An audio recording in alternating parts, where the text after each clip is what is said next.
This is Audible. Friends Without Benefits, an Unrequited Romance. Written by Penny Reed. Narrated by Devra Woodward. Chapter 1. I recognized him instantly, even though the last time I had seen him in person he was 17, naked, and asleep. I was 16, haphazardly dressed and sneaking out his window. Niccolo, a.k.a. Nico Manganiello. Nico. Freaking Nico Manganiello. Rooted in place, one hand holding the informed consent forms and patient brochures, the other hand clutching my chest. I could only gape in abject horror, but also in wonder and, much to my infinite frustration, feminine appreciation. I was entirely unprepared for this. Everything about this Tuesday had been perfectly normal until now. I arrived at work at 4:30 a.m. for my shift.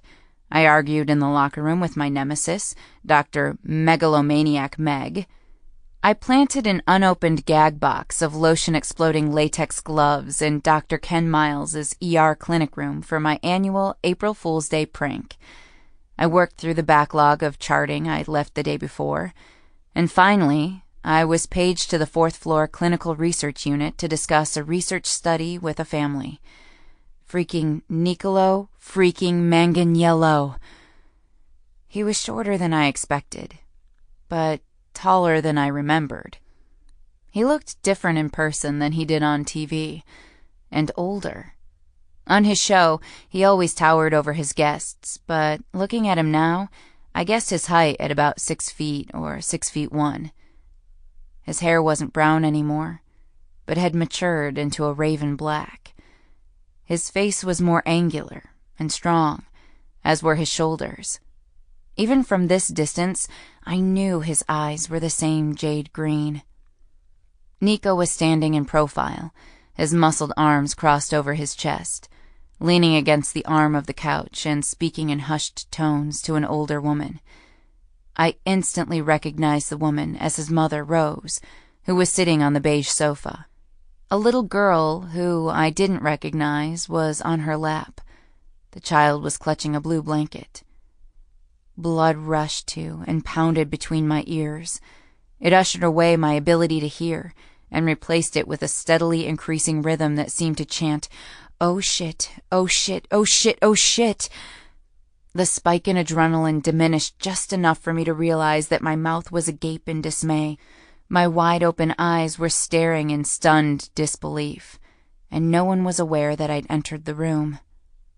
I gulped mostly air and closed my mouth, and then I turned noiselessly to exit unseen and find Megalomaniac Meg. She would be delighted to administer the study's informed consent forms if I told her a hot celebrity was in the room. I managed 2 steps before Rose's voice called out to my retreating back. "Oh, nurse, can you help us? We're waiting for Dr. Finney." I stopped, my shoulders bunched. Before I could nod and grunt, then run off in a mad dash, I spotted a very stern-looking Dr. Botstein, my research mentor, and somewhat of a stodgeball, rounding the corner of the 4th floor clinical research unit. My eyes flickered to the object in his fist. He was holding a box of latex gloves, and he was covered in white lotion. I groaned. It was the most epic fail, no-win situation in the history of forever. My choices were obvious, yet odious. I could step into the hall and take Dr. Botstein's berating in full view of everyone, and by everyone, I really meant Nico Manganiello. Or I could step back into the encounter room and confront the most monumental mistake of my life. Botstein wouldn't interrupt my administration of the consent. As impatient as he was, he would likely get tired of waiting and leave, and I could deal with his berating later. A confrontation with Dr. Botstein usually wasn't such a big deal, but when I thought of Nico observing it, I was 16 again. It was times like these when I wished for invisibility superpowers or a diagnosis of insanity. Dr. Botstein's weighty scowl stare was the deciding factor. My gaze dropped to the linoleum at my feet, and I took a reflexive step backward into the room. "Nurse," Rose called out behind me. I tucked a long, loose strand of hair behind my ear and reached for the door. I closed it as though that had been my intention all along. "I'll be right there. Just let me shut this door." I didn't glance up as it swung shut. I was certain that Dr. Botstein's dark expression had remained the same, or possibly increased in severity and menace, but I had no time to dwell on his level of enragement. I would feel his wrath later. The full weight of my decision to close myself in a clinic room with Nico landed like an anvil in the pit of my stomach. I gathered a deep, steadying breath and held it in my lungs for a brief moment. I tried to still my shaking hands by tightening them into fists. He's just a guy you slept with once, the guy who took your virginity, the guy who tops your list of people you never want to see again. My frayed nerves took a back seat to my survival instinct, and I mortared a smile on my face before turning. Rose was still sitting on the couch, the small girl on her lap, and I met the older woman's green eyes directly. "Hi, Rose." I scored myself a point for the steadiness of my voice. The decision to focus solely on Rose was calculated, as was my decision to avoid trying to pronounce her last name. I still couldn't pronounce Manganiello correctly, even after going to school with Nico from preschool to high school. I easily pronounced trastuzumab and hematopoietic and tranylcypromine, but I tripped over Manganiello, always putting the emphasis on the wrong syllable or mixing up the placement of the G. Rose's confusion lasted for a full 10 seconds. The fact that I looked quite different from the girl she knew was likely the reason for her prolonged bewilderment. I was still 5'4", but my blonde hair was now long and in a thick braid down my back. I'd also filled out, which was a very good thing because it meant having boobs and hips and a girl shape. I no longer tipped the scale at 89 pounds. My face and features had also filled out. My lips, in particular, were a source of pride. A previous conquest of mine once referred to them as pouty. In short, despite the ambiguity of the baggy scrubs and large lab coat I wore, I no longer looked like a 12-year-old boy. Finally, her green eyes focused on my blue ones, and confusion gave way to recognition and astonishment. This lasted only a split second, then morphed into delightful excitement. "Oh my God, oh my dear Lord, Lizzie Bella, oh my goodness, come here and give me a hug." My cement smile softened. Rose struggled to stand with the child in her arms. At 5'1", the only two things that were big about Rose were her personality and her expectations for her children. All 8 of them. "Oh, for God's sake, Nico, snap out of it and take Angelica. Help your poor mother." I noticed in my peripheral vision that Nico turned when I spoke, but now he was standing perfectly still, holding steady to the resolve to keep my attention affixed on Rose. Nico's face was out of focus, and I couldn't read his expression. I didn't want to read his expression. Even trapped in a room together, I was avoiding him. I never avoid anything or anyone anymore. I'm proud of my lack of avoidance. I am many things, but I am not a coward. Unless Nico is involved. This reminder further aggravated my mood. He stepped forward wordlessly and took the girl from his mother's arms.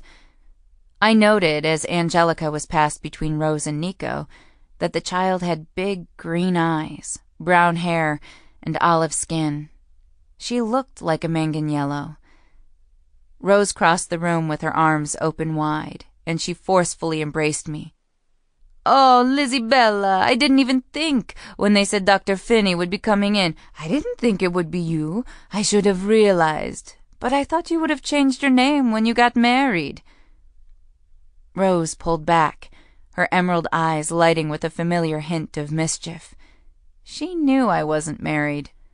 I noted that for as much as I'd changed, she was basically the same, in looks and in temperament. Her long hair was still black, and her makeup and attire were impeccable and stylish, despite the fact that her family owned and operated the best Italian restaurant in our hometown. Her figure was svelte and lissom. She was beautiful.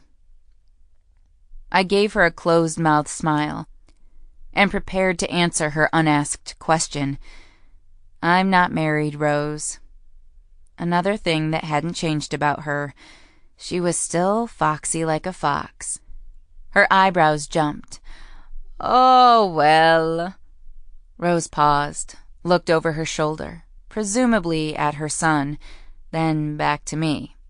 Her eyes traveled up my form, no doubt absorbing the baggy scrubs, the oversized lab coat, the long length of blonde hair in a haphazard braid, no makeup, no nail polish, and no fancy accoutrements. I'd been on the receiving end of Rose Manganiello's scrutiny before. It never seemed to get easier. She pressed a purple-painted fingertip to her chin, and her head lolled to the right. She gazed at me through narrowed eyes. Well, you know, I just assumed you must be married now, at your age. But your father should have told me that you were here. The last time I spoke to him was ages ago. He said you were a doctor in Chicago, but ever since he started dating that girl, he never comes to the restaurant. Ma. Nico's voice was low and rumbly with warning. I couldn't help, despite everything, that their interaction made me smile. My inside still felt full of lead, but now it was slightly warmed lead. Well, she is a girl. She's what, 30? Rose reached for one of my hands and held it between her own, patting the knuckles. How are you doing with all of this? I tried to flatten my smile. Well, first of all, she's 43, so she's only 10 years younger than my father, and it's none of my business. Oh, Lizzie, you're his daughter. But even if it were my business, I'm really good with it. If she makes him happy, and she seems to, then I'm happy for him. And I was. My father's relationship with Jeanette Wiggins, bakery owner in our hometown, and all-around nice lady, didn't bother me. It didn't bother me because his relationship with Jeanette was irrelevant. I knew my father would only ever truly love my mother. My mom was his first and only love. If he wanted to have some fun, then who was I to judge? I was guilty of the same type of behavior. However, I understood Rose's apparent dislike of Jeanette. Rose and my mom had been best friends. My mother died from breast cancer when I was 9, and I think Rose took the loss almost as hard as my father and I did. But the real reason Rose didn't like Jeanette was because she had the audacity to make and sell cannoli at her bakery downtown, and hers were better than the cannoli made at Manganiello's Italian restaurant. You're a saint. Rose's smile was sweet. And you've grown up and become a beautiful doctor, she added, her hands cupping my cheeks. A profession any mother could be proud of. Nico's sigh was audible. Ma. It's nice to see you too, Rose. Surprising myself, I meant it. Just her presence reminded me of home. Family dinners at Manganiello's with my mother and father kissing under the mistletoe that hung from an archway in the main dining room year-round. Her hands dropped from my face and reclaimed my hand. Rose's smile widened. Again, I was reminded of a fox. And Nico? Is it nice to see Nico, too? Without meaning to, my eyes, those traitors, flickered to where he stood, and met his gaze for the first time since I'd entered the room. A sharp stab of pain pierced my chest, passed through my body, and jarred my teeth. It felt like a stake to the heart, or a branding iron inserted into my aortic valve. I held my breath. His wide eyes were haunted by a lingering emotion I couldn't quite place. Something like wistful nostalgia or reluctant admiration, as well as a shadow of surprise. He was obviously trying to school his expression, although with little success, and this made him look somehow severe. Mussed black hair, and likely 24 hours since his last shave, added to the harshness of his appearance. But neither, I noted with annoyance, detracted from his good looks.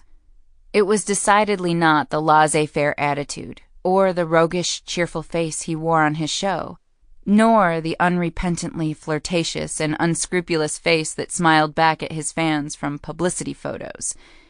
He was Nico in person, but he was the face on TV.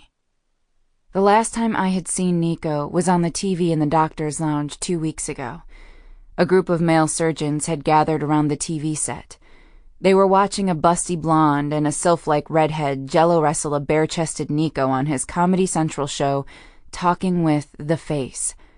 He'd been dubbed the Face because he used to be a male model in New York, before it was discovered that he actually had a brain and a personality. Never mind the fact that both his brain and personality were used for evil. For that matter, so was his face. I had first-hand, second-hand, and third-hand knowledge of how he used his face for evil.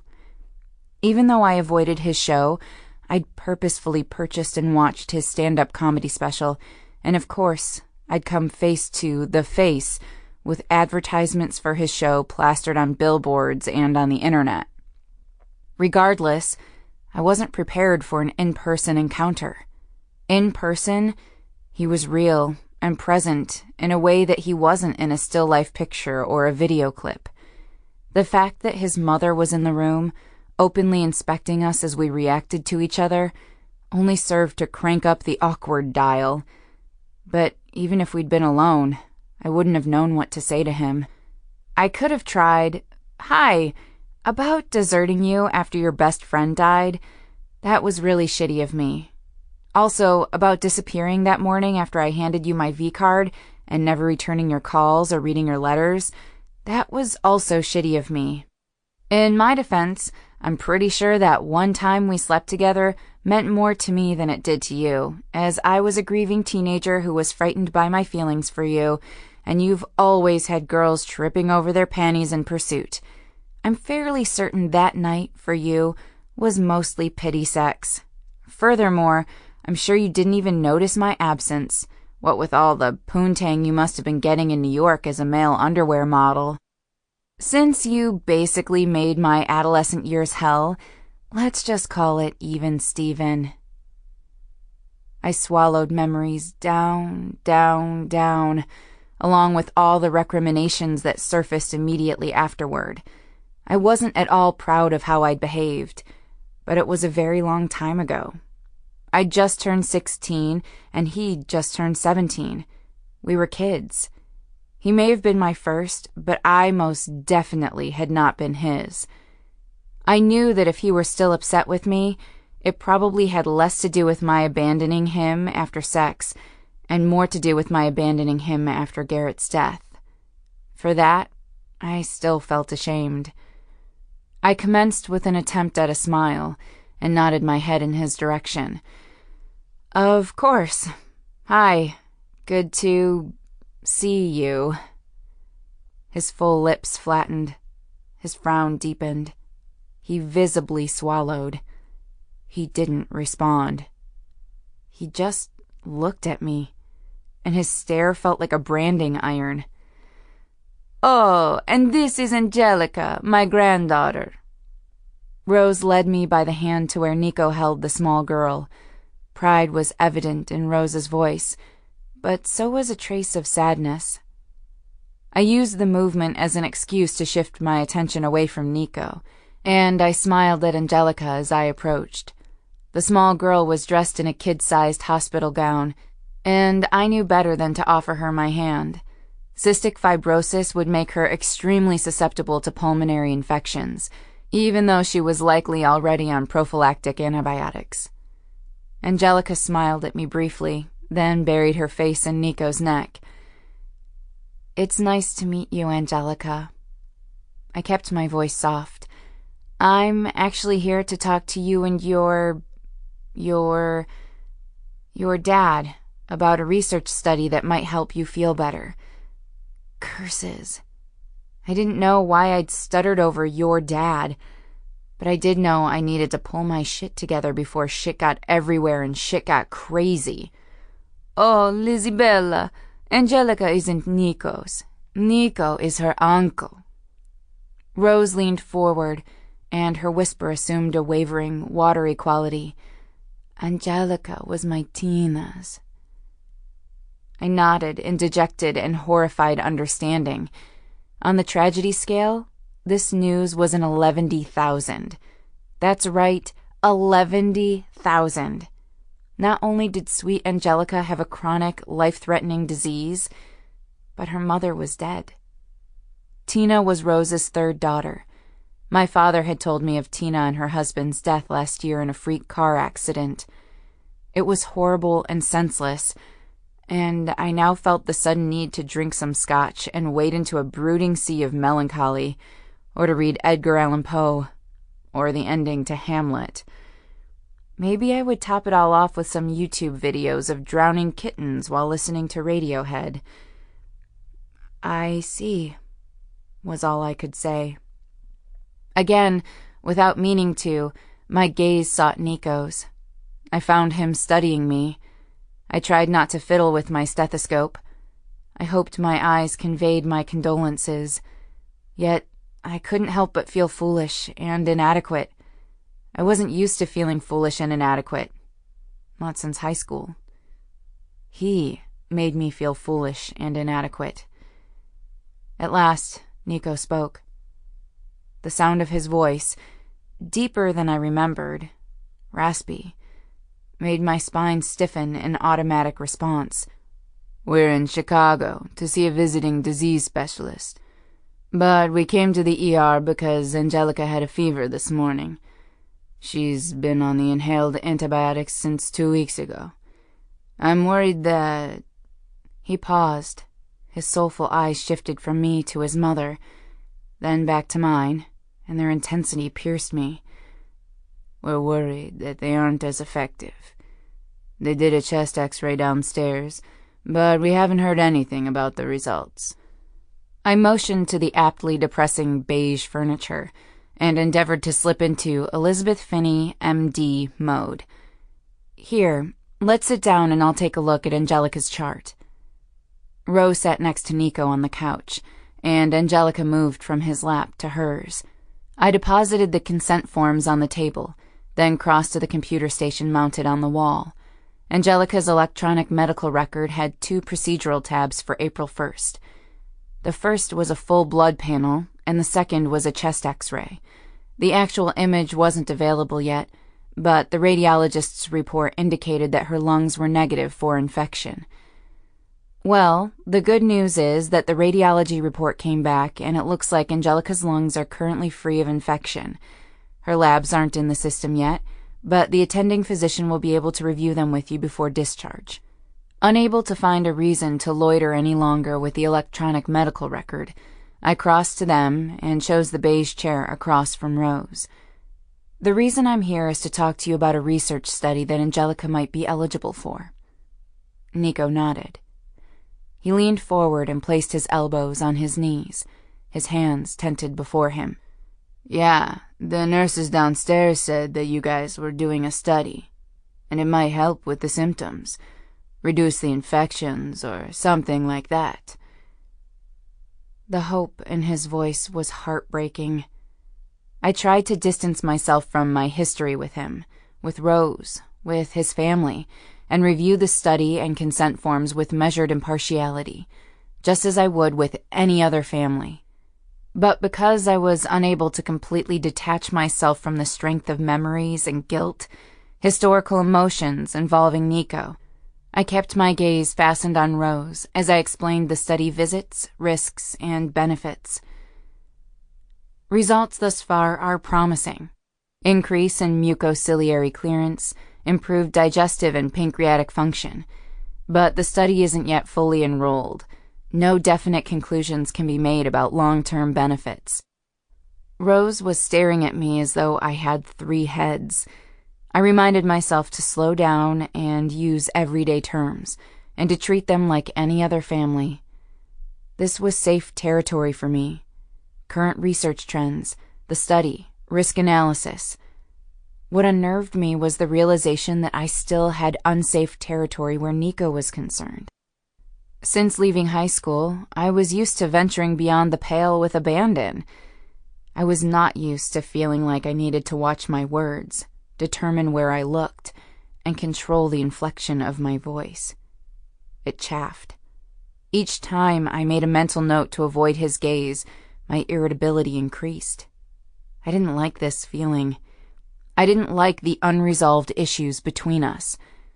What was unsaid choked me, and honestly, it pissed me off. I started over. This study is straightforward, but also extremely intense. 28 days of infusions administered every 8 hours.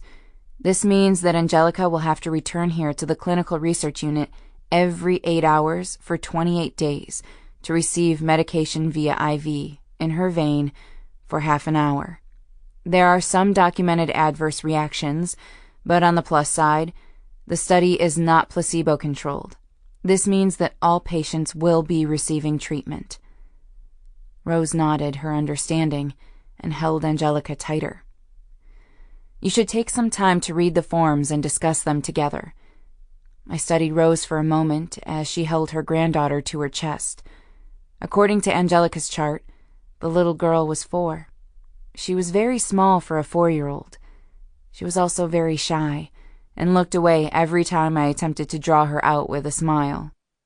Rose sighed. It was a heavy, distracted, helpless sigh. I just don't know. She turned to Nico. What do you think? Nico held his mother's gaze for a moment, then glanced at his hands, studying them as though they might answer the question for him. He lifted his eyes to mine and targeted me with a pointed stare, sending another stabbing pain through my heart. If he saw me wince, he didn't make any outward sign. He lifted his chin a notch. What do you think we should do?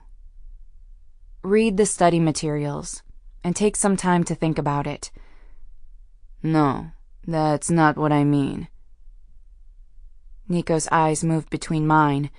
I was startled by the trust and vulnerability I witnessed in his gaze. Will you be her doctor? My head shook before I knew it was shaking. No, the research nurses administer the infusions and conduct the study visits, and this is my last week in research rotation. It's a mandatory 6-week rotation for all residents, and this is my last week. But the principal investigator of the study, Dr. Botstein, is a world-renowned pediatric pulmonologist. He's an excellent doctor. He will be assigned to Angelica. Nico glared at me through his thick, black lashes. His left leg started bouncing. Couldn't we request you? My involuntary headshake increased in speed. No, listen, you don't want me, really. You want Dr. Botstein. No, Elizabeth. He said my name slowly, stubbornly. His eyes narrowed for the briefest of moments, then he leaned back against the cushions of the pitiful beige sofa. I want you. I set my expression to rigid, holding Nico's challenging glower, determined to win this staring contest. I spoke first. You're not thinking about this clearly.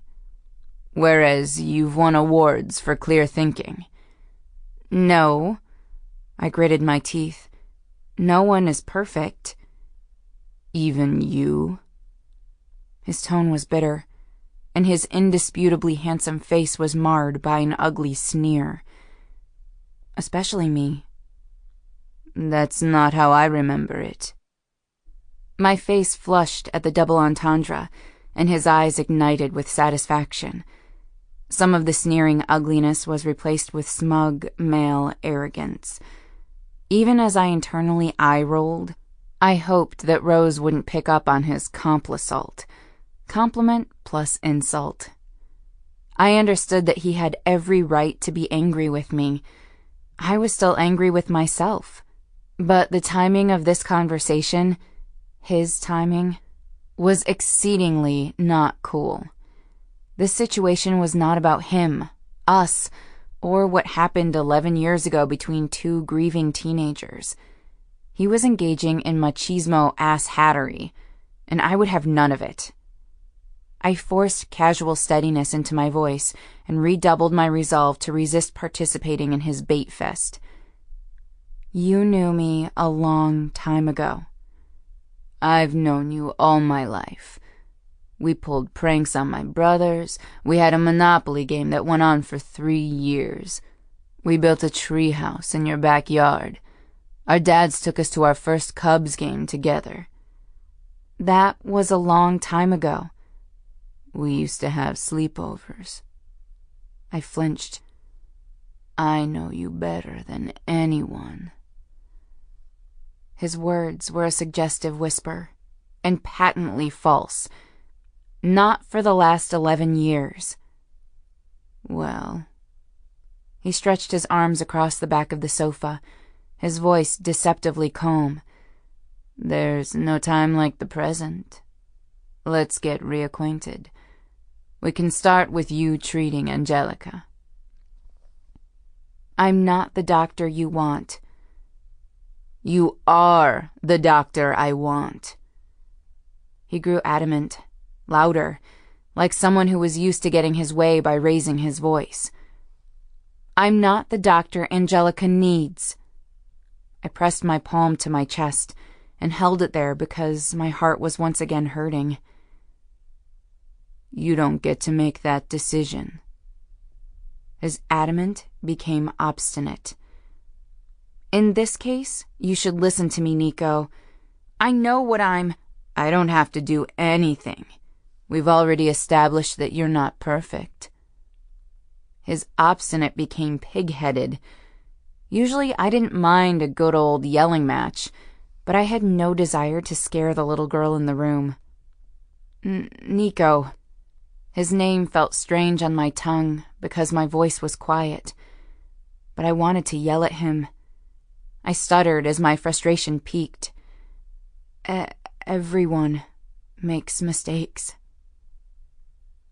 It was his turn to flinch, and I thought I saw something resembling pain paint a shadow over his features. His voice increased in volume until it was a booming shout.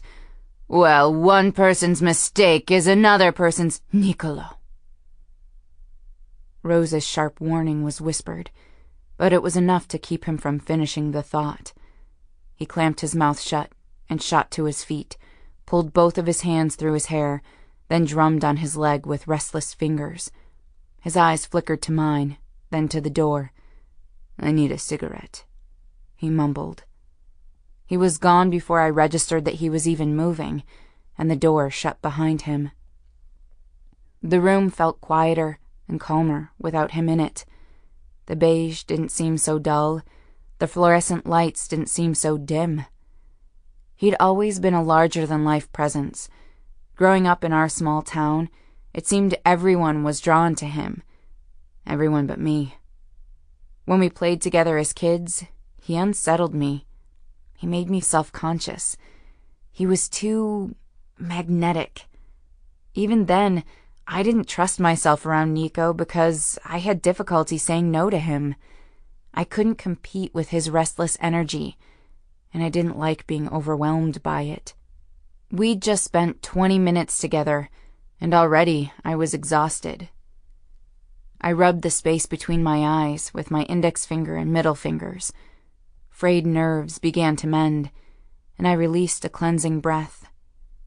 I didn't realize I'd been staring at the door until Rose interrupted my musings. It's so good to see you. I blinked at her. Oh, thank you, Rose. Are you Rapunzel? A small voice sprang from Angelica's hidden face. Only her eyes and mop of brown hair were visible from behind the blue blanket. My hand automatically lifted to my long, thick braid. My smile was automatic and immediate. No, Angelica, but that was a very nice thing to say. Are you coming home any time soon? Rose cleared her throat, bringing my attention back to her. Your father must miss you. I nodded. Well, yes and no. I'll be in town next weekend for the reunion, but my dad will be out of town. He and Jeanette are going on a cruise. Reunion? I cringed inwardly and outwardly and tried to stall by tucking loose strands of golden hair behind my ears. You know, the high school reunion. It's been 10 years. Rose opened her mouth in understanding, but no sound came out. She closed it, then opened it, then closed it. Finally, when she opened it again, she said, Nico didn't say anything. I shrugged. He's probably not going. Why wouldn't he go? He should go. I cringed again. There were some very good reasons why Nico shouldn't go, the most glaring of which was that he didn't actually graduate high school. The other obvious reason was, why would he?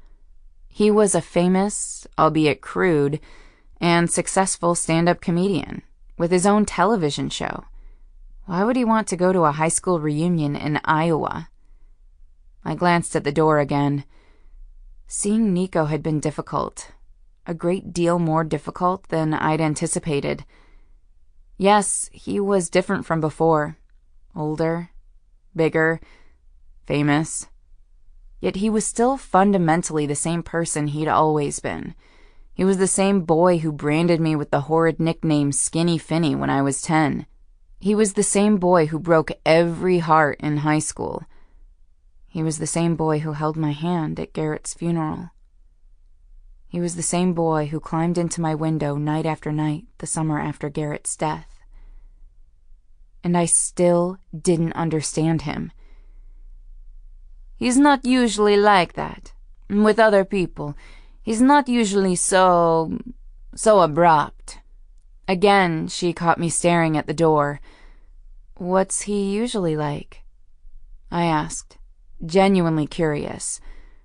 Well, you know. She swallowed visibly. She was stroking Angelica's hair.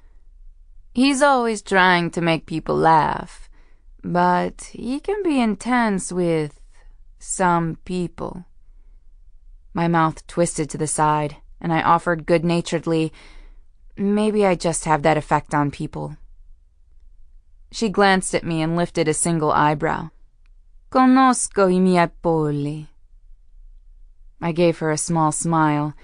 Rose had a habit of responding to me in Italian at random intervals. I waited for her to translate. But when she did, I had the impression that the Italian did not match the English. I know my chickens, Lizzie. You don't have that effect on people. Just Nico. Don't worry. I won't take it personally. I nodded my head toward Angelica.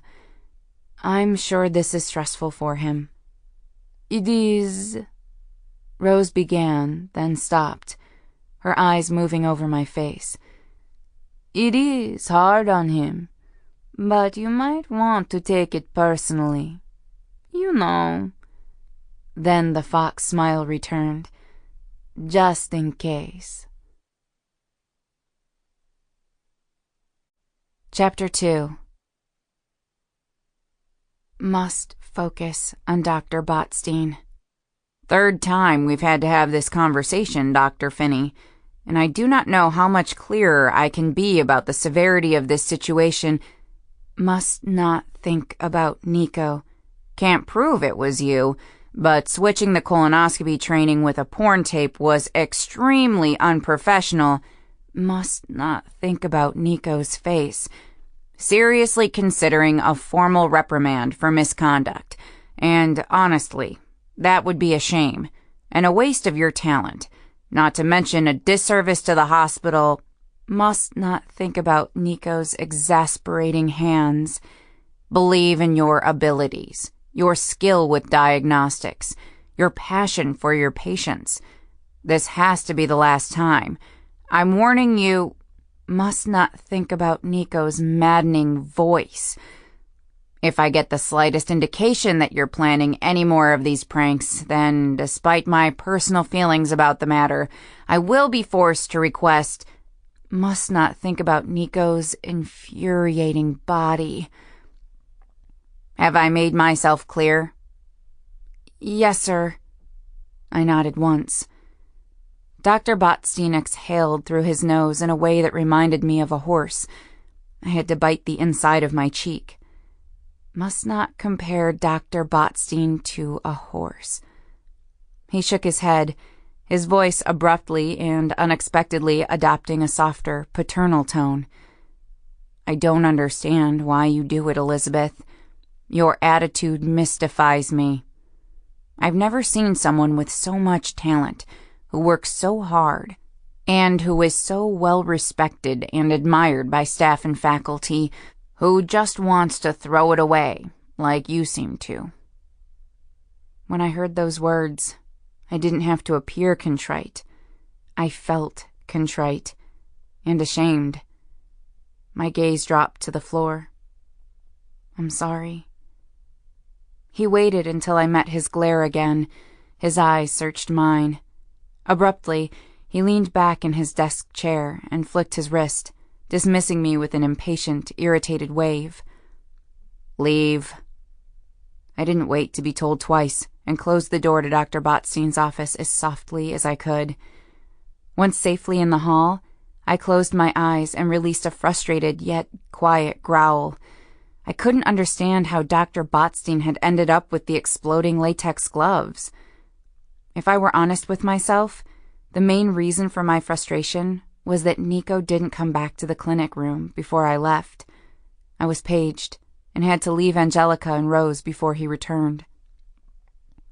I didn't get a chance to say goodbye, and it was likely the last time I'd see him in person. I was perturbed. Furthermore, I couldn't stop thinking about Nico Manganiello and his beautiful face, voice, and body, and his eyes, and his lips, and his... Better not go there, I told myself, and changed the channel in my brain. How'd your meeting with your mentor go? A voice that resembled nails on a chalkboard, only worse, sounded from my left. I contemplated pretending that I didn't hear her, but I dismissed the idea immediately. She was the type to pick, nitpick, and prod until noticed, and I was in no mood for her brain junk today. Hello, Meg. Hello, Elizabeth. Meg was odious. Nevertheless, we had a few things in common. Like me, she was younger than most second-year residents. Also like me, she was fumbling through the concept of becoming a responsible adult at the age of 26. Again, like me, she was trying to find her way outside the comfortable and safe confines of academia. Additionally, like me, she was of medium height and had long blonde hair and blue eyes. Otherwise, we were polar opposites in just about every regard. Where she was polished and stylish, I was messy. Where she was meticulous with every blonde tendril and plucked eyebrow, I was haphazard and messy. Where she embraced and wielded her inner femme fatale with practiced proficiency, batting eyelashes and casting about come-hither mojo, I just threw it all out there, wore a slutty dress, and was messy.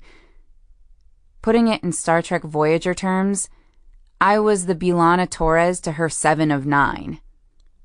I waited for a moment, then opened just one eye. Are you still here? What? No kittens to drown? No children to frighten?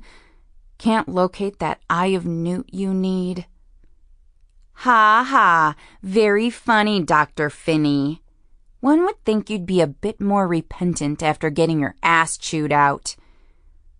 I opened my other eye and squinted at her. "What would you know about that?" Her smile was wicked as usual. And I knew. In that moment, I knew. Megalomaniac Meg had been the one to rat me out. I breathed through my nose in a way that reminded me of a horse. "How did you know?" "I saw you take the box of gloves into the room. It's April Fool's Day. The clinic room was assigned to Dr. Ken Miles. Honestly, Elizabeth, it doesn't take a genius to figure out that you were planning a prank." "What did you do?" She shrugged. "I switched Dr. Botstein's clinic room assignment with Ken's." I closed my eyes again, my head falling to the wall behind me. Go away. Dr. Ken Miles and I had been flirting for 2 years. He was very bad at it. His attempts usually ended with me flinching. He also had the habit of picking his nose when he was fairly certain no one was watching. He also drank coffee with a lot of cream and sugar, or combined with ice cream. None of these were deal breakers because I didn't want to date the guy. I just wanted to hit that. Actually, I just wanted to hit something. And soon. I'd recently made up my mind and committed an unrepentant HIPAA violation when I scanned his last physical. He was disease-free and had healthy cardiac and pulmonary systems. We would have a symbiotic and mutually beneficial relationship. It would suit me quite well. Oh, don't be a poor sport. You wanted to play an April Fool's Day joke on Ken, and believe me, I completely get that. But I just couldn't pass up a chance to make your life uncomfortable. Why are you here? I covered my face with my hands, then rubbed my eyes. I decided my original plan of ignoring her held merit. I'm here because...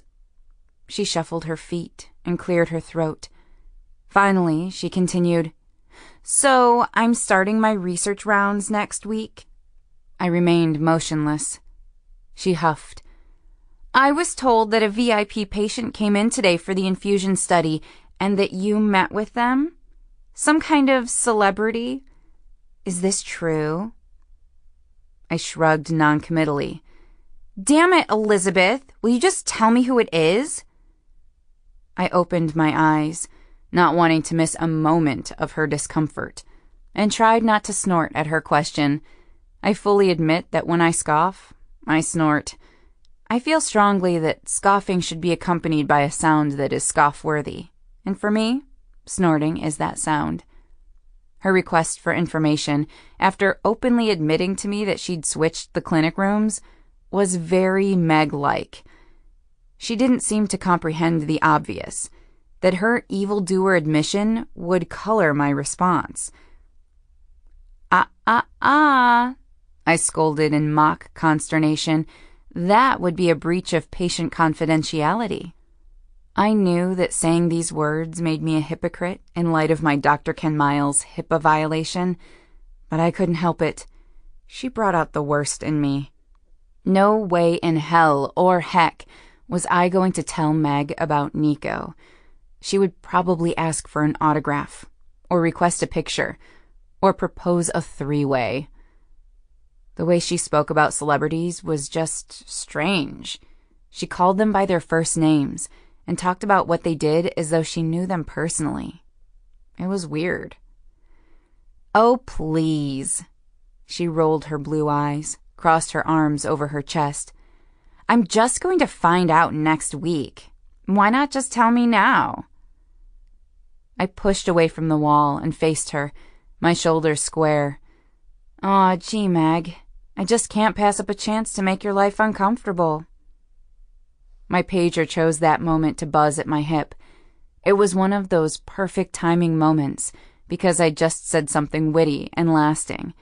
With a smirk on my face, I glanced at my pager and frowned.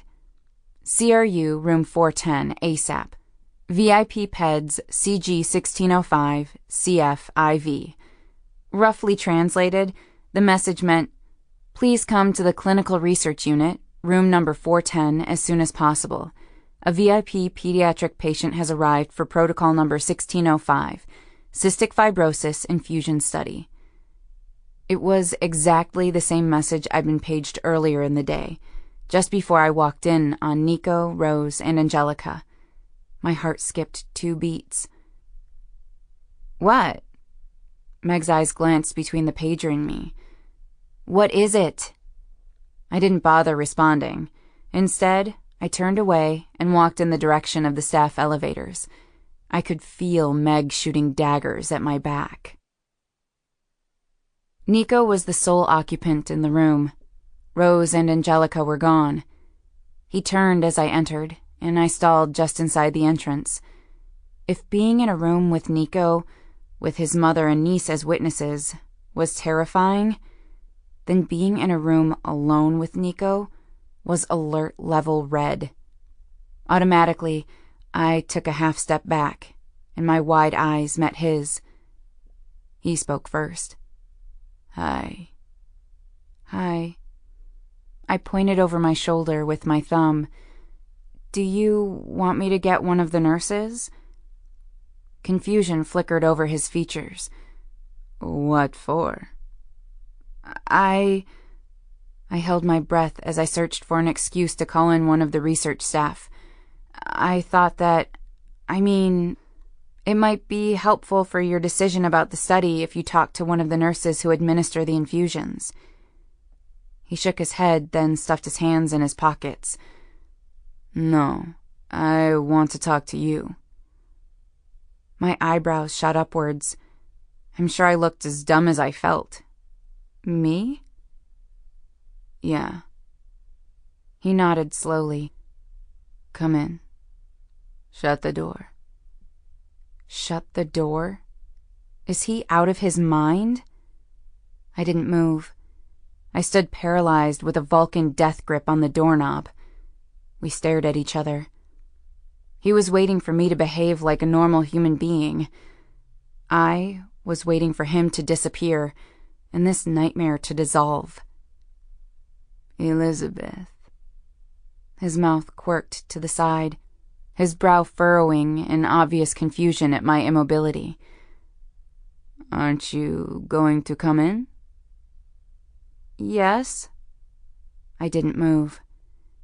Nico's smile widened, just a teasing of teeth behind divine lips. He crossed the room until he stood directly in front of me. He reached for the doorknob. His hand closed over mine. It was warm and sent a shockwave of awareness coursing up my arm.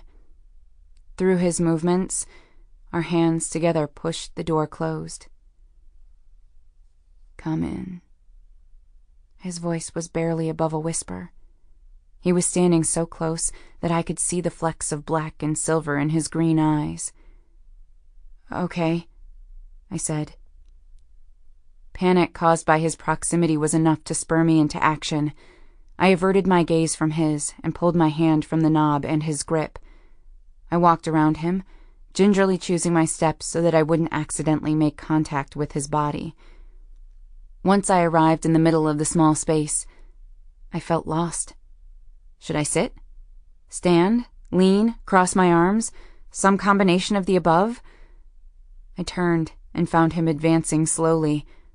I backed up. My thighs met the arm of the sofa. I sat on it and hoped the near trip seemed intentional. So, I crossed my arms, uncrossed my arms, feigned nonchalance, and winced a little at the tight unnaturalness of my voice. You must have questions. He nodded. I do. I have a lot of questions. Well, that's to be expected. I patted my lab coat, looking for a brochure. I have a pamphlet on side effects associated with the study drug that might help. He halted some 4 feet from my position and, once again, stuffed his hands in his pockets. I don't have questions about that. Not about the study. Oh? My voice cracked. The oh shit heartbeat was back. I held perfectly still and forced myself to meet his gaze.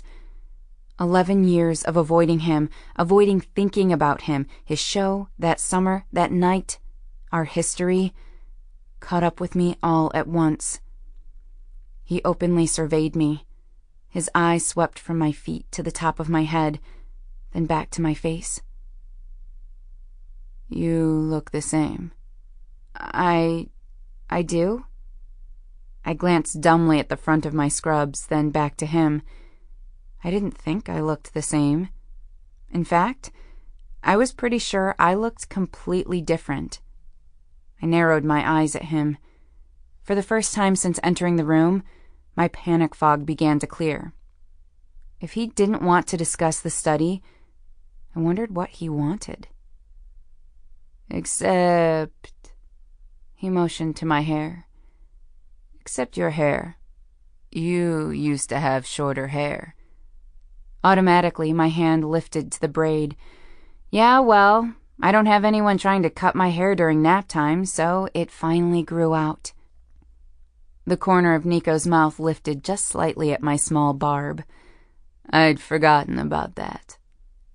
I hadn't, I responded flatly. How old were we? When you cut my hair, you were 5.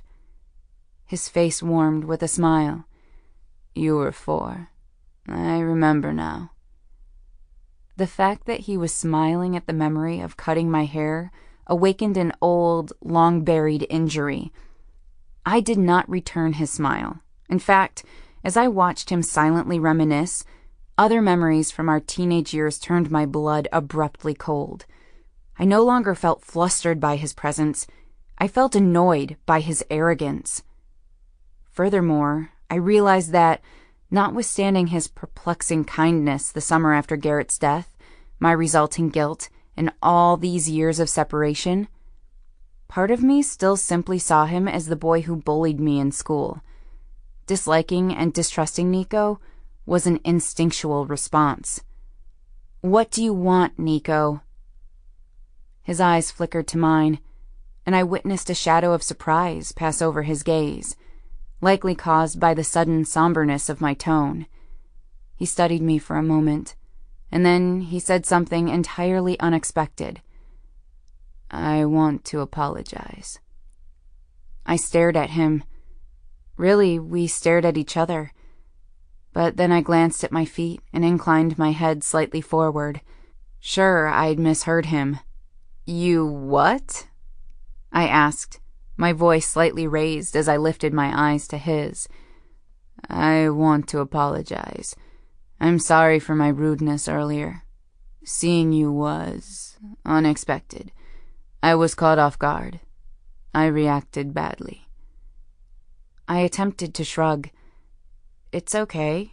I know you must be under a great deal of pressure with your niece. Yes, but no more than usual. I shouldn't have snapped at you, and I definitely shouldn't have yelled. I'm sorry. Do you forgive me? I frowned, felt abruptly hot, uncomfortable. I couldn't swallow. Of course, I croaked. We stared at each other again. His eyes darted over my face, as though committing me to memory. The focus of his gaze made me feel like protozoa under a microscope.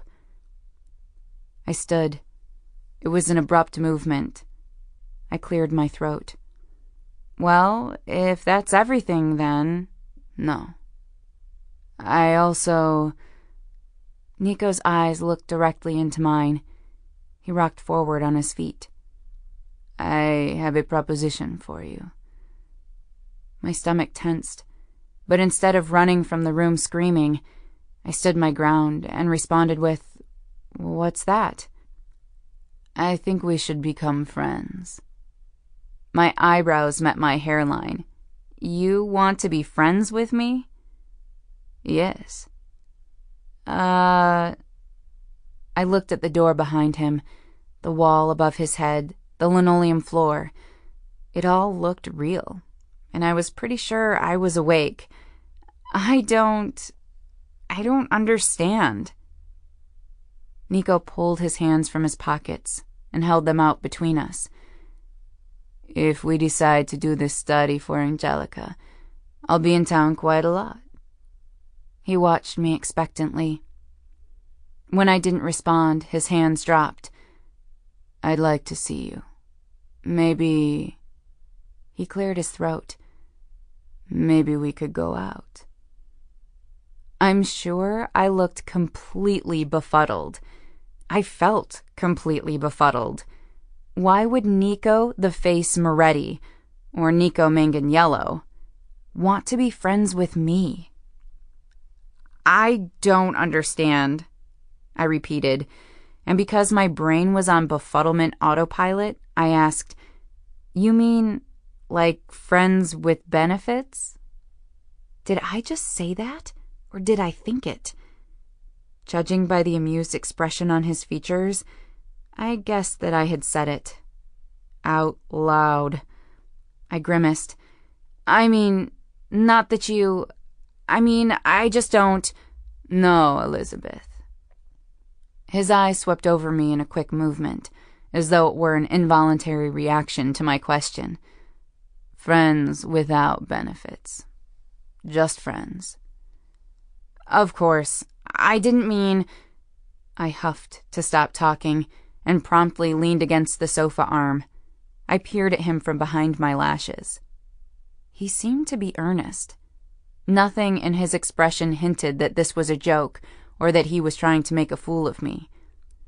Nevertheless, my eyes narrowed with suspicion. "Just friends?" "Yes." I shook my head. Men and women can't be just friends. Haven't you seen every romantic comedy ever? "I have female friends." His face relaxed a bit, but his eyes were still guarded. "I'm sure you do." "I do." He lifted his chin a notch. "There is a clause that if the man grows up with sisters, and I grew up with 3, then he is capable of having female friends." I considered him and the strangeness of his request. In fact, our entire interaction was verging on Twilight Zone levels of absurdity. Nico Manganiello didn't ask people to be friends, and he certainly never asked me for anything. "Okay." I shrugged my surrender because I didn't know what else to do. I felt overwhelmed by him, his request, the gentleness of his voice, the sincerity of his words, the entire situation. It was weird and, as usual, he had an uncanny ability to discombobulate me in a few short moments. Since I couldn't think of anything else to say, I responded, "We can be friends." He nodded once, but didn't smile. "Good. That's good." And for the third time, we stared at each other.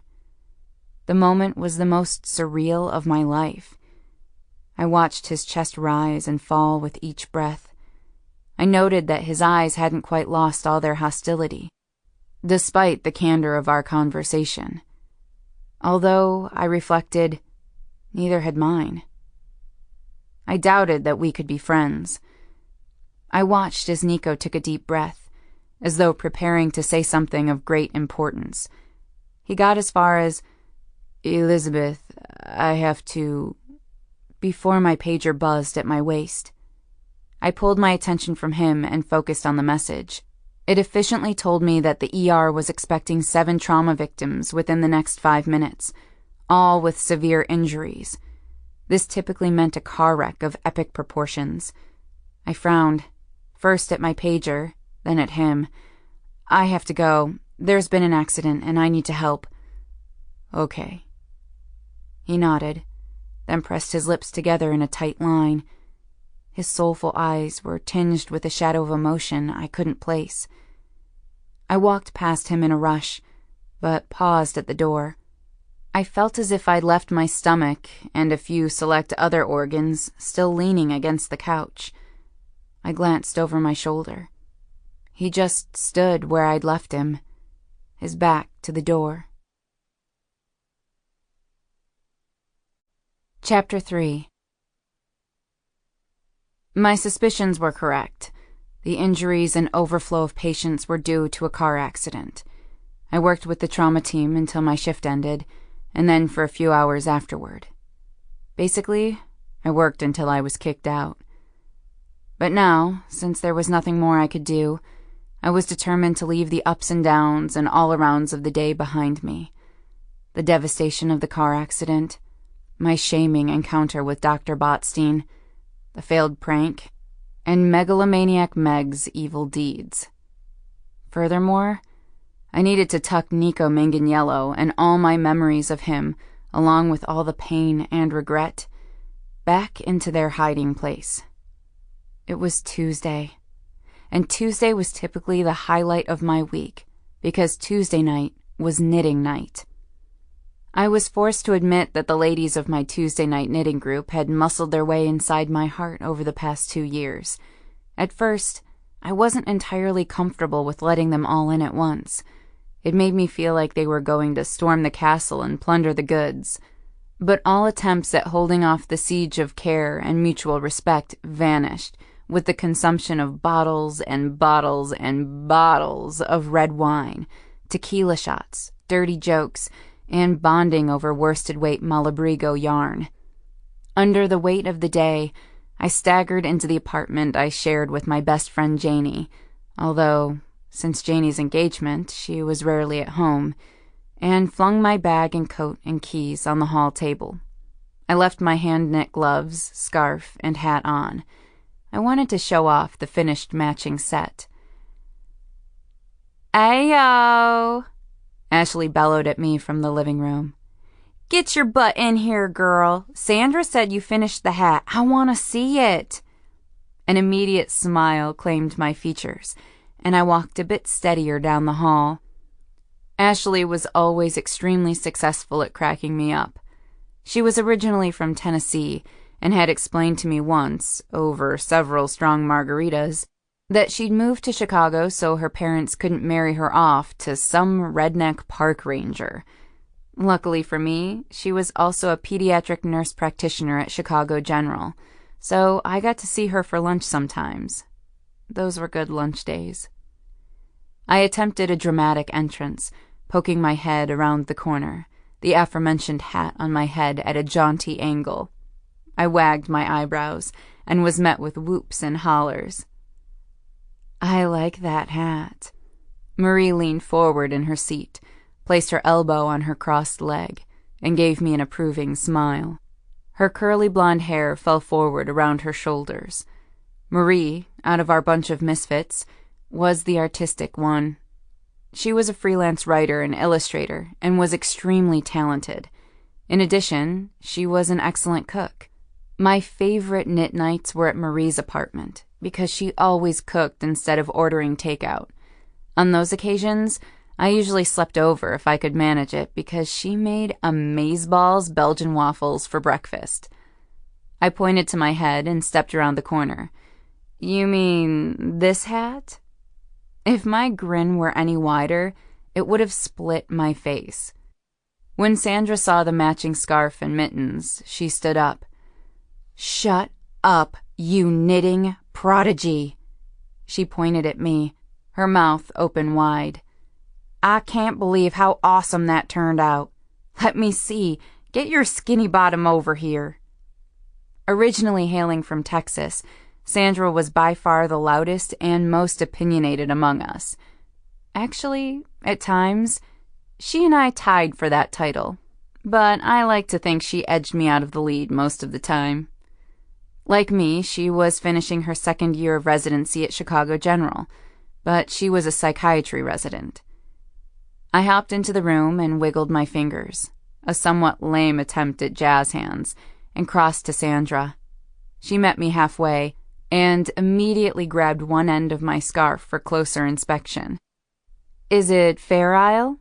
Where did you find the pattern?" Fiona turned in her seat and motioned both Sandra and me over. She placed her knitting to the side as I approached.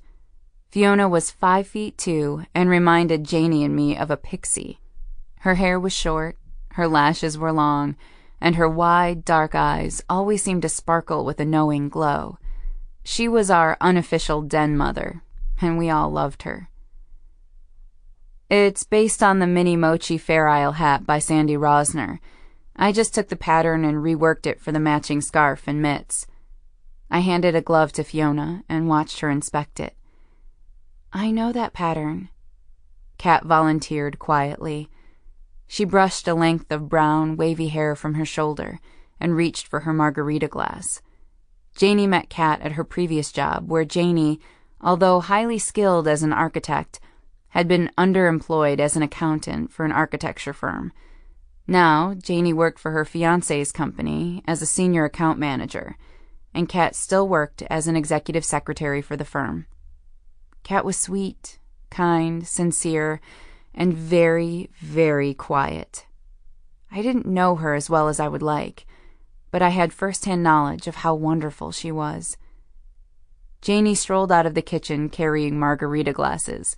She was balancing on stilettos that made her barefoot, 6-foot frame a towering 6 feet 4 inches. Janie and I shared a weakness for fabulously impractical shoes. When she saw me, she smiled and lifted a glass. Do you want a margarita? I'm making them with limoncello and Patron. Yes, I will have margaritas. I returned her smile. I was very happy to see her. I hadn't seen her since last week's meetup, and I missed my best friend. Janie was my college roommate, and I loved her like the sister I never had. We'd bonded early over the fact that we'd both lost our mothers at a relatively young age. But there was our shared strangeness, too. I was a sarcastic, caustic tomboy who'd skipped a grade in elementary school, and Janie was a walking calculator and encyclopedia. We were a match made in heaven, and we both wore a size 8.5 shoe. Okay, 2 more coming right up. She nodded in my direction, then passed one glass to Ashley and the other to Sandra. She then wiped her hands on the Wonder Woman apron she was wearing. A fire engine red curl had escaped her loose bun and fallen in her face. She puffed it out of the way and returned to the kitchen. Marie reached for Ashley's glass, took a sip, and smacked her lips together. Oh, that's good. The limoncello adds something nice. Fiona handed me back my mitt. You do beautiful work. She smiled wistfully at my scarf. I need more time to knit. Fiona, I said, leaning closer to her, before I forget, I have something for Gracie and Jake in my room. Build-A-Bear Workshop was having a sale on the bear kits. Her eyebrows jumped, and her eyes lit with surprised pleasure. Thank you, Elizabeth, but you didn't have to do that. You need to stop buying them toys. What are you two talking about? Sandra called from her place on the couch. Before I could give Fiona the warning glance that screamed, "Don't tell them," she lifted her voice and announced to the group, Elizabeth bought Gracie and Jake Build-A-Bear kits. I grimaced and waited for what I guessed would come next. Wait. Ashley lowered her work and frowned at me. Do you know anything about the kits that were dropped off at the pediatric unit yesterday? We can't figure out who did it. There were like 30 of them. Yes, I had dropped off the bears. They were on sale. Kids love bears. Kids shouldn't be in the hospital. It was no big deal. I didn't want to discuss it. Sandra would likely call me Florence Nightingale, which would eventually lead to someone discussing my nurturing and/or maternal instincts, and then all sorts of biological clock jokes. As a rule, I didn't mind teasing about my bad behavior, but I hated being teased or even admitting to my good behavior. When attention was drawn to an arguably good deed, I felt like a fraud. I didn't meet Ashley's scrutinizing eye squint. I changed the subject. Fiona. I motioned to my teeth. You have something in your teeth. Right here. I pointed between my 2 front teeth. Fiona did the standard lip dance frown spit swishing movement, then picked at her teeth with her fingernail. Well, thanks for nothing, everyone. Have I been sitting here this whole time with something in my teeth? Only Elizabeth has the decency to tell me. Sandra snorted into her margarita. Pshaw, I didn't notice a damn thing, and Elizabeth is OCD about that kind of stuff. I once spent the better part of a minute trying to remove a speck of pepper from my teeth. No one could see it except Miss Microscope Eyes over there. I shrugged. Fine. Next time, I won't tell you when you have a huge piece of parsley hanging like bunting between your incisors. I have some news that has nothing to do with Fiona's disgusting habit of storing food in her teeth. Ashley, seemingly ignorant to my Build-A-Bear subterfuge, winked at Fiona. Fiona responded to the wink with a deadpan expression. Oh? Does it have anything to do with Elizabeth's microscope eyes? Sandra wagged her eyebrows at me. I considered sticking my tongue out, but decided against it as Fiona had turned her attention back to my scarf. No, surprisingly, it doesn't. Ashley's smile grew secretive, and she paused, milking the dramatic silence. Finally, she said, It has to do with a celebrity at the hospital today. My eyes met hers, and a chill ran up my spine. I schooled my expression and did an admirable job of not reacting. Was there a celebrity at the hospital? I didn't hear anything. Sandra regained her seat on the couch and began rifling through her project bag. I hope it was someone good. There was, and he is, and you'll never guess who. Ashley glanced at each of us, her grin growing as her obvious excitement began to show. Marie turned her work and rolled her eyes. Just put us out of our misery. Okay, it was Nico Moretti. Ashley smiled expectantly and excitedly. Whoa, Sandra and Fiona said in unison. Did you see him? Even Kat appeared enthralled. Ashley shook her head. Sadly, no. If I had, I likely wouldn't have been able to contain myself, and you'd all be bailing me out of jail right now. Sandra nodded her approval. It would have been worth it. That guy, he's on my spank naughty list. Marie lifted her right hand toward Sandra. I approve, she declared, and the two ladies gave each other a high five. Did you hear anything about it, Elizabeth? Fiona was eyeing me suspiciously, likely having discerned that I was being atypically quiet. An image of Nico from earlier in the day flashed before my consciousness.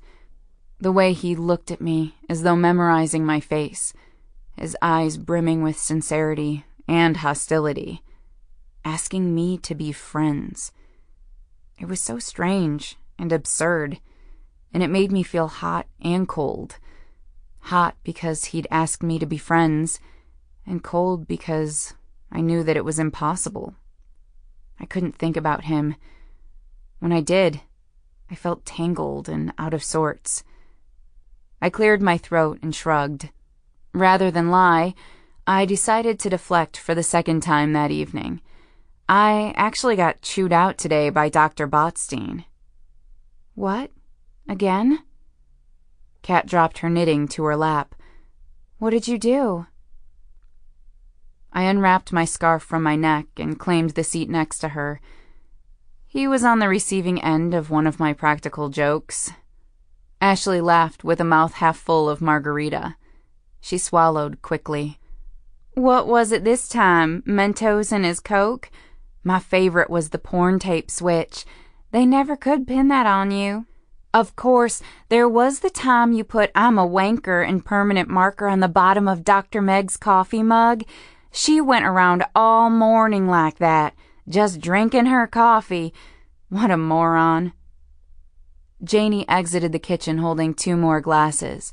She placed one in front of me and kept one for herself. I smiled my thanks and laid my scarf on my lap. I took an unopened box of latex gloves in the ER clinic, filled a few of them with lotion, and rigged it to explode upon opening. So, Dr. Body ended up with a face covered in mysterious, gelatinous white goo? Ashley looked as though she approved. I actually feel really bad about it. He was strangely nice to me afterward. That is weird. Ashley eyed me speculatively. Dr. Body is such a terror on the pediatric floor. I avoid him at all costs. I don't understand why you do these things. Why you risk your career like this.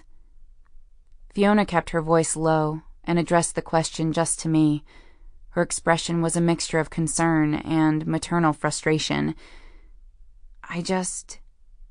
Under her disapproving stare, I felt ashamed again, felt the need to defend myself to her, even if I couldn't do so earlier with Dr. Botstein. It's the job. It's stressful. Kids come into the ER with gunshot wounds. Babies come in sick. And I can do nothing to help them. I'm not complaining. I love what I do. And I feel like I'm making a difference. But it can be frustrating. The pranks, they help me. I don't know, keep things light. Obviously, I have no idea what it's like for you, dealing with those issues every day. But it seems like you could identify a less self-destructive way of working through job stress. Fiona's expression softened. I just worry about you. You need an outlet. You need somebody. The word wasn't spoken, but the implication hung between us, unsaid. Yes, well... I cleared my throat and lifted my voice so the rest of the room could hear. It was an accident. I meant the glove prank for Dr. Ken Miles, but Dr. Botstein must have used the room first. He's kind of hot. Ken, not Dr. Botstein. Dr. Botstein seems like the kind of guy who would have a prematurely wrinkled bottom. Sandra nodded to emphasize her own observation and gulped the remainder of her drink. I concur, Ashley said and lifted her glass, but hopefully we'll never find out. Several breeds of dogs have wrinkles, like the pug and Shar-Pei.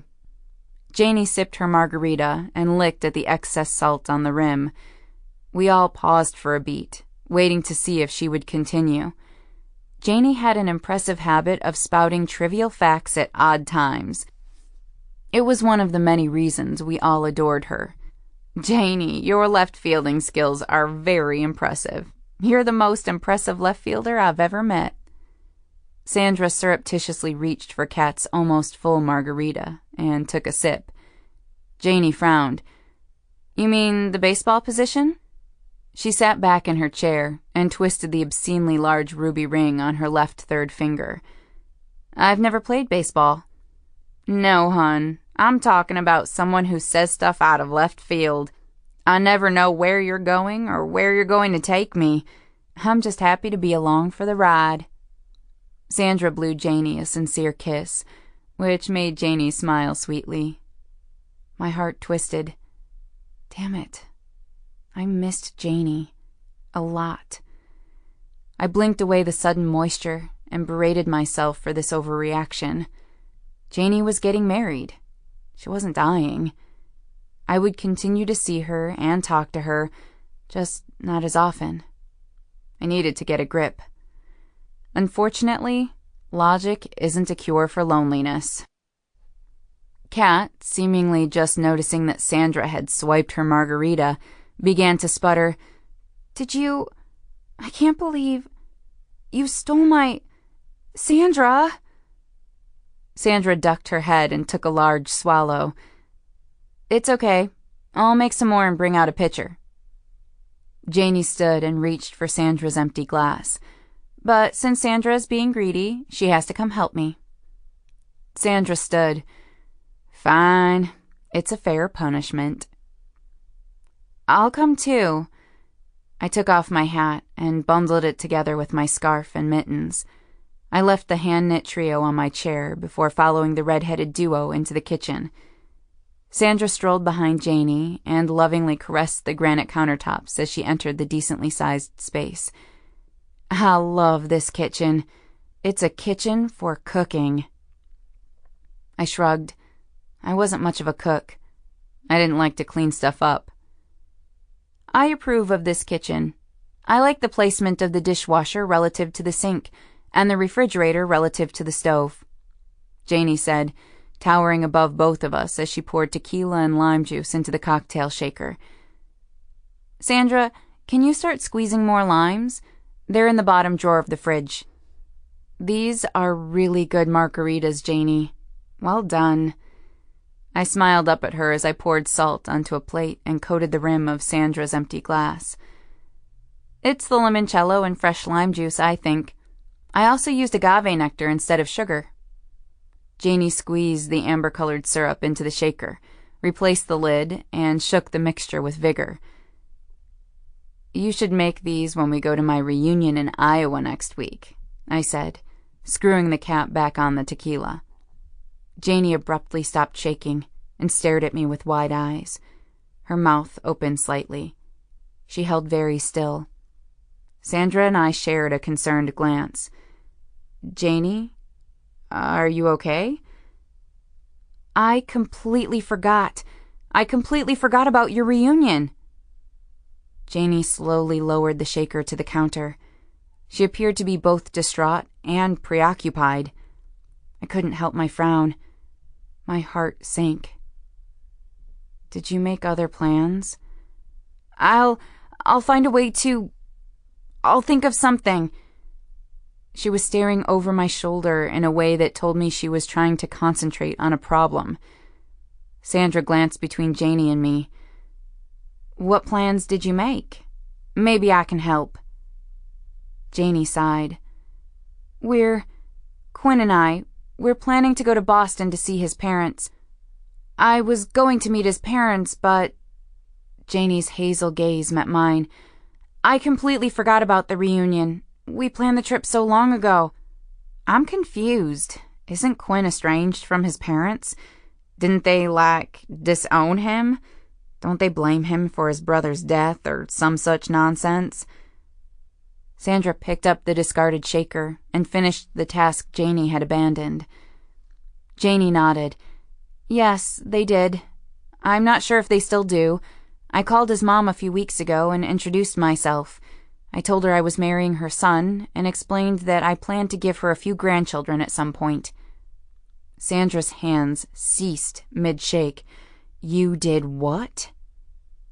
Well, I know the separation from his family, from his mom and dad, contributes to his broodiness to a certain extent.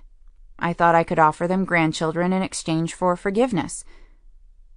I wasn't surprised. Janie was nothing if not practical.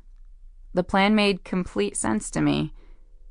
Sandra blinked at Janie, as though if she blinked hard enough, Janie might disappear or grow a tail. I took the shaker from Sandra's hands and finished the job of mixing the cocktail. I can't believe you did that. You're using children... Janie shook her head. No, I'm not using children. We're going to have kids anyway. And I thought, why not use the idea of these future kids to persuade his parents to make the right decision now? Sandra made a choking sound, then leaned on the kitchen counter. You're not going to use the kids, are you? Meaning later, once they're born? You're not going to manipulate his parents into... No, absolutely not. Janie appeared to be genuinely horrified by the thought. I would never do that. I just want his mom and dad to give him a chance. I just want them to make an effort. He's so grumpy, I supplied as I poured the margarita into Sandra's glass. Janie tried to suppress her smile with a scowl. No, not grumpy. He's sensitive. He doesn't show it to many people. I snorted. You mean he only shows it to you? She ignored me. But he is, and he misses his family. And they're his family, and I want to meet them. I've never had a mother, not really, and his mom sounds great, except for the whole, disowning her son thing. And why shouldn't my children have grandparents? I lifted Sandra's glass and took a sip. They should. I completely support you in this decision. Janie gave me a single nod of appreciation. Thank you, Elizabeth. Your support means a lot. Sandra was still frowning as she took her glass away from me before I could take another drink. Well then, what about the reunion? I imagine it took a lot for you to get these people to agree to the visit, right? Janie looked from Sandra to me. She didn't respond. The sinking feeling from earlier in the evening had morphed into full-fledged and sudden depression. I couldn't ask Janie to reschedule her trip to Boston. I knew how important it was to her to have a family. Her family was worse than having no family at all. Her sisters were criminals, and her father, although he meant well, was clueless and, honestly, similar in personality to dry paint. Her mother, when she was alive, was a terrible woman who'd abandoned her family whenever it suited her. At least I had my dad and wonderful memories of my mother. Janie deserved this. She deserved to have her husband's family know her and love her. I stared at the counter and traced a design in the granite. You should go to Boston, I finally said, meeting her gaze. Really, go to Boston. She shook her head. I can reschedule. You can't reschedule your reunion. I'll go. Sandra's declaration was a bit of a slurred shout. Janie blinked at her. To Boston? No, Wonder Woman. I'll go to Elizabeth's high school reunion. I'll go with Elizabeth, and you'll be off to Boston with your Mick Hot Pants to make babies for those awful people. Janie looked at me. I looked at Janie. I looked at Sandra. Sandra looked at me. Janie looked at Sandra. Sandra looked at Janie. Sandra lifted her glass again, winked at me, and toasted us both. To friendscorts. They're like escorts, but without the cash. Chapter 4. For the love of chartreuse, can we please listen to something else? No. Please, oh please, oh please, oh please. She sounded so anguished and tortured. No. Damn it, Elizabeth. I've dropped 3 stitches and had to rip out 2 rows of this shawl. I can't listen to one more prepubescent boy say the word girl or kiss when you know he wants to say whore and Fine. I tightened my fingers around the steering wheel. Pick something else. Sandra bolted upright, placed her pile of knitting to the side, and grabbed my iPhone. Oh God, thank you so much. I know I said I wouldn't make fun of your music, but I honestly do not know how you can listen to that. I could feel my vagina shriveling with each neutered verse. Oh, come on. Laughing, I glanced at Sandra from the driver's seat. I saw you mouthing along with the last song. Yes, but much like a schizophrenic mouths wordlessly to themselves, or how you feel after stepping off that annoying ride at Disneyland with It's a Small World After All stuck in your head for the rest of the day. She thumbed through my albums, and her brow drew downward with each pass. Well, you are a complete crackhead. Every single album on here is boy band Schitzerhosen. Sandra, making no attempt to hide her disgust, pulled the audio jack from my phone and dumped it in the center console. She pulled out her phone and simultaneously plugged it in while searching for music. When she pressed play, and a sultry, soulful voice reverberated over the speakers, her head fell back against the headrest, and she closed her eyes. Oh, yes. God, that's the stuff. Her fingers flexed and unflexed on her knees in something akin to ecstasy. We were just crossing the Mississippi River, heading west on I-80. I promised Sandra that we would stop at the world's largest truck stop so she could purchase an ear-flapped trucker hat. Part of me wondered if the truck stop was the main attraction of the trip for her. Acres of what were usually cornfields were barren on either side of the interstate. Large silver silos, red barns, and picturesque farmhouses dotted the landscape. Tall, leafless trees lined the road, stretching to the sky like brown bottle brushes. It was near 50 degrees outside, and the sky hadn't yet decided if it wanted to be gray or blue. So, Sandra's voice beside me was relaxed, almost dreamy. She recommenced knitting. Is there anything I should know? I shifted in my seat. About what?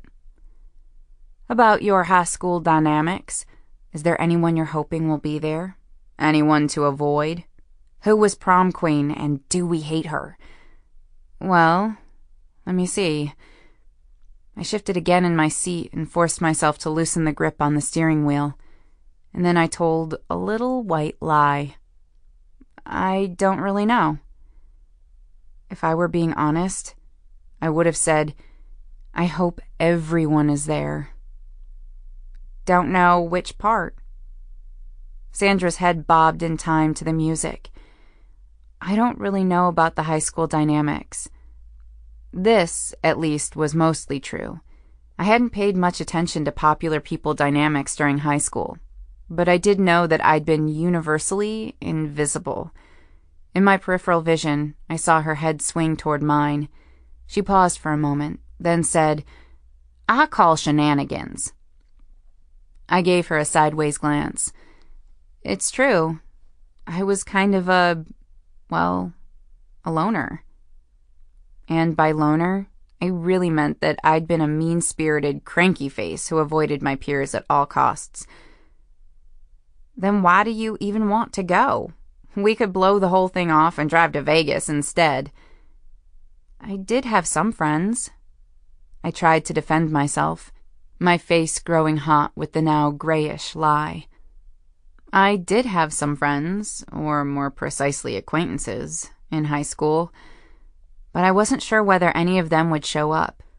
The truth was, I really wanted to go to my high school reunion, but I couldn't tell Sandra why because most of my reasons were 10 out of 10 on the petty, insipid twit scale. Granted, part of me was curious.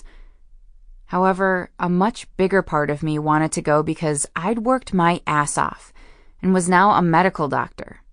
I wanted to lord it over all the people who were popular, beautiful, and barely knew I existed in high school. I was sure, crossing my fingers, that they were all failures of some sort. I wanted to introduce myself as Elizabeth Finney, MD, as in medical doctor.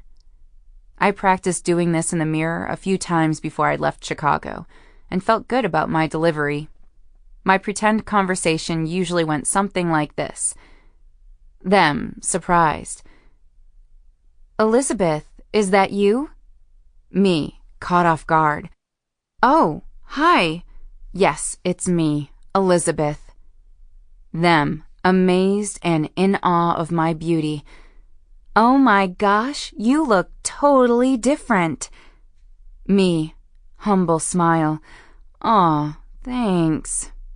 Them, interested and dazed by my good looks. What are you up to now? Where are you working? Me, politely responding with an air of modesty. What? What do I do now? Well, I'm actually a medical doctor. Them, completely blown away and fumbling over their words. Oh my God, that's so fantastic.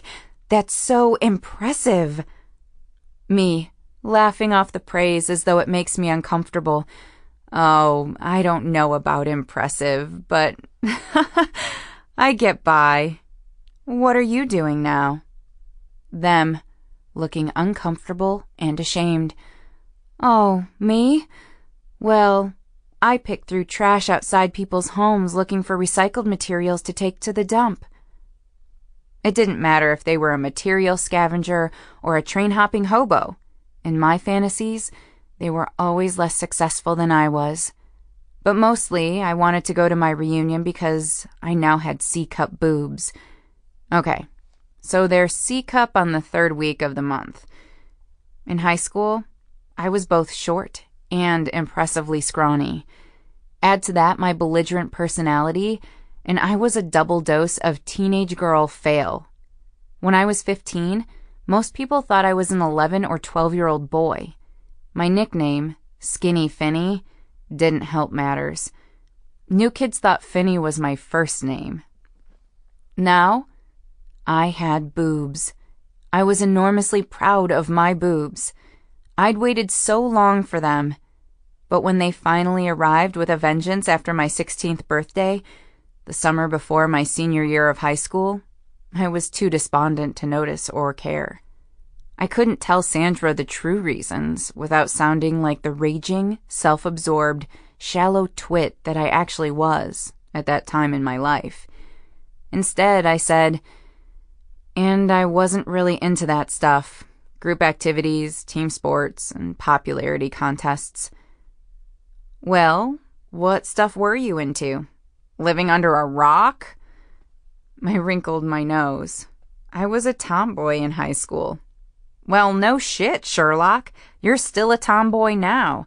Except that you listen to tween music and have long hair. You're lucky you don't need to wear makeup. But you must have noticed which cheerleaders were hoes and which guys to put onto your spank naughty and spank nice lists. I rested my left elbow on the sill of the door and tugged at my bottom lip. If I were with Janie, I wouldn't need to explain that the reason I was detached during my last 2 years of high school and any days of their lives type drama from 10 years ago was because of Garrett.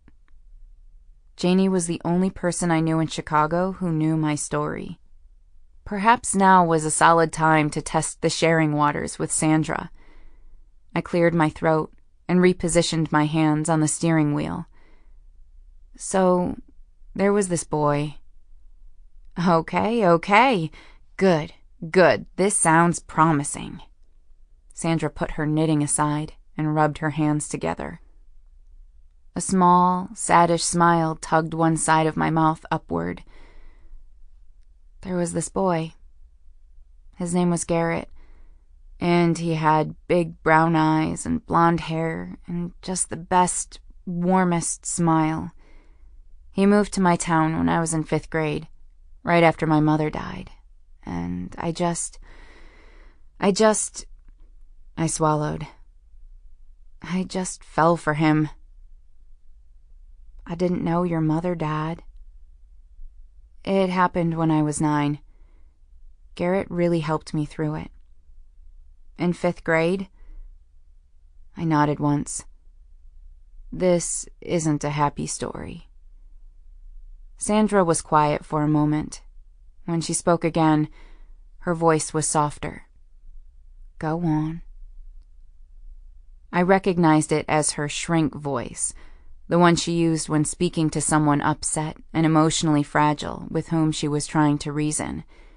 During one of our knitting nights out on the town, she used the voice to convince a hoity-toity maitre d' that he, indeed, had lost our reservation, and that he, indeed, needed to set the thing to rights as soon as was humanly possible.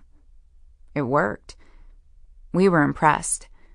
I was impressed. She was using the voice on me now, and it was working. I fell in love with Garrett. I skipped a grade in elementary school, so he was a year older, but he was so easy to be around. He made me feel good, like I was important to him, you know? So gentle and kind and sensitive. He was really there for me, you know? I just always wanted to be around him. We were childhood sweethearts, just like my parents were, and we were going to get married one day. But when he was 15, I started tugging at my bottom lip. We went to a party, and both of us drank. He only had, 2 drinks, but afterward, he had severe pains in his neck and sides, so his friend, Nico, drove Garrett to the hospital. They discharged him almost immediately after he was admitted. I think they thought he just had too much to drink. But, I sighed. A few months later, at the end of summer break, he was getting sick a lot. Fevers with no other accompanying symptoms, that kind of thing. I paused, waiting for the sting of tears that usually accompanied this part of the story. But, to my surprise, when I spoke again, I was able to do so without a chin wobble or a voice waver. The doctor ran a complete blood panel, and he was diagnosed with Hodgkin's lymphoma.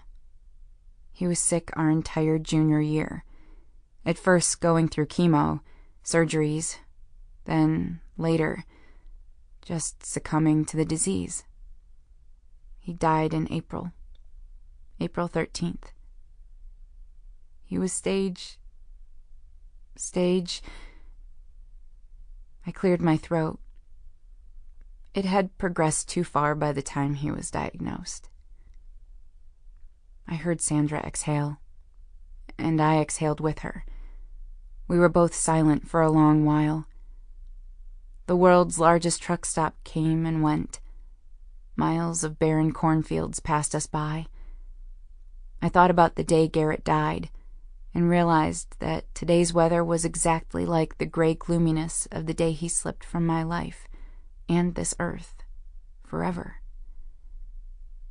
It gave me an odd feeling of being in the right place at the right time as I shared this story with Sandra on the way to my hometown that was full of so many memories, good and bad.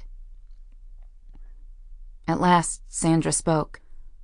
"Well, that is some depressing and tragic shit, Elizabeth."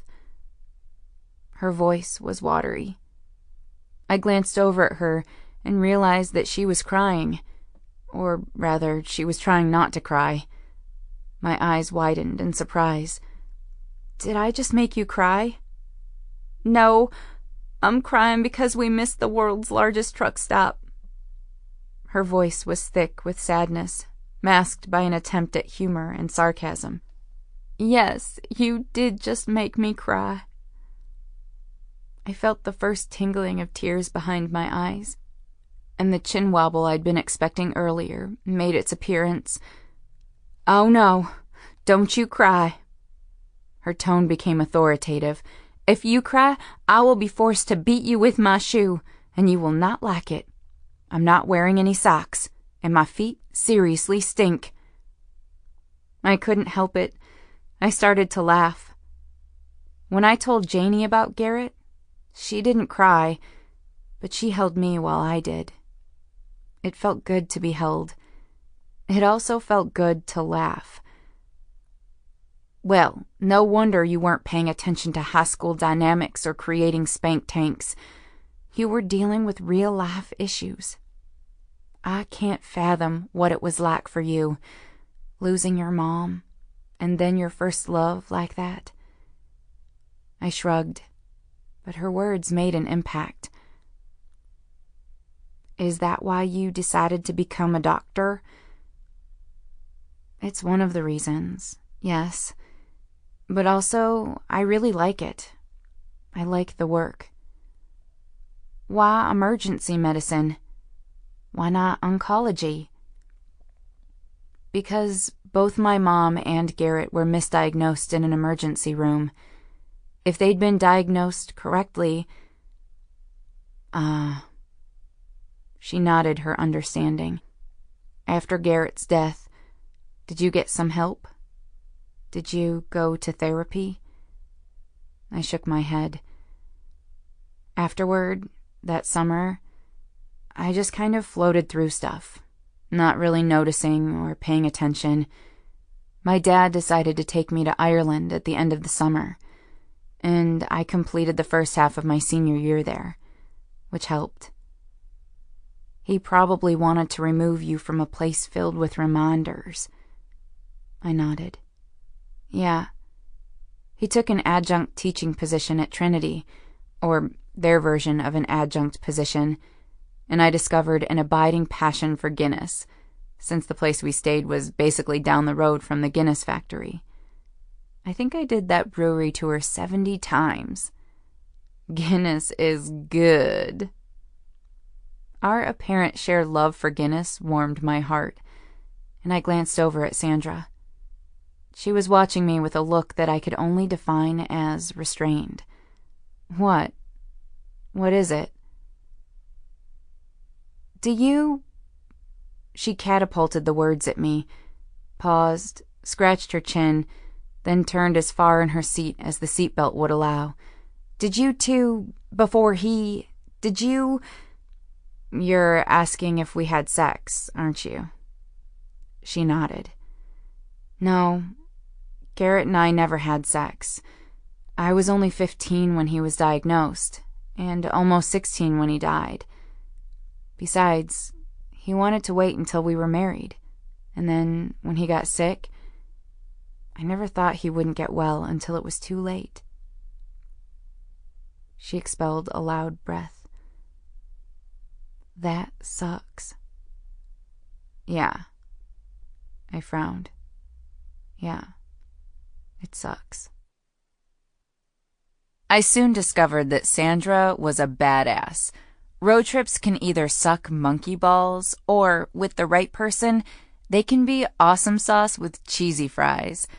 Sandra was the right person. She regulated the car temperature to make certain it was always comfortable. Her music selection, although not my typical preference, was high quality. She ensured conversation flowed and waned at appropriate intervals. And she was very skilled in the art of unwrapping my sandwich and arranging my French fries and ketchup so that I could eat effortlessly while driving. Yes, we'd been knitting together for going on 2 years, and yes, I infrequently met her for lunch at the hospital. But our interactions until this trip rarely deviated beyond those situations.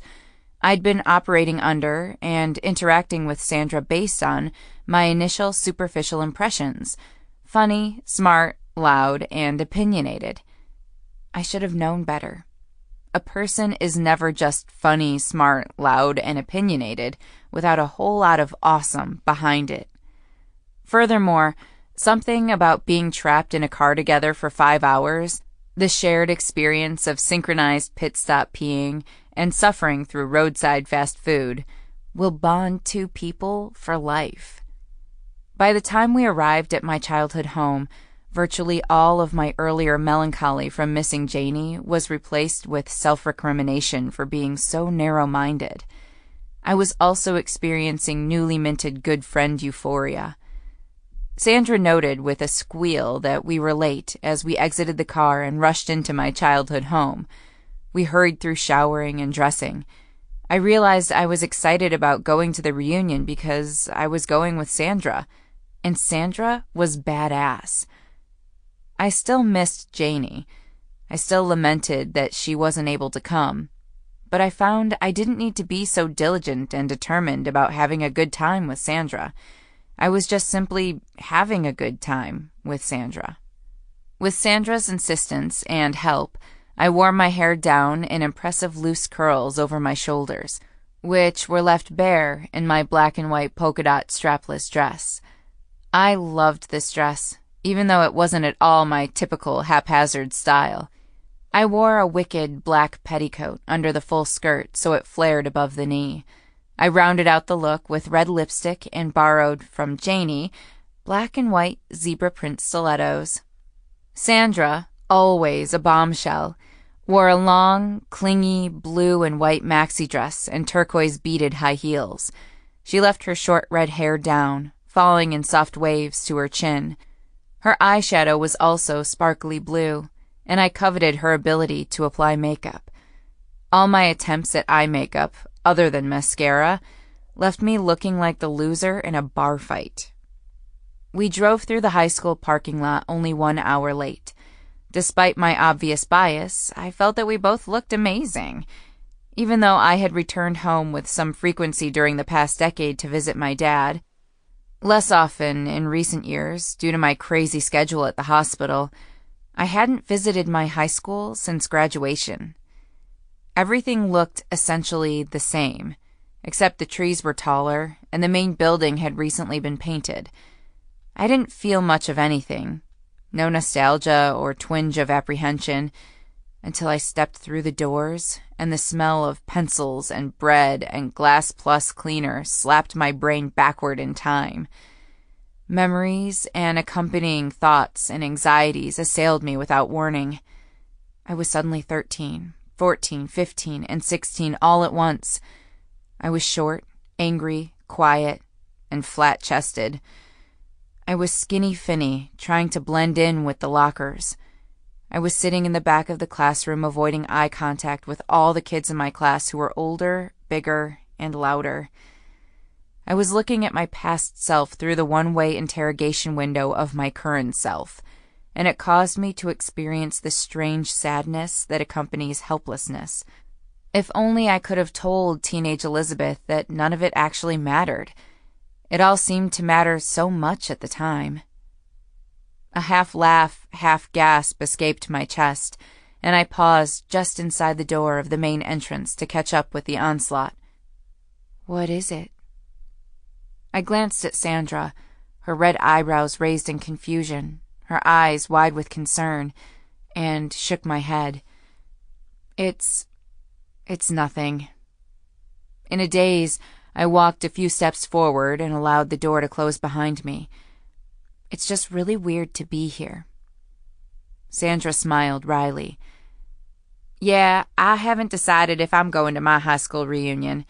I don't know if I should grace those people with the gift of my presence." "Did you have a hard time in high school? Did you hate the prom queen?" I strolled forward, feeling a bit easier and acclimated.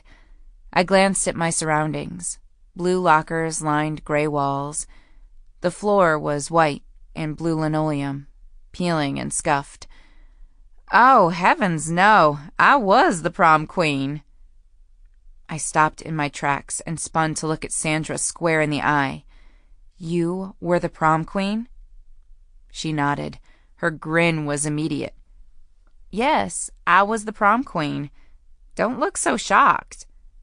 "I'm not shocked. I waved my hands through the air, trying to locate the words as my feet automatically led the way to the gym. "I'm surprised." "You're a doofus. Shocked and surprised are synonyms." "No, not really. Shocked means that something is hard to believe. Surprised means something is unexpected." Sandra's eyes narrowed. Their glittery green was intensified by the long blue and white maxi dress she was wearing. "You sounded just like Janie when you said that." She was right. I did. The thought made me happy-sad. She's rubbed off on me despite my efforts to remain unaffected. I've spent all these years trying to wash off the stink of my own social ineptness, and believe me, I had my own special brand of social incompetency. But I know I've adopted some of her mannerisms. She has this thing about words. Sandra's expression was plainly skeptical. "In what ways were you socially incompetent?" I was really, really shy. Sandra pushed my shoulder. "Get out, you! The queen of hospital pranks and hot man conquests? I call shenanigans." "Are you surprised?" "No, I'm shocked." She wagged her eyebrows, which made me laugh. "Why were you shy?" "Actually, I don't know if I was exactly shy. Rather, I just had this overwhelming disdain for the world and everyone in it." Before Sandra could respond to this revelation, a super-duper cheerful voice interrupted our conversation with an exaggerated, "Hi there, how are you?" I hadn't noticed that we'd walked all the way to the entrance of the gym. Early-decade dance music pumped through the open doors, specifically Let's Get It Started by the Black Eyed Peas. I blinked twice at the image in front of me. Stephanie Mayer, our class president, smiled at Sandra and me with extraordinary force as though trying to convey expediency.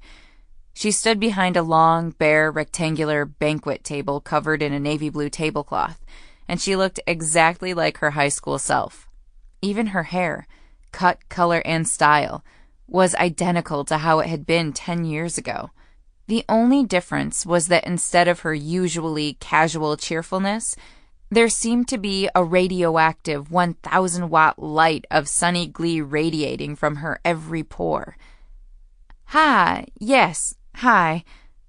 Sandra returned her smile with a bracing, unsure one of her own, as if the force of Stephanie's grin had temporarily made Sandra question the intelligence of attending my high school reunion. "This is Elizabeth, and I'm her friend skort, Sandra. We would like our table assignment, please." Stephanie's eyes met mine, and I noted a lack of recognition there. Her brow wrinkled, although her smile remained firmly affixed. "Hi." "Hi." I waited a moment for some kind of follow-through, like telling me where I could find my name tag or my table. Sandra filled the silence. "This is the class reunion, right?" Stephanie's eyes ping-ponged between us. Finally, she asked, "Did you go to school here?" I glanced at Sandra briefly, then cleared my throat. "I'm Elizabeth Finney." Stephanie blinked at me for several protracted moments, her brow comically low. I thought about pulling down my strapless dress and flashing her or slapping her across the face just to see if a Jerry Springer-style wake-up call would make a difference. "Oh, you're Skinny Finney. I remember you, but you look completely different, and your hair is really long now." She cocked her head to the side and gave me a reproachful smirk. "You should have just said so." Yes, what was I thinking? I deadpanned my response, but she didn't seem to hear me. "It's a good thing you caught me. I was just about to go in. I don't want to miss any of the excitement." Stephanie's voice was muffled as she reached under the table and rustled through some unseen items. It took her maybe a full 4 minutes to find what she was searching for. Sandra gave me a questioning glance, which I answered with a shrug. "Here you go." Stephanie bolted upright and handed me my name tag with a booklet. "Your name tag has your table number, and you cannot change tables, so please don't. And the brochure has a listing of almost," she paired the word almost with a clumsy double wink, "all attendees and their contact information." Sandra eyeballed her and crossed her arms over her chest. "Can I ask, what is with the stealth placement of the name tags? Why not just put them on top of the table and let people pick their own?" Stephanie's mouth curved into a small O, and, again, her eyes ping-ponged between us. "Oh, you don't know." We stared at each other, waiting for her to continue. After a long pause, Stephanie leaned over the table and motioned for us to do so as well, even though we were basically alone in the hall. "We didn't know if we were going to have problems with people trying to get in since Niccolo is here. It was all very unexpected, and he has quite a security team with him, but—" I didn't hear anything else she said. The shock caused temporary peripheral neuropathy in my ear tips, fingers, and toes. I felt both hot and cold, like a pathetic melting ice sculpture. The anxiety was going to send me into cardiac arrest. Sandra's attention moved from my face to Stephanie's. She blinked at us both. "Okay, what am I missing? Who is Niccolo?" Stephanie chuckled. Only Nico Manganiello, a.k.a. Nico Moretti, a.k.a. The Face. Chapter 5. Wait. Sandra held her hands up and catapulted a slightly hostile glance in my direction. You mean that hot guy on Comedy Central who has that show where he tries to talk celebrities into getting naked, but mostly he just gets naked and they end every show with him jello wrestling with hot ladies? You went to high school with that Nico Moretti? I didn't respond. I didn't get a chance.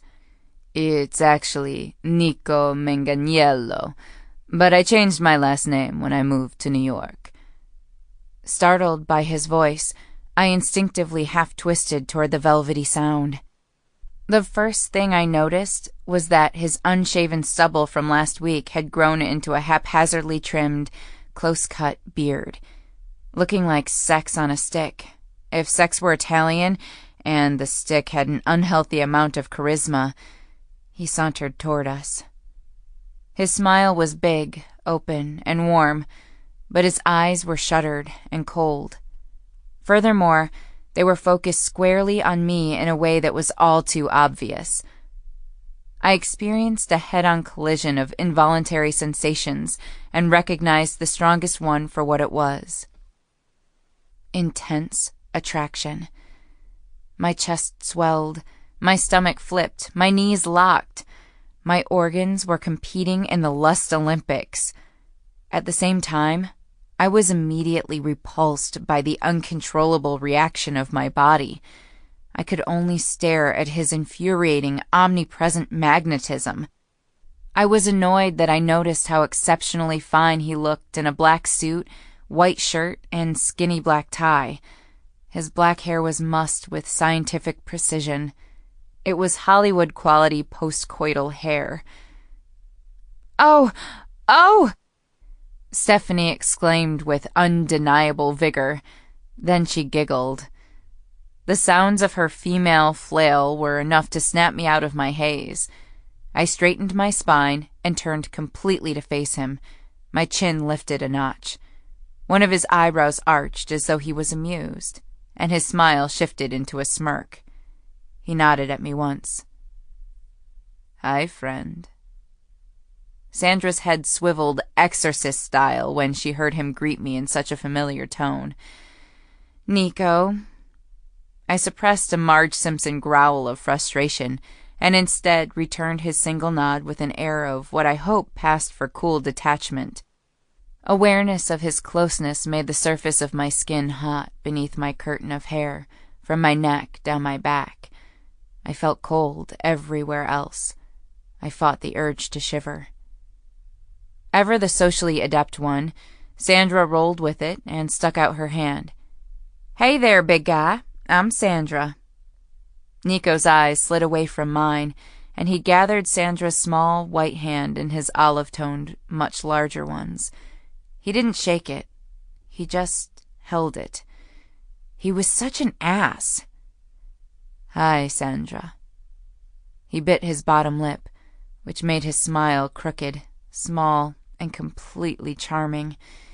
He kept his voice low, intimate. I could practically hear seduction in it. "It's really nice to meet you." Sandra gave a breathy laugh and glanced at me with suppressed glee. I fought the urge to roll my eyes. "What are you doing here?" My voice was accusatory because I meant it to be. It didn't make sense. He had no reason to be here, in Iowa, at my high school reunion. I narrowed my eyes.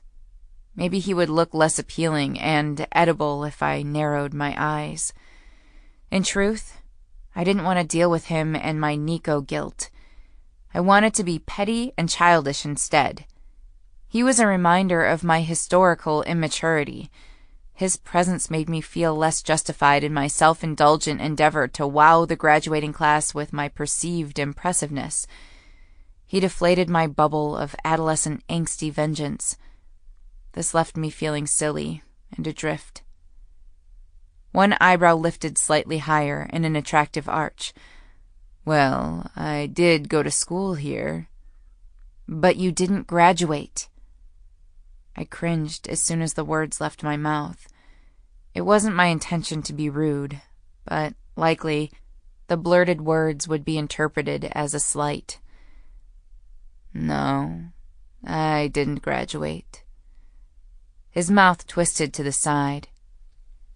A flicker of what looked like bitterness burned beneath his cool gaze. Some of us don't need to graduate 3 times in order to feel successful. Some of us don't need to graduate at all. It was exactly like old times. We were standing in the hall of our high school trading insults and throwing hateful glares like grenades. I blinked and flinched, then opened my mouth to say something nasty. But Sandra interrupted just in time. "I'm such a fan of your show, but you must hear that all the time. I especially love it when you have the girls do that game show skit, Are You Smarter Than a Bikini Model? It's always fun when they make those guys look like idiots." Well, all the girls on the show are really smart, and honestly, the guys usually are idiots. I never miss it. Debbie is my favorite. I love that she leg wrestles. She's so strong. Thank you for the show. His eyes twinkled. I've never seen anyone able to eye twinkle on cue quite like Nico. I suspected he must have perfected eye twinkling in front of a mirror at a young age. No, thank you. I never get tired of meeting fans. I love fans of the show. I quietly snorted. It was a scoff snort, but it must have been loud enough for him to hear because his eyes returned to mine as he released Sandra's hand. "Do you watch the show, Elizabeth?"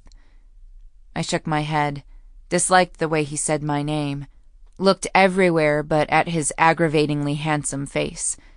I tried to sound bored instead of irritated. "Nope, can't say that I do, what with all the graduating I've been doing." I felt his gaze on me for a very brief second. Then he said something entirely surprising, and yet, for Nico, not at all shocking.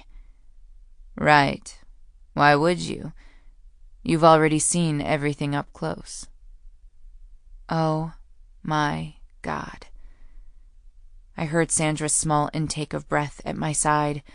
My eyes widened and met his.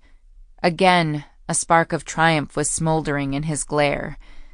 Nico was trying to bait me into a fight. He always used to do this in high school, the unkind nickname repeated at every opportunity, insults flung down the hall at my back, knocking books and folders out of my hands, introducing me as a boy to new students. He was trying to get a rise out of me. He was always trying to get a rise out of me. Freaking Nico Manganiello. He'd been tormenting me from the moment he put a dead and road-flattened toad down my dress in Sunday school when I was 4. Despite our mother's close friendship and the time we spent playing together as children, my aggravation with him, and therefore avoidance of him, increased yearly. In kindergarten, he cut one of my braids during nap time, leaving me with long hair on the left and short hair on the right. In 3rd grade, he gave me what I thought was vanilla pudding, but it turned out to be mayonnaise. Of course, I didn't realize it was mayonnaise until after I had a huge spoonful in my mouth, and, of course, I couldn't spit it out because we were at his parents' restaurant for dinner. I still hated mayonnaise with an unholy fire. In 5th grade, he gave me the nickname Skinny Finney, which stuck with me until college. Worst of all, in 6th grade, he became best friends with Garrett. And through it all, the baiting when I was a kid and the persecution when I was a teenager, I couldn't seem to force myself to loathe him like he'd apparently despised me. I was so confused. His outburst at the hospital, then later his apology, followed by his request to be friends, and now his flirting with Sandra, as well as the arrogant and flippant retorts.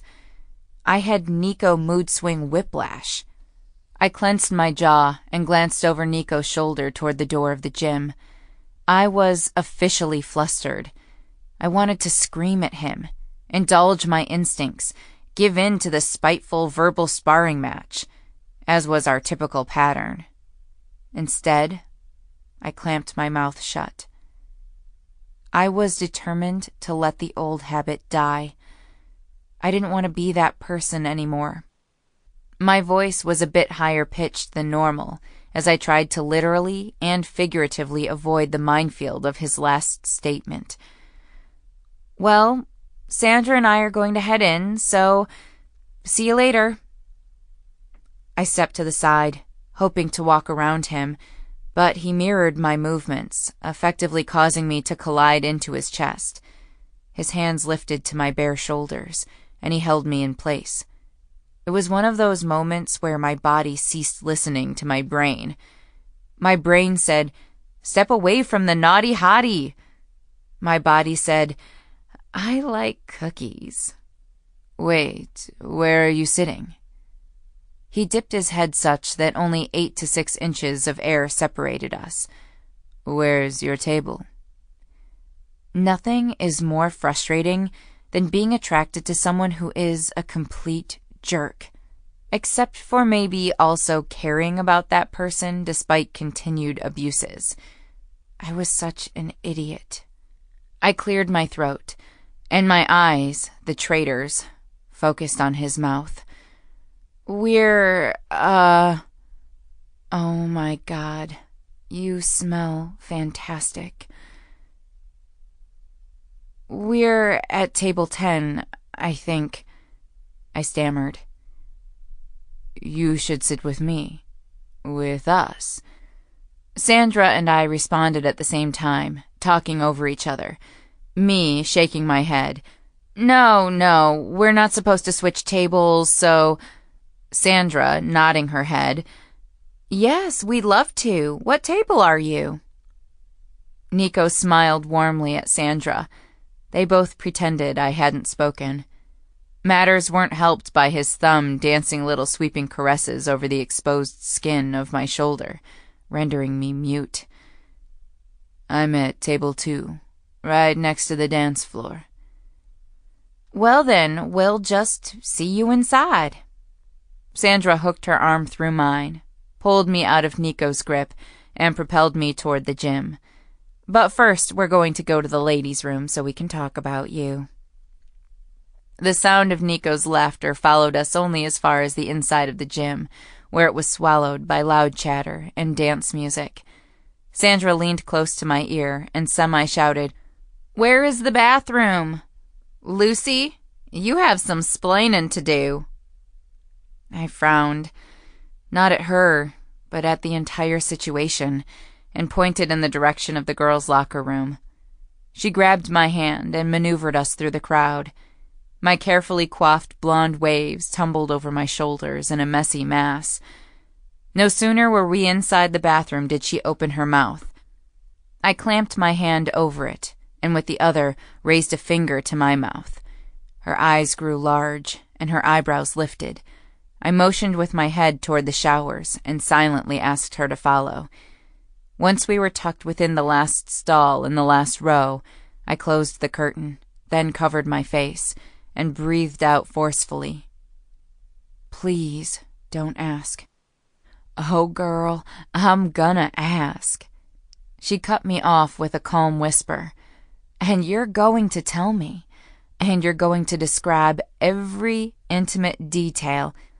Do they shave his chest? Because on the show, he has no hair on his chest. And I think that there must be hair naturally because he's Italian. And what about his... Stop. Please stop. I shook my head, my face still in my hands, and started to laugh. The sound was slightly frantic. Sandra pulled my palms from my face and waited until I met her eyes. Why are you so mortified about this? He is H.O.T. hot. I would have thought you'd get t-shirts made that said, "Yeah, I hit that." Oh, Sandra. My smile frowned. It's so complicated. No, it's not. It's simple, really. Nico Moretti, or Manganiello, or whatever, still has the leg humpies for you. I started laughing and shaking my head again. No, it's not like that. He's... No, girl, it is like that. It's exactly like that. I thought he was going to grab you by the hair and drag you away caveman style. Instead, he manhandled you just a little, and it was hot. I bet if we go to his table, he'll... No, we can't do that. You don't understand. Nico was Garrett's best friend. Sandra's mouth snapped shut, and she blinked at me. Wait, what? I couldn't believe this person was me. I was a grown woman, standing in a shower stall, whispering about high school drama. I didn't even do this when I was in high school. I stepped back, leaned against the wall, and let my head fall against the tile. Garrett and Nico were best friends. And you were... Sandra lifted her eyebrows. And you were the girl that came between them? No, not at all. Nico and I, we used to play together when we were kids, like all the time. Our mothers were best friends, and he teased me constantly. But then my mom died, and the same year Garrett moved to town. The next year, by the time Garrett and Nico became friends, Nico hated me. And I didn't like him much either. He started all kinds of rumors about me when I was in middle school. Just dumb kid stuff. He used to follow me down the hall whispering Skinny Finney, his nickname for me, by the way, which ended up being adopted by everyone. How did Garrett feel about this, about Nico's treatment of you? Garrett would stand up for me. Sometimes they'd go weeks without talking to each other. Eventually, Nico would apologize, but always in front of Garrett. I knew he did it just for show, but I didn't want to be the reason Garrett and Nico fought. I always felt bad about it, like it was my fault. It wasn't your fault. I know, but I was an adolescent and I couldn't think of what to do. I didn't know how to process it, how to not overreact. But whenever we were in the same room together, it was like, we were always at each other's throats. I was shy with most people, but with Nico, I gave as good as I got. I was really mean. He was really mean. I couldn't stand him. Sandra tilted her head to the side, studying me. You couldn't stand him? I looked up at the ceiling without really seeing it. What I saw was Nico next to Garrett's bed, the two of them playing their guitars. That's not entirely true. I cared about him, about Nico. Even after... I lifted my hands and motioned to the air around us. Just everything. We grew up together. When we were kids, it wasn't all bad. Sure, there was lots of teasing, but there were good times too, you know? And I thought he cared about me, as a friend. But the older we got, the worse he became. You think he didn't care about you. It was a statement. I nodded my confirmation. How could he? How could he possibly care about me and be so awful? His treatment of you must have hurt. It did. I glared at her. Didn't particularly like the fact that she was right, that it was still painful. I was a 26-year-old adult whose feelings continued to be impacted by high school hurts. But I supposed that didn't make me any different than the rest of the general population. Sandra sighed. So, what happened? What changed? When Garrett got sick, Nico and I we decided to pretend to get along, to make things easier for Garrett. That year we took care of him, together. We didn't fight. And after Garrett died, Nico and I continued to hang out. Like, go see a movie hangout, or... I tried to swallow again, but my throat was too dry. He would climb into my bedroom window every night and hold me while I slept. Sandra was exceptionally quiet. I couldn't even hear her breathe. I met her gaze and discovered that she'd turned into Shrink Sandra. She studied me with notes of detachment and supportive skepticism. "Go on," said Shrink Sandra. I didn't precisely know why, but I did. We, Nico and I, never spoke about it. Not really. He just showed up one night at my window, and I let him in. He didn't say anything. He just hugged me, and I cried. And then we lay down on the bed, and I fell asleep.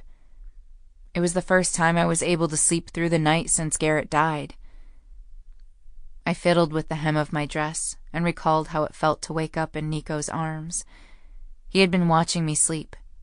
Just moments after I awoke, before I could form a coherent thought or thank him, he wordlessly kissed my forehead, extracted himself from my arms, and left the same way he came. That morning, after he left, I felt a measure of peace. I felt grateful. But that night, I wasn't able to sleep until he arrived. I think at first he came because he needed the comfort too. But then, after a while, I think he just felt sorry for me. I stared past Sandra, remembering those months.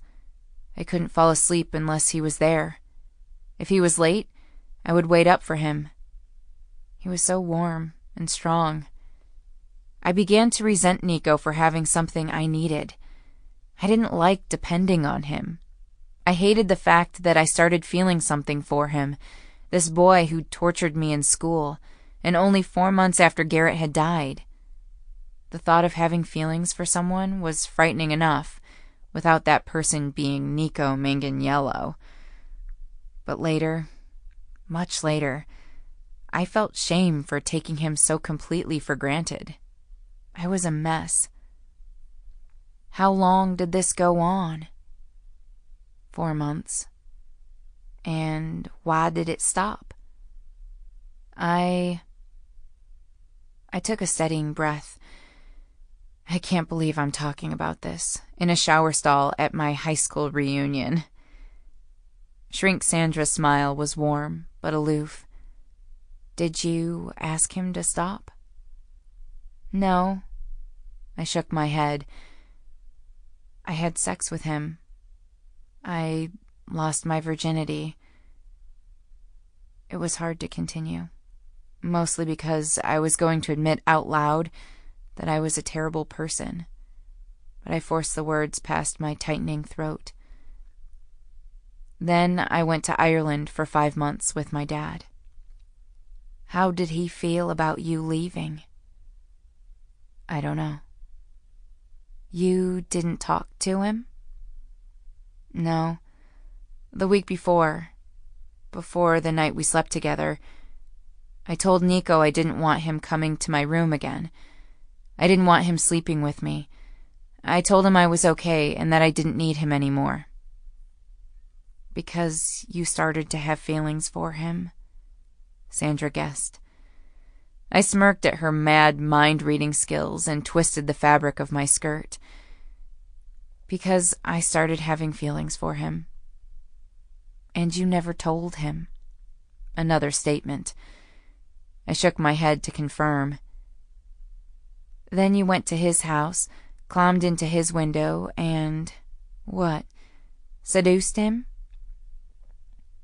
I nodded my head to confirm. Why did you do that? I couldn't meet her eyes any longer. Because I wanted to. I wanted my first time to be with someone I had feelings for, but I didn't care if he returned my feelings because I was being selfish.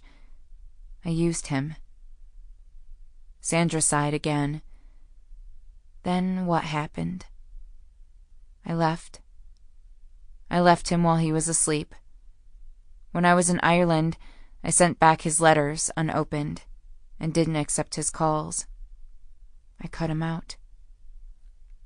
Shrink Sandra studied me, assessing, frowning.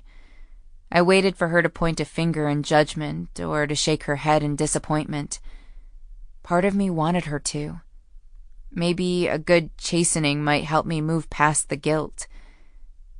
Instead, she asked another question. What did he do when you came back? You finished your senior year here, right? Yes. I was dreading seeing him, but when I came back, he dropped out of high school and moved to New York to become an underwear model. So that night when you slept with him, was that the last time you saw him? I nodded. Yes. Well, yes, until last week. I glanced at my fingers. You remember that he was the celebrity at the hospital last week that everyone was freaking out about? His niece might qualify for a clinical trial. And how did he behave when he saw you? Sandra. I glared at her. I didn't want to talk about it. I didn't want to discuss how he'd been able to fluster and disarm me so effectively 11 years after my monumental mistake. He was a big, old, gaping hole in my armor, and I didn't like thinking about him, let alone discussing him. Elizabeth. Her eyes narrowed as well. All it took was narrowed eyes and the inflection of her shrink voice. I don't know. I tried to be evasive and honest at the same time. I guess he was kind of hostile. Then later he apologized. He asked me to be friends. He asked you to be friends? Yes, it was very surreal. I can imagine. She nodded slowly for a full 10 seconds, still watching me through narrowed eyes. Then Shrink Sandra was gone, and she said, "Okay then, it's High School Musical time." What? Well, we're not going to stay in here all night. I came here to dance and watch you make awkward conversation with your old classmates. I'm going to dance. She grabbed my hand and led me out of the shower. The abrupt switch in topics gave me Sandra personality conversation whiplash. But I can't. I can't. With every thump, my heart rose higher in my throat. I can't go out there. Yes, you can. She grinned over her shoulder. And we're going to sit with the face. I didn't notice much about my surroundings as we wound through the tables to the one nearest the dance floor. I was too busy chiding myself for being an idiot. This was something I used to do a lot when I was younger, and really an idiot. All my blustery intentions of stunning everyone felt ridiculous and insipid, because they were. Because I was. I was ridiculous and insipid. I decided that all plans for vapid high school maneuvers were to be abandoned ASAP. I felt both better and lost. With no plan, I wasn't quite sure what to do. Hoping that this part of my personality, perhaps like most people, was regulated only to situations involving high school, I made a silent pledge to redouble my efforts to be brave, honest, and self-effacing. This would be difficult. Every person clustered around Nico's table was aiming stares with toxic intent in our general direction. Well, almost everyone. Well, all the women. Regardless, Sandra approached with the confidence of one who is certain to be welcomed. She sauntered right up, placed my name tag at an empty seat, and hooked her bag on the back of a chair. Nico was standing at a different table nearby, leaning close to a tall blonde. I recognized her as one of his on-again, off-again high school girlfriends, Shelley Martin. She was mostly in profile. He whispered something in her ear that made her laugh. It wasn't a forced laugh. It was genuine and contagious, People in their sphere were attempting to lean closer to be part of the conversation, pressing themselves into his space. I was reminded that he was irresistible to just about everyone. "Okay then, start introducing me to people." Sandra grinned, her eyes dancing around the crowd. I grimaced at the thought. Feeling strangely better now that my sins had been confessed and my foolhardy plan abandoned, I surveyed the room. My gaze landed on a boy from my sophomore trigonometry class who I'd despised, Brace Wilson. He was on the swim team, and he barely kept up the grades required to be a top athlete. He always tried to look over my shoulder during tests and frequently asked to copy my homework. Swallowing my pride, I marched over to where he stood with a woman I assumed was his date. I decided that now was a good time to practice redoubling my efforts to be brave, honest, and self-effacing. "Hi, Brace." I paused a beat, giving him time to identify me, and then stuck out my hand. "It's good to see you again." Brace studied my face with teetering recognition. "Oh, hi, I'm Elizabeth. You probably remember me as Skinny Finney." I smiled. His eyes grew several sizes. "Oh, yeah, I remember you. We were in math together." To my complete astonishment, he hugged me. "You were so nice." Brace released me, but he kept a hand on my shoulder as he turned to the woman at his arm and said, "She used to let me copy her homework. Finney is the reason I didn't fail that class." The woman's eyes were warm and friendly. "He is still terrible at math. I'm Belinda." I shook hands with Belinda, introduced Sandra, and then found myself engaged in an easy conversation with Brace and Belinda. They were married.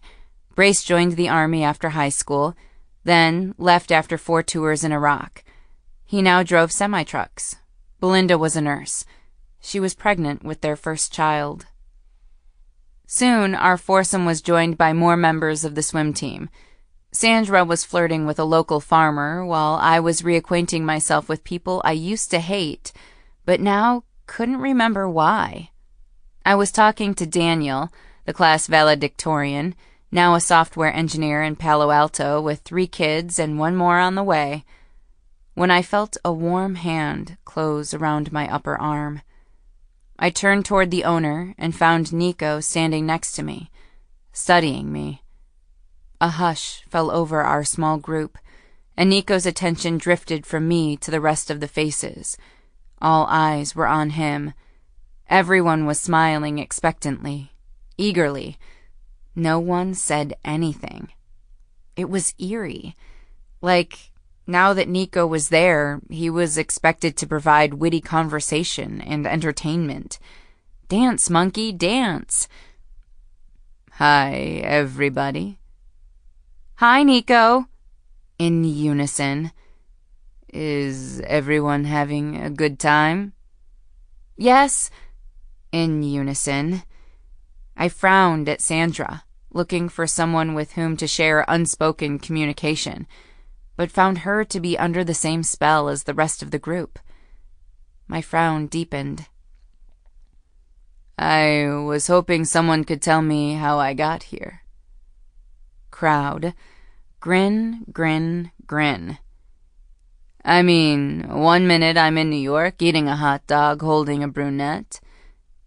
Then, as though speaking only to himself, "Or was that holding a hot dog and eating a brunette?" Nico. Comedic pause. Crowd. Chuckle, chuckle, chuckle. Nico. Head shake. "And the next minute..." He slid his arms around my waist and pulled me back to his chest. "I'm in Iowa holding a blonde, but I'm still hungry." His hands moved with familiarity, resting on my stomach. If he'd been anyone else, I would have stepped out of the embrace. But for some reason, he seemed to have all of us under some kind of hex or enchantment or voodoo mojo. My brain told me it was the celebrity cloud. My heart told me it was just Nico being Nico. What I really want to know is... He leaned close to my ear and glanced over my shoulder. I could tell he was looking down the front of my dress. What happened to the hot dog? Crowd. Laugh, laugh, laugh. It wasn't what he said so much as how he said it. He possessed showmanship, swagger, confidence, and just the right shade of weirdly laudable chauvinism. I was just a prop. I felt my face flame, and I tried to step out of his arms. Whoa, you're not going anywhere until you return my hot dog. That's what she said, Sandra supplied, indicating her chin toward me, and the whole group roared with laughter. I felt the reverberations of Nico's laugh at my back and knew his intent before he turned me to face him. He didn't look at me as he tucked me under his arm and led me away from the group.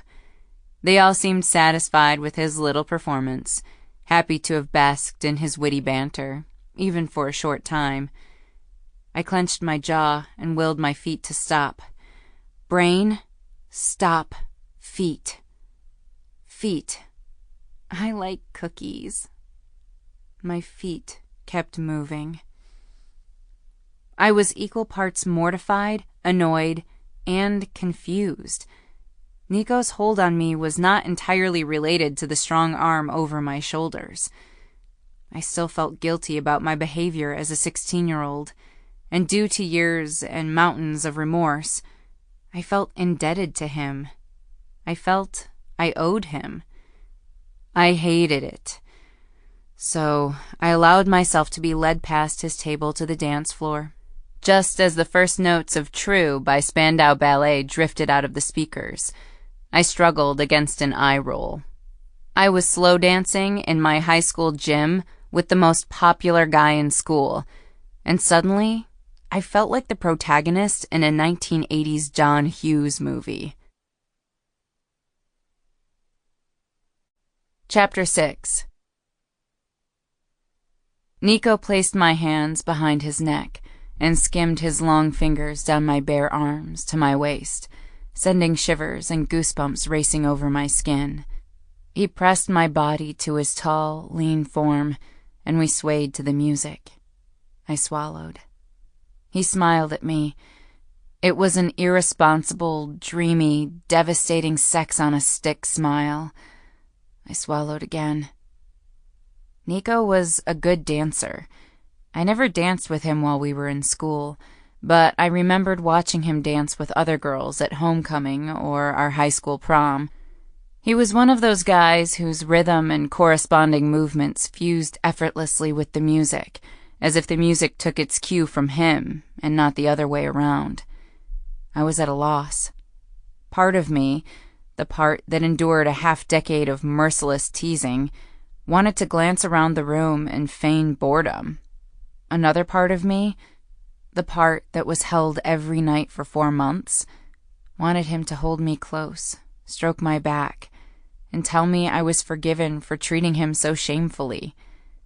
Both parts were trapped in the quicksand of his gaze and the web of his body.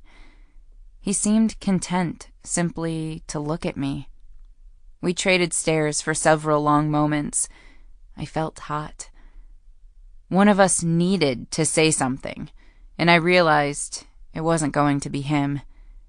I tried to think of something to talk about, but felt every topic was a minefield of either innuendo or historical baggage. I finally settled on something most people would want to know.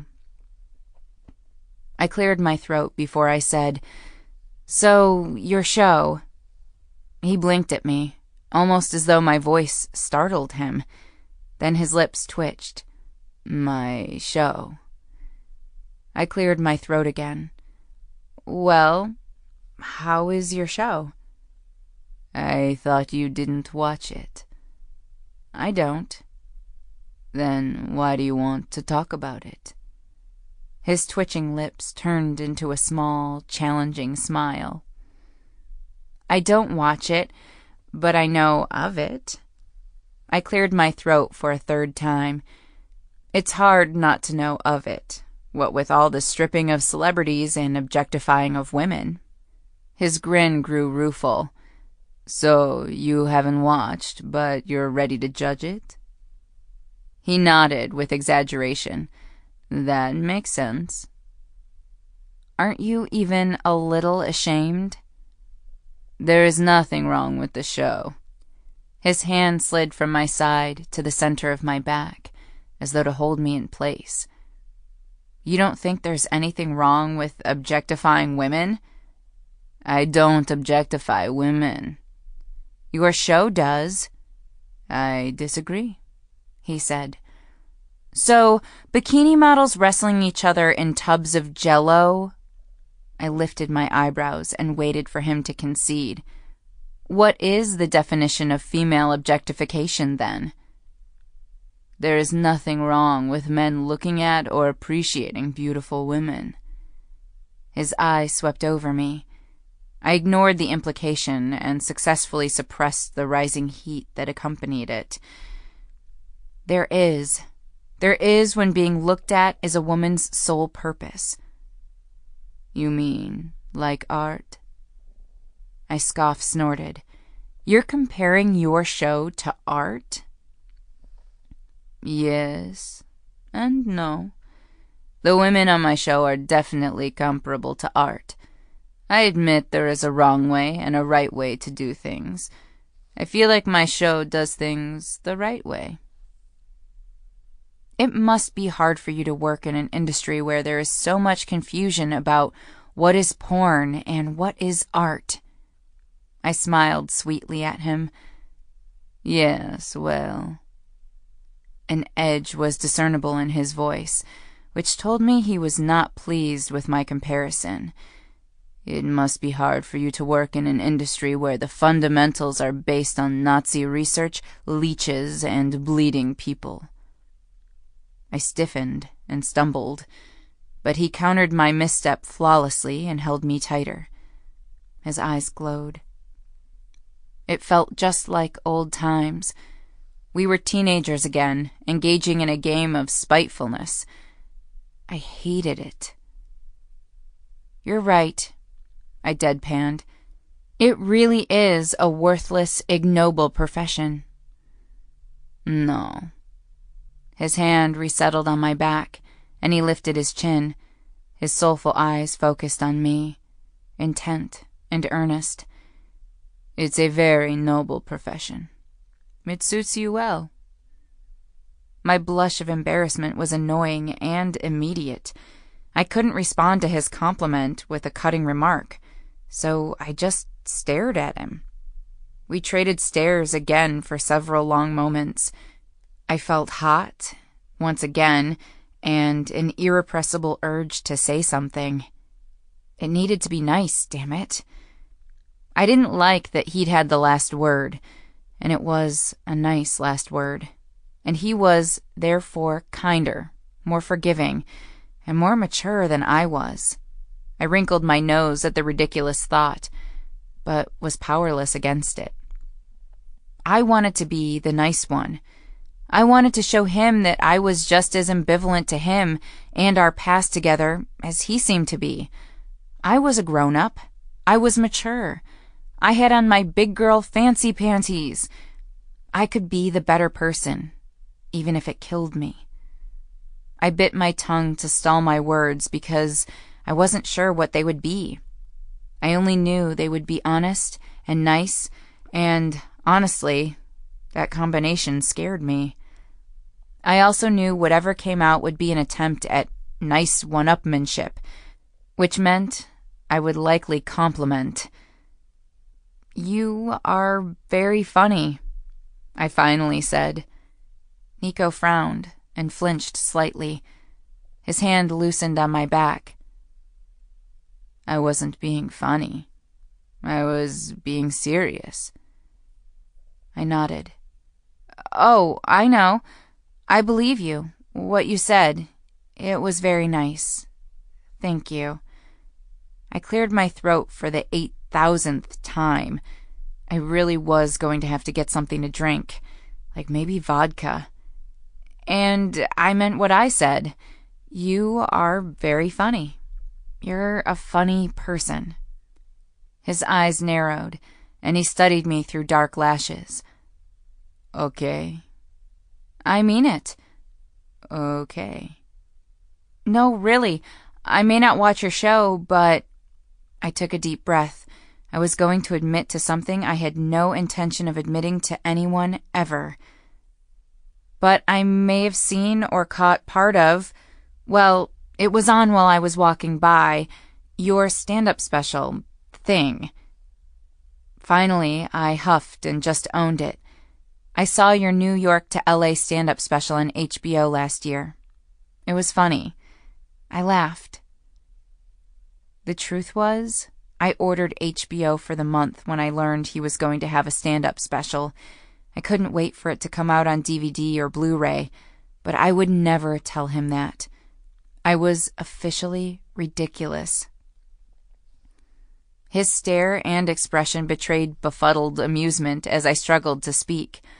Then, finally, comprehension and something like smug satisfaction. It was in his smile, the way he stood a little taller, the twinkle in his eye. What was your favorite bit? The one about universally funny concepts. He waited, then prompted. Specifically? My jaw flexed. Specifically about interpretive dance and synchronized swimming. About how synchronized swimming is funny if attempted by anyone but a professional, and then you paired it with interpretive dance. I like how you're just a very physical comedian, and it was funny.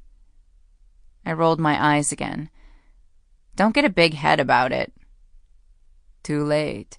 Dr. Finney thinks I'm funny. I warred bravely against my own grin. I saw it in the middle of the night after a long shift.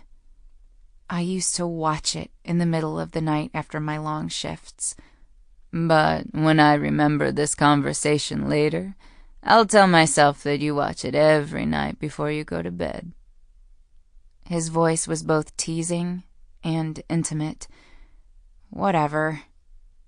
I shook my head and turned my face away. I saw nothing because he was everywhere I looked. Believe what you want.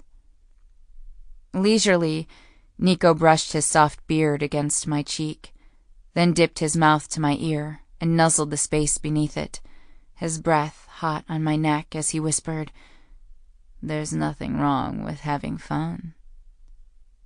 His movements and words caused an electrical shock of awareness to course from the tip of my head to the center of my belly. I jerked away, glared at him. I know that. Do you? He smirked, his fingers flexing on my back as he held me tighter. When was the last time you had fun? Last Tuesday. Oh, yeah? What did you do? I went to my knitting group. I realized just as the words left my mouth how lame and sedate that sounded. He probably pictured me sitting in a reindeer sweater, drinking tepid peach and mango tea while exchanging cocktail recipes. Dough.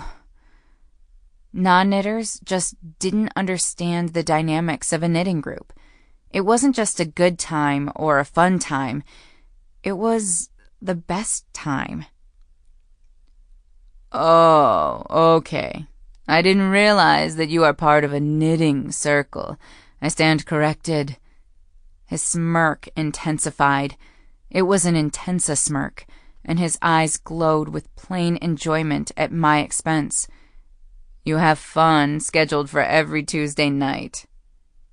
I glowered at him. It's not like that. Then tell me about it. We engaged in a staring contest for several stanzas of the song, a whisper of a smile on his features, a frustrated glower on mine. I felt the need to escape his eyes and run from the room. My hands moved from his neck to his chest and pushed against him. Before I could move even an inch, he covered one of my hands and pressed it to his heart. His other hand pressed into my back and held me in place. The song is almost over. His expression turned serious, his eyes beseeching, his body tense. Stay with me. Stay with me.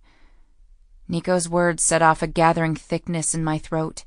I could only press my mouth into a line and nod. Stay with me. It was what I said to him the first night, the first time he climbed into my window, the first time he held me while I slept, and then every night thereafter. I wondered if he remembered. I wondered if that was why he said it. It didn't matter, not really. The song would be over, and he would walk away.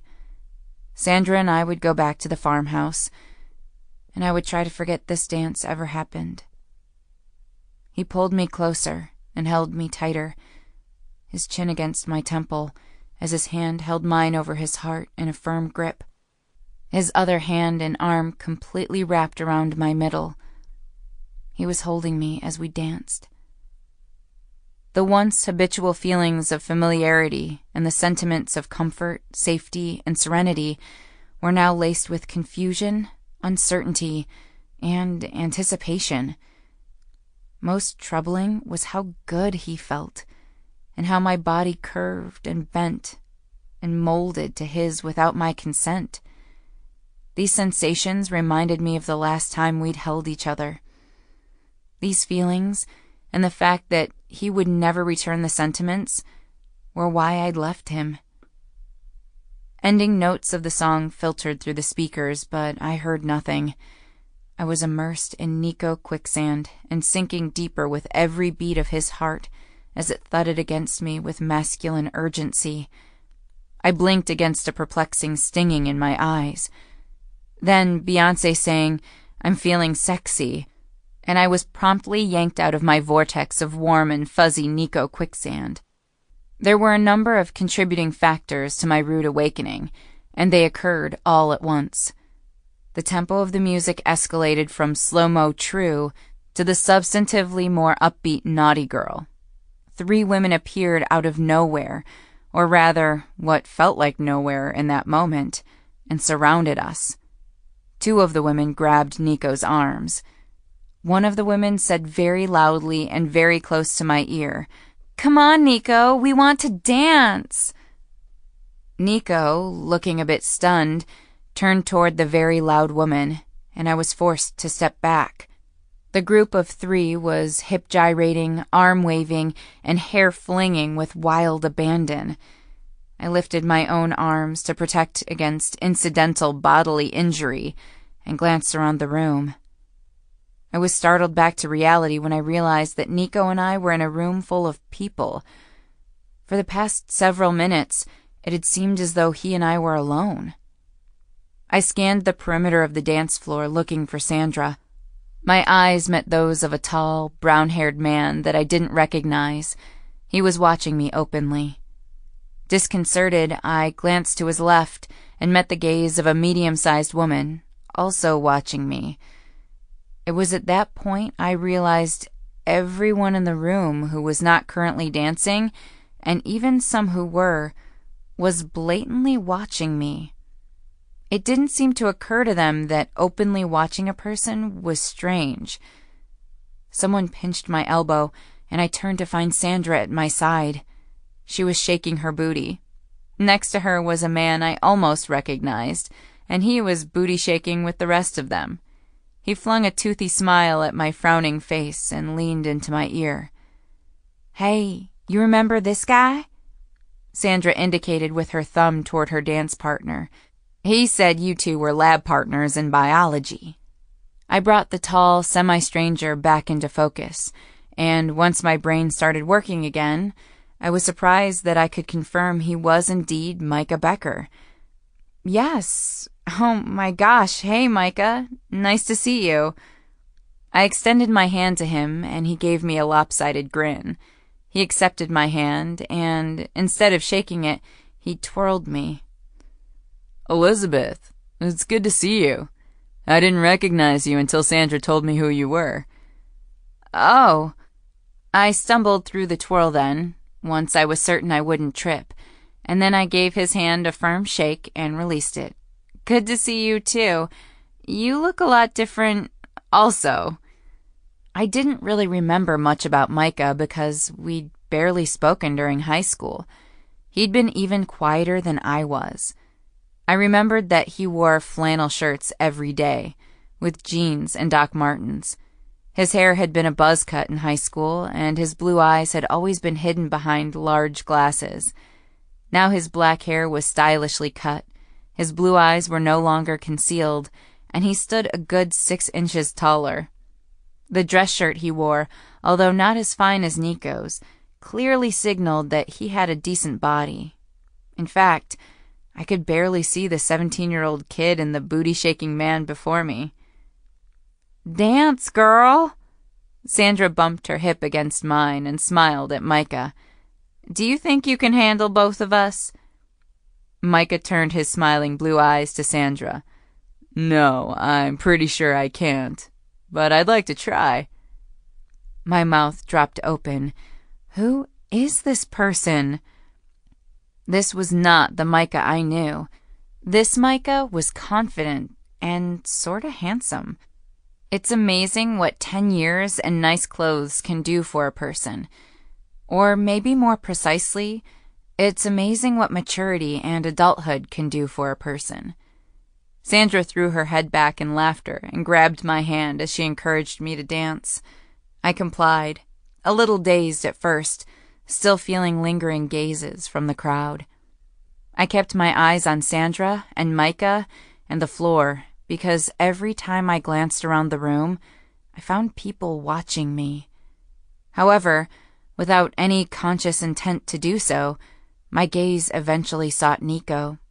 He was still surrounded on all sides by women wielding sharpened elbows. Instead of just 3, he'd amassed 6 or 7, and he was smiling at them, all of them. But it didn't look like a welcoming smile. It looked like a beleaguered, pacifying smile. They had him cornered on one side of the dance floor, and I noticed his movements were somewhat restricted. The pack of she-wolves appeared to be pressing in on his personal space with increased audaciousness. Their slutty one-up womanship made me inwardly cringe and outwardly chuckle. Micah stepped into my line of sight and grinned at me. I grinned back. He reached for my hands, and I allowed him to turn my back to his front, with Sandra behind him. We made a Sandra, Micah, Elizabeth sandwich. He was a pretty good dancer. Not as good as Nico, but still decent, and I permitted him to place a hand on my hip as we continued our booty-shaking good time. We turned, and I was facing Micah's back, Sandra at his front, which, once again, allowed me a pretty good view of Nico's harem. I expected to get another chuckle from the she-wolf antics, but instead felt a bolt of fury. Nico was now surrounded by at least 15 women, 2 of whom were pulling his shirt from his pants. He'd grabbed their wrists. He was no longer smiling. He did not look amused.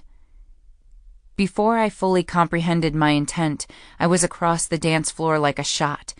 I used no subtlety to push through the crowd of crazed women. I innately know that I could manhandle these females in a way that he could not, with hair-pulling and scratching and smacking and eye-poking. There were a few exclamations of, "Hey!" and "Ow!" and "What the?" and "My foot!" and "That's my eye!" I ignored their screechy protests, but despite my aggressive attempts, an impenetrable barrier remained. Through the crush of bodies, I could see that more women had placed their hands on him, squeezing his bottom and grabbing his tie. They'd tugged his jacket back by pulling the collar in an attempt to pull it off. The dark frown marring his features mirrored my own.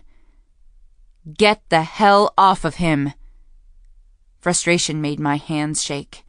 Only one woman seemed to hear my shouted command, and she merely smirked at me.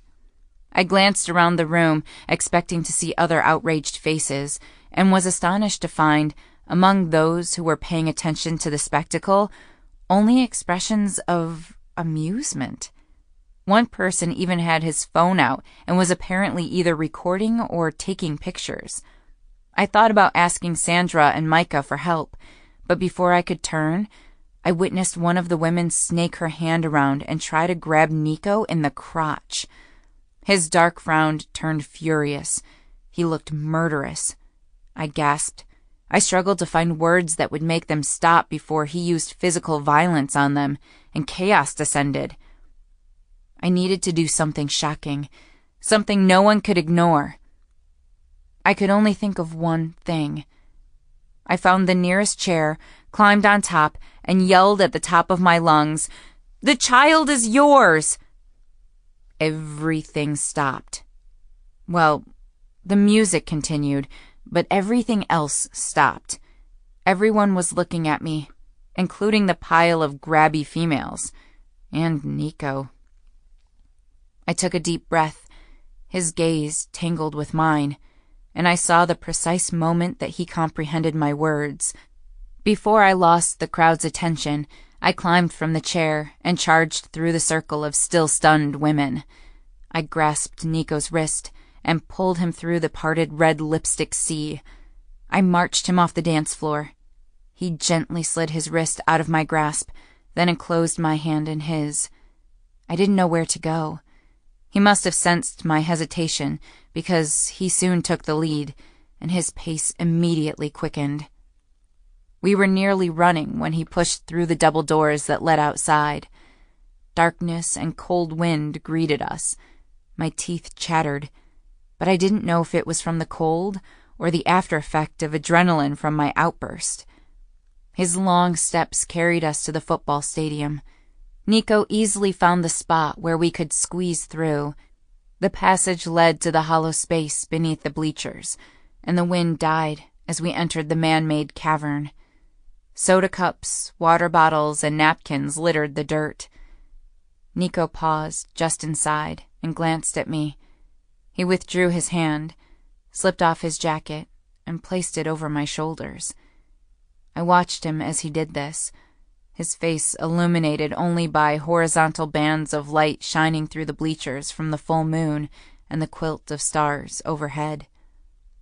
His eyes searched mine as he tugged the collar of his jacket closed around me, and we stood in silence, staring at each other. He looked expectant, tense, agitated. His gaze drifted to my lips. He licked his. The small movement made my heart race, and I broke the silence with a rush of words. God, that was crazy. Those women were completely crazy.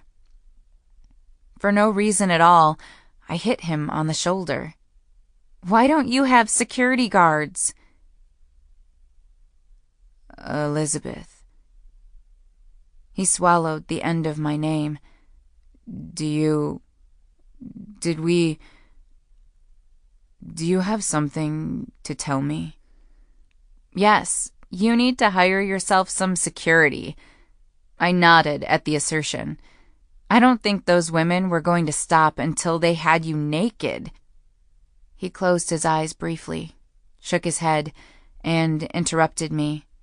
Forget about that. What about the child? The child? I frowned at him. Nico, there is no child. I said that so those psychos would back off. He blinked at me and seemed to be holding his breath. His eyes were impossibly large. He released the lapels of the jacket on my shoulders and took a step back.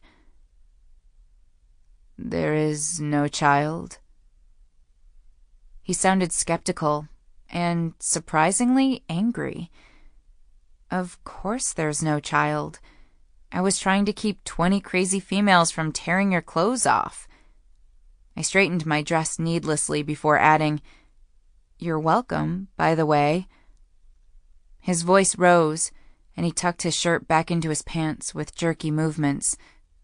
Then why didn't you yell fire, or look, the aliens are here, or anything else that wouldn't have given me a heart attack? Why did you yell, the child is yours? The vehemence and volume of his voice took me by surprise. I didn't respond immediately, but when I did, I tried to sound soothing and calm. It's illegal to yell fire in a crowded room. I didn't want them to freak out. I just wanted them to stop. He turned away. He stuffed his fists into his pants pockets and stomped to the slanted wall created by the bleachers. He turned. He glared at some unknown spot beyond the slats. I wasn't trying to... Did I embarrass you? I thought I might suffocate on guilt. No, I wasn't embarrassed at all. It's just, for a minute I thought... He shook his head as though to clear it. In the shadow and half-light of the moon, face and profile, his features appeared as though carved from granite. I allowed myself to look at him and really see him. He looked tired. In school, when I knew him, he never looked tired. He'd been bursting with restless, aimless, infectious, enigmatic energy. As an adult, I was discovering that he radiated a level of magnetism that was difficult to ignore, but it felt more controlled, directed, harnessed.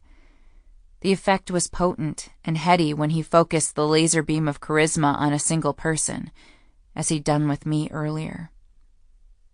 Nico stirred and crossed the space with measured steps until he was just inches from me.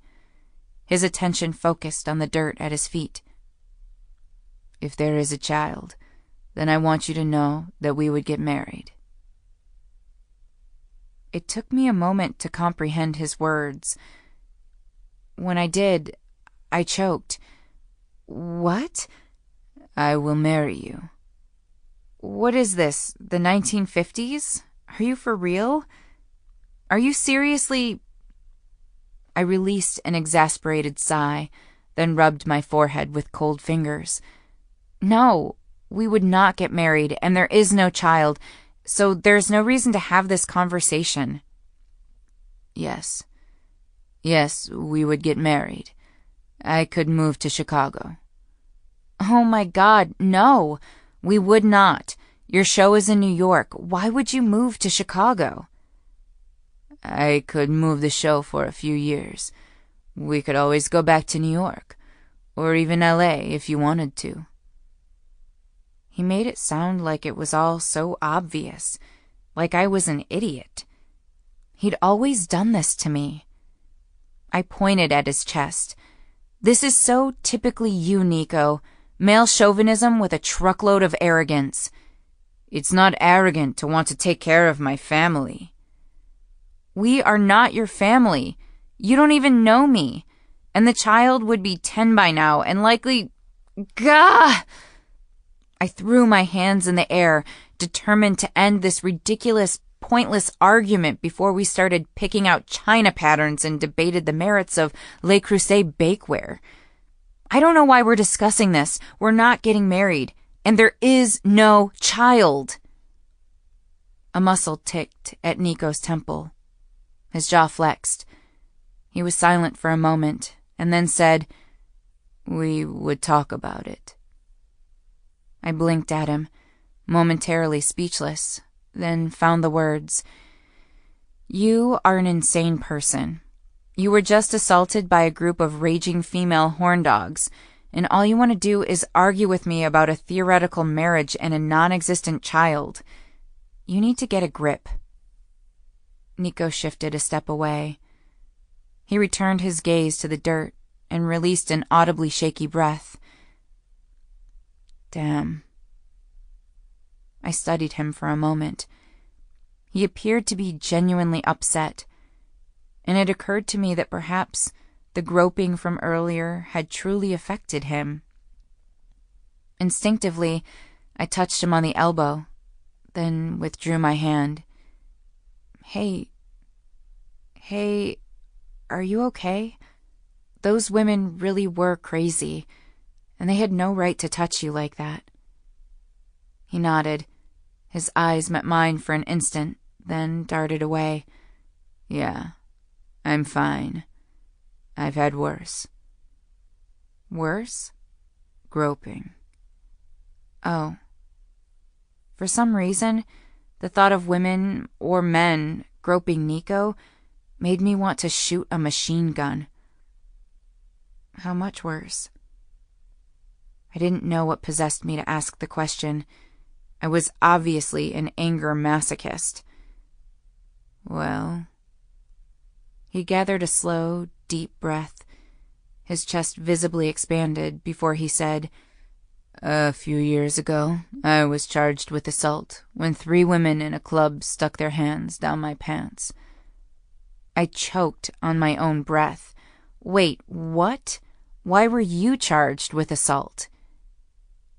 He appeared to be stalling, as though struggling to avoid telling me something unpleasant. "I elbowed one of them in the face and broke her nose." He swallowed and didn't precisely roll his eyes. "It was an accident." My eyebrows shot upwards. Were you convicted? "No, but she won a civil suit." What a freak. "She's crazy." The comment, seemingly offhand, sounded strangely meaningful and loaded, especially because he said she is crazy, not was. How crazy? He wiped a hand over his face. She's a bit of a stalker." A stalker? You have a stalker? Nico grimaced, obviously uncomfortable discussing the subject. His tone was flat. "She hasn't attacked me, but she has..." "Except for sticking her hand down your pants?" "Mostly she sends a lot of hate mail." My mouth dropped open. Your stalker sends you hate mail? He shrugged as if it was no big deal. Only you would have a stalker that sends hate mail. Is that why you just stood there tonight, instead of tossing those crazy ladies off of you? Nico kicked a soda cup to one side. Just when I thought he wasn't going to respond, he said, "I wanted to. Believe me, I did. But I don't hit women." I studied him. His expression was stern, and he was seemingly unwilling to say anything further, as though that were explanation enough for not administering a smackdown on the pack of she-wolves. I studied him as I brought the sleeves of his jacket to my cold nose, and breathed into them to warm it. His jacket smelled like him, his expensive cologne and light traces of cigarette smoke and mint, and, of course, the headiness of the scent aggravated my muddled mind even more. I loved the smell of his cologne. I hated the smell of cigarette smoke. The mint was unexpected, and I didn't know how to feel about it. I'm going to have to insist that you hire some security to deal with the nutters, especially the hate mail whack job. I do. Where are they tonight? They were there. What the? You should fire those clowns. Or I can do it if you want. He did meet my eyes then, and his mouth was curved in a quizzical smile. You want to fire my guards? Yes, I answered honestly. I enjoyed firing people when they were bad at their jobs. It felt somehow satisfying to be the angel of darkness, the necessary evil, the harbinger of doom. Someone needed to do it, and I didn't mind dirty jobs. No, that's okay. His smile grew, but the bemused expression remained. But thank you for the offer. It's hard finding a good team. I like my privacy, and security guards know all your business whether you like it or not. I'll just call the agency and get new ones." I glanced at my feet and considered the scene on the dance floor and my reaction to it. What bothered me almost more than the grabby ladies were all the people who witnessed what was happening and just stared and did nothing, like it was okay for Nico to be groped without his consent. What a bunch of freaks. I will do it, you know. I will fire them for you if you want. I know you will, but I don't want to have to find another trustworthy agency. You're going with the same agency? I shifted on my feet, bracing them apart. Why do you think the next team they put on you will be any better? You should go with a different agency. Nico's eyes narrowed, a smile dancing over his expression. You're just as bossy as I remember. I echoed his narrowed eyes, but not his smile. I'm not bossy. I've never been bossy. I'm just always right. Not always. Mostly always. Then he laughed. It started as a small burst of laughter that turned into a tumbling landslide. It rolled over me and did lovely things to my stomach. I felt lighter and heavier at the same time. I brought his jacket sleeves back to my nose to hide the curve of my mouth. His display of merriment receded, leaving him with shining eyes and a wide smile. His teeth looked stark white, likely due to the dark beard framing his mouth. I liked his beard. It made him look a little wild. Ah, Elizabeth. He shook his head, then lulled it to one side. His eyes moved over my face. I've missed you. How could you miss me? This is the longest civil conversation we've had since I was 4. I even miss our conversations that were arguments. They were all arguments. Not all of them. You're right. Sometimes we didn't talk. I miss those times the most. His open appraisal and direct manner were confusing. I didn't know if he was being sardonic or sincere. I never could tell with him, so I always erred on the side of caution. I decided to rebuff his maybe praise with sarcasm. You're just saying that because moments ago I was the Kevin Costner to your Whitney Houston. And I will always love you, Nico said. The sound I made was part snort, part laugh, as I faced him. Yeah, right, you're hilarious. But the words caught in my throat as I met his gaze. He was staring at me solemnly, with no hint of sarcasm and no twinkle of mischief. In fact, his eyes were devoid of twinkle. The twinkle had been replaced by a cool heat that felt like a bucket of ice over my head. I took an automatic and unsteady step backward, and my heart felt as if it would escape my chest. Elizabeth.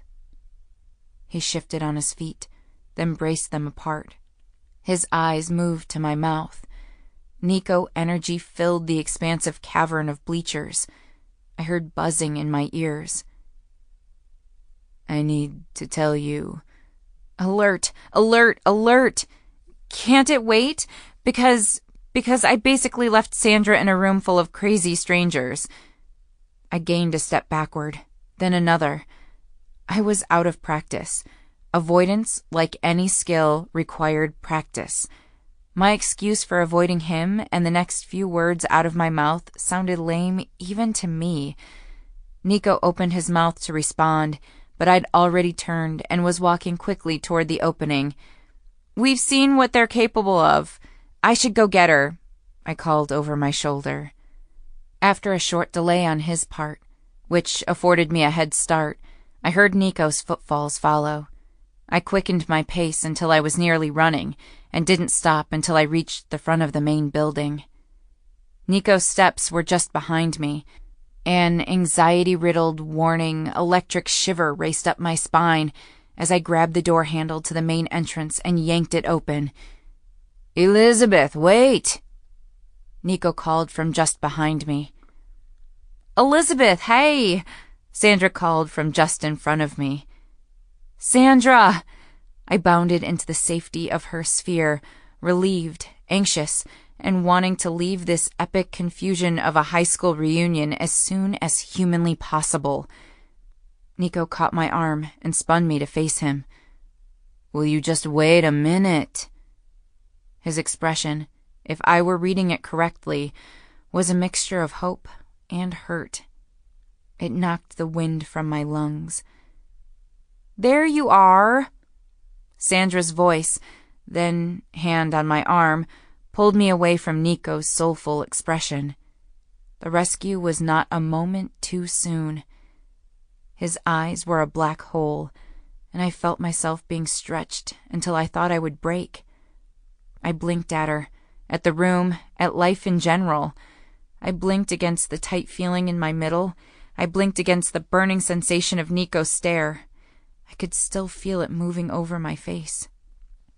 I gripped her hand like a lifeline. "Here I am."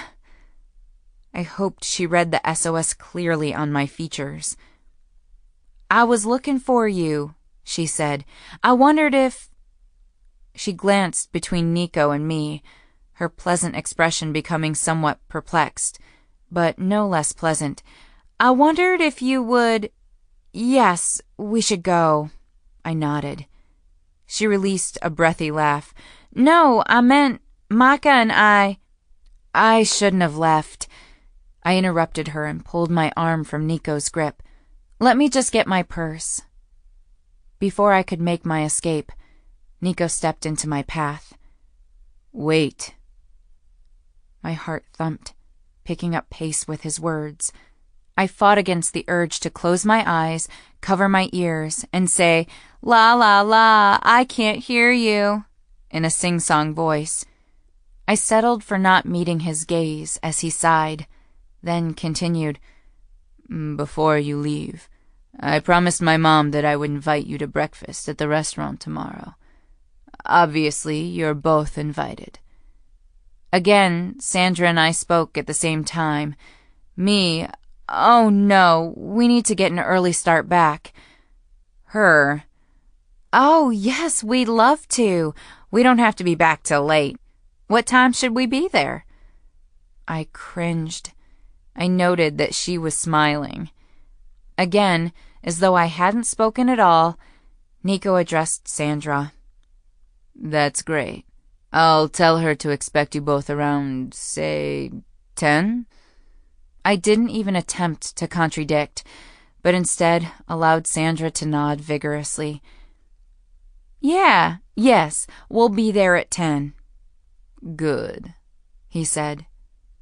I felt him hesitate for a moment before taking a step back and out of my path. "See you then." Sandra beamed at him. He lingered. I knew he was looking at me, but, coward that I was, I just couldn't meet his gaze. One more painfully long second passed. Then he walked around us and back toward the gym. I waited until I was sure he was gone, and then I led Sandra by the hand in the direction of Micah. He was waiting for her at the edge of the hall. "You can loosen your grip on my hand now before you break something." "Oh." I immediately released Sandra's hand and rubbed my suddenly sweaty palm against my skirt. "What did I interrupt between you two?" Sandra handed me my purse. "What? Nothing is going on." The words were a little too loud, a little too fast, a little too false. I was out of breath and recognized that it had very little to do with my spurt of exercise. "Right. Anyway." Sandra leaned closer to my ear. "Micah wanted to get out of here and get a drink. I was thinking of going with him, but after that outburst of yours, and now that I know you were trying to escape naughty Nico, I'll just blow off Micah." I shook my head. "No, you should go. I'm good." I'll just head back to the house and take advantage of this very rare sleep opportunity." Sandra wrinkled her nose and brought us to a halt. "I'm staying with you." "You came with me to see the world's largest truck stop, and I couldn't even make that happen. Go with Micah. I'm just going to go to sleep when I get home." She wasn't convinced. "Are you sure?" I could tell she didn't believe me, so I decided to yawn for good measure. "Yeah." Big yawn. "Yes, now go and have a good time." Sandra reached for and squeezed my hand. She gave me one last scrutinizing gaze before she left to join Micah.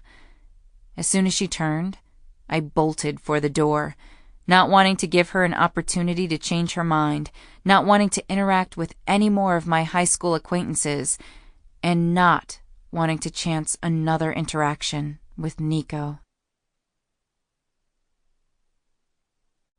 Chapter 7. Boy bands are sent by God to aid women of all ages in their quest to avoid reality, but specifically to trick young women into believing that males think about topics other than sex. When I listen to boy bands at a loud volume, I can almost forget about stress, sadness, life and death, and the unfairness of both. The innocence lures me into a superficial, cotton candy world, and it feels so good to be mindless, worryless, unburdened, new, and blissfully ignorant. Bursting into the front door of my childhood home, my shoes came off first, then my dress. I left both at the bottom of the stairs and rushed up the steps in my strapless bra and underwear.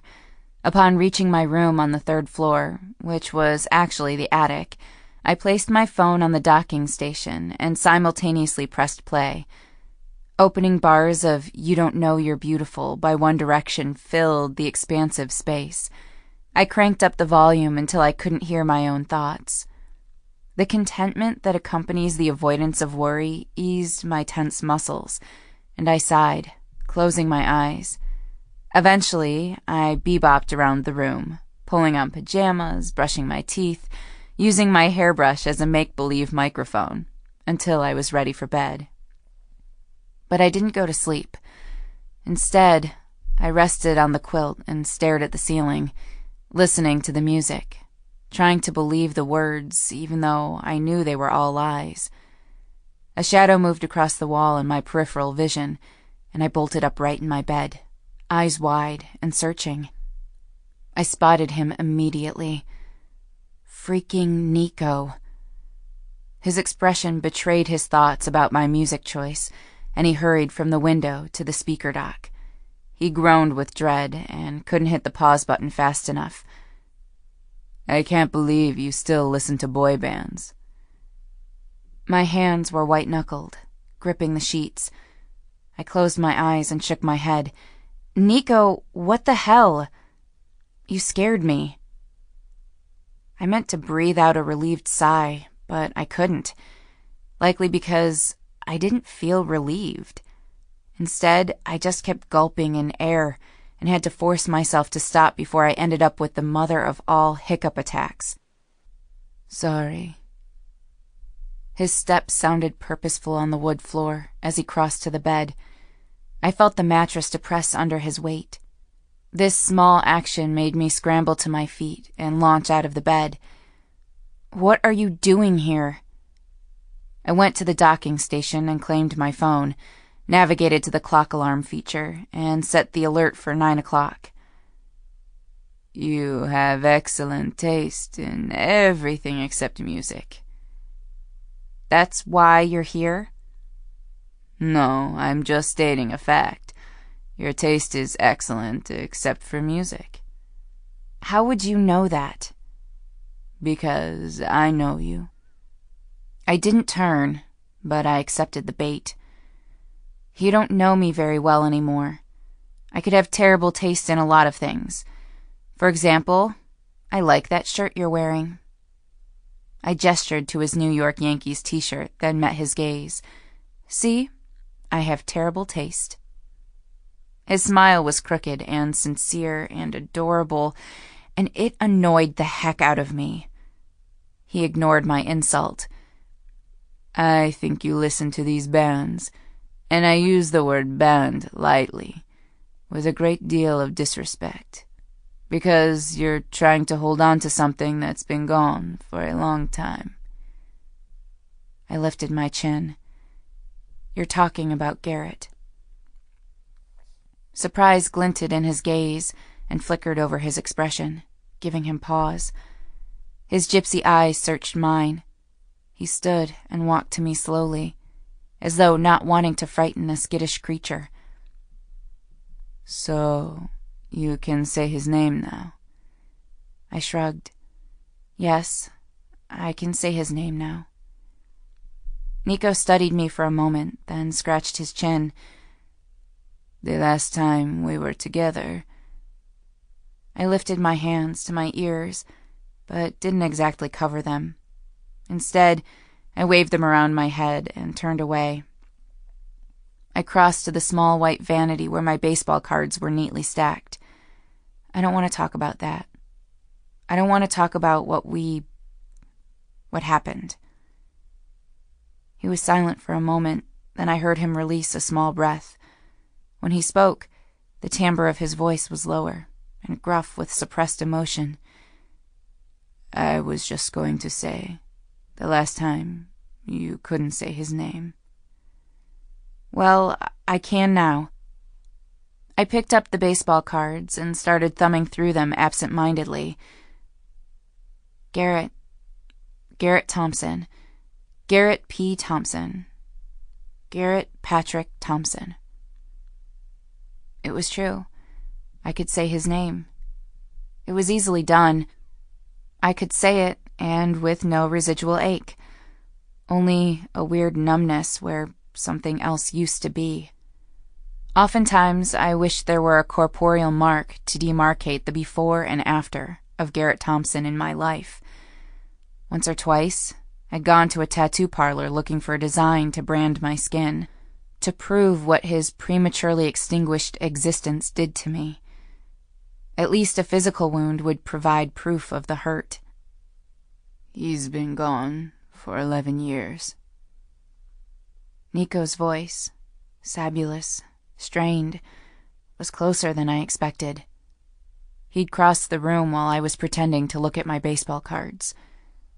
I attempted an unhurried saunter to the window. My objective was distance. It was unseasonably mild for April, and the sky was clear and moonless. I fixed my attention upward. Every star felt within reach, hovering just inches above my head. The soft and relatively moderate spring breeze teased the white eyelet curtains. If it were summer, the wind would be rustling the corn. At times, a strong gust mimicked the sound of the ocean breaking against the shore. Again, Nico's voice was closer than I'd anticipated, and this time it was quieter and softer. "I don't know if 11 years is a long time."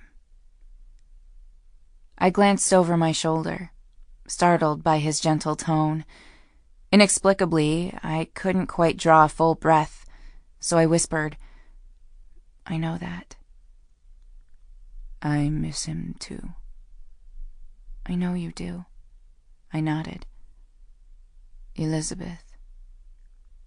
In my peripheral vision, I saw his hands lift. He hesitated, then placed them gently on my shoulders and turned me to face him. I'm not in love with him anymore, okay?" I clenched my teeth. "I'm not. I was just a kid. We were kids." What I didn't say was that whether or not I was still in love with Garrett was completely irrelevant. I wasn't capable of loving anyone, nor did I want to. That part of me was forever broken because I would never take that risk again. Loving was a kamikaze mission that only ended in misery. His handsome mouth lifted, a rueful tilt that ended with his lips, and he pinned me with a searching gaze. What's with the boy toy bands? Well, Judgy McJudgerton, maybe I just like boy bands. Maybe I feel they are misunderstood and their collective artistic contribution to society is undervalued. Where would modern hip-hop be without NSYNC and the emergence of Justin Timberlake as a solo artist? But you don't listen to Justin Timberlake. You listen to NSYNC. I tried and failed not to grumble. It's all the same. He shook his head. No, you're a purist. You always have been. Boy bands are the high fructose corn syrup of music. It's the only thing about you that isn't real. It doesn't make any sense. I narrowed my eyes and ignored the way his thumbs were brushing over the bare skin of my shoulders, because it was confusing. Every time he did it, I thought of his expression at the reunion after he said, "And I will always love you." I didn't want to think about that. It's not the only thing about me that doesn't make sense. Oh yeah? What else? He surveyed me openly through thick lashes and lifted a half-step closer into my personal space. I shrugged out of his hold and leaned against the windowsill, trying to gain distance. Nico's omnipresent restless energy, charisma, and handsome face were proving to be more than I could resist. That hole in my armor was stretching to accommodate him. I didn't want to accommodate him. I wanted him to leave my armor intact. Therefore, I decided to ignore his question. "I think you're biased." "About what?" "About everything." "Explain." I remembered this, the one-word command. Explain. Growing up, I was used to his mother saying this to her children, and because Nico heard it all the time, he said it to Garrett and me. It was how his family communicated. Some people found it off-putting. I just knew it was part of who he was. "Of course you think I'm trying to hold on to something. The truth is, you're jealous of my excellent taste in music. Have you even heard of One Direction? Have you listened to their songs? You can't say you don't like something if you've never tried it, because that makes a lot of sense." My attempt at deflection, to use his own words against him from earlier that evening, only served to increase my blood pressure and his skepticism. "I don't need to eat cotton candy to know that it will rot my teeth." "Shut it, Nico." His patronizing retort sent a jarring wave of anger down my spine. I pushed away from the sill and stalked around him, further annoyed by my sudden juvenile outburst. I couldn't figure out why I was so angry. An irritating and spectral voice told me it was because he knew me so well. I didn't want him to know me. I shoved the spectral voice over the side of a cliff, rationalizing my violence by internally asserting that spectral voices were shrewish and should be ignored or murdered. I felt a surge of stubborn resolve and spun on my heel. I charged him, caught him off guard, pointed at his chest, poked his sternum, and proclaimed, "You say I'm a purist, and you know what? You're right." I fisted my hands on my hips and tried to straighten to a height greater. I am a purist, and I think boy bands sing about the purest form of love and devotion, the idea of it. The purest form of something is the idea of it. They sing about something they can't possibly know anything about. Once you know what falling in love is, what it requires in order to be sustained, it becomes infinitely less... My arms flailed about in a circular motion as I lost my mental wrestling match with the English language. Nico lifted his eyebrows and prompted, "Less convenient?" I scowled and poked him again. "No, less alluring, less likely, less possible, less obtainable." He grabbed my finger and held it suspended between us. "I disagree." "You disagree about which part?" I didn't want to be huffy, but I was. I was huffy and eye-rolly and crab-facey. None of it, however, seemed to be off-putty because he stalked closer and commanded my gaze with his. You had one experience that ended tragically. Have you even tried to love anyone since then? Have you tried again? His earnestness and honest openness felt weird and disorienting. I tried to glance over his shoulder, but he moved to intercept my glare. He nodded as though confirming a suspicion. Yeah, I thought so. To keep from frowning, I pinched my lips together. You don't know anything. Is that why you left? I stiffened. His eyes moved between mine, his voice growing both softer and more severe. Is that why you left me that night? My heart thumped painfully in my chest. I couldn't answer. My throat was too tight. Why did you send back all my letters? When you left, why didn't you take my calls? I breathed the word, but didn't know what to say. I should have apologized, but instead I said, we were just kids. Did I scare you that night? Did I do something wrong? My heart thump became a gallop. No, it wasn't you, but that was so long ago. Why are we talking about this? Nico gathered a deep breath, his eyes searching mine. He dropped his gaze to our hands and shifted them in order to hold my palm in both of his. Because I've missed you. Nico flinched and cleared his throat immediately after saying the words. Nico, you didn't even like me. How could you miss me? That's not true. I always liked you. I admired you. Again, his gentle words and his ardent expression were contradictory. I frowned, flummoxed. I tried to respond, but instead blinked, and my mouth expelled a strange, breathy sound. Nico, what? That... You and I... We were never... You never... I watched him close his eyes, take a deep breath, and then meet my confused stare with an extremely steady, heady, ready one of his own. He didn't speak. He just looked at me. Rather, he allowed me to look at him. And I knew. He thinks he loves you. A jarring bolt of shock, almost painful in its intensity, accompanied the realization and sounded between my ears with a high-pitched ping. This was followed by a more precise and distressing realization. He thinks he's in love with you. The sound, the ping, increased in volume.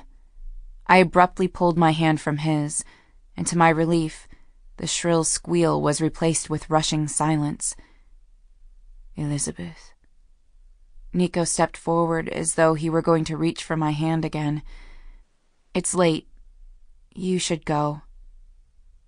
Eyes wide, I shook my head, then crossed my arms protectively over my chest. I noted that his gaze strayed to my mouth. He didn't make any move to leave. I tried to laugh lightly. I don't know how late you New York City people stay up, but it's got to be 1 a.m, and now I faked a yawn badly and borrowed a word from Sandra's repertoire. Well, shits or hosen, I'm tired. He let out a man sigh, which is a cross between an exasperated growl and a belligerent huff. You're leaving tomorrow. I swallowed the building thickness in my throat and shifted another step backward. Yep. Elizabeth. I swung my arms and clapped my hands because I was having difficulty standing still. All the more reason why I should be getting to bed now and you should go home. I have to tell you something. He cleared his throat, and I seized the momentary pause to escape. Damn it, I need to pee. You can see yourself out. His staying hand reached for and held my arm just above the elbow. His touch was light, but it was enough to still my movements. He tugged me toward him. Wait, don't do that. Pee? I pointedly avoided his eyes, but didn't try to shrug out of his hold. No, please stop. He man-sighed again, and when he spoke, his voice was raised, and the words came out in a staccato avalanche. You have to know that I'm in love with you. You have to know that I've loved you since we were kids, since before I can remember. I closed my eyes against the lava-like onslaught and willed myself someplace else. His words, his expression, his voice, they burned me, and it hurt. He started again, speaking as though he were doing his utmost to maintain a calm exterior. He looked furious, but his voice and words were gentle. I know that. There was a pause, a strained swallow, and then he continued. I know that it was Garrett, that you chose Garrett. I know that. I felt his free hand encircle my other arm just above the elbow. I didn't want to like him, but I did. He was my best friend, and I never begrudged him that. Meaning you. But the summer after... I opened my eyes and stared at his chin. A long moment passed. My face was stiff and numb, like granite. And when I saw you in Chicago, even though I thought I was over it, over you, I knew I still... He swallowed. I'm still in love with you. I felt the angry hesitation and frustrated indecision in him just before he released my arms. He took a step backward. I just wanted you to know. I drew in a steadying breath, still not able to meet his eyes. What do you want me to say? A long moment passed. Then he laughed lightly, his reply both sarcastic and defeated. I guess nothing. I finally found the courage to lift my gaze to his, but he wasn't watching me anymore. He was staring at the floor. His jaw ticked like a bomb. Well, now, that's done. His tone changed, became more the face-like and less Nico-like, and his eyes darted around the room as though searching for something. He patted his pockets, scratched the back of his neck, and gained another step away from me. If you'll excuse me, I have to go find Shelley Martin and get to work on plowing that field. He turned away from me, the sexual innuendo a blatant defense mechanism. He walked to the window. I wanted to do something, but I was truly paralyzed. He had one foot over the ledge and on the roof before I stumbled, both figuratively and literally, toward him. What are you doing? You don't need to use the window. Why are you leaving out the window? You'll break your neck. Would you please use the door?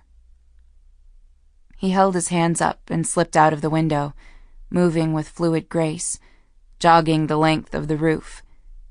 I'd just reached the opening when he swung to the largest branch of the oak tree. I held my breath as he picked his way down, then landed like a cat on his feet. I wanted to call to him, but I didn't know what to say. So I didn't. Instead, I watched him walk away. Chapter 8. Sandra was taking her time getting out of the car. She had the passenger side mirror down and was running her pinky finger along her bottom lip to smooth her lipstick. I sat next to her with the driver's side door open. One foot was in the car, one foot was on the pavement. I used the opportunity to stare at the red brick building in front of us that housed Manganiello's Italian restaurant. Nico was inside that building, and I had no plan. I didn't consider myself a control freak, but I always liked to be armed with a plan, especially when facing a boy. No, a man who'd just declared his love for me the night before. And not only was it love, it was a lifetime of unrequited love. "Hey, Elizabeth, are you ready?" My lashes fluttered as I yanked from my contemplations. I nodded. "Yep, guess we should get inside." I made no move to exit the car. My father and I dined at Manganiello's Italian restaurant at least 3 times a week when I was growing up. It was the only time either of us ate a hot meal, as long as microwaved leftovers aren't counted. The restaurant was one of my most favorite places on earth. Sandra was watching me. I could feel her hesitate as she studied me. "Is there anything wrong?" Weary was how I felt as I looked at the building now. Weary and worried. The big, deucey W's. My heart raced at the thought of seeing Nico. It was pounding so hard I could feel the pulse and throb of blood rushing through my veins in the palms of my hands and at the back of my neck. I shook my head. Nope. That was a lie. Everything was wrong. Niccolo Manganiello was in love with me, or thought he was. I couldn't fathom it. Reality had tilted on its axis, and everything in the world was now a different color. All of our previous interactions, all of his teasing, everything that made me hate him while we were growing up required reassessment. I had so many questions, the first of which was, how could he spend his childhood being so mean and spiteful to a girl he supposedly loved? How could he spend years goading me, needling me, bullying me, if he cared about me? Is this about your outburst at the reunion last night? Are you embarrassed? Shrink Sandra said. I shook my head. Nope. I wasn't embarrassed about standing on a chair and yelling, "The child is yours." I wasn't even embarrassed when I did it last night. I was embarrassed about how I'd behaved when he told me he loved me. His confession of love reignited the guilt surrounding my abandoning him after we slept together and how I'd treated him afterward. I had basically cut him out of my life. His confession last night further served to intensify my guilt. I didn't know it at the time, but when I slept with Nico and gave him my V-card, he was in love with me. If I'd known then what I knew now, if I'd had any idea, then maybe... I shifted in my seat and sighed heavily, my eyes narrowed at the red brick in hesitant speculation. I didn't want to see him. Well, I was pretty sure I didn't want to see him, and I was certain we'd already spent more than enough time together over the last 14 hours. Well, more or less enough time. I was planning to absolutely ignore him once we walked inside the restaurant. Well, absolutely ignore him in the general sense. Make up your mind! I administered a mental kick to my backside and suppressed a growl, not wanting to raise additional suspicion. What did you and Nico talk about when you disappeared last night? Shrink Sandra said. Stuff. Things. I shrugged. I didn't want to talk to Shrink Sandra. I needed a friend, not a shrink. I needed to talk to Janie. But Janie was in Boston climbing all over her fiancé Quinn, and I was in Iowa, avoiding confrontation. Maybe I do need a shrink. He told me he has a stalker. Sandra flinched, opened her mouth, closed it, then opened it again. He has a stalker?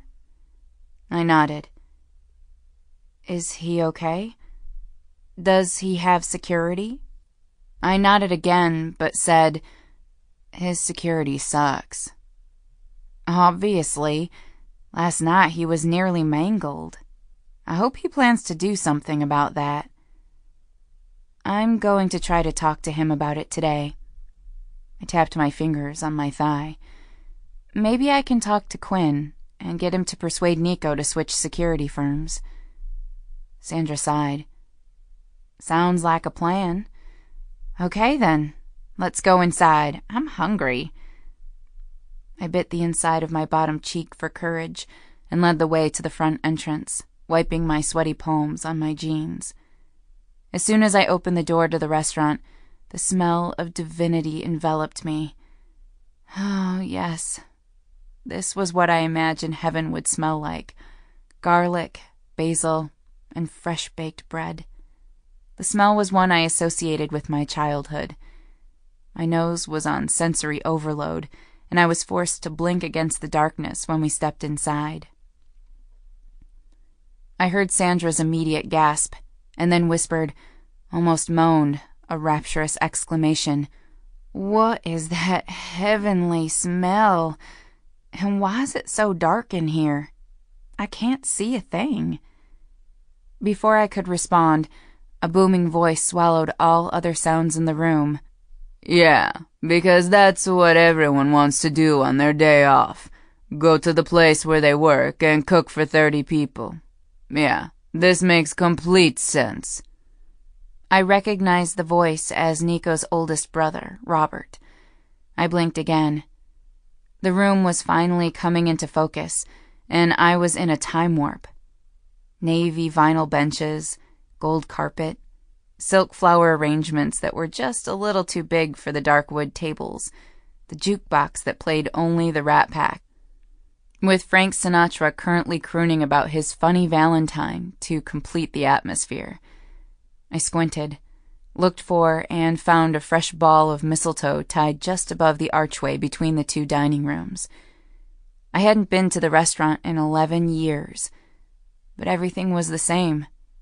I half expected an 8-year-old Nico to rush out and take us to our table, or a 16-year-old Nico to ignore me, in favor of chatting politely with my dad, only to pull my chair out too far when we got to the table, ensuring I fell to the floor, landing on my ass.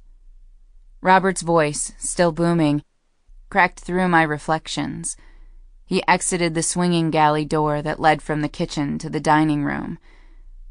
Because if I were a secretary and my youngest brother came to town, I'd invite the entire family to the office, make them coffee, then clean up after they leave. Yay! Sign me up. Robert! Rose's warning was sharp and immediately effective. Neither son nor mother had noticed us yet. I could hear sounds of children and adults working feverishly in the kitchen, with pots banging and water running as they cooked and cleaned for a steady flow of customers. Rose appeared to be absorbed in reprimanding her tall son. You don't see your brother for 3 weeks, and this is how you behave? Shame on you, Robert Vincenzo Manganiello. And I want us all to sit in the dining room, not back in the kitchen. What? Why sit in the dining room? There is more than enough room at the kitchen table. Because I want to do something nice for your brother, that's why.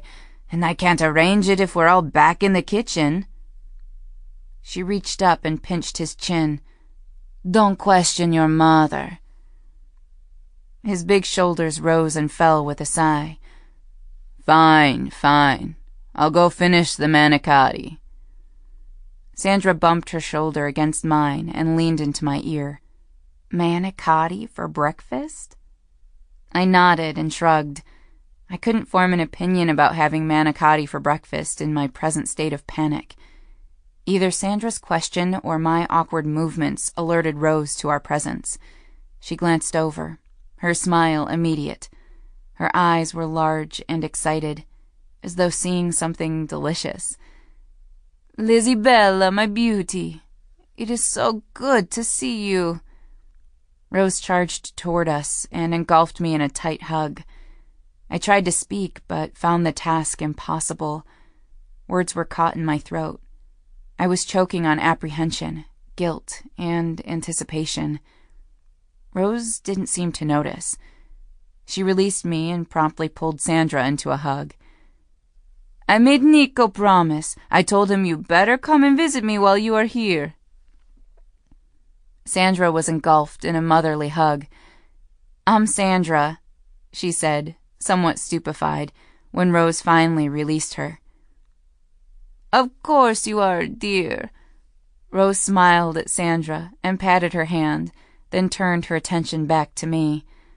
"Now, Lizzie, please go to the kitchen and help get the things for the big table out here. Robert, Franco, Milo, and Manny are in the back. I'm sure they want to say hi." Rose dismissed me by linking her arm with Sandra and pulling her in the direction of the jukebox. I watched them stroll away, leaving me by the front entrance. I shook my hands to force them to relax, hoping to shake off some of my nerves along with them. I glanced at the galley door to the kitchen, still feeling weary and worried, but resolved to get through this moment by playing the part of a mature adult. I stepped forward when Franco and Milo, two of Nico's brothers, burst through the swinging door. In their hands were large trays of food, and, as was typical, they were arguing with each other. No, over here. Robert said over here," said Milo, the tallest and second oldest, indicating a long buffet table with a tilt of his head. "That's stupid," said Franco, third in the family. "Why don't we just put it all on the big table? Why are we doing this buffet style?" Milo shook his head full of dark curls. "Robert said that Ma said that Nico is... You know what? Don't ask questions, dummy. Just put the food down."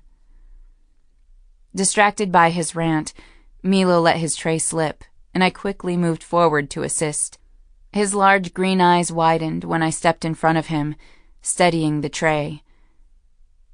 "Well, hello." Milo tried to balance the tray with one hand as he reached his other out to me. "I'm Milo." I frowned at him. "Yes, Milo, I know. It's me, Elizabeth Finney." He blinked at me, clearly startled, then grinned. "Oh, hey, I didn't recognize you." He openly studied me, perhaps trying to find the waifish teenager and the woman who stood before him. "Nice to see you again," he said with an approving smile. Milo was 12 years older than Nico, and therefore 13 years older than me. I knew him only as a heartbreaking teenager when I was in elementary school. Then, later, as a serious and studious graduate student turned physics professor who visited his family intermittently. He indicated a long table in the smaller dining room. "We're taking these over there. Can you go in the kitchen and start bringing out the silverware?"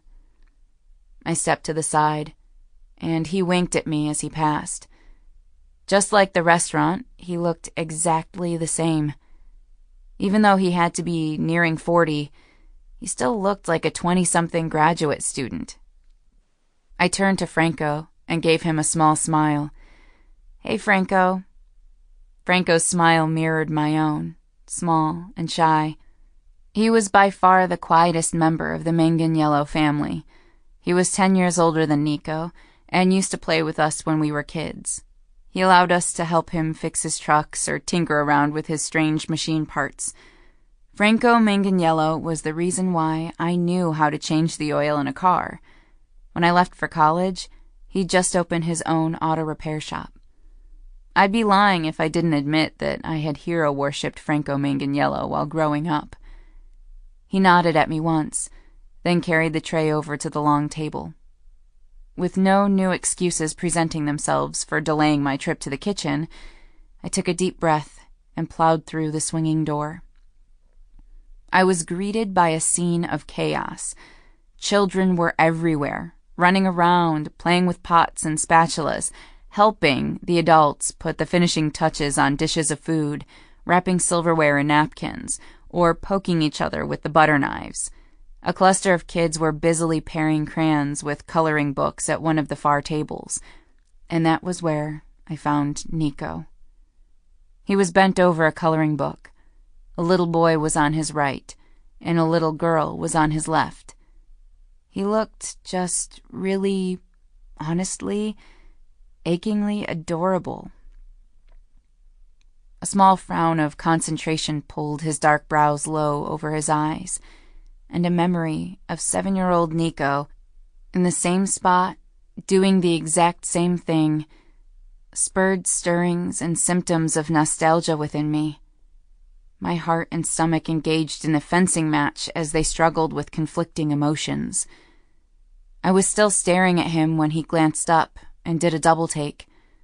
I held my breath. His gaze tangled with mine, like thorny vines.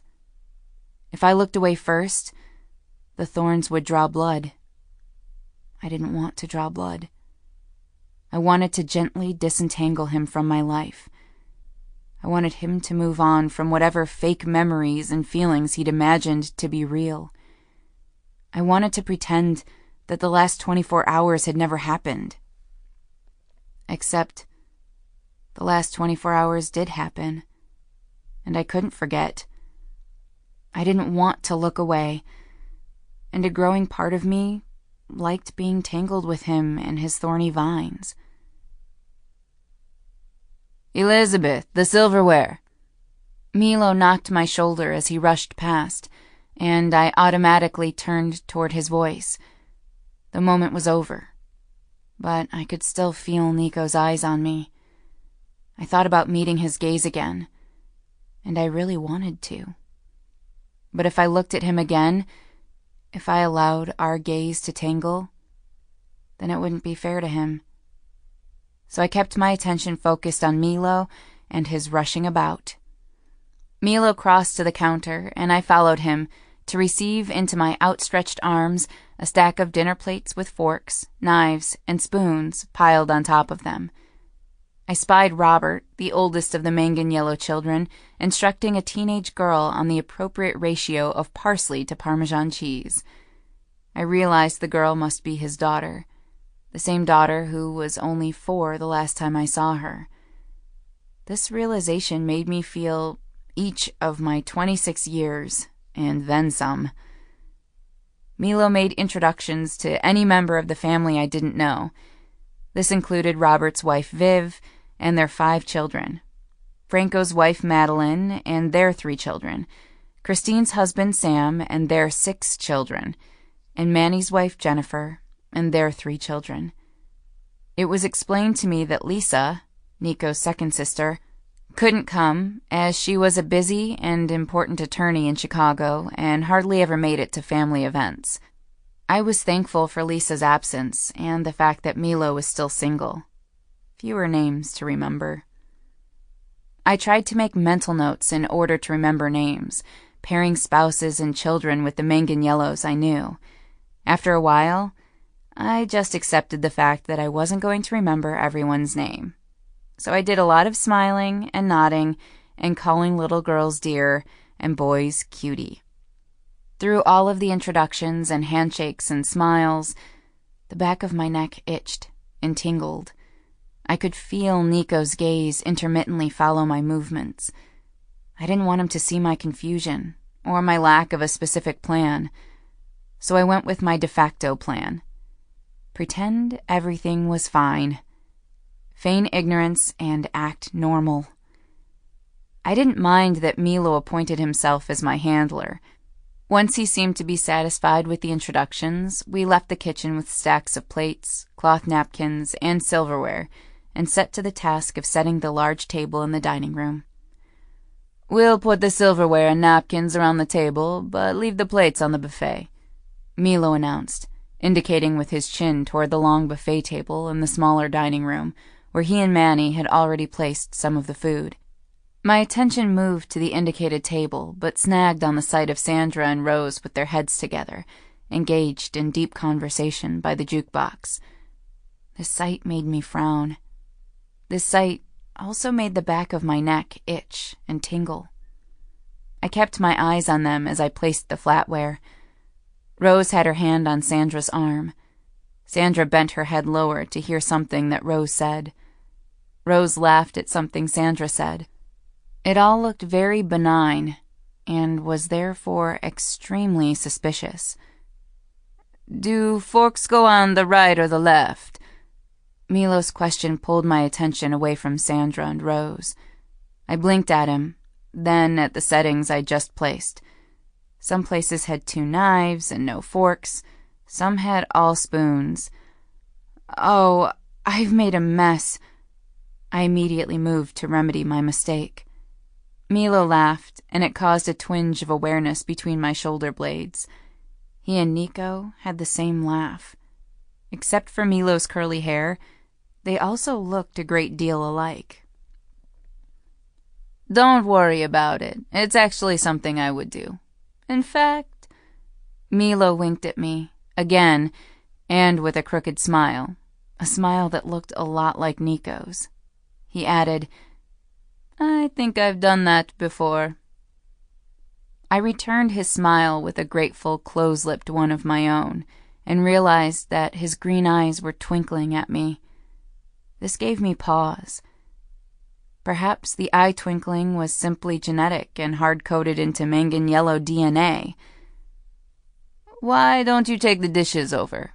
I'll finish with the place settings, if I can remember which side the forks go on."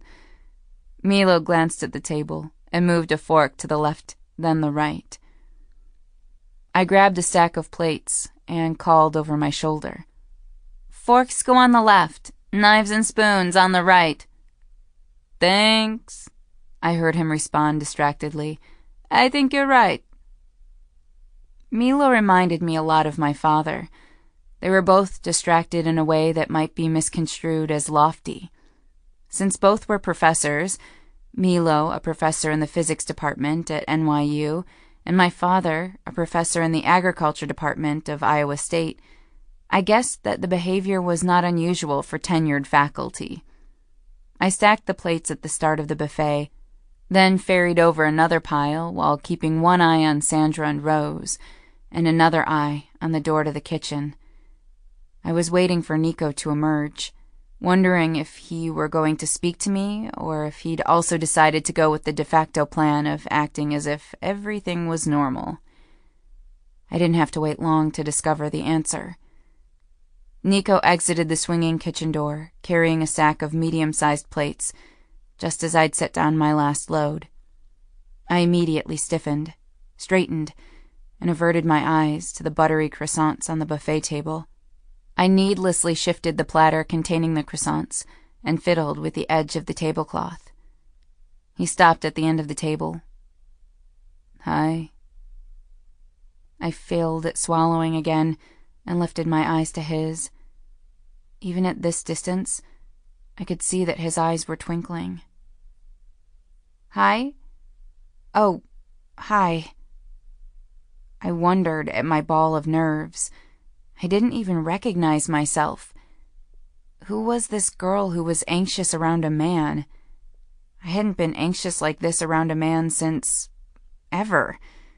And I hadn't been anxious around a boy since... well, since Nico.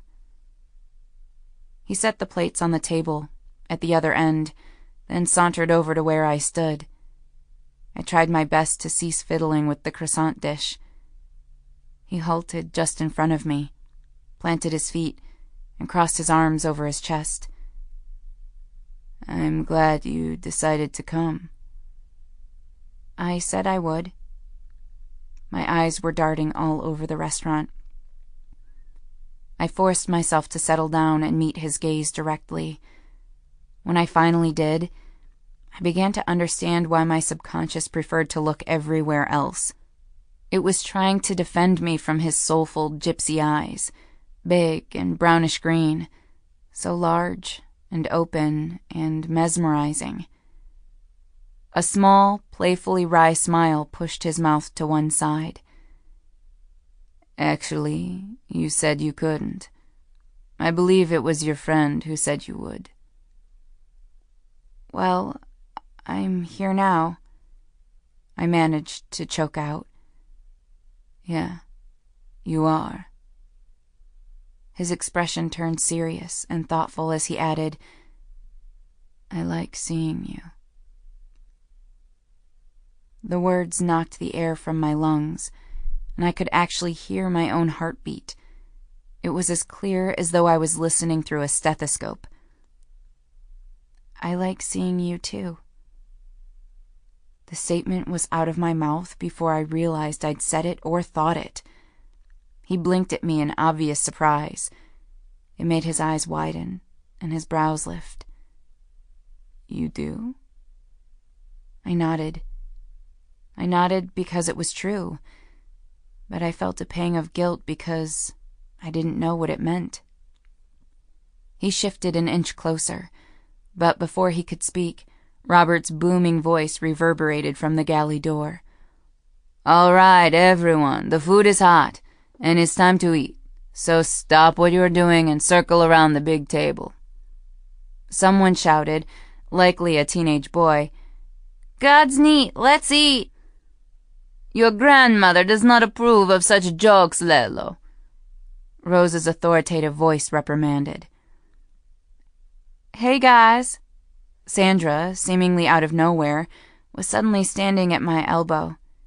She tucked her arm through mine, drawing my attention from Nico. I'll need some introductions at some point, but for now, let's get a move on so we can get some grub. Not waiting for my response, she pulled me toward the big table, and I allowed her to lead me away. It was a relief, actually. I hadn't meant to be so honest with Nico, and was trying to decide if I regretted it. After a great deal of blustering and bustling, the buffet was laid. The large dining room in the main restaurant was set, and the Manganiellos, plus Sandra and I, had said grace and were now lined up to pile our plates with food. I kept stealing glances at Nico. 2 of his nephews were monopolizing him, speaking excitedly and animatedly in the way that only children do. I realized that I hadn't yet seen Angelica, Nico's niece, Tina's daughter. The realization made me frown, and I craned my neck, glancing around the room. My attention rested on a constellation of small children at one end of the big dining table. They were laughing, roughhousing, shouting, and just generally behaving like small children. Angelica was not among them. I skimmed the crowd, then finally caught sight of her. She was sitting on Christine's lap, Nico's oldest sister, holding the same blue blanket that she'd been gripping at the hospital. The 4-year-old looked like her cousins, but she wasn't laughing, shouting, and having a good time.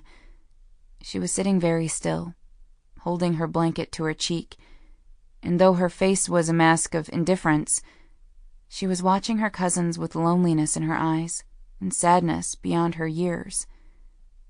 The image pulled at my heart, and I felt equal measures of frustration and resolve.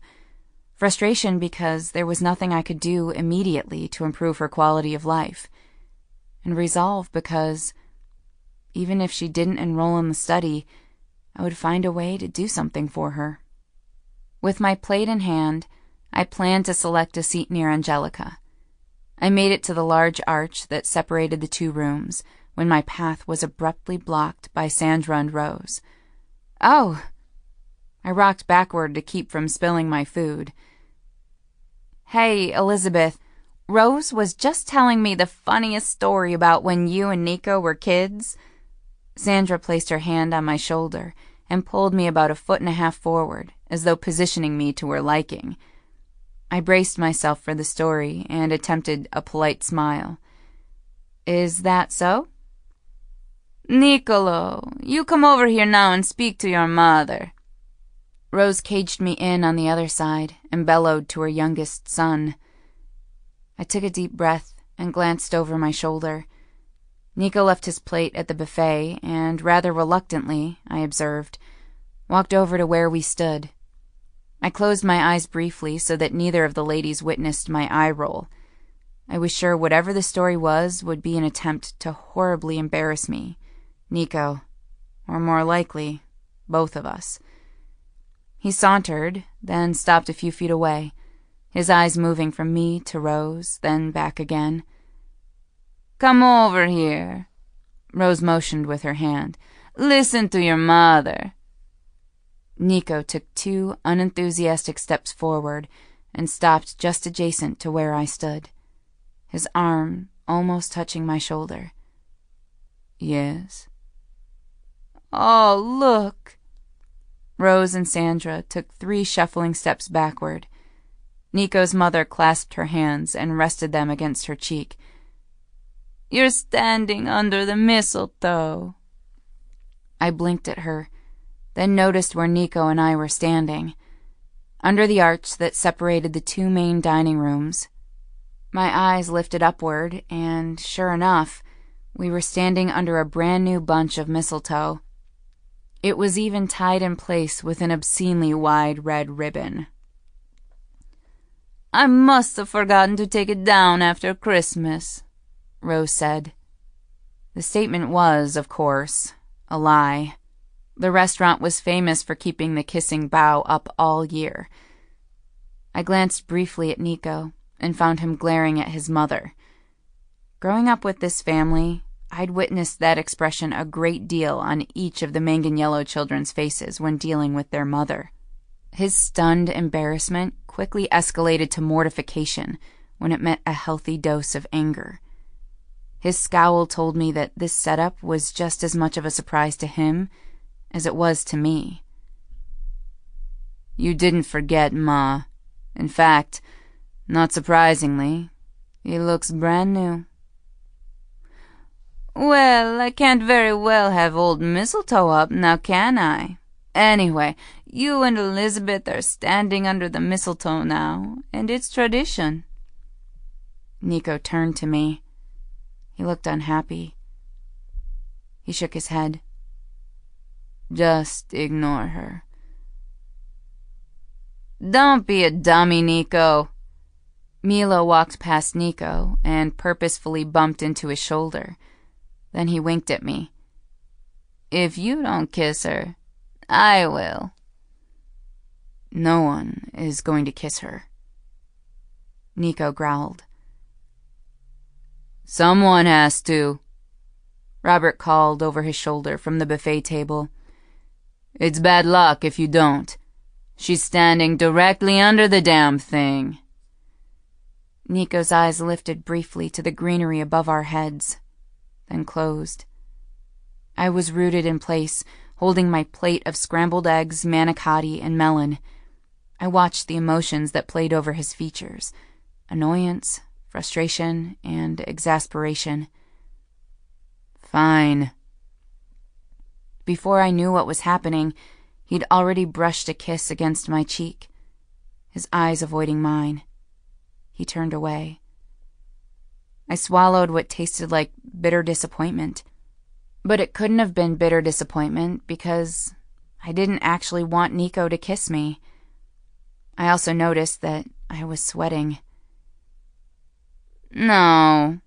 Milo placed his hands on Nico's shoulders and turned him to face me again.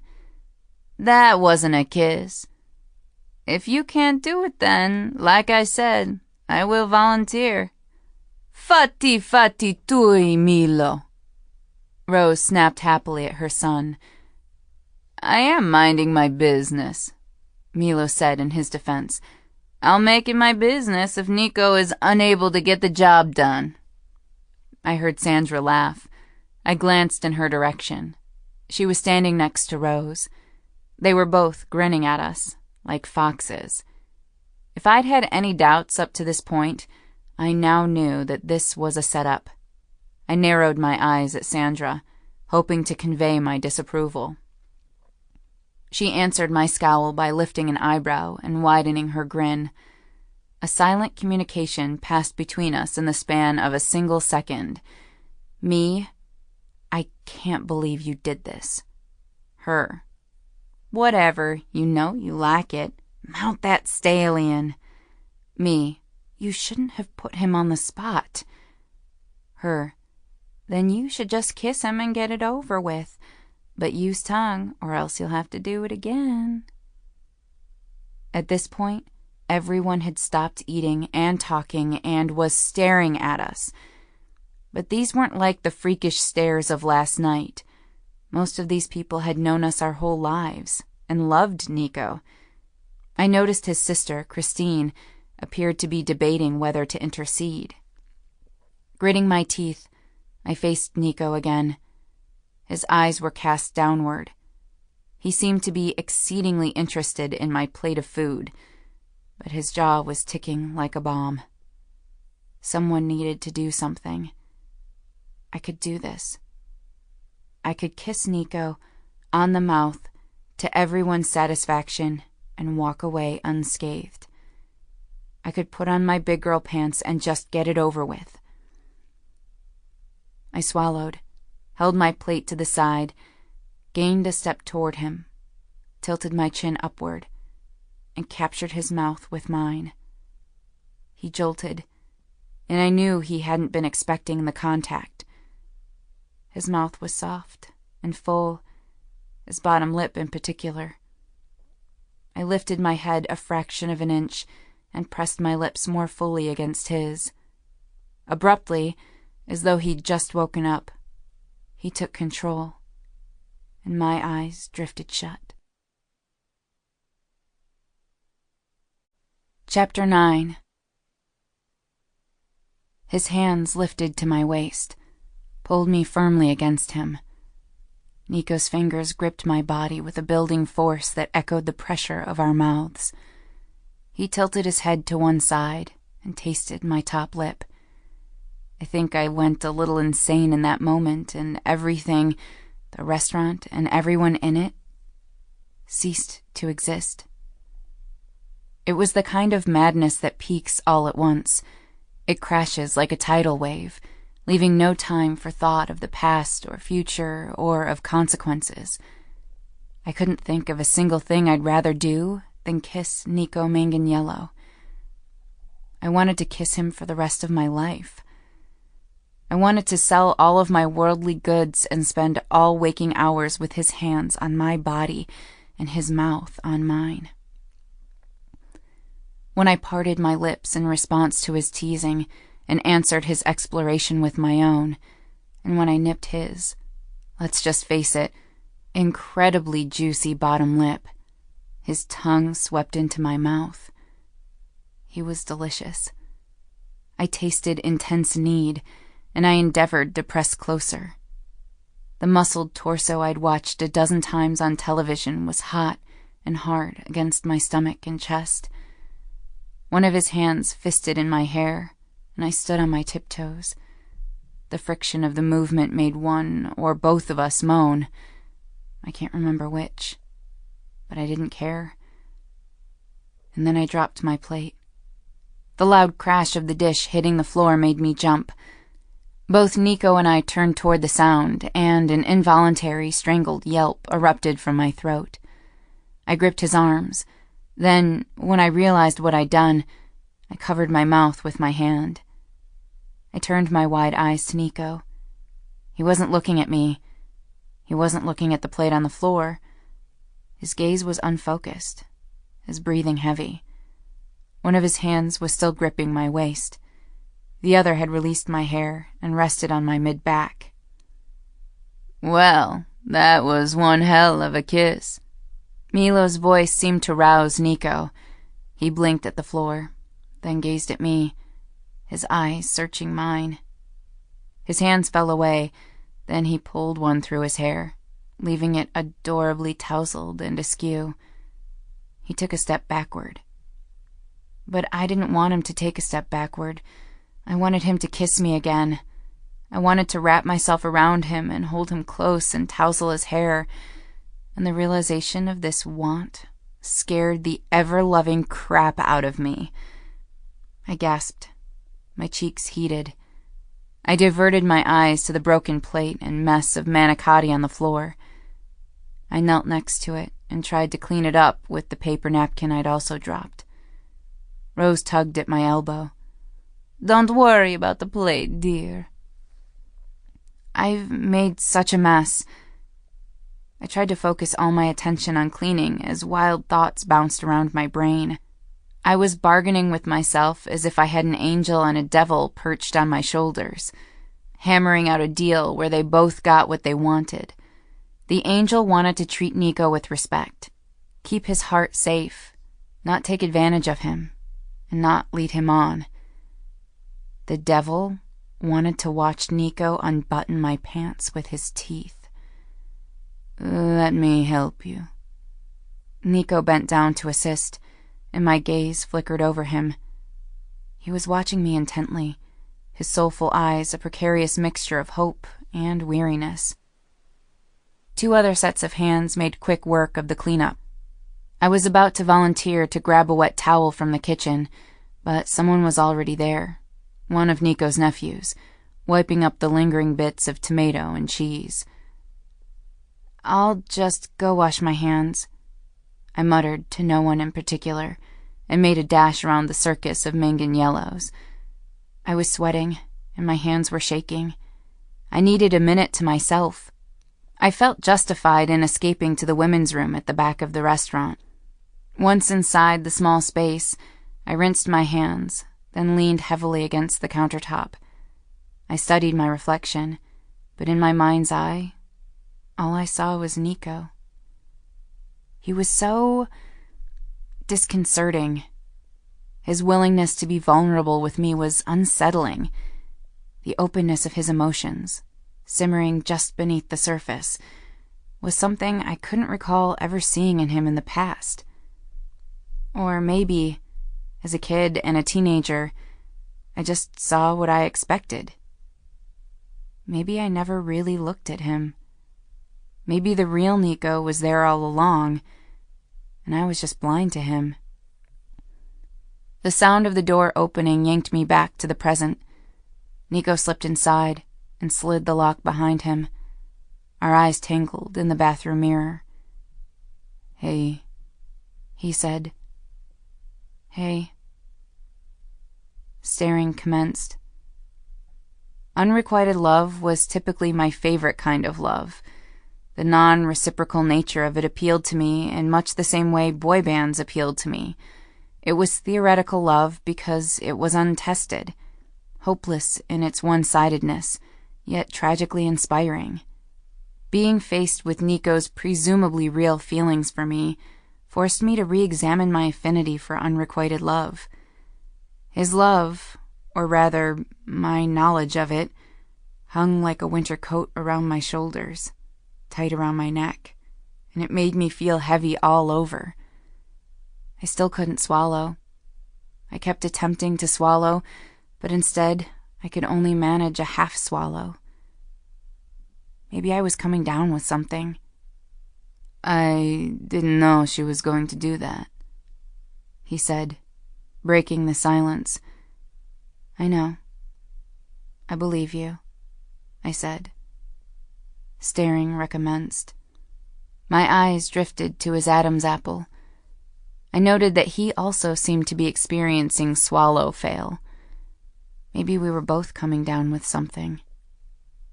"You kissed me," he said. I pressed my lips into a line and rolled them between my teeth to keep from licking them. I had kissed him. I glanced at the counter. I'd kissed him and really, really liked it. I wanted to kiss him again, and often. I turned and tossed my loose hair over my shoulder. I leaned against the countertop and crossed my arms and bravely met his gaze. "Yes, I did," I said. His eyes surveyed me, narrowed with palpable confused hopefulness. "Why did you do that?" Nico mimicked my stance. "Because we were standing under the mistletoe." He blinked, rocked backward on his feet. "No other reason?" I considered lying. I considered telling the truth. Lying would be easier, less messy, and not at all who I was anymore. At least not who I wanted to be. Telling the truth would likely cause one or both of us a measure of difficulty ranging from awkward to painful. But hadn't I spent the last 10 years becoming a person who embraced confrontation instead of running from it? Hadn't I passed advice to others proffering the merits of problematic honesty over an easy path paved with avoidance and half-truths? I wasn't a hypocrite. Well, everyone was a hypocrite, but I was trying hard to be less of one. I made one more attempt at swallowing, and succeeded. I lifted my chin and said, "I kissed you because I wanted to." He blinked at me again, and this time he rocked forward on his feet. "You wanted to?" I watched him try to swallow again, unsuccessfully. I made a mental note to check his lymph nodes. "Does this mean—" He sighed, then glanced at the wall. "Did you think about what I said last night?" I nodded. "Yes. I've thought about it, and I think you're wrong." He stared at me, his eyebrows suspended on his face. I witnessed the exact moment his expression changed from confusion to frustration. "Wrong? I'm wrong? I think you just think that you're in love with me." I squeezed my eyes shut for a moment, summoning courage. The words were difficult to say. "I think it's misplaced, and you're confused, and you think this way because you never got over your best friend's death, and I'm the closest thing to Garrett." He scoffed, then frowned. Frustration morphed into something resembling fury. "Really?" "Yes, really." "You don't believe me?" "I just don't understand how it could be possible. I think you're misremembering things."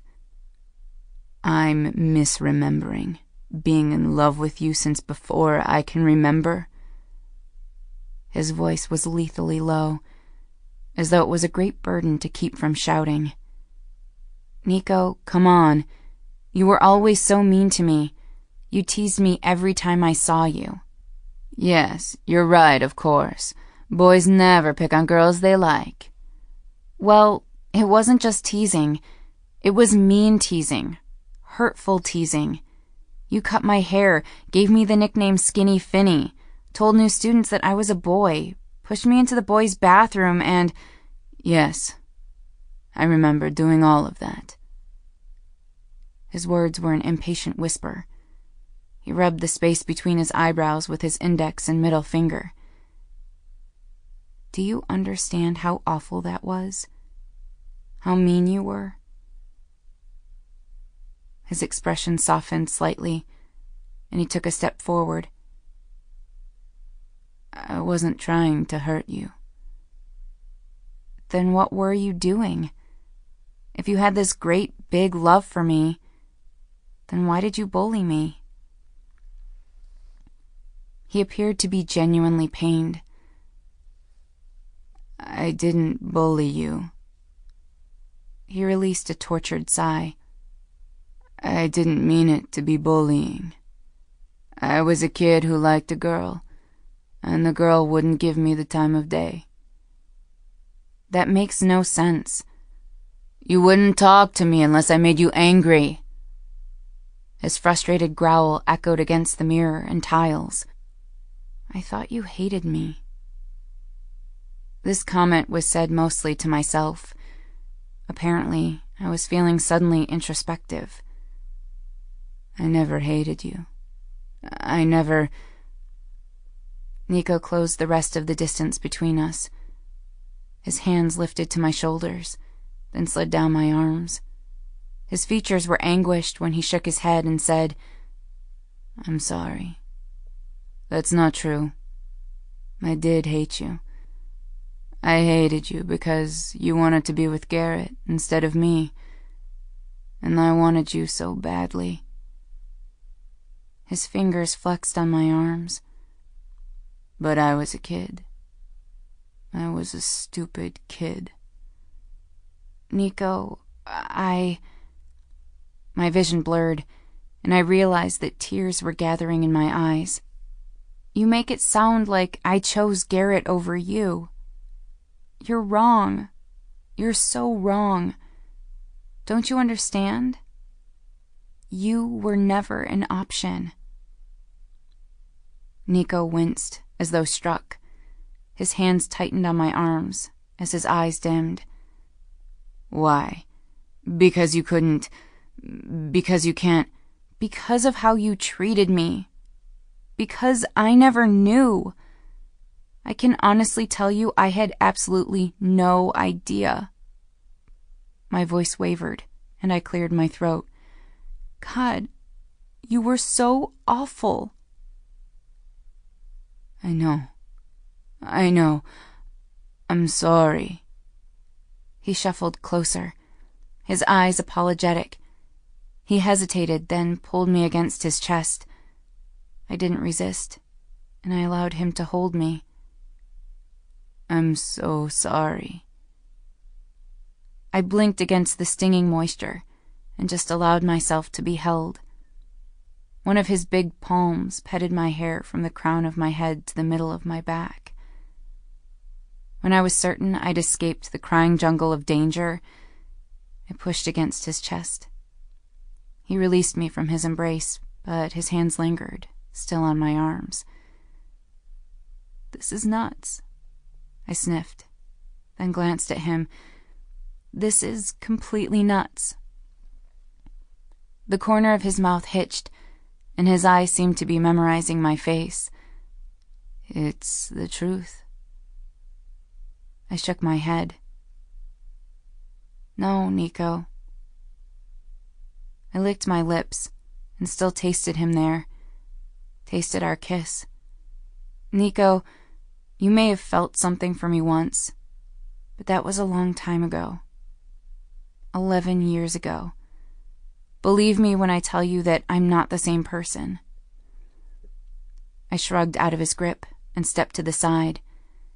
"I'm not the quiet, well-behaved Elizabeth Finney that you remember." "I don't remember you ever being well-behaved." I ignored him. "I'm different now. And you..." I lifted my hand, motioned to his height, breadth, face, everything. "You are different." He leaned his hip against the counter and sighed. "I hope I'm different. I used to be a complete dick." I laughed and sniffled again, then wiped my nose with the back of my hand. My point is, you don't know anything about me." I shook my head. "You aren't in love with me." His gypsy eyes lost their twinkle in favor of scorching intensity. Likewise, his expression became serious and impatient, and his tone harsh. "You don't get to tell me what I feel. I was the one left behind." I grimaced and clutched my folded hands to my chest where his words pierced. "I know." "You don't know. You left." "Nico, I don't know what to say." "There is nothing you can do about the decisions you made when you were a teenager, except learn from them. Just like there is nothing I can do about the mistakes I made, the way I treated you, how I reacted after you left, except not make them again." I eyed him warily, not entirely sure that I wanted to know the answer to my next questions. "What do you mean? What did you do after I left?" He exhaled a short, mirthless laugh. "Typical impulsive teenage behavior. I picked fights. I failed out of high school. I moved to New York, moved in with Milo, and was completely self-destructive. I wanted to comfort him, both the teenage Nico I left behind and the man who stood in front of me now. Instead, I clenched my hands into fists and watched him silently. I can't be sorry about it. He said these words mostly to himself. If you hadn't left, I might still be the jerk I was before. I did a lot of stupid things, but I learned from them. I changed. I'm different now. And I know you're different now, too. I nodded, pressed my lips into a line, and glanced at the counter. Nico and I might both be different, but it sounded like he'd changed for the better, whereas I'd changed for the worse. But Elizabeth, even though you've changed, I still know you. You're brilliant, and you're... He cleared his throat. You're beautiful. You care about others, strangers, and you take care of them. You're still loyal and honest and generous. I'm not generous, you are generous. None of that has changed. Nico, you're also stubborn and bossy, and you lose your temper almost as fast as I do. Nico, no. I shook my head, stared at a spot on the counter between us. You kissed me. Because you're insanely hot. He smiled. You think I'm insanely hot? My head lulled to the side, and I gave him my very best bitch please scowl. You know you're hot. You could have had any girl in high school. You used to be an underwear model. So don't pretend you don't know that you're alert level red. His smile grew. We should talk about this in greater detail. What about me, precisely, is alert level red? I hit him playfully on the shoulder. Really, seriously, you don't know me. You wouldn't like me if you did. I'm spiteful and petty. I'm immature. I'm lazy. Everyone is. He shrugged. No, listen to me. My frustration with his willful blindness was mounting, building itself into a skyscraper of aggravation. I needed him to understand without spilling too many specifics that the Elizabeth he thought he knew didn't exist anymore. Garrett's sweet, kind, pure, naive, wilting flower was a memory. The girl you knew, the girl who left you and went to Ireland, she doesn't exist, okay? I glared at him through my eyebrows and pressed my hand to my chest. The woman before you now is shallow, conceited, and selfish. I use people. I'm kind of a terrible person. He looked like he was trying to contain laughter. How so? You'll just have to trust me on this. I'm not that trusting. Okay, then. You want to know? His smile was wide and clearly amused. He was adorable. My brain melted a little. I steadied myself to tell him, but in that moment, looking into his eyes, faced with his smile, I couldn't continue. I didn't want him to know. The thought of him knowing the truth about me felt like the worst thing in the world. Therefore, the truth caught in my throat. But it wouldn't be fair to him. Avoiding the truth would postpone the inevitable. I needed to give him honesty. His eyes, those puppy dog, gypsy, soulful eyes, were going to keep looking at me with worshipful allegiance unless I was completely honest. His eyes twinkled. His gaze caressed my features, and his admiration was practically tangible. It felt like an uninvited third person in the bathroom. When I didn't immediately continue, he filled the silence. You can't tell me that I don't know you. I see you.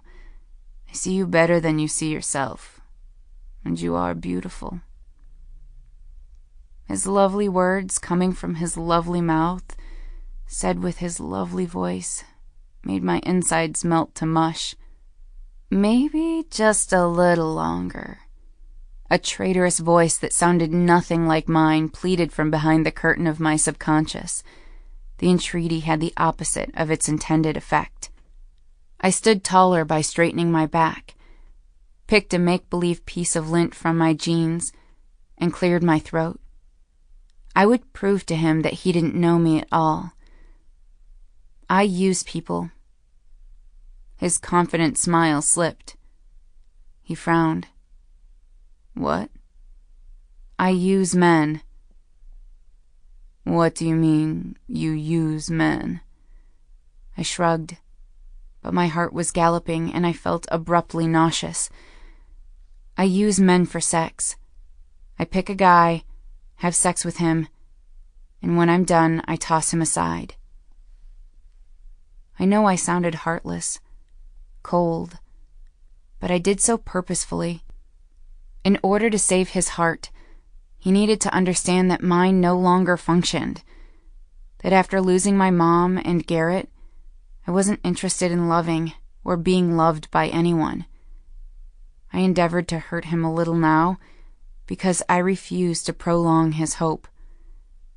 Nico straightened and crossed his arms over his chest again. "Explain." "Okay then, I'll spell it out. I pretend to like a guy and use him for sex. When I get tired of having sex with him, and I always do, I stop returning his phone calls, and I blow him off." When I finished, I noted that my stomach hurt. Nico watched me, a plain assessment, and his frown became more severe. "You haven't..." He shook his head. "When was the last time you dated someone you actually liked?" "Garrett." I didn't hesitate. My response was immediate. He flinched. My hands were cold and clammy. "Jesus," he sighed. However, instead of appearing disgusted by my proclamation, his gaze softened and he shifted closer. "I wish we could have..." "Haven't you been listening? I'm trying to be honest with you. I'm not looking for love. I'm not even capable of it. I'm completely toxic. I'm a user. I have no interest in having a relationship. I have no interest in men other than using them to play hide the salami. So, see me, Nico. See me for who I am, and not who you want me to be." I was annoyed by the lingering look of sympathy he was casting in my direction. I rubbed my forehead with damp and shaking hands. Forget it. This isn't going to work. I moved to the door and unlocked it. I was unrepentant in my honesty, but in that moment, I recognized that a big part of me wished things could be different. I wished I were different. He crossed to my position and held the door shut. I tried yanking the handle, but he was too strong. After several fruitless attempts, I smacked the door with my palm, a childish display of frustration, and turned my flashing blue eyes to his now stoic face. "What?" Feigning anger was really the only thing keeping me from bursting into tears. "Don't like what you see? What is it going to take for you to let me out of here?" His face was like granite as his eyes moved between mine. He was still frowning. He opened his mouth as though he were going to say something, but ultimately, he moved his hand from the door and stepped out of my way. I tried to make my face rigid, severe, and acrimonious as I tugged open the door. "I did warn you."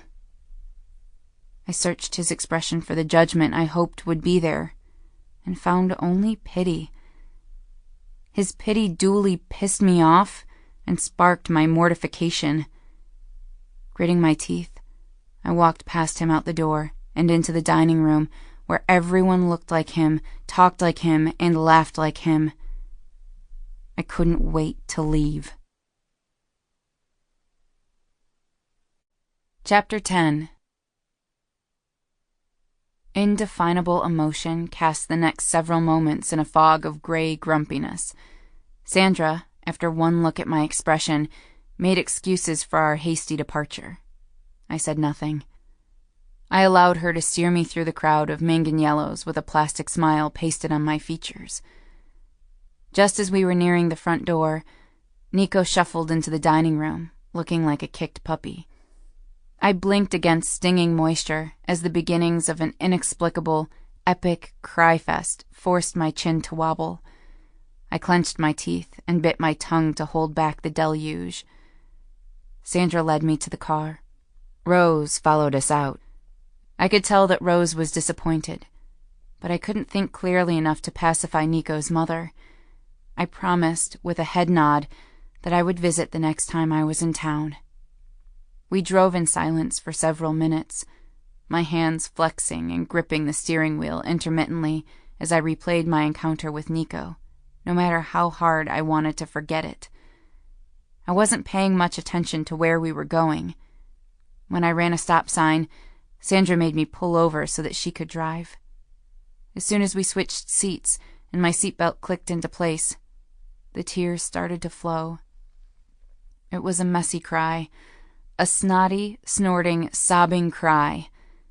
I felt like someone was trying to pull my lungs and stomach from my body. And damn it all, I wasn't sure why I was crying, which only made me cry more. Sandra, bless her, drove in circles until I was ready to give directions to the interstate. "Oh, Elizabeth," she sighed, and reached for my hand as we climbed the ramp to I-80. "I'm so sorry." "It's okay," I hiccuped. "I don't know why I'm so upset." Sandra cast me a sideways glance and offered a small smile. "Let me know if you want to talk through it." I nodded and just pulled tissue from the glove compartment. I didn't want to talk about it, not with Sandra, and maybe not with anyone. I just wanted to forget the last 24 hours. That would be my plan A. But, try as I might, I couldn't stop thinking about Nico and his expression when I told him how I'd used guys. This recollection caused new tears. I kept seeing how his eyes changed from worshipful to pitying, and for several moments, I really felt like I was going to be sick. Miles of empty cornfields passed by in a blur, and I tried to console myself. I silently repeated that I'd done the right thing. I'd been honest with him. It was in his best interest, and I dispelled any residual delusions about me. I would only disappoint him. We continued in this way until my eyes stopped leaking. Sandra didn't push me for details about what happened in the bathroom, and she voluntarily turned on the Backstreet Boys as driving music. I knew she felt bad. At some point, I would need to knit her something nice to prove I wasn't upset with her. I really wasn't upset with her. I understood her motives, and part of me, the part of me I was trying really hard to disregard, was quite euphoric to have kissed Nico. The rest of me was gorging on pity party pie. I didn't consider myself broken, because I wasn't broken. I was merely content to be shallow, and I actually really hated that about myself. Nico would never want to touch me again, now that he knew what I was like. He deserved better. As my breathing normalized, I found myself touching my lips, remembering, daydreaming. Sandra was kind enough to disregard my wistful sighs. Instead, she made jokes about the apocalypse and finally having a chance to see the world's largest truck stop as we neared the state line. The actual apocalypse occurred as we were on the exit ramp. My cell phone rang. I glanced at the number. I made a face. It's Meg. My voice was still nasally and thick. I had a cry headache. Sandra made a face that mirrored mine. I like that you call her megalomaniac Meg. The description fits her like a pair of black shorts. I smirked my agreement and rejected the call. My cell phone rang again. I glanced at the number. I made a face. It's Meg again. I rejected the call. Sandra laughed. She thinks you two are besties. I tried to chuckle, then sighed and sniffled. Nah, she knows what's up. She's my nemesis. We're on the same page. My cell phone rang again. I glanced at the number. I frowned. What? It's Meg. Again. Do you want me to answer it? I could tell her you're in the bathroom and seem to have a nasty case of gastroenteritis. We pulled into the truck stop parking lot. Like the rest of the world's largest truck stop, the parking lot was truly massive. Yes, please, if you don't mind. I don't particularly wish to speak with her right now. Once we parked, Sandra slid her thumb across the touch screen and brought the phone to her ear. Elizabeth's cell phone answering service. This is Sandra. How may I direct your call? Almost immediately, Sandra held the phone away from her ear. Meg's indecipherable screeching filled the car. Take it off speakerphone. I winced and covered my ears. It isn't on speakerphone. She's banshee screaming. I took the phone from Sandra and held it at a safe distance from my ear as I yelled into the receiver, Meg, you have to stop screaming. What is the problem? I can't understand you. Oh my God, Elizabeth Finney, you are in so much trouble. Why didn't you tell me you had a child with Nico Manganiello? I held the phone away from my ear and in front of me. I stared at the screen. The sound of Meg's continued expletives blasted from the small device. I stared at it. I just stared at it. I couldn't think. How did Meg know about Nico? I glanced at Sandra, who was wide-eyed and horrified. Did you call Meg and tell her about Nico? Hell no. Sandra held her hands up. Your secret is safe with me. How did she find out? My palms started to sweat. I glared at the phone. It felt suddenly dangerous. Tentatively, I brought the speaker to my mouth, and when Meg paused in the middle of her enthusiastic screeching to take a breath, I interjected, Listen, Meg, listen to me. What are you talking about? What did you hear? It's all over the place. I saw the article on Yahoo Celebrity Stalker and watched the YouTube video just seconds ago. What are you talking about? What YouTube video? I stared at the sign for the world's largest truck stop. I had the abrupt sensation of being trapped in a Mel Brooks movie. Don't pretend you don't know what I'm talking about, Elizabeth. It's the YouTube video of you dancing with Nico Manganiello, then later yelling at the top of your lungs about having a child with the man. I choked. I actually choked on air. Sandra pulled the phone from my hand and handed me a bottle of water. Between coughs, I motioned for her to hang up the phone. When I caught my breath, I set the bottle of water between my thighs and gripped the dashboard.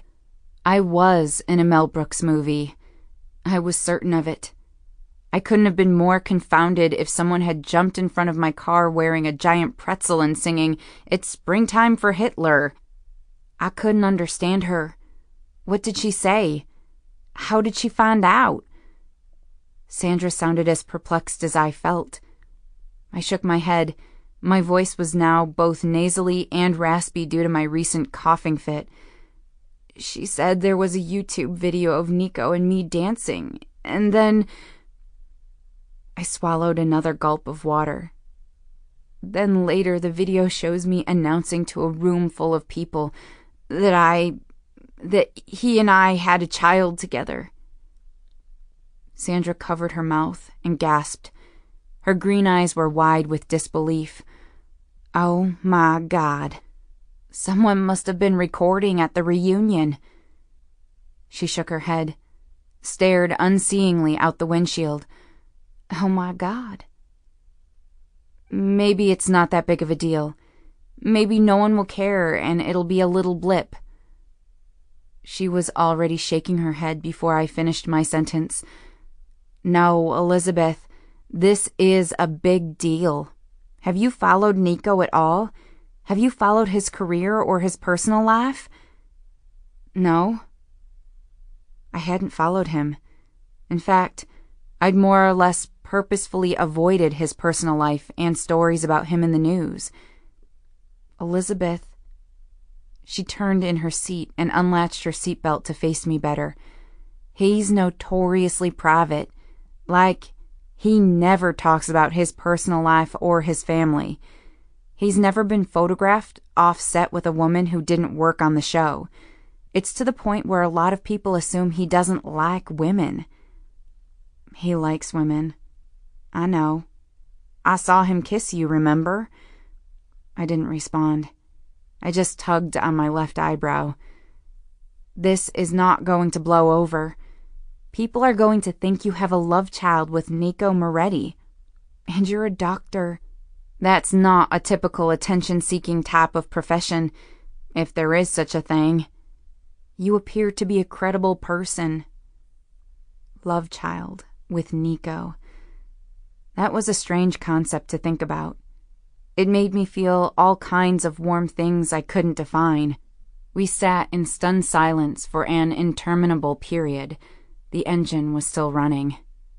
I abandoned Plan A and wallowed in my memories, rewinding the last 24 hours.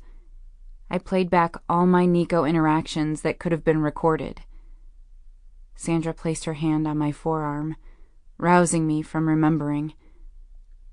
Elizabeth, what are you going to do? My throat hurt. I shook my head. I couldn't think, so I answered honestly. I don't know. I don't know. And because I really didn't know, I said it again. I don't know. When I arrived home Saturday evening, I decided to redouble my efforts to ignore all thoughts and feelings associated with the kiss under the mistletoe and the resulting bathroom fiasco, as well as the viral YouTube video. Upon arriving to my apartment, I flipped on the TV. This was a mistake. An entertainment TV show was airing the grainy clip of me climbing the chair and belting out my confession. I continued watching just long enough to hear the commentators badmouth Nico's alleged abandonment of our love child. For a brief moment, despite the danger involved, I wish I'd yelled fire instead of the child is yours. I felt sick with remorse at what I'd done, especially since Nico was now paying the price in the court of public opinion. I wanted so badly to apologize for my ridiculous outburst, but I felt fairly confident that he'd never want to see me again, so I figured it didn't matter anymore.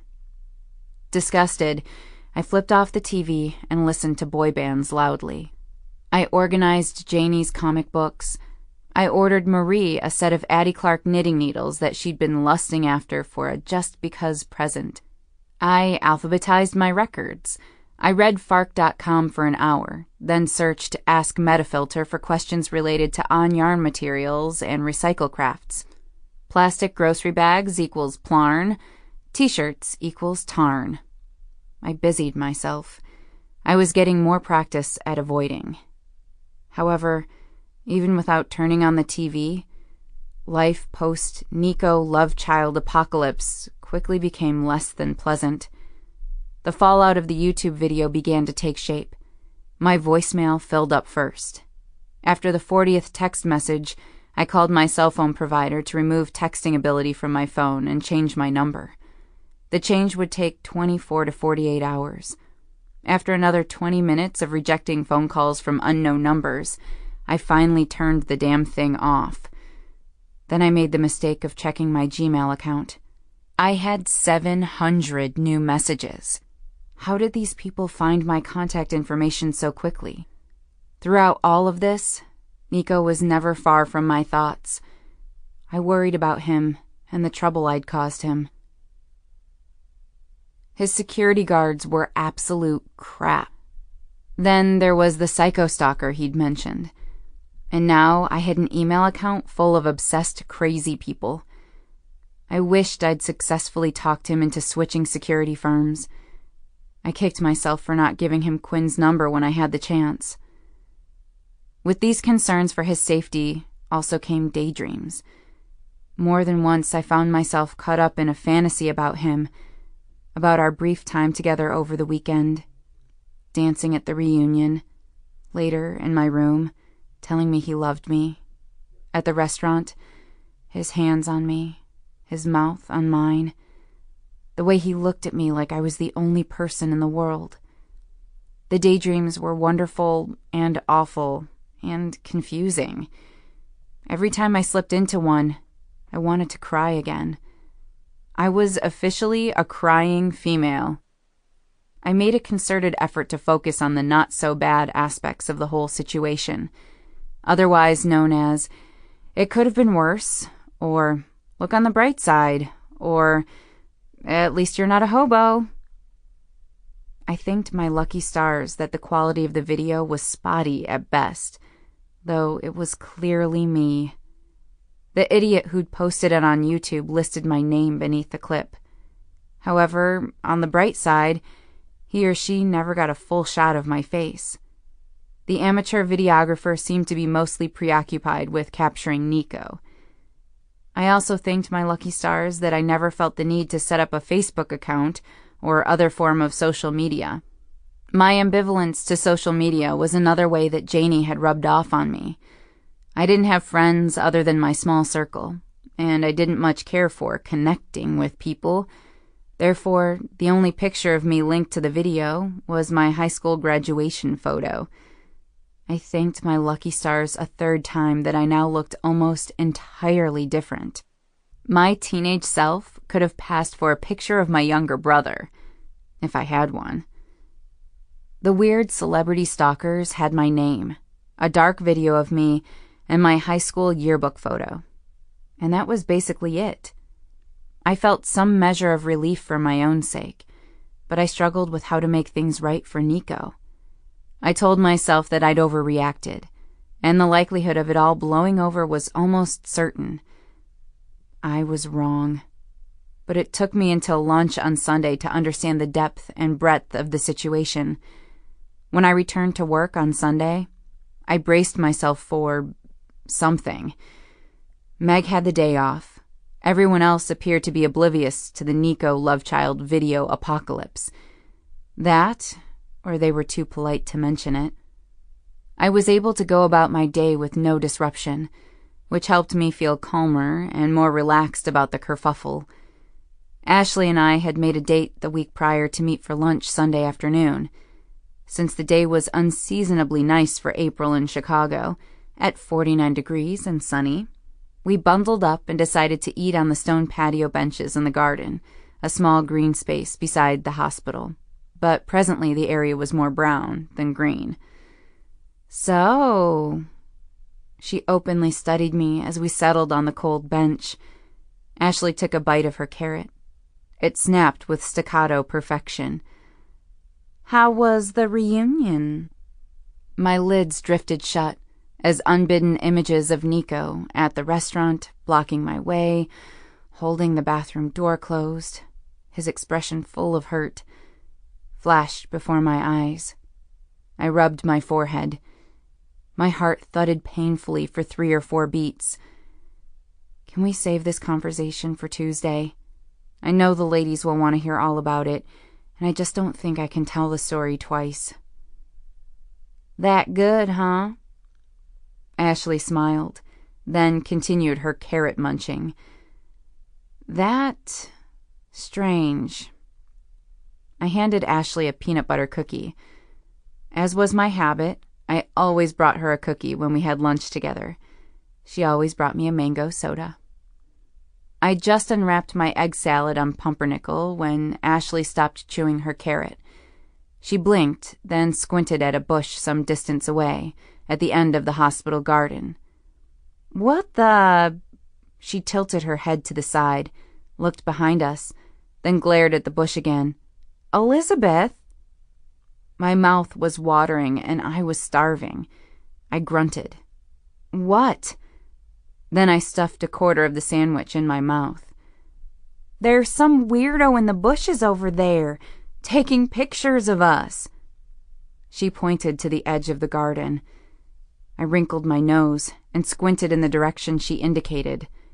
Sure enough, a weirdo was in the bushes taking pictures of us with the largest lens I'd ever seen. I stared at the lens and the weirdo as I chewed my sandwich. Ashley set her lunch to the side and stood. "I'm going to ask him to please stop taking pictures." "You're going over there?" I managed to ask through my mouthful of sandwich. "Jeepers, yeah.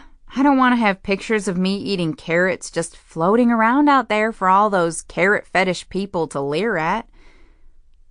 I watched her saunter over to the man with the camera and took another bite of my sandwich. She was about halfway to the weirdo before it occurred to me that the weirdo might actually be paparazzi, and that I, and not Ashley's propensity for eating carrots, was the real purpose of their photographic endeavors. I tried to yell at Ashley to turn around, but then abandoned the plan, the unchewed egg salad and pumpernickel a sound barrier. I was forced to swallow a painful and inadequately masticated lump of sandwich, which I washed down quickly with water. And then I stood and shouted at her to come back. But I was too late. She was already talking to the man. Chapter 11. Ashley was pointing to his camera. She was very calm. He pointed to me. She cocked her head to the side and laughed. He shook his head. She shook her head. He pointed to me again, and then lifted his camera to take a picture. Shrugging her shoulders, she sauntered back to our bench, her expression a mixture of quizzical amusement and befuddlement. "That guy has his horse switched with a raccoon." She reclaimed her seat. "Horse?" "He's playing nutters." I cleared my throat. It still ached from the large swallow. "What did you talk about?" "Remember last week when I told you all about the celebrity in the hospital, Nico Manganiello?" I nodded slowly, and the queasiness that accompanies dread gripped my stomach. I turned sideways on the bench to keep the man with the camera from getting a clear shot of my face. "Well, that guy over there thinks that you're Nico's secret lover." Ashley waved her eyebrows at me and grinned, emphasizing her mispronunciation of the word lover in a way that made me think of sweat, labored breathing, and porno mustaches from the 70s. I told him he was nuts. I wasn't hungry anymore. I wrapped up my uneaten sandwich and put it back in my lunch sack, along with my untouched mango soda. Oh, my God. Ashley's grin waned. Her hand holding the carrot hovered in the air, halfway to her mouth. "Hey, Elizabeth, are you okay, hon?" I fanned my fingers at my temple, trying to hide my face. "Oh, Ashley, I have to tell you something." I motioned for her to pack up her lunch, and then I stood abruptly. She stared at me for a long moment, hesitated, but eventually complied. I gripped her hand and pulled her back into the hospital, through the corridors, and into the doctor's lounge. It was lunchtime, and most people opted to eat in the cafeteria or off-site. We basically had the space to ourselves, other than a few dozing docs on the couches. We sat at a table in the corner, and I kept my voice low. "Okay, so here's the deal." I squeezed my lids shut to work up my nerve. I know Nico Moretti. You what? Ashley shook me slightly. When I met her gaze, her blue eyes were open so wide that they nearly popped from their sockets. Shh! I covered her mouth with my hand. I'll tell you, but you have to be quiet about it. She nodded without a word, her face serious and eager. She traced a cross over her heart, then brought her fingers to her lips for the universal sign of, "My lips are sealed." I left most of the personal, sentimental, touchy-feely emotional stuff out. But even so, halfway through my story about the reunion and Nico and our shared past, Ashley pulled out her cell phone and searched YouTube for the video. She gasped, covered her mouth, and stared at me with wide, shocked eyes. You had a love child with Nico Moretti? Shh!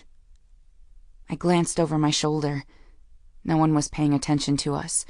No, I did not have his love child. But you still know him? You're involved with him? No, yes, I mean... I twisted my fingers. Yes, I know him. We went to school together. He was best friends with my boyfriend, Garrett. He helped me after Garrett died. I gritted my teeth. We slept together once, but there was no baby. This is inconceivable. She shook her head slowly as she hit the replay button on the video and watched it again, mesmerized. I can't believe this. It's over. He never wants to see me again. He said that? No, not precisely, but I'm pretty sure it's true. After you rescued him from those dance floor hoochies? You'd think he'd be grateful you stepped in, even if you did tell the whole world that you and he made a baby. I didn't tell the whole world. It was never meant to be recorded. I couldn't think of anything else to distract them. Ashley pursed her lips. Why didn't you yell fire? Because it's illegal and dangerous to yell fire in a crowded room. Besides, he wasn't angry about that. My scalp was suddenly itchy. What was he mad about? He told me that he loved me, and He said he loves you? Ashley covered her mouth with her hand after shouting the sentence. We both glanced at the couches, but found the inhabitants still slumbering. Sorry. She lowered her voice to a whisper and said, When? How? Okay, just tell me what happened. When did Nico Moretti tell you he loved you? It doesn't matter. I told him how I indiscriminately sleep with men, then stop returning their phone calls. Ashley placed her hand on my knee. Hun, you don't indiscriminately sleep with men. I've known you for going on 2 years, and I've never seen you whored up. I do. I have. So you go up to random men on the street and request sex. No, it's not like that. What's it like? How many guys have you slept with? Ashley crossed her arms under her chest. Her eyebrows were disbelieving umbrellas over skeptical blue eyes. 4. 4? Yes, 4. Including Nico Moretti. Yes, 4 including Nico. She chuckled and shook her head. 4 a whore does not you make. I blinked. What? Sorry. Sometimes when I try to rhyme, I end up sounding like Yoda. She cleared her throat. Sleeping with 4 guys is hardly loose-goose territory. But it's how I do it. My intentions are selfish. I use them, I have sex with them, and then I stop taking their calls. And how long have these relationships... They weren't relationships. Ashley held up her hands. Fine. How long do these meaningless orgies last? How long have you been with each of your 4 sexual partners? With Nico, it was just the once, but with the others, I shrugged and sighed. I don't know, maybe a couple months each. And have you been with more than one guy at the same time? You mean like a 3-way, or do you mean 2 guys, different days? Either. Well, actually, it's neither. I've only been with one guy at a time. Oh, dear. She shook her head and clasped my hands in hers. Elizabeth, I don't know how to break this to you, but you've been having relationships with men. No, I haven't. I've been using them. Yes, you have. You have been in exclusive relationships with these men. I haven't. You have. You've been dating them. I paid for all my own meals. Ashley's eyes danced as she laughed again. It doesn't matter who pays for dinner, dear. A date is a date. You've dated 4 guys, engaged in relations, then ended the relationship when you no longer wanted to pursue it. She tightened her grip on my hand when I tried to pull away. It's called breaking up. No, you're wrong. I never had any intention of dating them. I didn't want a relationship with any of them. I didn't even like them. But you like Nico. I hesitated, then decided to be honest. Yes. I breathed the word out, finally allowing myself to hold her hand in return. Yes, I do like him. But I'm so different now, and he's some famous comedian. It doesn't matter anyway, because I told him that I use men that I don't like for sex. She glared at me through narrowed eyes. You were purposefully trying to scare him away. No. I narrowed my eyes at her, mirroring her expression. I was trying to be honest, and if my honesty makes him realize that he is wrong about me, then so be it. Ashley's mouth was curved in a frown of plain disgust. You are pushing the poor guy away. He doesn't love me, Ashley. He doesn't even know me. Do you want a relationship with Nico? I hesitated again. I didn't know the answer to her question because I'd never considered the possibility. Not even that summer when we were teenagers, and he held me as I slept. The idea that Nico Manganiello would want a relationship with me, then or now, was beyond my comprehension. More than that, the idea of dating him felt wrong because I liked him and cared about him.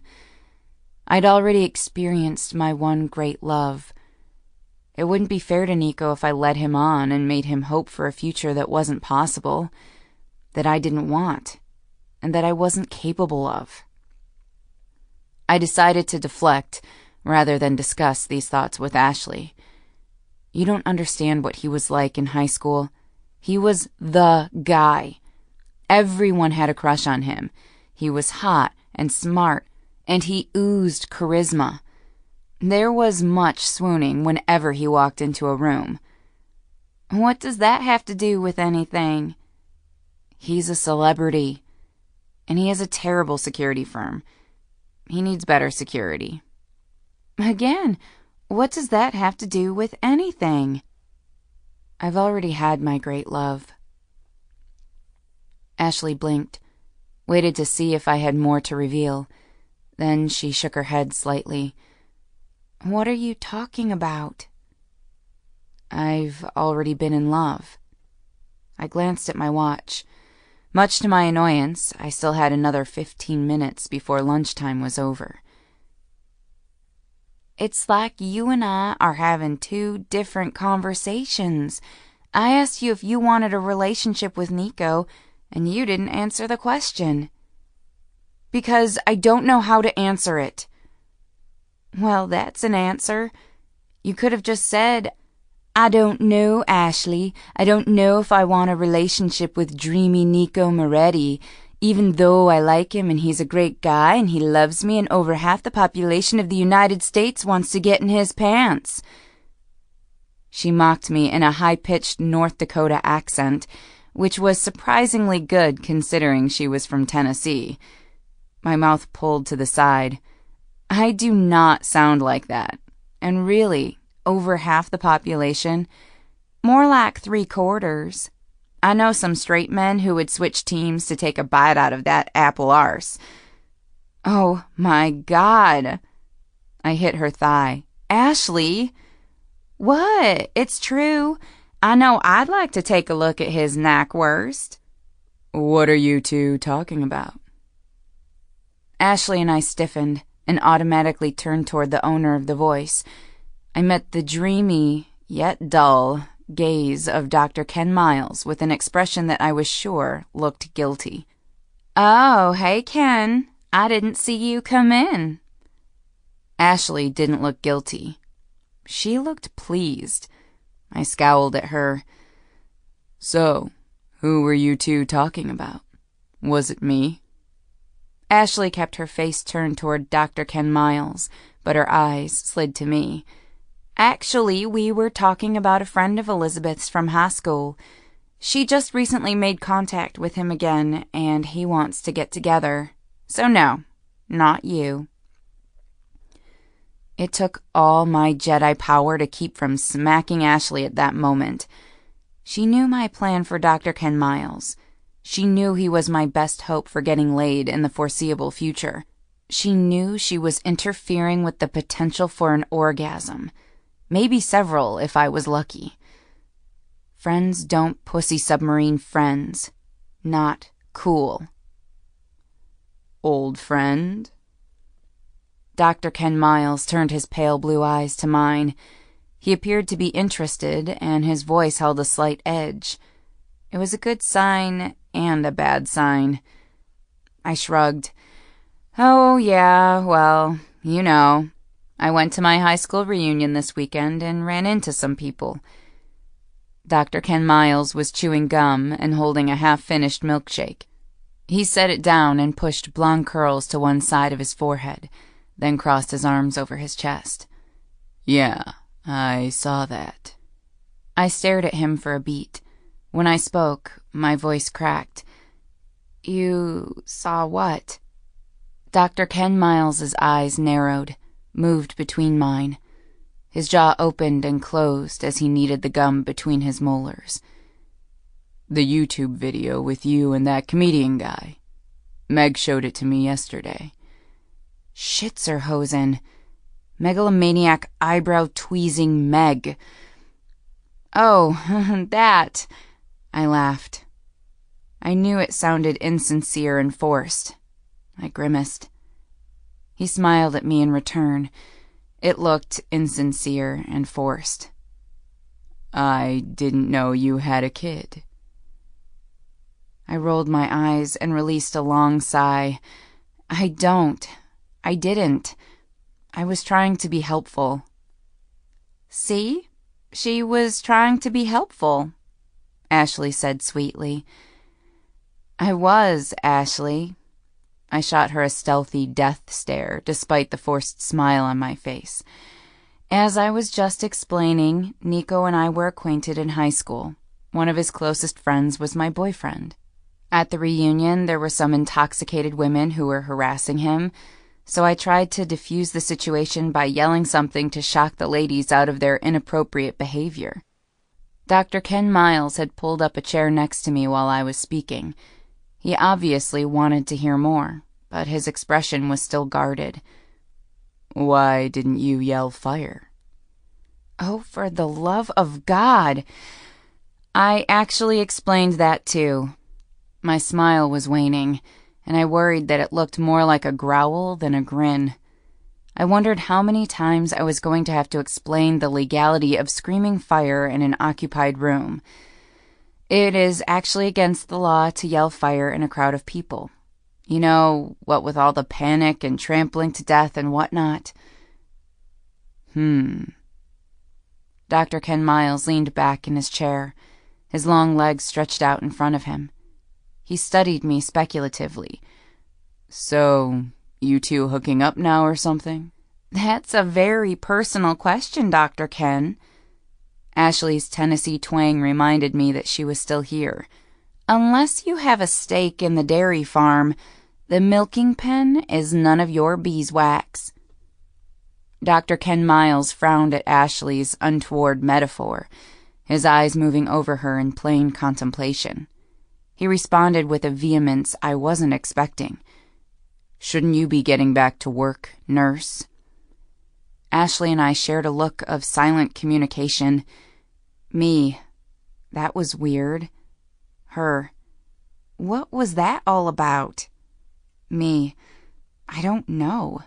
Kinda douchey, though. Her. Yes, my sentiments exactly.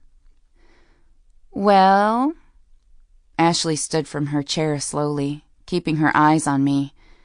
"I suppose that's my cue to leave." I glanced at Dr. Ken Miles, glowering at his rudeness, then back to Ashley. No, you don't need to go." "Actually, Dr. Ken is right. I need to get back. You two have a nice chat." She stressed the word chat and issued me a wonky stare as she left. I frowned at her back, then shifted my attention to him, challenging him to speak, but I didn't wait. "That was really rude, Dr. Ken Miles." "Yeah, well, she did need to get back." He ground the gum between his molars. "I'll apologize to her later, okay? I just wanted to talk to you alone." I studied his pretty face, decided to let it go for now, but I tucked it away as another reason why I disliked him. He issued me a flat smile. "So then, you had a nice time at your reunion?" I nodded. It was different from what I expected, but not unpleasant. "So..." He opened the lid to his plastic cup and spit the gum into it. Gross. "I heard about your latest prank." "Really? From who?" "Dr. Botstein." "Huh." I shrugged. I was just happy he dropped the Nico Babygate scandal so fast. "Really? Was he still mad?" "He asked me if I thought you should be disciplined." "What? Why would he do that?" "Because I'm the chief resident." Dr. Ken Miles looked a little affronted that I would even ask the question. This annoyed me. I decided to cover my annoyance by flirting. Maybe I could kill two birds with one stone, disguise my irritation that Dr. Botstein had consulted dull Dr. Ken Miles on my antics, and push my getting laid agenda. Thoughts of getting laid made me think of Nico. My stomach flip-flopped. For a single second, I entertained the possibility that my strange, chaotic, messy, tangled feelings for Nico were just a byproduct of engorged hormones. Maybe all I needed was a nicely built partner. But I wasn't that stupid. I couldn't convince myself that Dr. Ken Miles was a suitable substitute for Nico, any more than a Pinto was an adequate stand-in for a Ferrari. I wanted to be touched, kissed, held, caressed. And I wanted Nico, but I couldn't use him in that way. I liked him too much. So, I flirted with Dr. Ken Miles. "I guess it's a good thing, then, that you and I are such good friends. Besides, the prank was meant for you. And it was April Fool's Day." I leaned forward and batted my eyelashes in his general direction. Rebalancing my hormones was a top priority, but I might have slathered on the flirt a little too thick. Dr. Ken Miles cleared his throat and shifted his attention to the plastic milkshake cup in his hand. "I didn't know the prank was meant for me." "How am I expected to contain myself around you on April Fool's Day?" I ran my index finger down the length of his arm. I was bracing myself for one of his poor flirting attempts, but it didn't really matter. I didn't care if he was bad at flirting. I thought you'd like to know that I stood up for you to Dr. Botstein. My eyes widened with genuine surprise. You did? Maybe Dr. Ken Miles was likable after all. He nodded proudly. I did. What did you say? I told him that there was no way to definitely prove that it was you who planted the box of gloves. I felt badly for Dr. Ken Miles. He wasn't a bad guy. He was just boring. I'm sorry, Dr. Ken Miles. I admitted it to Dr. Botstein when he confronted me, but thanks for trying to cover for me. Oh.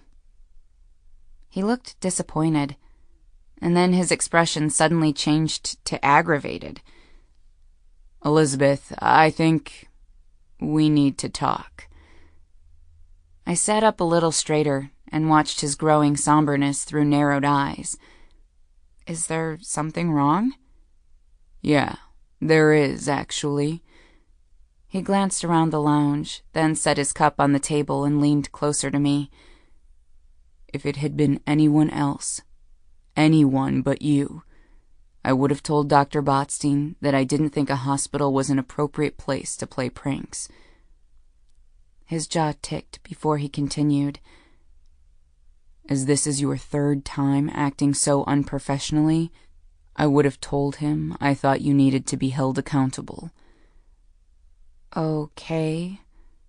I withdrew my hand from his arm and placed it back on my knee. I guess, thank you for not saying that to Dr. Botstein. This doesn't change how I feel about you. In fact, I'd like very much for us to become more than friends, if you want to know the truth. But if you keep behaving in immature and reckless ways... Immature and reckless?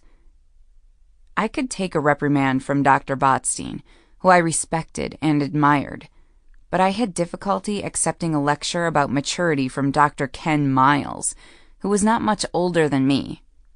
Now, wait a minute. I was playing a harmless prank on April Fool's Day. It's not like I was switching a training video with a porn tape. I didn't respond. My aggravation was alert level red. Dr. Ken Miles had laughed when I pulled the porno tape prank, and now he was using it as ammunition. He breathed through his nose, his mouth clamped shut, his nostrils flaring. My eyes shifted to his flaring nostrils. His flaring nostrils were just aggravating. In fact, everything about Dr. Ken Miles in that moment aggravated me. The leftover milkshake with a gob of gum floating on top, his prettiness, his lack of humor, his hall monitor goody-goody attitude. I shifted my weight to stand, and his hand reached out to still my movements. Where are you going? I'm leaving. I have work to do. I just told you that I want to be more than friends, Elizabeth. I think I deserve a response. I snorted. You also just told me that you think I'm immature and reckless. I think you'll excuse me if I need some time to process this new information first. Dr. Ken Miles leaned forward, his voice lowering to a harsh whisper. This is why I haven't acted on my feelings, Elizabeth. I can't be with someone who is incapable of behaving like an adult. Says the guy who is always attempting a clandestine nose excavation. There. I said it before I could stop myself. I knew it was childish to reference Dr. Ken Miles's constant nose-picking, but I was angry and reacting as such. He blinked and flinched visibly. What? I rolled my eyes. Nothing. Thanks for your honesty. I forced a smile and nodded vigorously. Mind if I go now? His eyes looked straight into mine.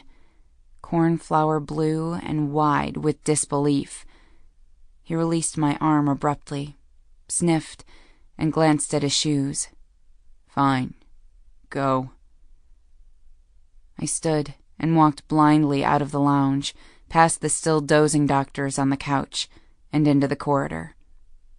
Plan hide the salami with Dr. Ken Miles was officially on hold. I was in a terrible mood, and Janie was still in Boston with Quinn. Stupid Quinn. Quinn's the friend usurper. Actually, I liked Quinn.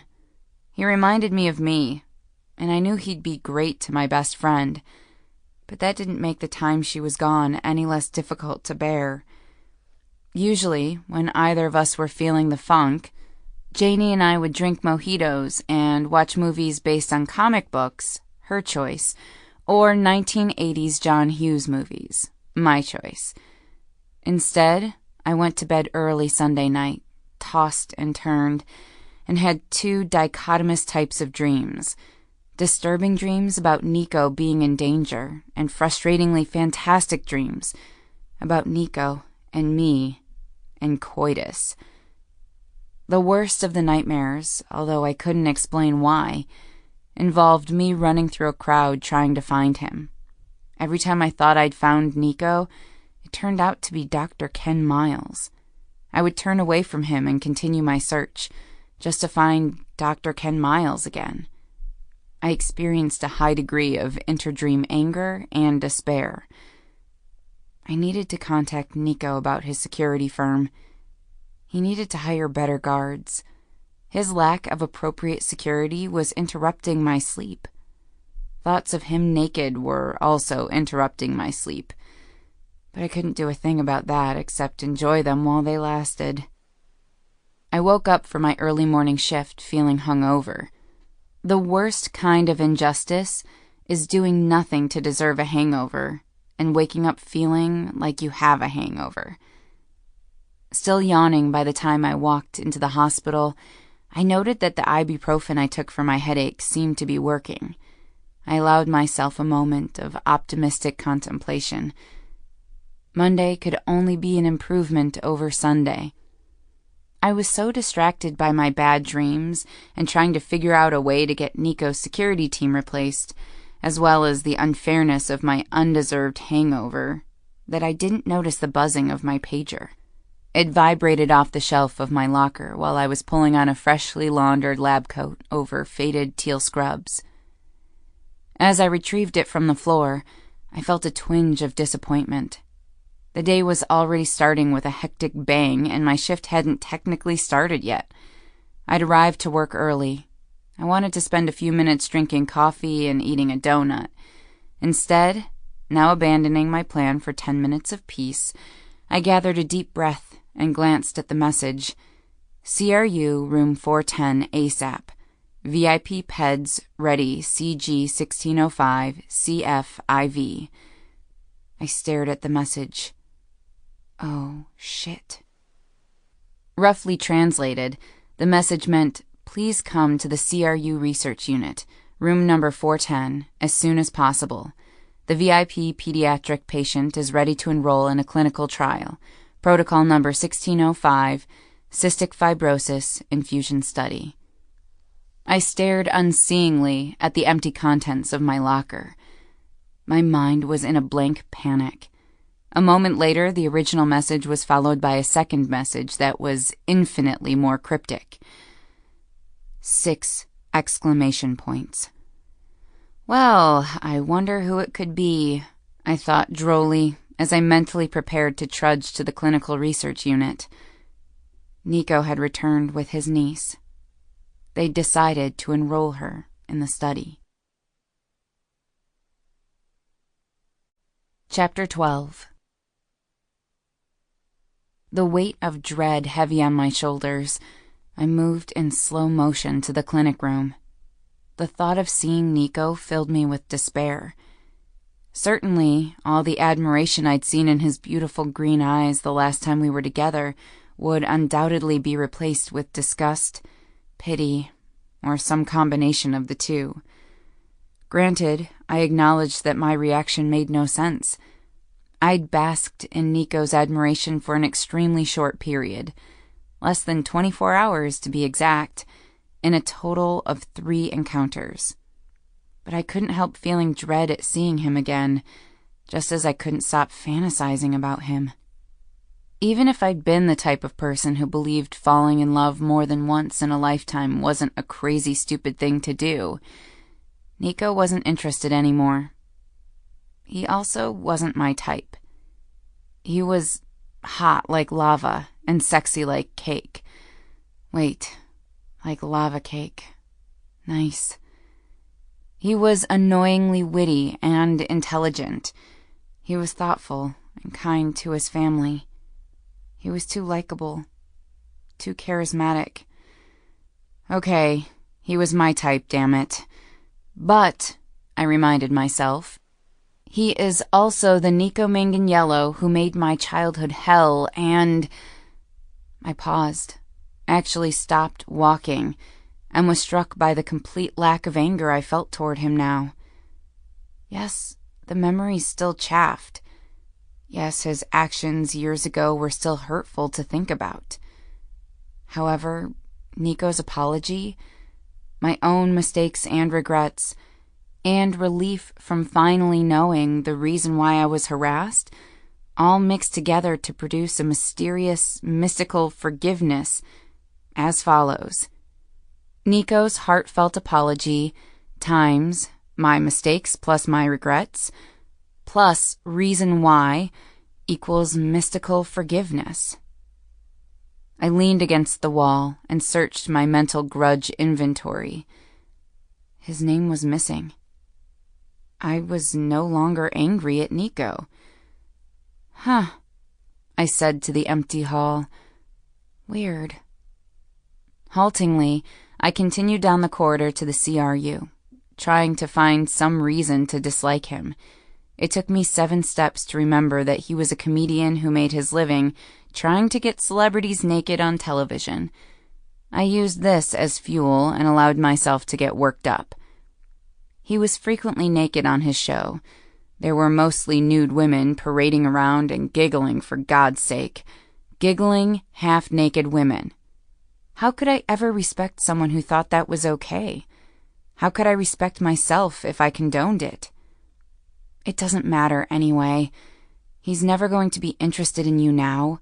So stop confusing yourself, weirdo. When I rounded the corner to the clinical research unit's nurses' station, I was so lost in my internal nonsensical struggle that I didn't immediately see Dr. Botstein and Nico huddled together by the door to room 410, or Meg hovering in front of the nurses' counter.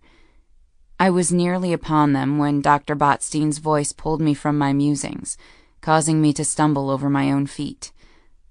Ah, here she is. I looked from Nico to Dr. Botstein, who was smiling. It was freakish and bizarre to see Dr. Botstein smile. It made me immensely uncomfortable, so I opted to look at Nico instead. I didn't know what to say, so I met his stare directly. Where I predicted a pang of sad embarrassment, I was met with a shock of hot awareness. Nico wasn't looking at me with pity or disgust.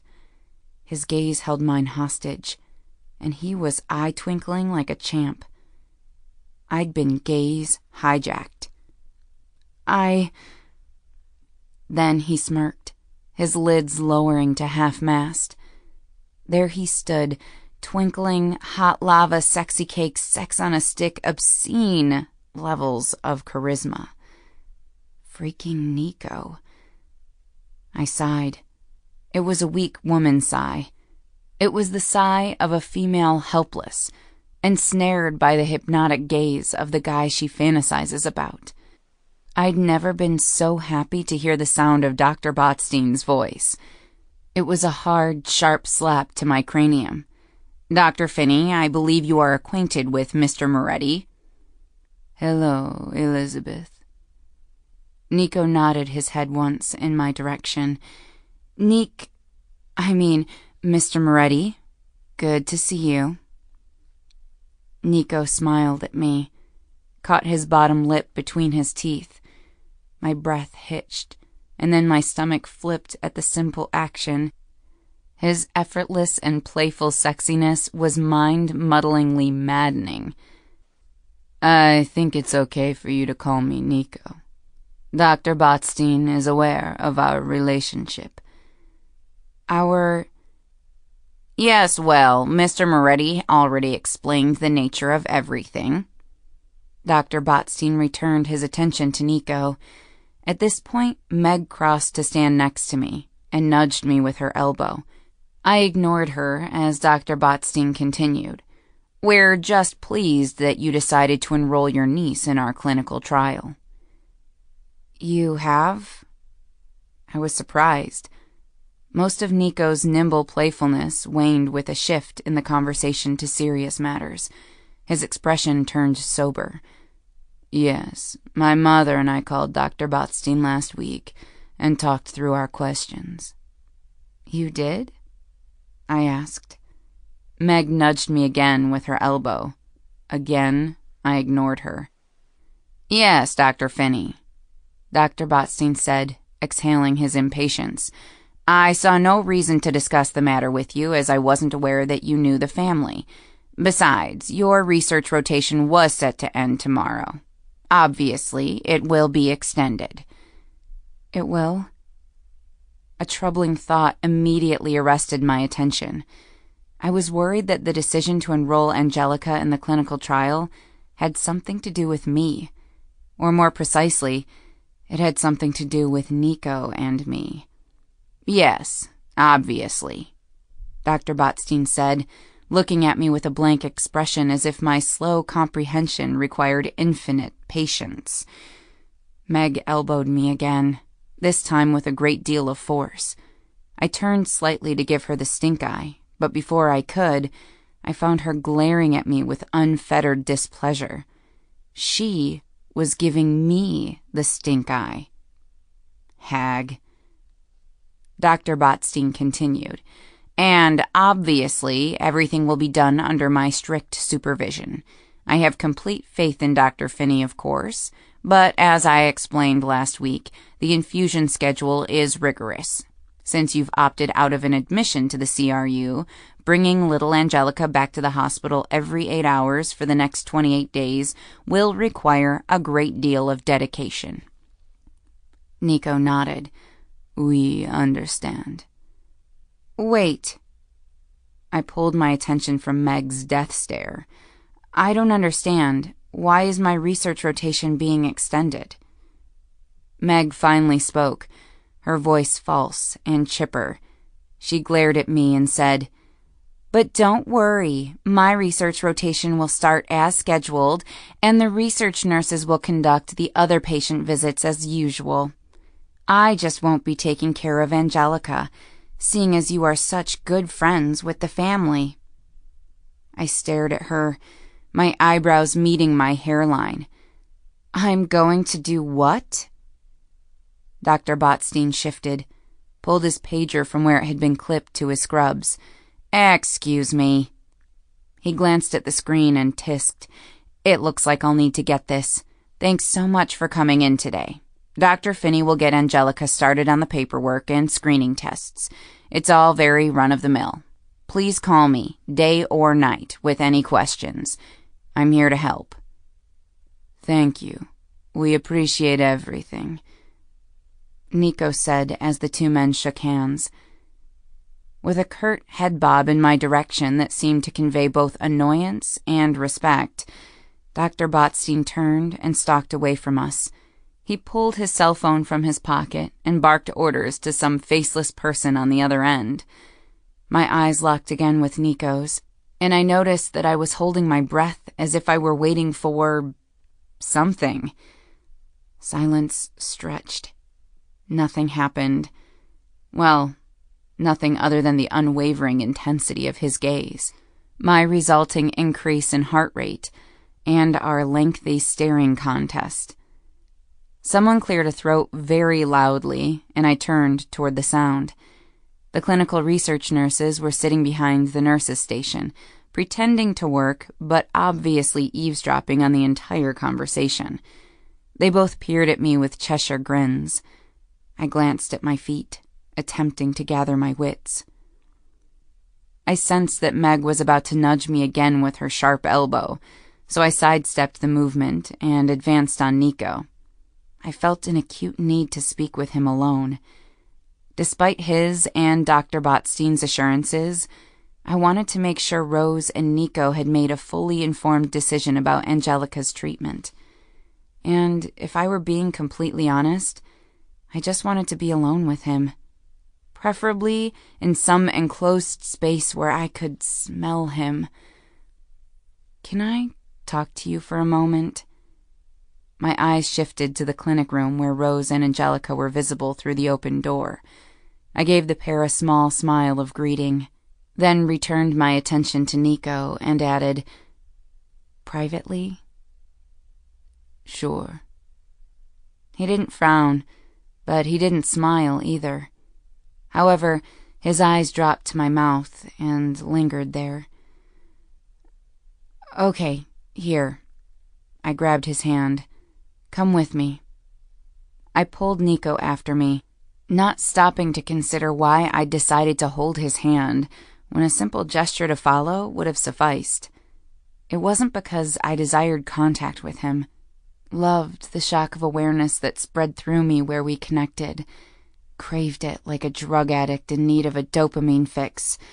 Nope, none of that. I led him to a vacant infusion room down the hall. I pushed him inside. I ignored the curious glances from Meg and the nurses as I shut the door. Gathering a steadying breath, I turned to face Nico and was fully prepared to interrogate him about his reasons for moving forward with the research study. Instead, I found him just behind me, less than 3 feet away, and his proximity rendered me stupid. I could smell him. He smelled quite good. Therefore, when I met his gaze, I could only manage to breathe out one word. "Hi." "Hi," he said. He was leaning against the wall with one shoulder, outwardly relaxed and wholly at ease. Curses. And he was looking at me funny. Not angry or disappointed. Not worshipful either. He looked interested, like I was something new and curious. Like he was readying himself for something amusing as well as potentially important. As usual, the intensity of his focused attention made me feel unbearably self-conscious. My lashes fluttered under the weight of it. What is it?" Nico shrugged. The shrug did little to decrease the concentrated sharpness of his funny look. "You tell me. You're the one who wanted to talk privately." It might have been my imagination, but the room felt abruptly smaller after the word privately passed his perfectly formed mouth. "Oh, yes. Well." I cleared my throat and tried to mirror his relaxed posture, resting my shoulder against the wall and crossing my arms. "There are actually a few things I'm hoping we can discuss, starting with your decision to enroll Angelica in the study." Mild amusement abruptly transformed into somber concern. He frowned, his posture less relaxed. "Is there something we should know about the study? Is it dangerous? Do you think we made the wrong decision?" "No, it's nothing like that. I just want to make sure you're making the decision for the right reasons. You shouldn't feel pressured or swayed by any factor other than what you think is right for Angelica." He nodded somberly. "Dr. Botstein didn't try to sway us one way or the other. He just laid out the facts. We all talked about this last weekend." "Who is we all?" "Everyone. Well, everyone you saw on Saturday. It was a family decision. We just want Angelica to get better. You saw how she was at the restaurant, sitting on Christine's lap, watching all the other cousins play. She's not... He glanced at the ceiling. I just want things to be better for her. I studied him, and my chest hurt a little. He appeared every inch like a tortured parent, and his vulnerability was heartbreaking. A need to protect him welled up within me. I didn't like seeing him so upset and seemingly helpless. Why are you here? I felt compelled to ask this because it seemed unfair that he should be shouldering this burden for his family. What do you mean? Why are you here instead of your sister Christine or your brother Robert? How can you take so much time off from your show and from your life in New York? He considered me for a moment. The tightness in his features indicated that the topic was difficult for him to discuss, but he seemed relaxed in my presence. Tina and I were close, and I'm Angelica's godfather. She left my mom custody, but I think Angelica needs a male role model too, a father figure. But Robert, Manny, they all live in town and already have kids. They know how to be a father. Wouldn't it make more sense for them to fill that role in her life and be here for her? No. The corners of his mouth tugged downward, and the muscles at his temples ticked. Nico's typical charismatic energy felt muted and restrained, and he looked like such a grown-up. I was struck by how adult-like he seemed. Responsible, trustworthy, thoughtful, careful. Everything about him screamed, I have my shit together. But you're missing so much work, and that can't be good for your career, not to mention the upheaval to your personal life. Those things don't matter. But the burden of caring for a special needs I love her, Elizabeth. I want to be here. She is not a burden, she's my family, and I love her. The rising heat behind his words and the flashing of his eyes demanded that I drop my questioning. My gaze slid to the infusion chair in the corner, mostly to avoid his. Okay, I sighed, feeling repentant for pushing him, but still frustrated by my helplessness to ease his burden. I'm just trying to understand you better. Why? A smile pulled at my mouth, and I glanced at him through my lashes. I guess because I feel like I don't know you anymore, and I'm curious. His expression mimicked mine, albeit with a smaller, somewhat sad smile, and his gaze moved slowly over my features. Elizabeth, I don't think you've ever known me. Not really. His words were soft, almost resigned, absent any residual frustration from my meddling, and they were doing things to me. The sound of his voice more so than the actual words. They made me feel both warm and adrift. That's completely preposterous. His mouth hooked higher. You're blinded by stubbornness. You're just jealous that I'm always right. Not always. Mostly always. There is no such thing as mostly always. It's either always or not always, he said. Well, you mostly always used to say things that made me blind with rage. And now? And now? I allowed myself a brief moment to study him. His gaze was wary, but it betrayed interest. And now I feel like I'm mostly always the one saying the wrong thing. His gypsy eyes searched my gaze before he whispered, Not always. We engaged in another staring contest.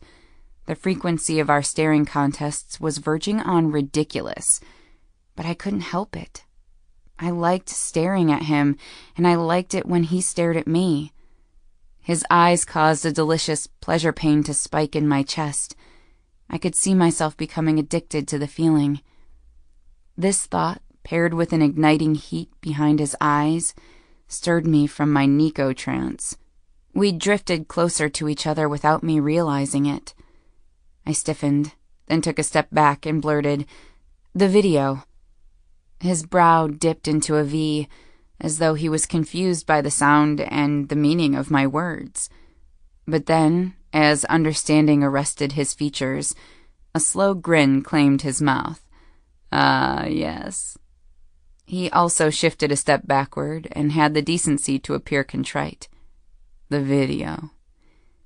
I tucked loosened strands of hair behind my ears, then clasped my hands in front of me, hoping their grip would quell the earlier tinglings and longings and stars still buzzing around in my head. I tried to mentally swat them away and focus. So, the video, on YouTube, of me and you, where I said that thing. He nodded again. "Yes, I'm aware. I was there." "Yes, of course. And I realize this is my fault. No one forced me to hop on that chair and yell crazy things at the top of my lungs." I took a faltering step toward him. "And I know I have absolutely no right to ask you for help, but do you think there is anything you can do to make these people back off?" "Are people bothering you?" "A bit." "What happened? Did someone approach you?" He advanced a half step, and we were again close enough to touch. "Not really." "Not really? What does that mean?" "Well, there was a photographer taking pictures of me yesterday while I was eating lunch." "Damn." "How did they find my phone number so fast? And my email account is completely full. Half the messages are from newspapers and bloggers I've never heard of, and the other half are from crazy women who want to—" I grimaced and shoved my hands into the pockets of my lab coat. "Well, let's just say they wish their child was yours."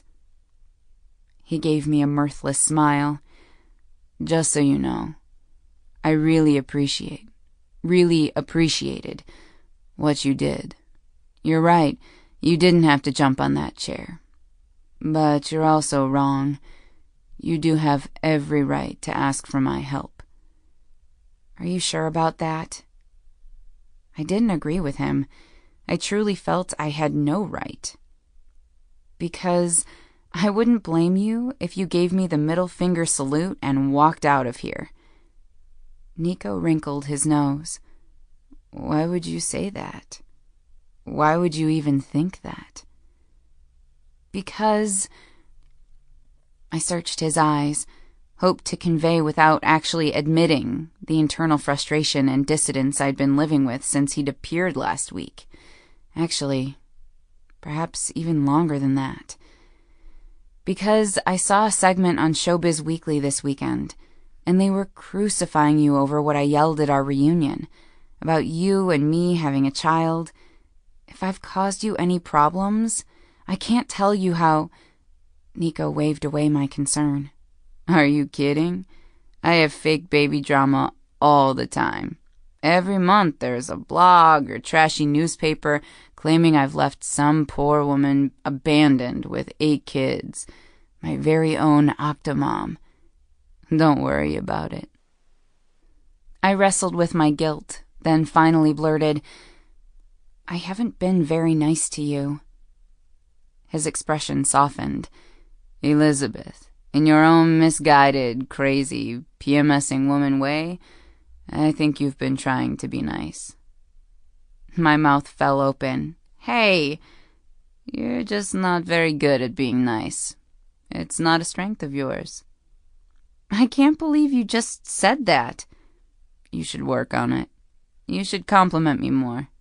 Tell me I look pretty." I hit him on the shoulder even as I laughed. "You're an idiot." "And you're beautiful." I stopped laughing. I couldn't look away from his eyes. And believe me, I tried. "You can't do that." "What?" His tone was soft, like a caress. "You can't say things like that." My hand waved through the air, floundering. If we're still going to be friends, you can't keep breaking out the charm cannons. Realizing what I'd just said and what I'd implied, that I still wanted to be friends, my face and neck warmed with embarrassment. But thankfully, not a full-fledged blush. That is, if you still want to be friends. Did I say I wanted to be friends? He assumed an expression of mock thoughtfulness, eye twinkle alert level red. When did I say that? My heart fluttered as though he'd yanked it toward him. Yes. I cleared my throat in an effort to subdue my silly heart. It was last week. I believe you said, I want to be friends. Just friends. Ah, yes. Friends without benefits, right? His eyes narrowed, again with mock seriousness. Do you still want to be friends without benefits? I nodded my response because I didn't trust myself to speak. Okay. His smile was small and sly. What am I not allowed to say? That you're beautiful? His voice was still soft, like a stupid caress. The heat spread. I wrestled like a Klingon with the urge to blush. Yes? You don't tell your friends when you think they look nice? The eye twinkle was like a bullet. It's not the same, I huffed. Don't do it. What do you typically do with your friends who are girls, since you seem to eschew males from that circle? I needed to get control of this conversation before he had me wobbly-legged and falling into his arms like an idiot. Talk about sex. He paused. His smile widened. Okay, we could do that. Really? The single word was a disbelieving squeak. My plan to obtain control had officially backfired. Yeah, it might be nice for you to have a man's perspective. What else? We drink, cuss, and knit. Well, I think I'm definitely down for the drinking and the cussing, but I'll need your help with the knitting. His full-fledged charming smile was back, but he hadn't lost the residual appearance of a responsible adult male. You're going to learn how to knit? My eyebrows bounced upwards again. No, knitting is for girls. I'm going to learn how to crochet. But... He dipped his chin to his chest and issued me a look that meant business.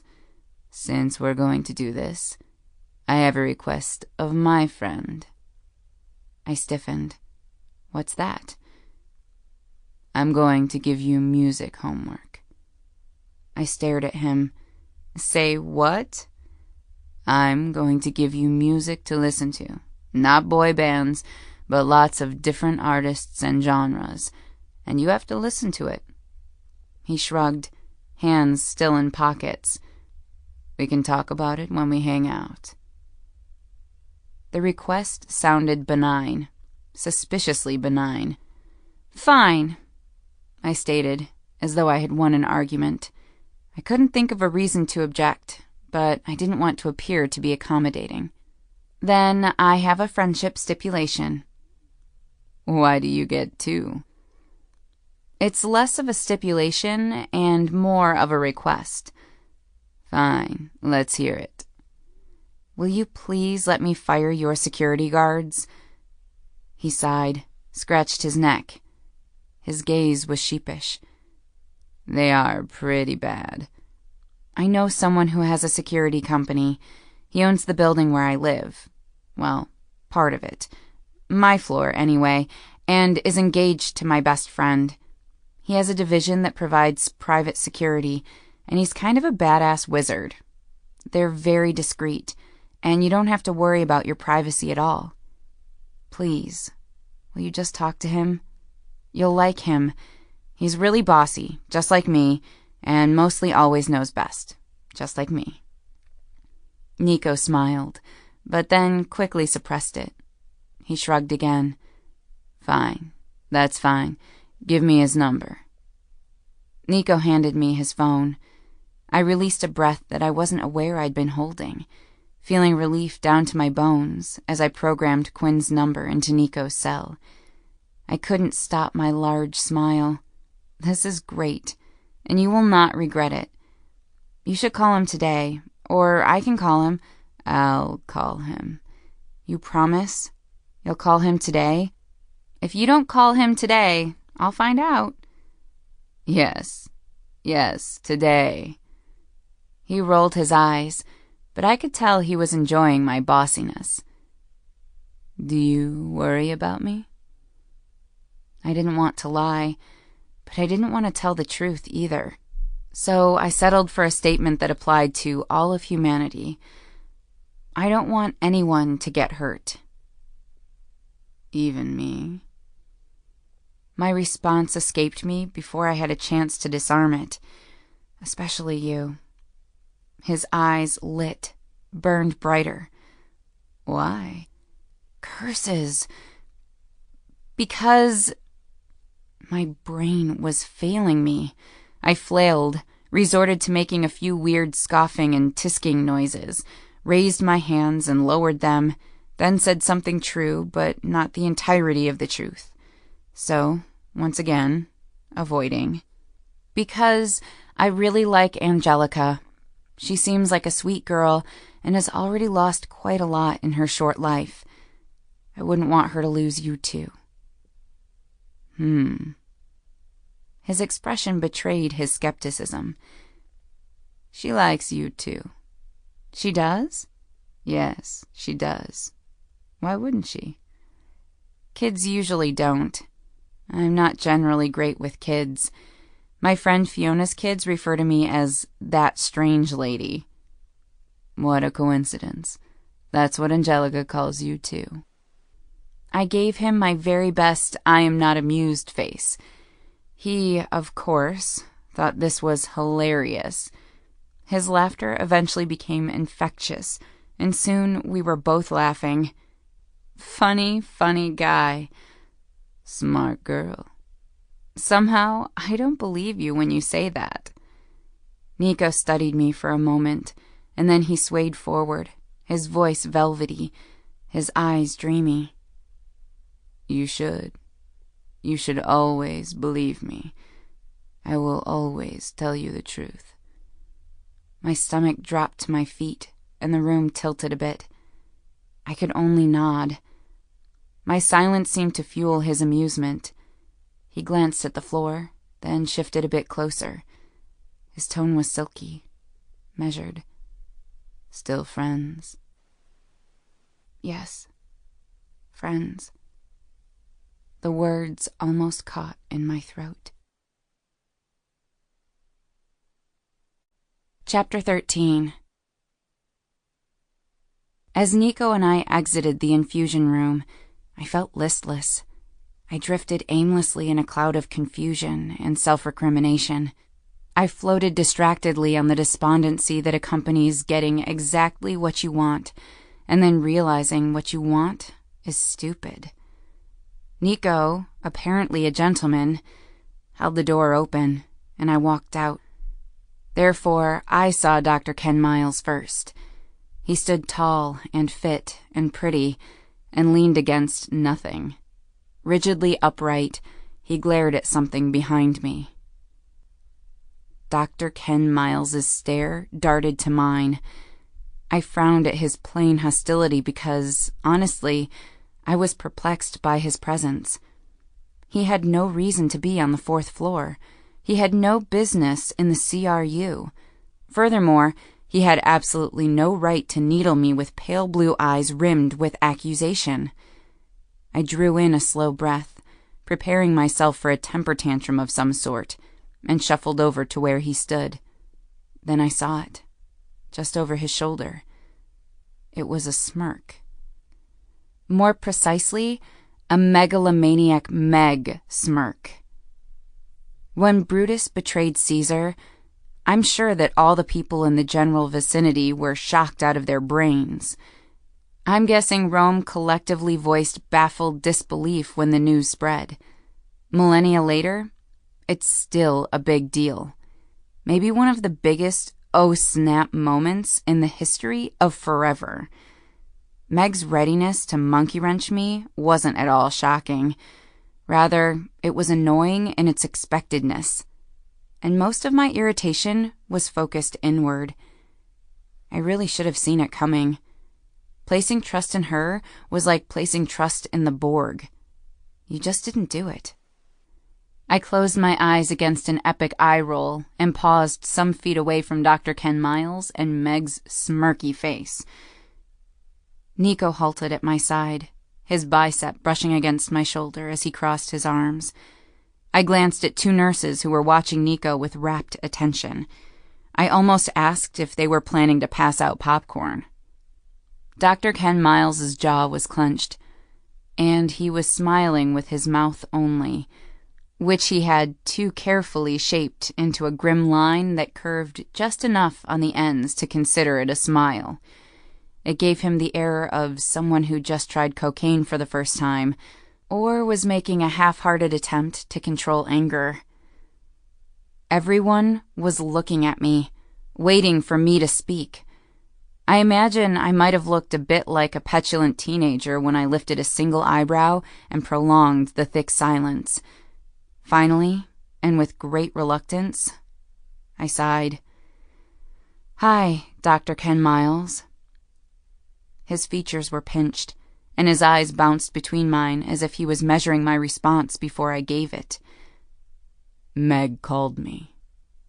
"Oh, did she need a consult?" "No. Do you want to introduce your friend?" If a man could sound prissy, it was Dr. Ken Miles, and he perfected prissy in that moment. "Sure," I said woodenly, knowing this was a complete farce. I turned slightly toward Nico and indicated to him with my hand. "Nico, meet Dr. Ken Miles. Dr. Ken Miles, meet Nico." Neither of them extended a hand to shake. I was nearly blown over by the gusting funnel clouds of testosterone. "I know who you are. You're that funny guy, right? That guy from that show, I can't remember the name of it." Ken's eyes moved over Nico as though sizing him up. It was all rather weird and vexing. I allowed myself a brief glance at Nico. He shrugged. "Yep, that's me." "Huh." Dr. Ken Miles's grin morphed into another weird smile, as if he smelled something bad but was trying to disguise his discomfort with a smile. "You should do something funny then." "Excuse me?" Nico sounded distracted, as though he hadn't really been paying attention to the conversation up to that point. "You know," Dr. Ken Miles rebutted, and then he crossed his arms over his chest and braced his feet apart, the X-ray he carried dangling from one hand. "You should do something funny. Right now. Say something funny." "I don't know if I can make you laugh, but I guarantee I can make you uncomfortable." I glanced at Nico again. A whisper of a smirk hovered over his lips. I was both surprised and impressed by the continuing nonchalance of Nico's tone, paired with the not-at-all veiled threat of his words. It was attractive. Dr. Ken Miles's eyes narrowed for a beat, then he flashed a sharp, white grin and chuckled. "Yeah, okay." I briefly thought that he was going to challenge Nico's assertion, but after a protracted moment, Dr. Ken Miles shrugged, seemingly worked to clear his throat, and looked away. I felt Nico shift behind me. I felt the heat of him at my back, and then his hand tugged my elbow and turned my face to him. "I'm going to get out of here." I searched his eyes and found them shuttered. "Okay." I experienced a swallow misfire. They were becoming quite frequent. I'll arrange for the screening tests, for the study, for Angelica. Is tomorrow too early? No, it's fine. Nico's frown deepened as he studied my face. The soberness in his eyes made him look older. I'll see you later. I nodded once, but before I could speak, he leaned down and placed a soft, lingering kiss full on my mouth. Then he turned away and walked to the clinic room where Rose and Angelica were waiting. My fingers automatically lifted to my lips and touched them, my brain not quite able to process what had just occurred. Dr. Ken Miles's voice brought me back to the present. Can I speak with you for a moment? Privately? Déjà vu. I stared at Dr. Ken Miles for a beat. My mouth felt strangely sensitive and hot.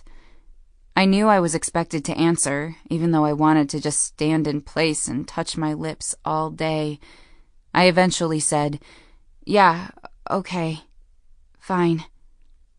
He motioned with his chin toward the infusion room I'd just exited. I ignored Meg's glare, as well as the nurse's curious stares. It felt a little ridiculous marching back into a room I'd just vacated. But I walked through the door anyway, tucked myself into the farthest corner of the small space, and faced him. Dr. Ken Miles shut the door and issued me a stern, scolding expression, as though he expected an apology. Not even my father looked at me that way.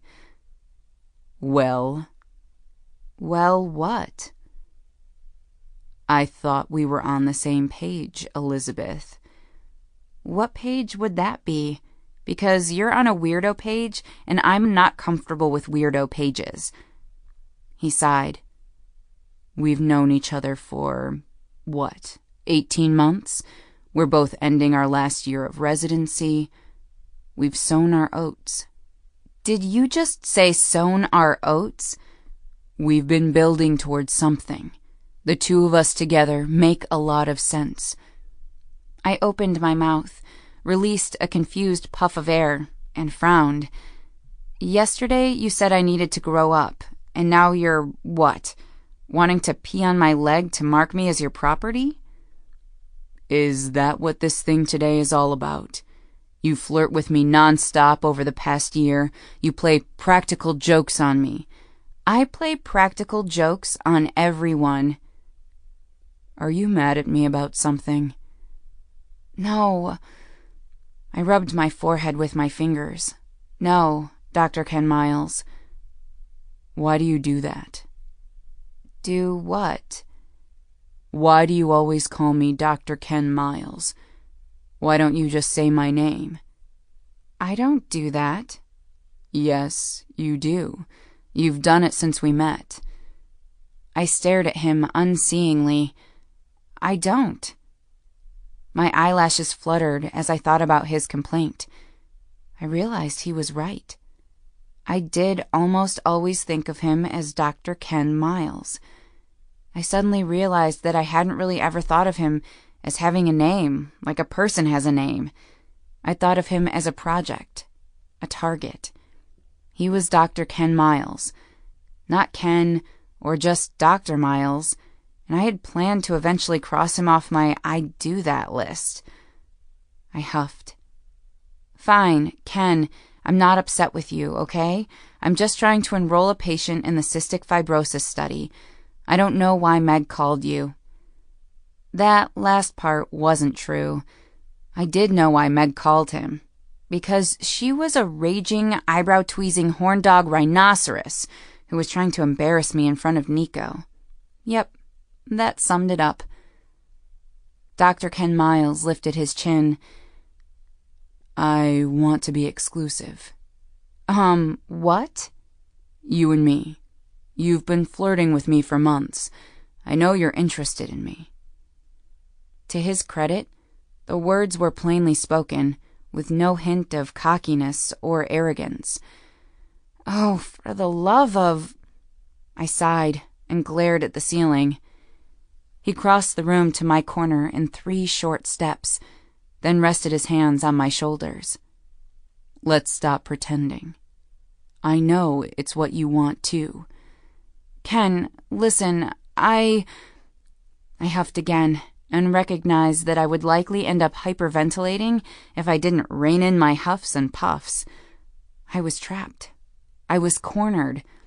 And the only way to break free from relationship doom with Dr. Ken Miles was to tell him the truth. He would either be disgusted, which would send him running, or intrigued, which would give me the option of getting laid by a very nice-looking, disease-free Dr. Ken Miles.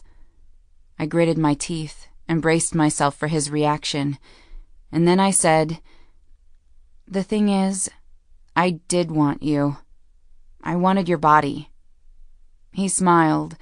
I'm sure he thought it was a dazzling smile. "I want you too." "No, listen. I wanted to use you, your body, and have sex a few times. Maybe weeks, maybe for a few months, and hopefully there would be oral involved. But hey, I was willing to accept just the basics, and no butt sex. I don't do that. I've seen enough rectal tears in the ER to last a lifetime. However, just so we're clear, I was never interested in dating you." He frowned. "You wanted to use me for sex?" "Yes." "Like friends with benefits?" "No, like benefits with no friends. No friendship." Are you still interested in that kind of arrangement with me?" Dr. Ken Miles's expression was inscrutable. The irony of this conversation was not lost on me. A small shiver raced down my spine as my thoughts automatically recalled a vision of Nico and the words we'd exchanged just moments ago, words of mutual respect. Then I thought of his soft, yielding lips on mine when he kissed me goodbye. My stomach dropped, and I experienced a brief moment of vertigo. I wasn't an idiot. My tangled feelings for Nico were more than a need to exercise pent-up sexual frustration. Furthermore, I knew that engaging in benefit sessions with Dr. Ken Miles wouldn't erase my desire for Nico. I just hoped it would dull the building ache a little by scratching the most pressing itch.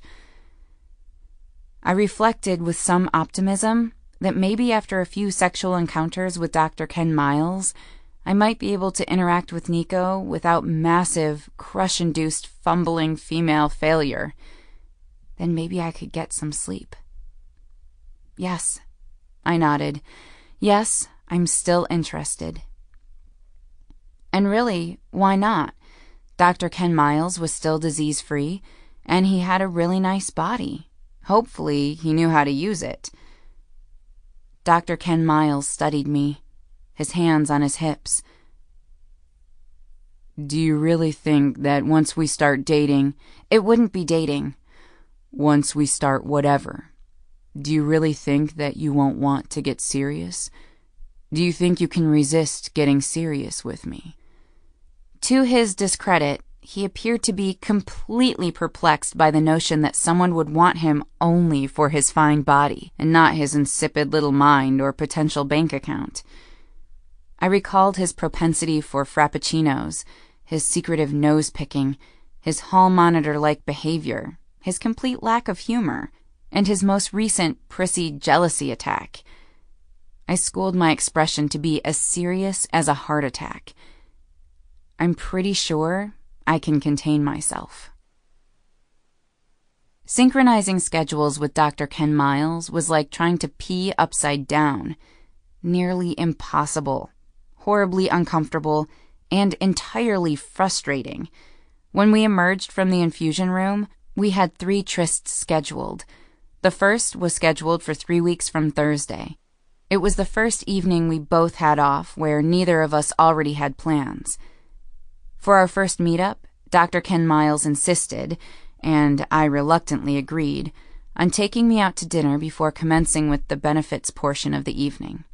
I wasn't happy with the concession, but he, in turn, agreed that we would only have to share the one meal together for the duration of our interactions. If I didn't want to watch him eat in the future, I wouldn't have to. It seemed like a fair trade. The rest of my Monday workday was fairly benign. I encountered only a few broken bones, cuts, and cases of the flu in the emergency room. I avoided Meg, ate in the doctor's lounge, and knit a baby hat. Between large projects, I frequently knit hats for the newborns.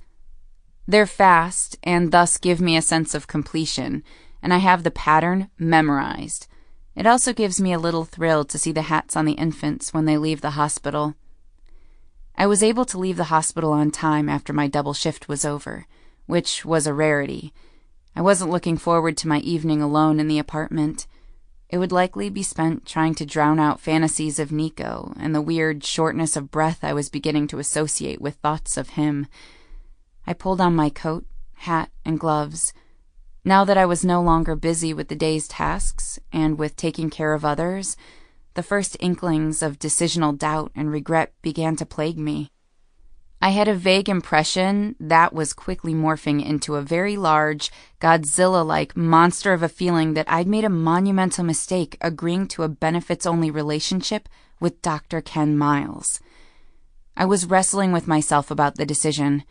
From one perspective, it made a lot of sense. Sex, no feelings to hurt, total honesty, itch scratched. But from a different perspective, the perspective that liked to pretend from time to time that I was a decent human being, the agreement was making me feel like a piece of foolish poo. The internal stubborn versus pig-headed struggle for dominance warred within me as I distractedly strolled to the hospital exit, and it followed me outside, but my brain froze as soon as I stepped onto the pavement. My paralyzed state wasn't due to the biting April wind that pelted my face, as one might guess. Rather, it was due to the crowd of photographers loitering along the length of sidewalk outside the main ER doors. I locked eyes with one of the crowd, and he, only hesitating for a split second, lifted his camera and started snapping pictures as he jogged toward me. His sudden movement alerted the rest of the paparazzi. The first man's head start was soon usurped by a younger, seemingly more athletic photographer.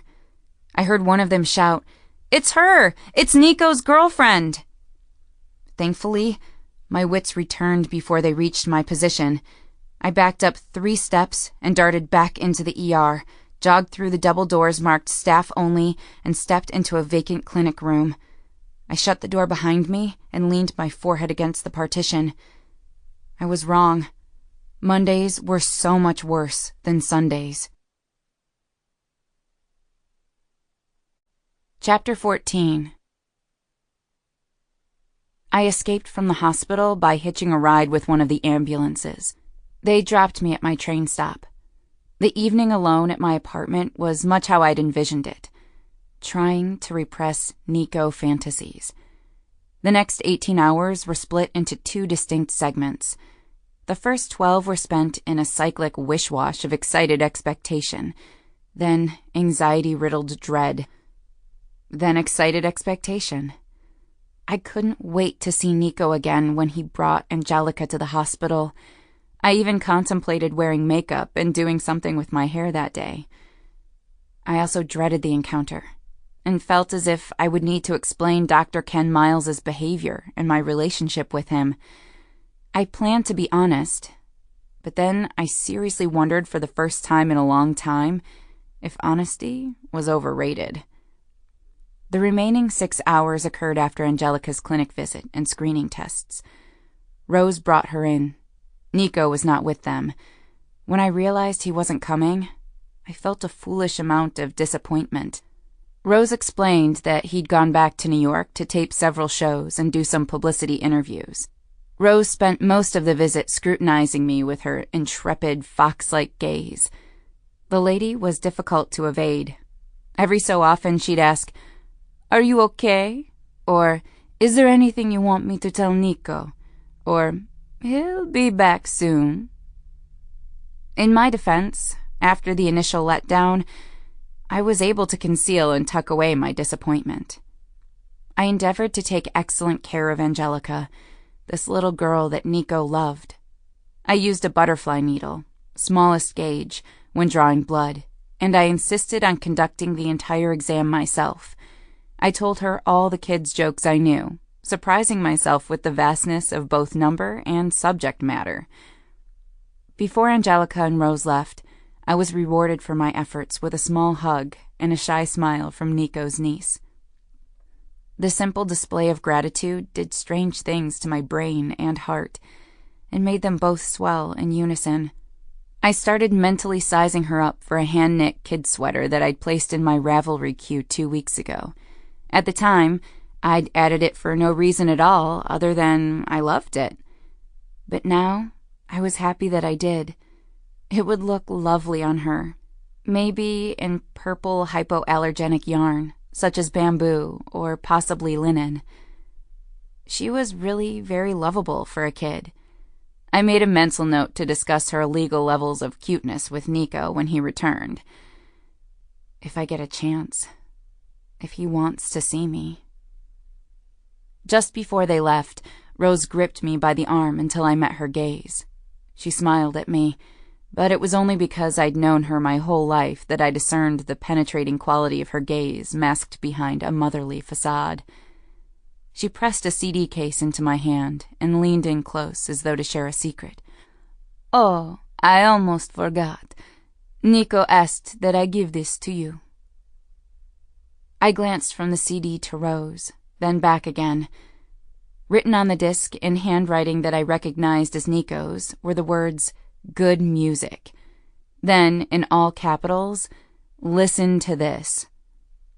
"Oh, thank you."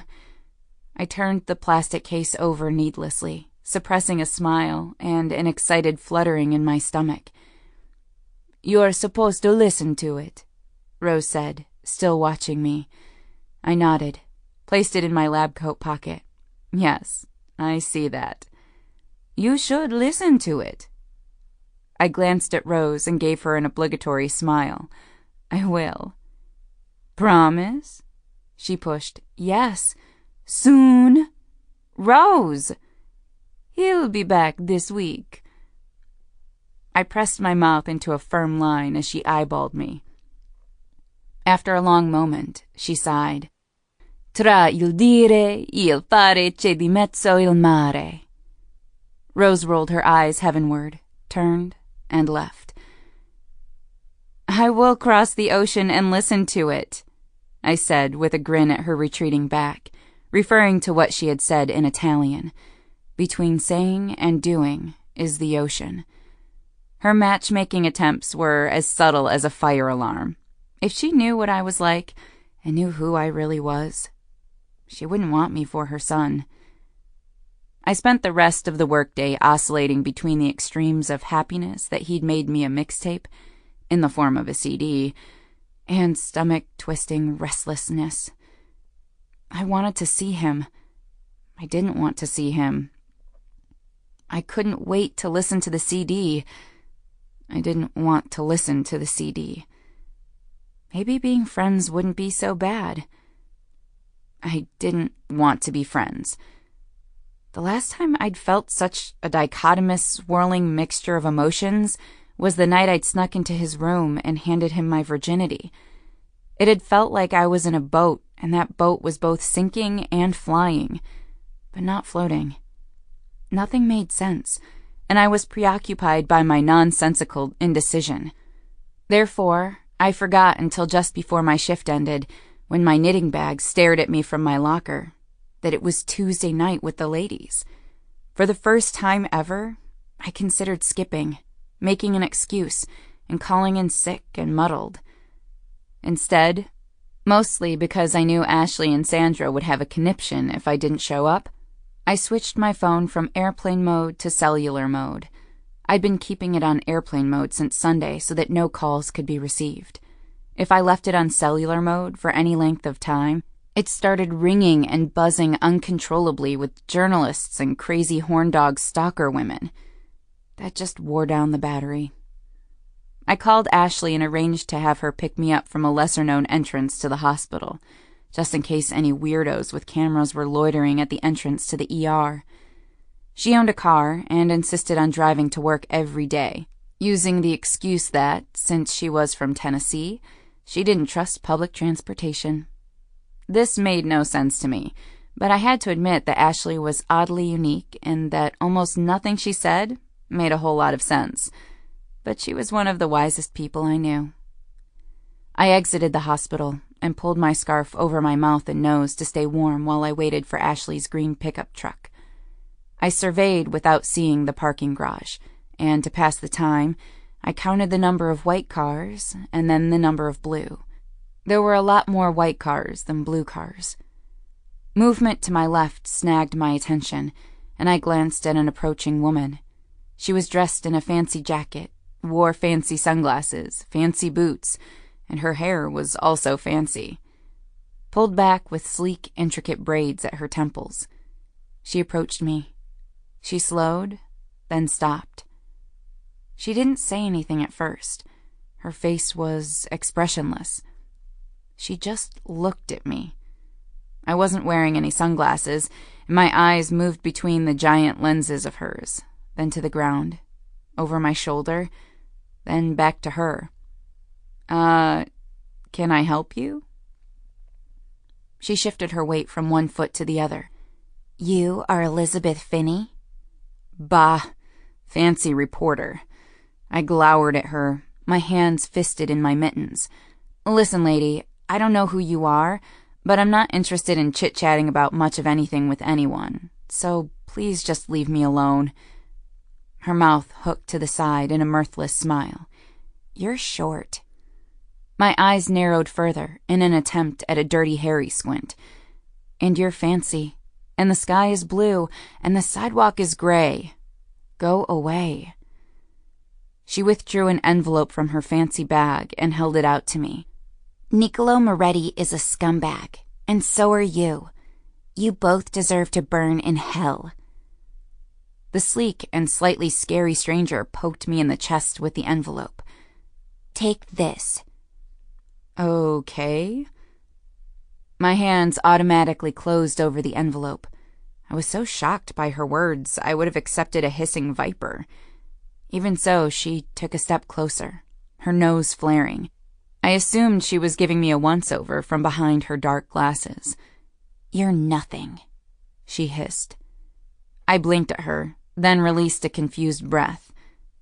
What was that? You're nothing special at all. There's nothing remarkable about you. Okay. Her presence had been odd up to this point. Now she was seriously scaring me. My eyes shifted to the left and right, looking for an escape. Thanks for that. Ashley's horn honked twice, startling the fancy stranger. She jumped backward and almost toppled over in her fancy boots. I took the opportunity to dart around her and jog, in my sensible shoes, to Ashley's truck. I locked Ashley's doors as soon as I closed the passenger side, lifted my eyes, and found that the stranger had turned and watched me depart. She was now staring at the truck. Go! Go! Get out of here! Who is that? Just get out of here! A chill spread through me. The woman was standing perfectly still. Go! Okay. You're freaking me out. Ashley put the truck in drive and peeled out of the garage. I held on to the dashboard. Hey, slow down, Miss Fast and Furious. Look out!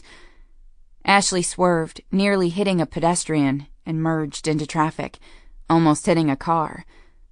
Why are you driving like a maniac?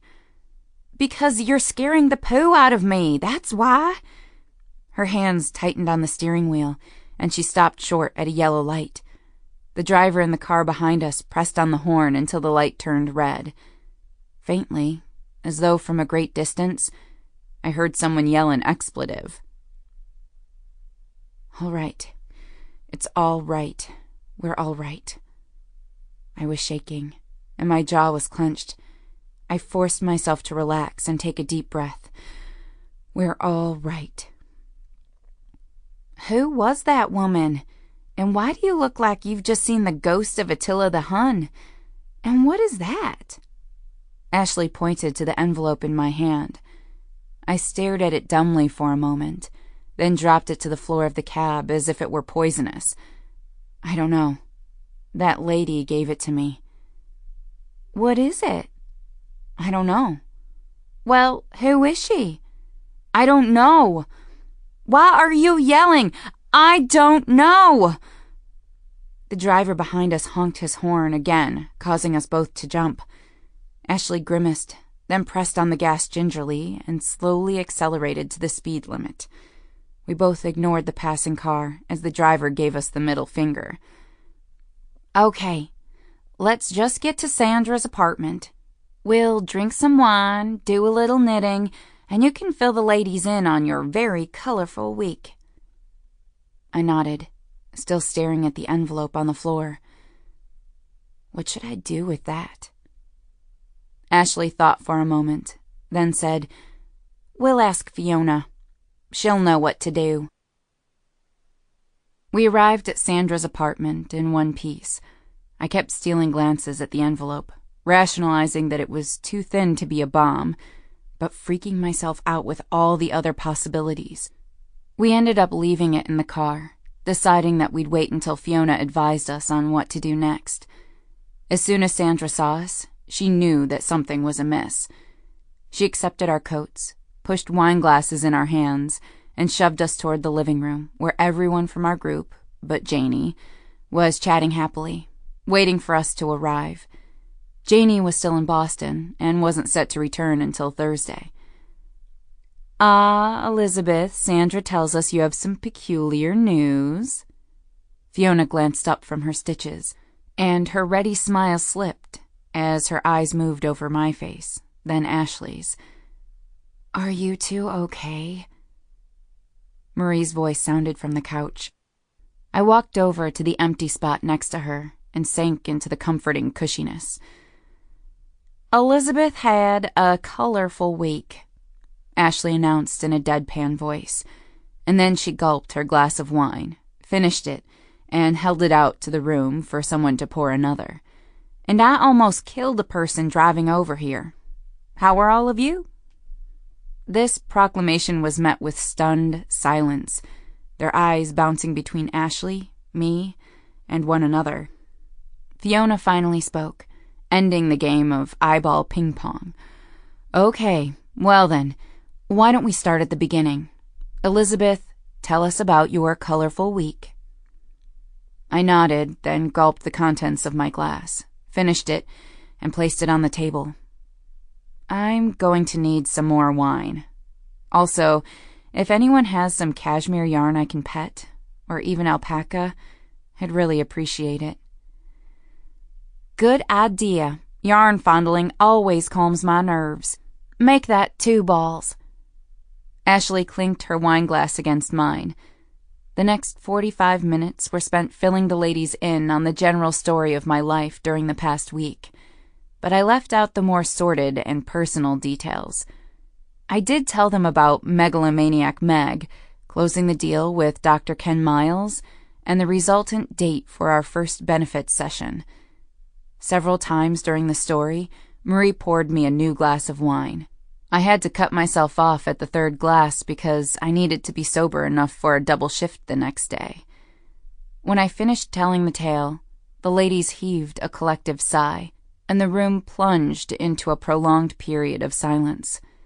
Unexpectedly, Kat was the one to speak up and ask the question that was probably on everyone's mind. "What was in the envelope?" "I don't know. Ashley and I decided to leave it in the car." "This lady could be Nico's hands-in-the-pants stalker," Marie added. "It could be anything." "Or she could just be another stalker and not the hands-in-the-pants stalker. Nico could have several stalkers." Ashley hiccuped halfway through this observation, then nodded at her own assertion. "Hot celebrities usually have more than one stalker. I read that somewhere." "That's a cheerful thought. Here, have some more wine." Sandra poured Ashley another glass, then turned to Fiona. "What should we do about the envelope?" I half smiled.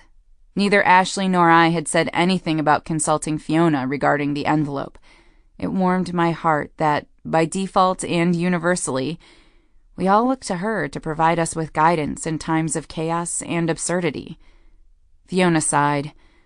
"The cautious part of me thinks that you should call the police, just in case it's something dangerous. The curious and impatient side of me says that we should just open it." We all nodded. "My two sides tell me the same," Kat offered.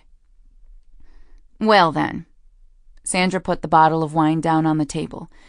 "Give me your keys, Ashley. Since I'm a little cautious but mighty curious, I'll go open it." Ashley handed Sandra her keys and hiccuped. Sandra pulled on her coat and gloves, then marched out the front door wearing leather-soled fuzzy slippers and no hat. We all waited. I tried to start a knitting project, but couldn't concentrate. Through my wine-induced cloudiness, I had a sudden spike of adrenaline and shot to my feet. I should stop her. I'll call the police. What if it's... Sandra entered the apartment at that moment, carrying the envelope in one hand.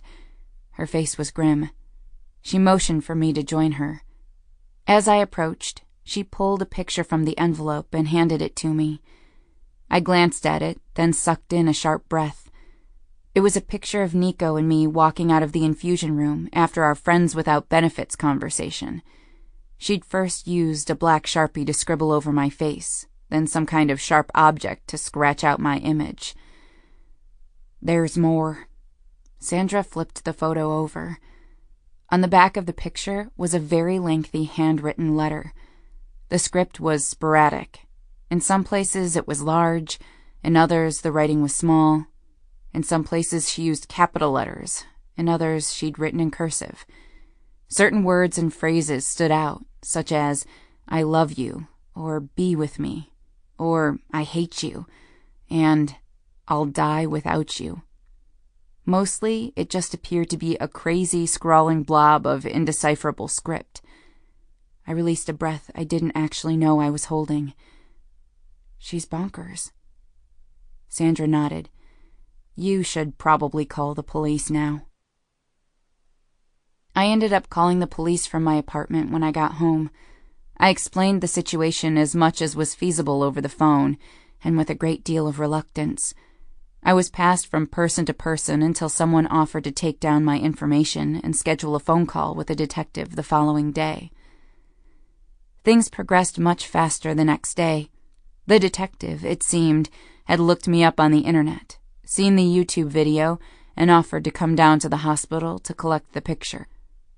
Detective Carrie Long met me just inside the ER clinic and praised both Sandra and me for not touching the photo without gloves. She also admonished me for opening it at all. "Have you informed Mr. Moretti about the incident?" I winced a little. "No, he's in New York." Detective Long gave me a disapproving frown. "Do you have any way to contact him? He should know about it. Tell him as soon as you can." I promised I would. I was then instructed to call her if I saw the woman again, and I was given strict orders to always have a walking buddy. Before the detective left, and just after we shook hands, she dropped her official persona and said, "I'm a big fan of the show." She gave me a polite smile, then departed. I stared at her retreating form until it disappeared around the corner, wondering how a smart, seemingly capable woman like Detective Long could be a fan of Nico's misogynistic show. For that matter, how could Sandra be a fan of his show? I didn't have much time to meditate on this disturbing fact because I was paged with the results for Angelica's screening tests. They came back positive, and she was officially eligible for the study. I felt a twinge of relief on her behalf. The results thus far looked promising, and I was very pleased for her and her family. My next call was to Rose, to inform her of the results and to work out the next month's calendar. Administering Angelica's infusions at the hospital every 8 hours for 28 days meant that my schedule for the next month would be completely rearranged. We settled on the timing of her infusions to be at 6 a.m., 2 p.m., and 10 p.m. This meant I would have to be at the hospital at these times regardless of whether I had a shift or not. But I didn't care. I could give up 4 knit nights over the next 4 weeks with no complaint if it meant a lifetime of improved outcomes for a patient. No big whoop. Besides, other than knitting, my social life was basically non-existent and had been since before college. Now with Janie missing in action, making kissy face with Quinn Sir Handsome McHotpants Von Fiancé, I was free as a bird. You can't miss what you don't have. Of note, I didn't count my future benefit sessions with Dr. Ken Miles as part of my social life. They fell more into the recreational category, like seeing a movie or window shopping. Speaking of window shopping, Wednesday evening I pulled together a first-day infusion survival kit for Angelica. I'd noticed earlier in the day that her blue blanket had a My Little Pony patch. Therefore, I purchased a purple purse with an obscene amount of lace and fringe and filled it with pony paraphernalia. I also packed pineapple slices for after the infusion. When Rose and Angelica arrived Thursday, I tried to hand the purse off to Rose, but she waved me away. "Lizzie, what is wrong with you?" She gave me a mother stare, the kind that says, "Where is your common sense?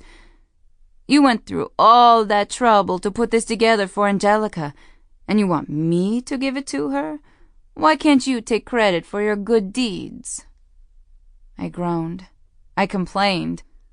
I didn't want to give Angelica the purse because just the thought of doing it made my hands damp. Rose held fast, and in the end, with sweaty palms and a nervousness I didn't really understand, I gave Angelica the purse. She loved it. Her smile was brilliant. She squealed with happiness, and her eyes twinkled in a way that reminded me of Nico. It made my knees wobbly and my heart melt. The infusion portion of the visit was uneventful, which was a big relief to everyone. When it was over, while one of the research nurses was taking Angelica's vitals, I pulled Rose to the side and asked her to have Nico give me a call when he had a free moment. I didn't want to tell Rose about the fancy stalker lady because I didn't want to worry her unnecessarily, but I did need to inform Nico about the issue. After Rose and Angelica departed, the stars aligned such that I had the remainder of the day off. From 3 p.m. until Angelica's 10 p.m. infusion, the time was mine to spend, and I knew exactly what I wanted to do. It was high time for a panty dance party. Sometimes when I had an afternoon off, instead of going to sleep right away like I ought, I liked to dance around my apartment wearing nothing but underwear. Usually sexy underwear, sometimes paired with high heels. I'd introduced this concept to my best friend Janie some years ago, and she'd joined me on more than one occasion. We'd bonded over lip-syncing to NSYNC and bobbing to the Backstreet Boys. Even I, Elizabeth the tomboy, wanted to feel beautiful, feminine, and desirable every once in a while, even if no one was there to see it. It made a difference in my mental well-being. This behavior was usually precipitated by periods of dressing in nothing but scrubs. I felt like an asexual blob of teal cotton and sensible shoes. I left the hospital with a panty party plan in mind. I'd perfected a method for avoiding the paparazzi by tucking my hair into a hat, changing into civilian clothes, and leaving via one of the lesser-known back doors. If the photographers were loitering around my train stop, I crossed the street and walked to the next closest stop, several blocks away. I kept a vigilante eye out for the fancy stalker. I arrived at the apartment without incident. A certain amount of preparations were required in order to maximize the benefits of my plan. I needed to take a bath, shave everything that could be shaved, lubricate my legs and body with fancy lotion, apply light makeup, just enough to make me feel girly, paint my nails, and brush my teeth. I blew out my long hair, and it fell in soft waves over my shoulders. Once I felt clean and pampered, I pulled out a full set of pink and black lacy lingerie, thigh-highs, push-up bra, garter belt, lace panties, the works, and strolled over to the stereo in the living room and stocking-clad feet. I felt and smelled fantastic. I briefly considered listening to the CD that Rose had given me from Nico, my music homework, but quickly dismissed the idea. I wasn't in the mood to broaden my horizons, and I'd already spent too much time fantasizing about him recently. I was in the mood to dance like a crazy person and enjoy being in my own skin. The first few beats of As Long As You Love Me by the Backstreet Boys reverberated through the speakers. I allowed the cotton candy, feel-good rhythm and lyrics to carry me off on the pink bubble of sublime happiness and true love. I slid around the polished wood floor. I spun on my tiptoes. I tossed my loose hair from side to side with wild abandon, all while mouthing along with the song and meaning every syllable. I jumped up and down on the couch during the chorus and felt the fantasy of the words to my bones. It was during one of these jumps that I caught sight of a figure standing just inside the entranceway. Startled beyond reason, I spun, sucked in a gasping breath, and lost my footing. I fell ass over ankles off the couch and landed with an unforgiving thud on the area rug in front of the sofa. I also made a weird yelping, moaning, screaming sound. The figure ran toward me, his face half amused, half concerned. And that's when I realized that Nico Manganiello had been watching my panty dance party. Chapter 15. When I opened my eyes, I found Nico kneeling at my side. His forehead was creased with worry. It took me a moment, only a moment, to realize his hands were on my body. One hand cupped my face. The other moved from my hip slowly down my thigh. Elizabeth, are you okay? What are you doing here? How did you get in? I rolled onto my side and toward him. My hands automatically clutched my bottom. It hurt. Janie gave me the key. Are you hurt? Where is Janie? And why did she give you a key? I'm looking at... Wait, are you sure you're okay? Did you break anything? No, but my bottom is going to be sore tomorrow. I rubbed the painful curve of my backside. Nico released a breath, sat back on his heels, and gently pushed my hair from my face. His fingers threaded in the long strands, and he carefully brushed the waves over my shoulder. I can massage it for you, if you want. I glared at him and his teasing face. Stupid, handsome face. Stupid twinkling eyes. Stupid kindness. God, I wanted him. No, thanks. I'm sure I'll recover without you needing to get all handsy. He half smiled, and his eyes decided to choose that precise moment to lazily scan my scantily clad body. He loitered for a prolonged moment on the straps that held up my lacy stockings, and then his eyes traveled up to where my bra snapped together between my breasts. See anything you like?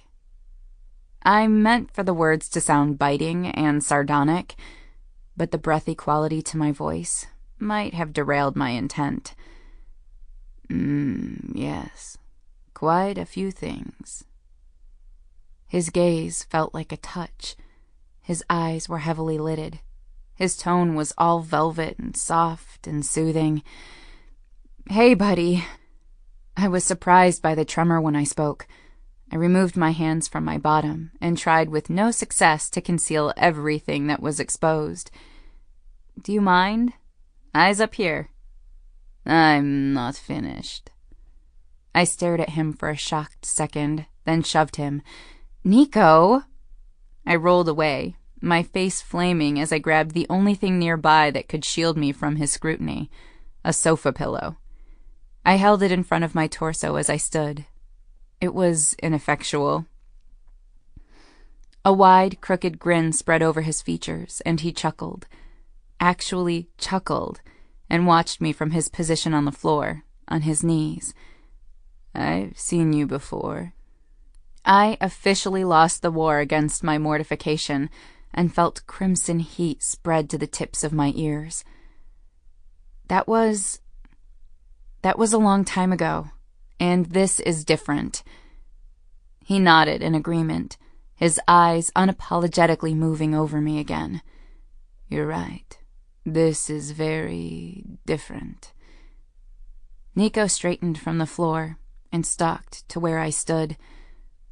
"What are you even doing here? How did you get in?"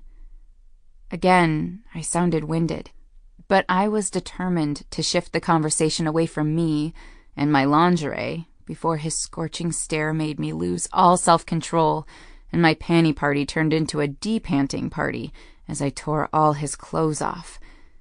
I needed to remember that this guy, adult Nico, was a nice guy.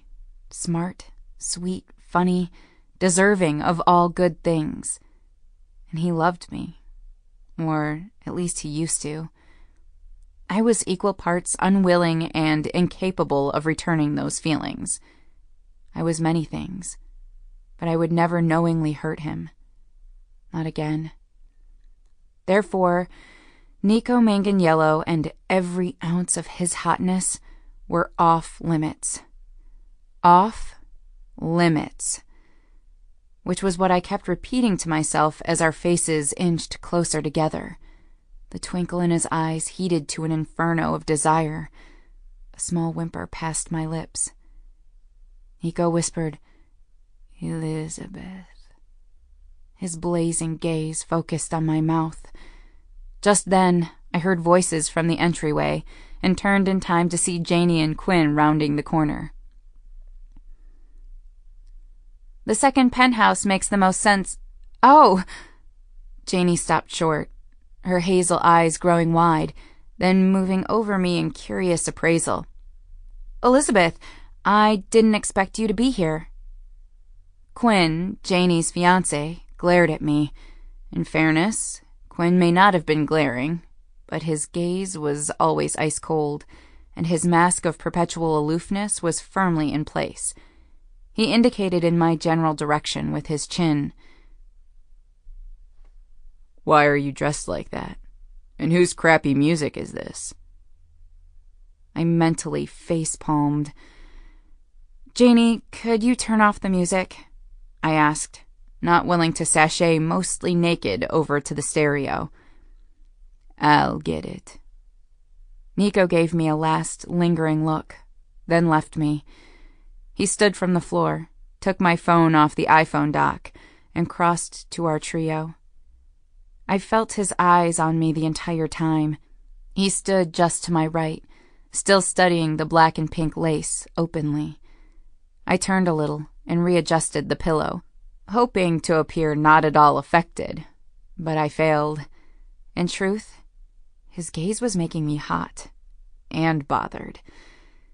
Janie clasped her hands together and pointed at me with both index fingers. "You were having a panty dance party, weren't you?" "A what?" Quinn shifted his glacial blue eyes to his fiancé. "From time to time, Elizabeth and I like to dress in our underthings and dance around the apartment." She smiled at me. "Once these two leave, I'll join you." "Wait, what?" Quinn no longer looked aloof. "You're going to dance around in your underwear?" "Ideally, it will be lingerie of some sort. Cotton underwear won't suffice. Luckily, I have on the nice set you bought me in London." Her tone was explanatory and serious. Typical Janie. Quinn's expression shifted from incredulous to wounded. "Why do I have to leave?" "Because, unless I'm mistaken, I imagine Elizabeth wouldn't feel very comfortable with you being here while she is dressed in her underwear."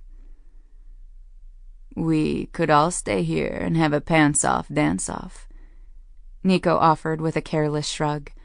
His mouth tugged to the side in a way that told me he was seconds away from bursting into laughter. "No!" Quinn and I responded at the same time, and with an identical amount of vehemence. I finally found my voice and added, "Wait, what is going on? I thought you and Quinn were in Boston. And how did you get in the apartment?" I addressed my last question to Nico. "You gave him my number," Quinn replied unhelpfully. "I'm moving in," Nico supplied with cheerful easiness. "We're going to be neighbors." "What?" I almost dropped my pillow. "It was actually my idea, Elizabeth," Janie said. "Nico explained about his issues with security, the whole mess. Additionally, there is the rigorous schedule with his niece and the research study to consider. If Nico moves into the building, then it will help with both problems. This building already has top-notch security, and the firm will be supplying personal guards wherever Nico goes. And now you don't have to go down to the hospital every 8 hours. And neither does Angelica. She can meet you at the hospital if you're already down there for a shift, but the rest of the time you can just go upstairs to Nico's penthouse and treat her there." "But," I closed my eyes, "but I can't treat her in an apartment. The study drug is in the investigational pharmacy, and I need an infusion chair and a lot of other equipment."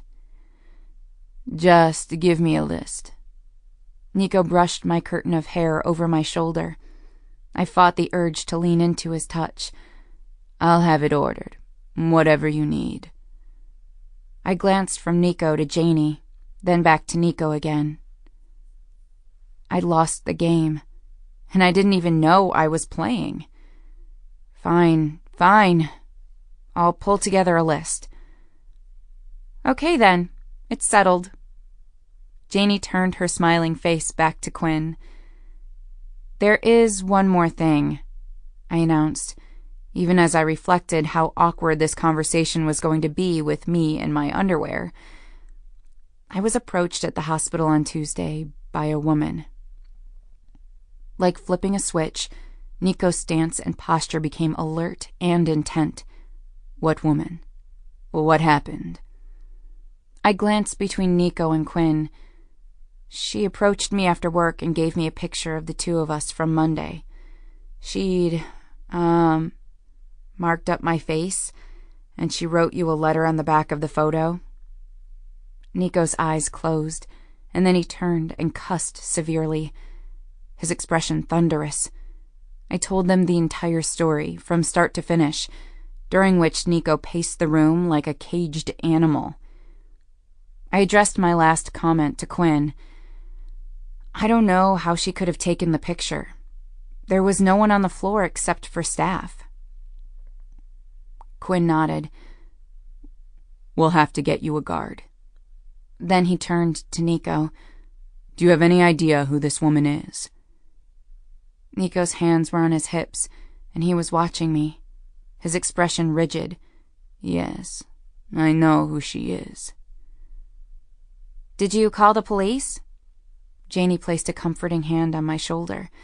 "Yeah, I met with them yesterday," I said, then offered to Quinn. "My contact is Detective Long. I'll get you her information." He nodded once. His jaw ticked. "We better let the hospital know, too." Janie rubbed my arm. "I understand now why you need a panty party." Her smile was warm and reassuring. I huffed a laugh and glanced at myself. "I'm sorry, Elizabeth." Nico's words were softly sincere, and my eyes tangled with his.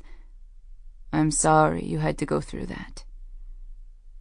I endeavored to shrug, but the heat of his gaze was wreaking havoc on my motor function.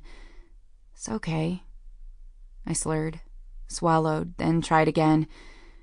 "It's okay. I'm really fine." His frown intensified at my words.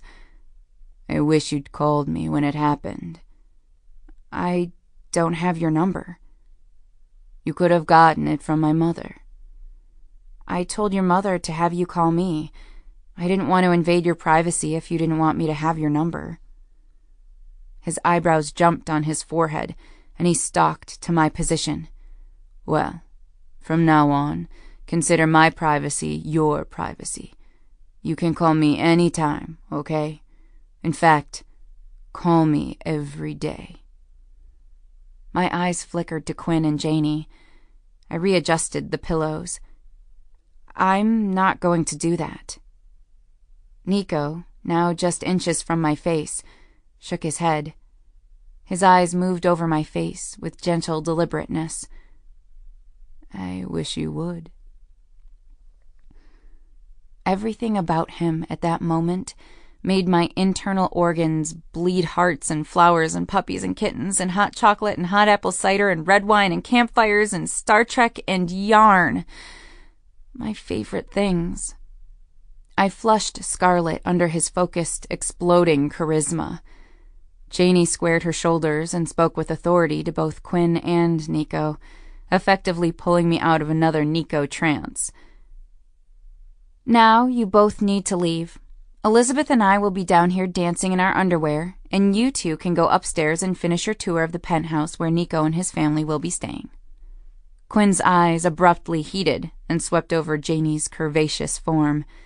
Then he actually groaned and muttered to no one in particular, "This is so unfair." Nico leaned even closer and whispered in my ear, "I agree with Quinn. How am I supposed to concentrate with you down here?" I was still beating down my blush. "I guess you'll just have to suffer through," I offered, even as I shivered. His smile was crooked and immediate. "You have no idea." "I like him." Janie, true to her word, stripped to her underwear and bra as soon as the door clicked behind Quinn and Nico. "Who?" Still dazed, I flopped myself on the couch, tried to sort through my feelings and the fact that my panties were literally on fire. If the combination of embarrassment and lust could kill a person, I would have been dead. "Nico, Mr. Manganiello. He's nice." I glanced at the red lacy bra and panty set Janie was wearing. It was a nice one. It looked brand new. "Yeah, he's nice." Then I sighed. He was nice. He was really nice. And it was a seriously bad idea to think about how comprehensively nice he was now. I sighed again, thinking about the way he looked at me when he first came in. I could get used to that look coming from him. I could probably grow addicted to it. I felt an intense need to change the subject. "When did you get back from Boston?" "Just today.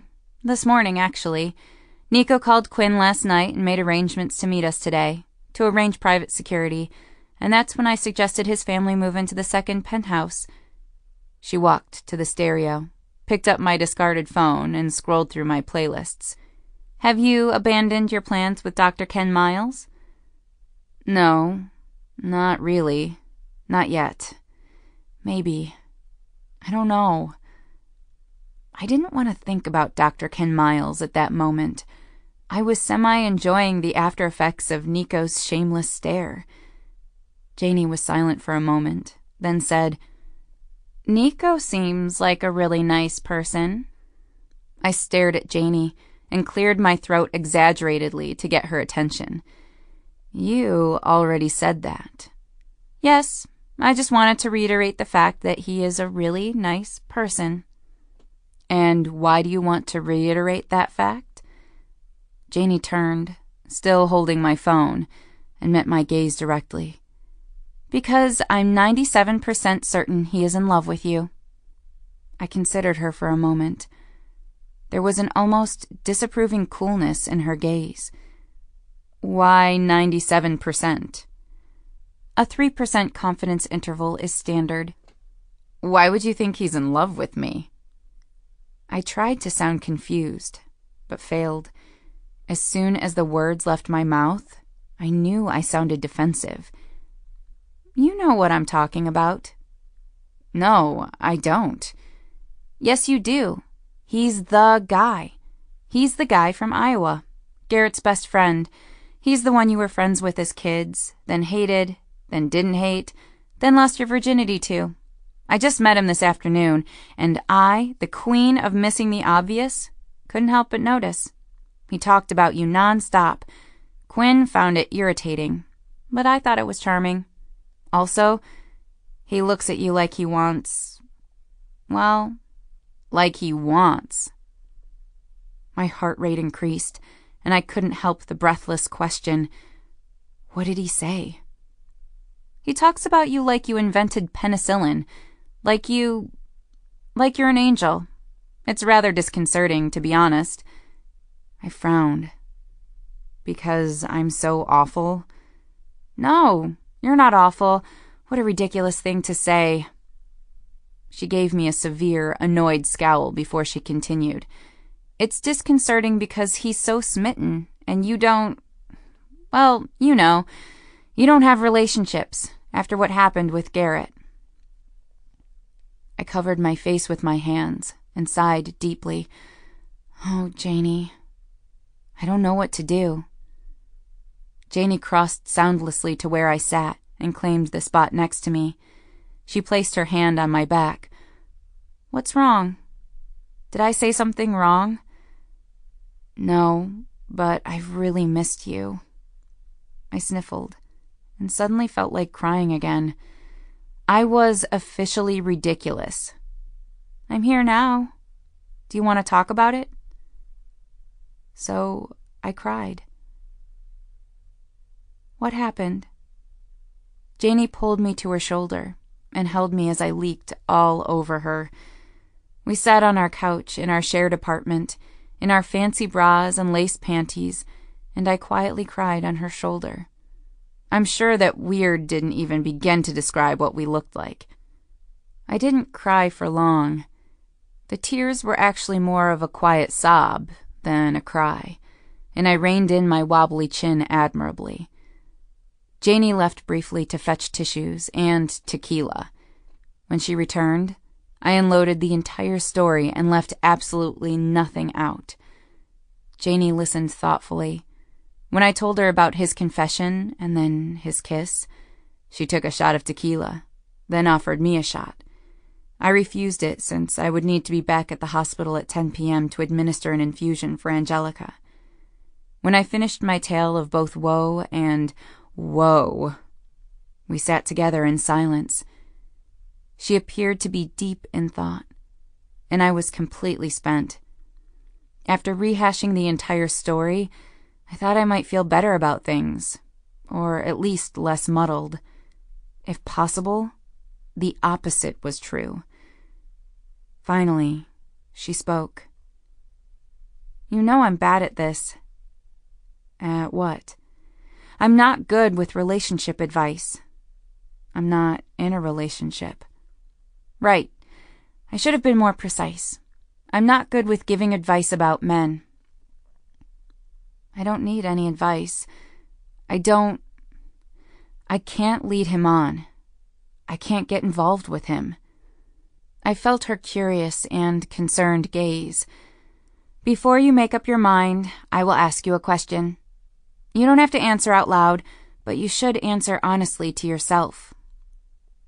I drew a steadying breath and closed my eyes. They were scratchy. I rubbed them with my fists. Okay, go ahead. When was the last time you were happy? My chin wobbled, and my nose stung again. I swallowed and bit my tongue to stem new tears. She added, I've known you for over 10 years. Are you saying people need to be in a relationship to be happy? I think relationships, whether friendship or something else, are a contributing factor to happiness. Janie placed her hand on mine and pulled my fist from my eye. You and I have been happy together, and our relationship has helped both of us. I hypothesize that love plays a key role in happiness. I scoffed at this notion. I don't need someone to love me in order to be happy. I agree. I don't think you need someone to love you. But I do think maybe you need someone to love. I opened my eyes and brought her kind face into focus. My eyes blurred with tears. I love you, Janie. She nodded. Her smile was watery. I love you too, Elizabeth. But I've learned something this past year. I sighed, sniffled, tried to lighten the mood by sounding weary. You're going to tell me what it is, aren't you? She nodded again, gave a tearful laugh, and then squeezed my hand. I've learned that the more people I love, and I mean really, really completely, unconditionally love, the happier I am.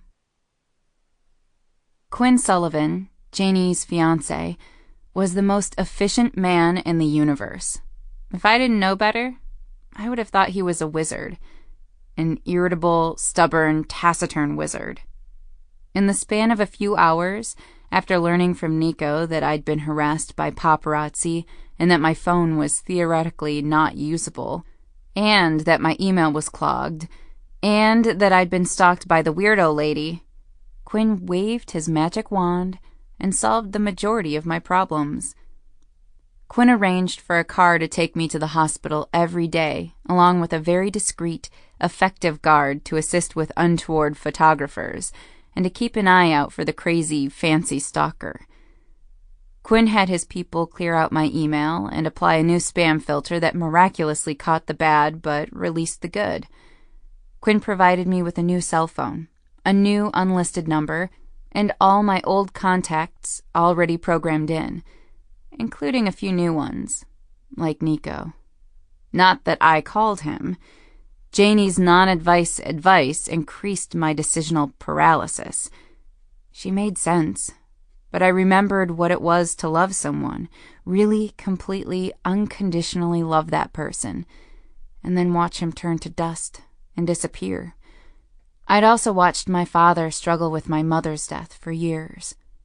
For some people, the cut is too deep, and the broken bones never heal. They don't get stronger. They remain in an immunocompromised limbo. Others are immunoresistant, meaning they are incapable of sustaining a new love infection because their body, heart, and mind are vaccinated against it. I believed my father and I fell into the second category. We'd been vaccinated. After my mother's death, my father told me repeatedly as I grew up that she was it for him. She was the love of his life. He had loved her and could never love another. I didn't appreciate his perspective until Garrett died, and I knew to my bones that my father and I were just alike. We were built the same way. Regardless, I'd actually hoped to see Nico. But he was not at the 10 p.m. infusion with Rose and Angelica Thursday night. His mother explained that he'd flown back to New York earlier in the evening. She didn't know when he would return. Feeling bereft from this news, I ended up giving Rose the list of equipment needed in order to complete the study visits at the new penthouse where Rose, Angelica, and Nico would be staying for the rest of the month. I also spoke to Dr. Botstein about the study drug. He, in turn, promised to solicit approval from the study sponsor to allow us to take the drug out of the investigational pharmacy and store it at my apartment. Several days passed in this way. Double shifts in the ER, polite but awkward interactions with Dr. Ken Miles, not so polite interactions with Meg, study visits at the hospital with Angelica and Rose 3 times a day, to which I was carted back and forth by Quinn's guards. I saw Janie in passing a few times, as I was coming or she was going. When I wasn't at work, I was knitting or reading the latest medical journals, or listening to music loudly, and, more often than not, fantasizing about Nico Manganiello. I began to look forward to the study visits with Angelica and Rose. I enjoyed seeing them and visiting with them. I enjoyed taking care of Angelica and easing Rose's fears. On Friday, we met for lunch before the infusion, and we decided that we should continue doing so for the rest of the month when my schedule allowed. Rose informed me during the 6 a.m. infusion visit on Saturday morning that all the equipment from my list would be at the penthouse by that afternoon. With the approval from the study sponsor in hand to take the drug off-site, I made a plan to stop by their apartment once my shift was over. Much to everyone's excitement and relief, I was able to complete Angelica's Saturday evening study visit in the comfort of their apartment, rather than having to migrate back to the clinical research unit at the hospital. I was doubly relieved because it meant I wouldn't have to go back to the hospital at 6 a.m. on Sunday, which was my day off. The alarm woke me up at 5:15 Sunday morning. It pulled me out of a really nice dream. Nico and I were on a private beach someplace.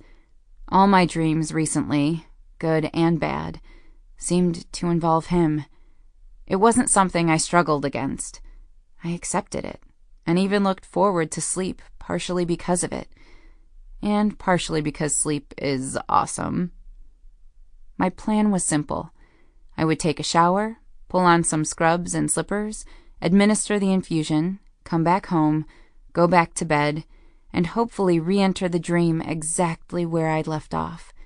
Nico, shirtless, and walking toward me. Yum. I used the key Rose had given me on Saturday to enter the penthouse around 5:45 a.m., still yawning and feet trundling as I closed the door behind me. It smelled like coffee and baked goods. My stomach rumbled.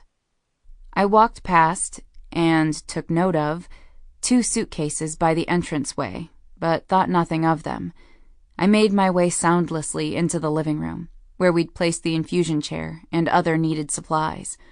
Rose was there, and Angelica was curled on her lap, still asleep.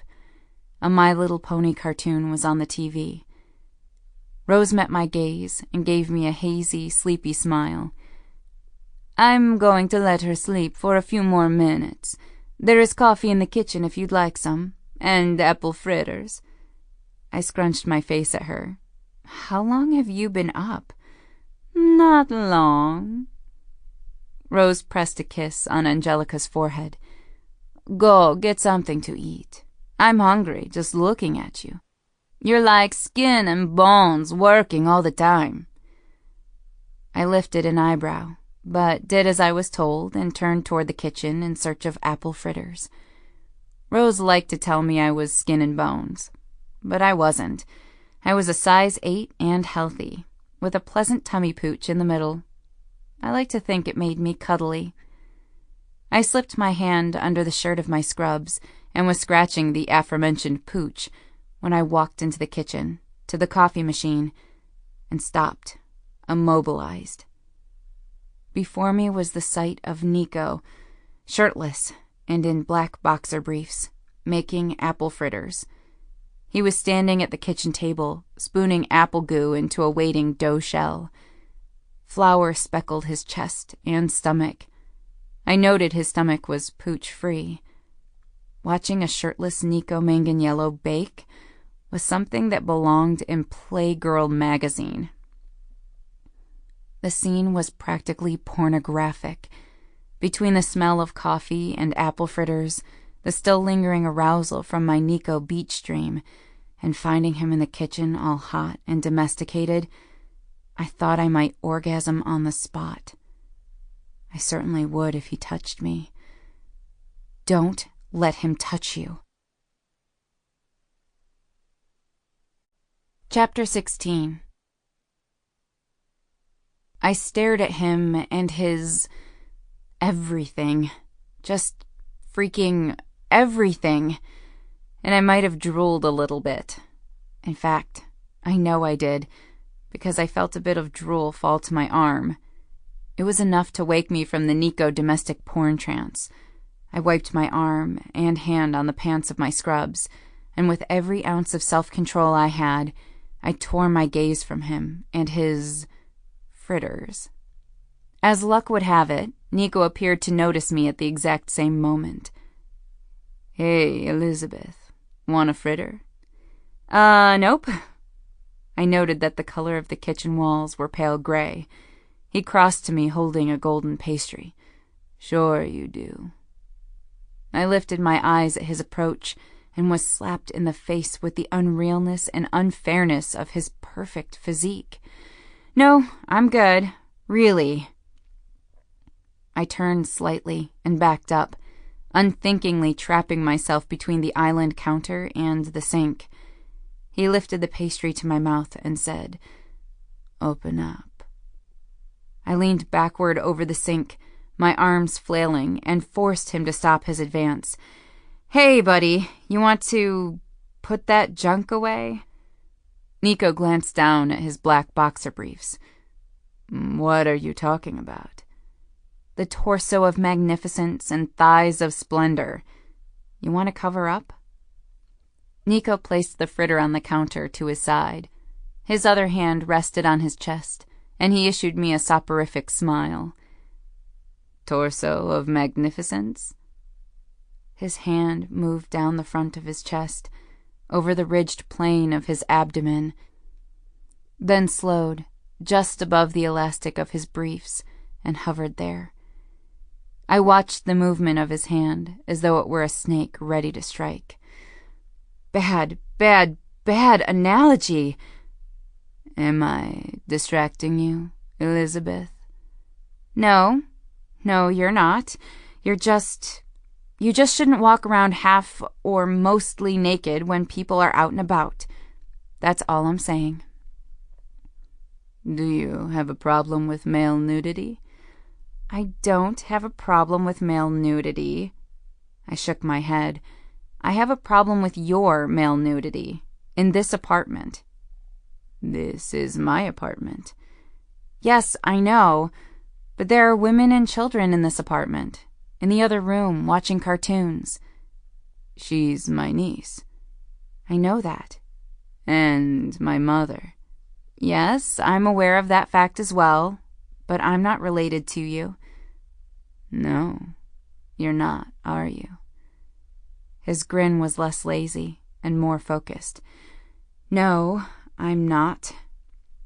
I was trapped in his gaze for a moment, and I might have swayed forward a few inches before catching myself and averting my eyes. "I'm not, and we've already established that fact, and I'm going to leave the kitchen now." I tried to move past him, but he shifted to the side. My arm made contact with his bare chest, and I recoiled as though burned. "Well, let me just get out of your way," he said, though he purposefully filled the entire space between the two counters, ensuring that I would have to touch him and his torso of magnificence, if not his thighs of splendor, in order to pass. Very nice, very nice. I rolled my eyes at his antics and attempted to navigate a path through the small space without rubbing against his impressively proportioned and well-chiseled body. "You know, maybe you would be more comfortable if you took your clothes off." Nico shifted and caught me against the counter between his arms. His hands rested on either side of my hips. "I think if you took your shirt off, then you wouldn't feel like things are so uneven." He was the only person I'd ever met who could swagger while standing still. "Would you please just move out of my way?" "I mean, you don't have to take your bra off. You could just take your shirt off." "Oh, really? Did you want me to administer the infusion to Angelica with no clothes on? Would that be appropriate behavior?" His grin intensified. "Elizabeth, I can think of many things I want you to do without your clothes on, but administering an infusion to my niece is near the bottom of the list." "Oh, okay. What other things can you think of that would be near the bottom of the list? Let's talk about the top of the list. No. I forgot for a moment that I was trapped and found myself thoroughly enjoying the unexpected turn of our conversation. I want to talk about the bottom of the list first. Okay. At the bottom of the list of things I want Elizabeth Finney to do with no clothes on is... Nico glanced at the ceiling, his eyes unfocused as though deep in thought. Then he abruptly returned them to me. Hug another guy. Really? Yeah, that's near the bottom of the list. I placed my index finger on my chin. Well, what about washing a car? No, that's high on the list. Very, very high. Oh, it is? Lower on the list would be something like cleaning up poop. An involuntary laugh burst forth. Okay, I can see that. I can see why that wouldn't be so great. How about you? How about me what? What would you like me to do with no clothes on? His eyes were intense and intent as they searched mine. Heat swelled within me, and I knew, beyond a shadow of a doubt, that he wasn't asking. He was offering. I held my breath and knew that any response would likely result in us getting naked on the counter. Teetering on the precipice of ruin, I was sure he saw the silent answer to his offer. I was sure because it was plainly observable in my eyes, my shallow breathing, my parted lips, and the thundering of my heart. However, just as his fingers slipped under my shirt and brushed against my stomach, Rose's voice sounded from just beyond the kitchen. Elizabeth, it's almost 6, and I think Angelica is awake enough for you to start. We quite literally jumped apart.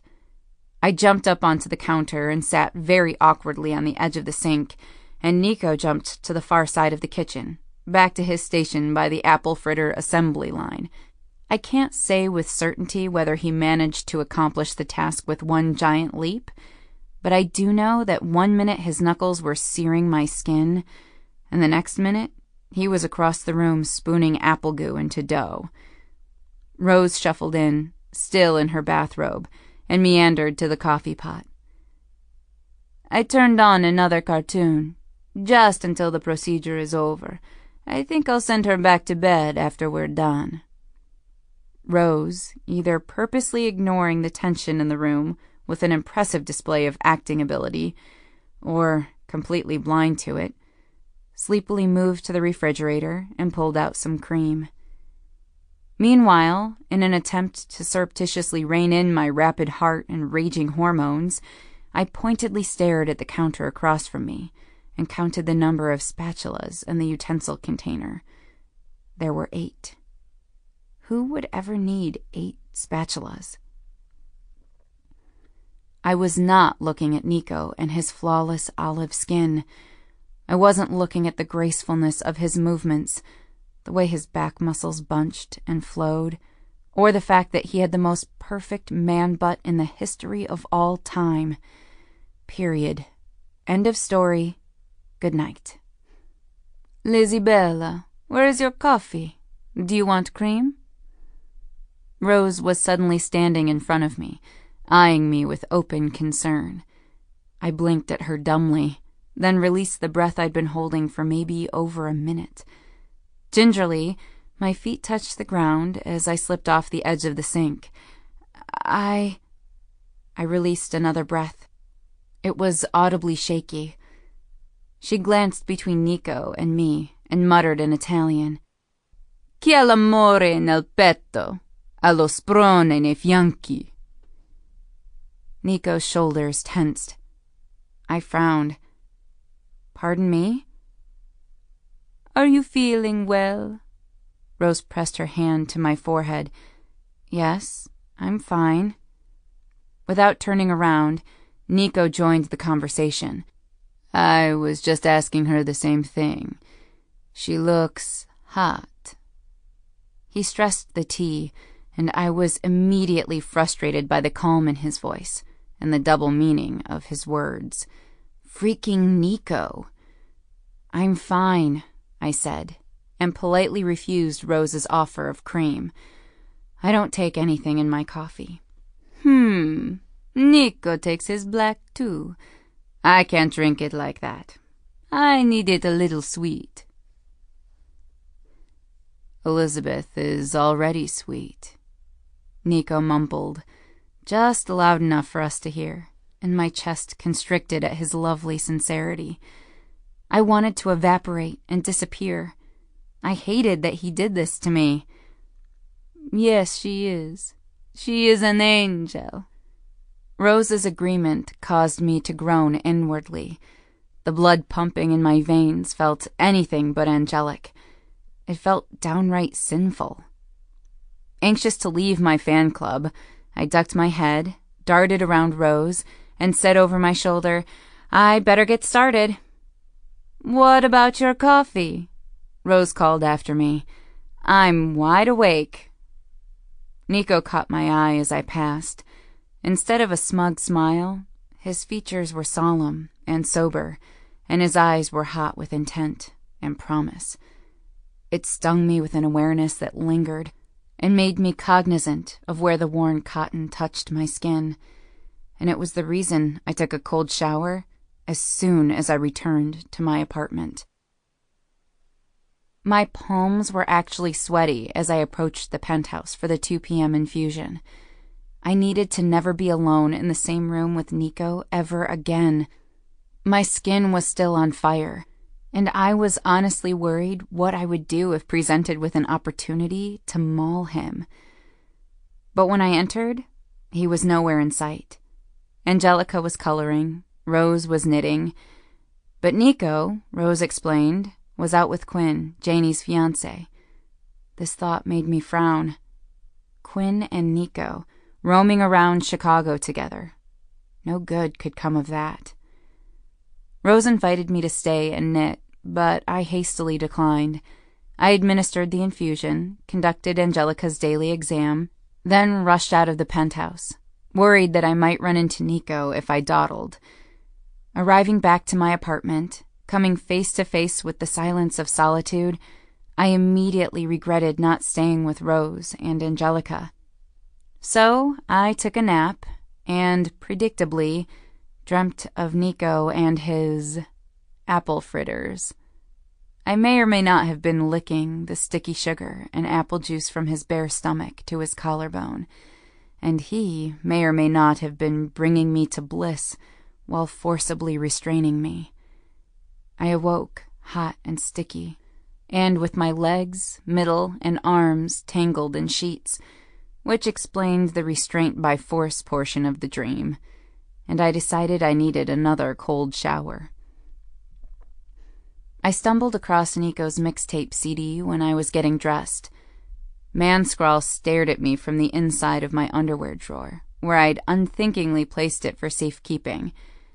At first, I ignored it as I rummaged around for some very white cotton underwear and a sports bra. I dressed myself in yoga pants and an oversized t-shirt with a chemistry joke about methane inscribed on the front. Crude chemistry jokes were my favorite, followed closely by Star Trek puns. I pulled my hair into a tight ponytail and attempted to busy myself, and hopefully center myself, with some yoga. But thoughts of the CD in my underwear drawer, touching my underthings, kept me from focusing. After 15 minutes of mental arm wrestling while trying and failing to do a firefly pose, I stomped over to the drawer, pulled out the CD, and pushed it into the player that connected to our stereo. I waited, breathing hard for no apparent reason, hands on my hips. Freaking Nico. The first notes of the first song startled me. A single cello, followed by a group of violins, played in abrupt unison, one over the other, and created a solid yet stunted rhythm. Then a woman's voice, thick and rich and familiar, sang the opening words. As the song unfolded, a heady modern bass beat reverberated in the background. I recognized the song and the singer, Shirley Bassey singing Where Do I Begin, and further recognized that it was a remix, and that the remix was masterfully done, resulting in a solid, modern, edgy reimagining of an old standard. I walked back to my exercise mat, now feeling curious. Music, quality music, flowed over me, and I easily centered myself. I spent the next half hour doing yoga, holding poses somewhat longer than typical. I strained to listen to the words of the songs and held my breath in anticipation of what would come next. Some songs I recognized, some I didn't. They ran the gamut of decades and musical genres. I repeated a few, like The Cars' My Best Friend's Girl, and I would have skipped a couple of them if I'd known the words ahead of time. The most distressing song, and one of the songs that I'd never heard before, was a very low-key pseudo-rock song about the last days of a person's life, from the perspective of the one left behind. The line just before the chorus, and the chorus for that matter, caused a lump to form in my throat. The singer stated, "Love is watching someone die," which was then followed by a chanting response of, "Who's going to watch you die?" It gave me chills, and instantly made me think of Garrett and his last months, hospice coming to his house, sitting with him the week before he died, watching him sleep. Musically, the song was remarkable and beautiful, and I loved everything about it other than the words. I had no desire to hear it again. There were a total of 17 songs. I stopped my yoga poses for the last 2 and lay quietly on the couch, listening to the music. The last stanza of The Drifters' Save the Last Dance for Me marked the end of the CD. When the CD ended, I didn't get up. Instead, I lay on the sofa and stared at the ceiling, with only the faint sounds of Chicago traffic marring the silence. Nico was right. The music he'd selected for the CD was good music. I missed good music. I walked to the stereo and hit play again. I listened to the CD over and over for the rest of the day.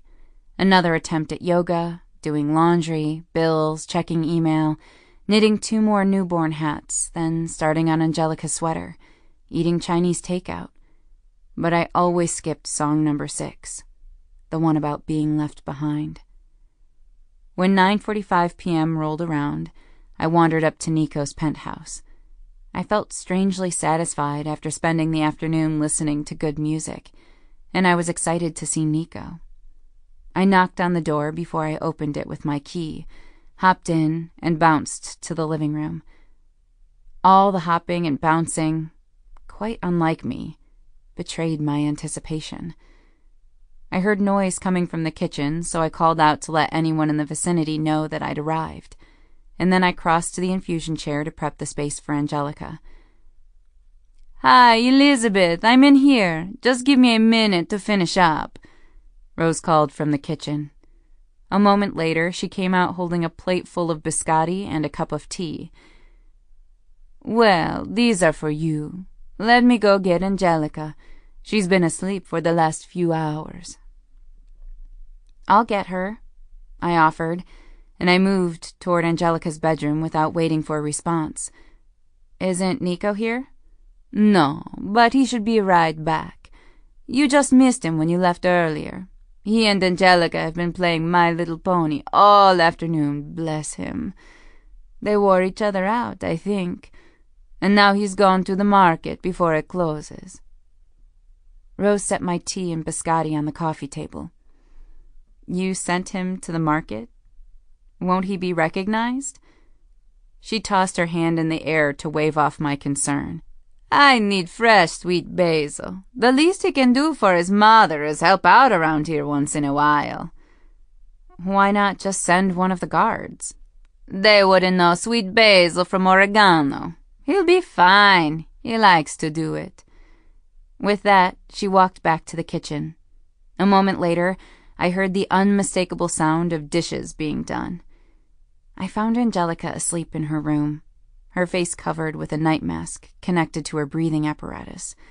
I carefully picked up her small body in my arms and wheeled the apparatus after us. It would be ideal to interrupt her sleep only briefly while administering the study drug. One of her small hands rested on my chest, over my heart as I carried her. I smiled and felt warmed by the contact. I deposited her gingerly in the living room.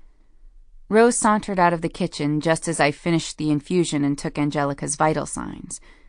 Rose handed me a blanket, which I used to wrap up the little slumbering patient, and I carried her back to her bed. Before I left her room, I kissed her on the forehead. Something about a sleeping Angelica, likely a fairy dust she exudes while dreaming, makes leaving her without a kiss completely impossible.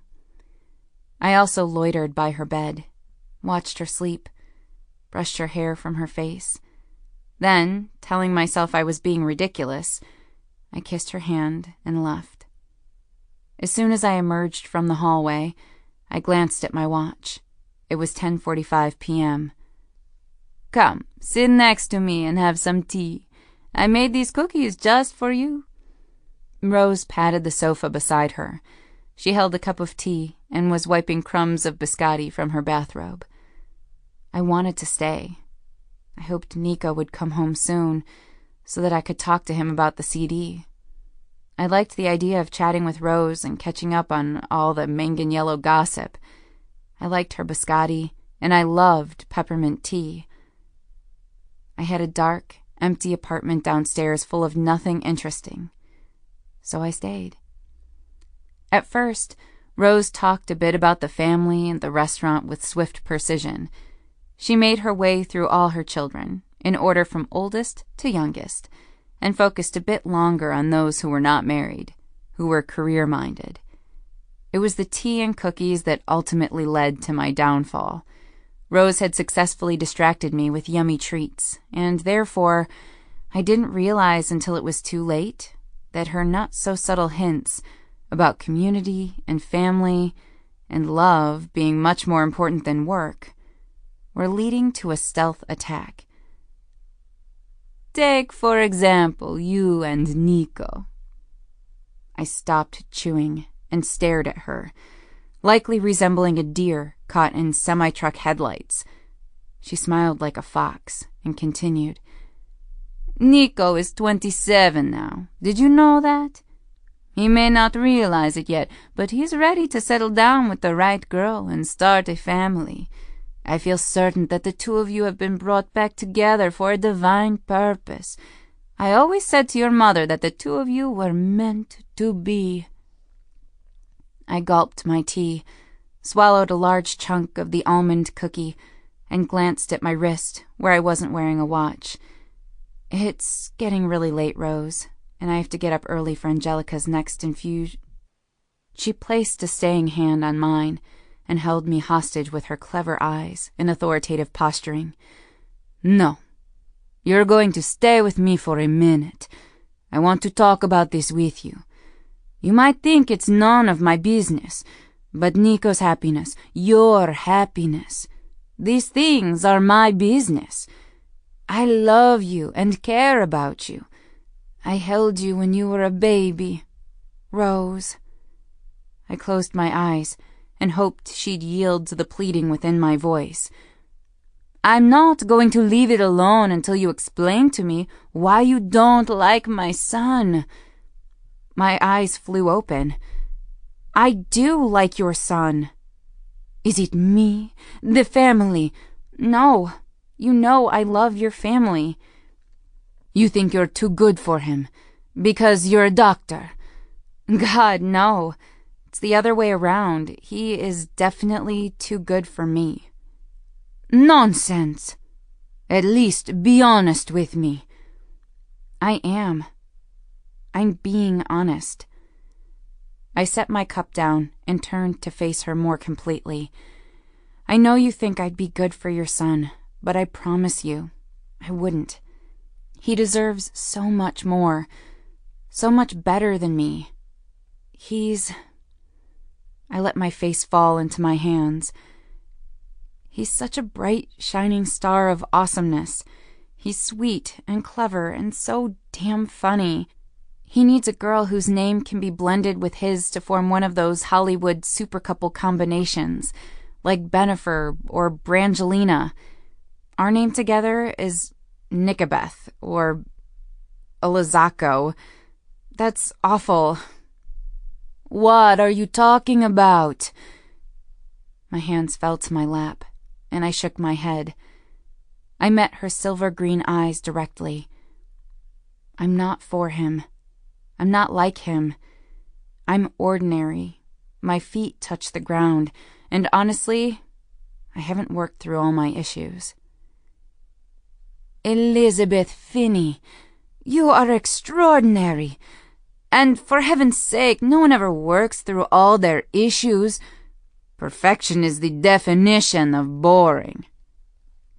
But I carry baggage. I'm stubborn and selfish, and I've hurt him. And he still loves you. But he shouldn't. He shouldn't love me after what I did. What did you do? I can't tell you. Because I'm his mother? Because I don't want you to hate me. I answered honestly, then latched on to my selfish self-preservation as another reason Nico and I were not suited. See? I'm a coward. Surely Nico deserves better than that. Yes, he does. He does deserve better than that. I searched her gaze.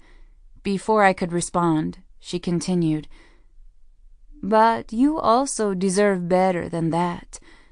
I don't know what happened to make you feel so down on yourself, so undeserving of happiness, but I can tell you that your mother would be appalled. I studied my fingers, unable to hold her gaze. I'm not down on myself. I don't want... Happiness? Someone to love you? Is this why you tried to hide the fact that you make all those baby hats and wanted me to give Angelica your gift last week? You don't want someone to care for you? Yes. Why not? Because he's not Garrett. My heart was carried out of my body through a loud exhale. My stomach actually cramped. Oh, honey, she tisked. I felt her sympathy, though my stare was firmly affixed to my hands. That's not exactly right. I just don't ever want to... It's like... I turned my eyes to the ceiling. I know it was a long time ago. I know it's been 11 years. And I can honestly say that I'm not carrying around my love for Garrett like it's a burden. It's not holding me back. It's keeping me grounded. I remember loving him, and I remember the good. But I can't do that again. I can't do that again with anyone. Because you're afraid? No. I pressed my fingers to my chest. Because I can't. Because I don't think I'm actually capable of returning those kinds of feelings. If I tried to love Nico and found that I couldn't, I just can't bear the thought of hurting Nico again. Not again. Rose was silent until my eyes lowered and met hers. She was watching me with a sober smile.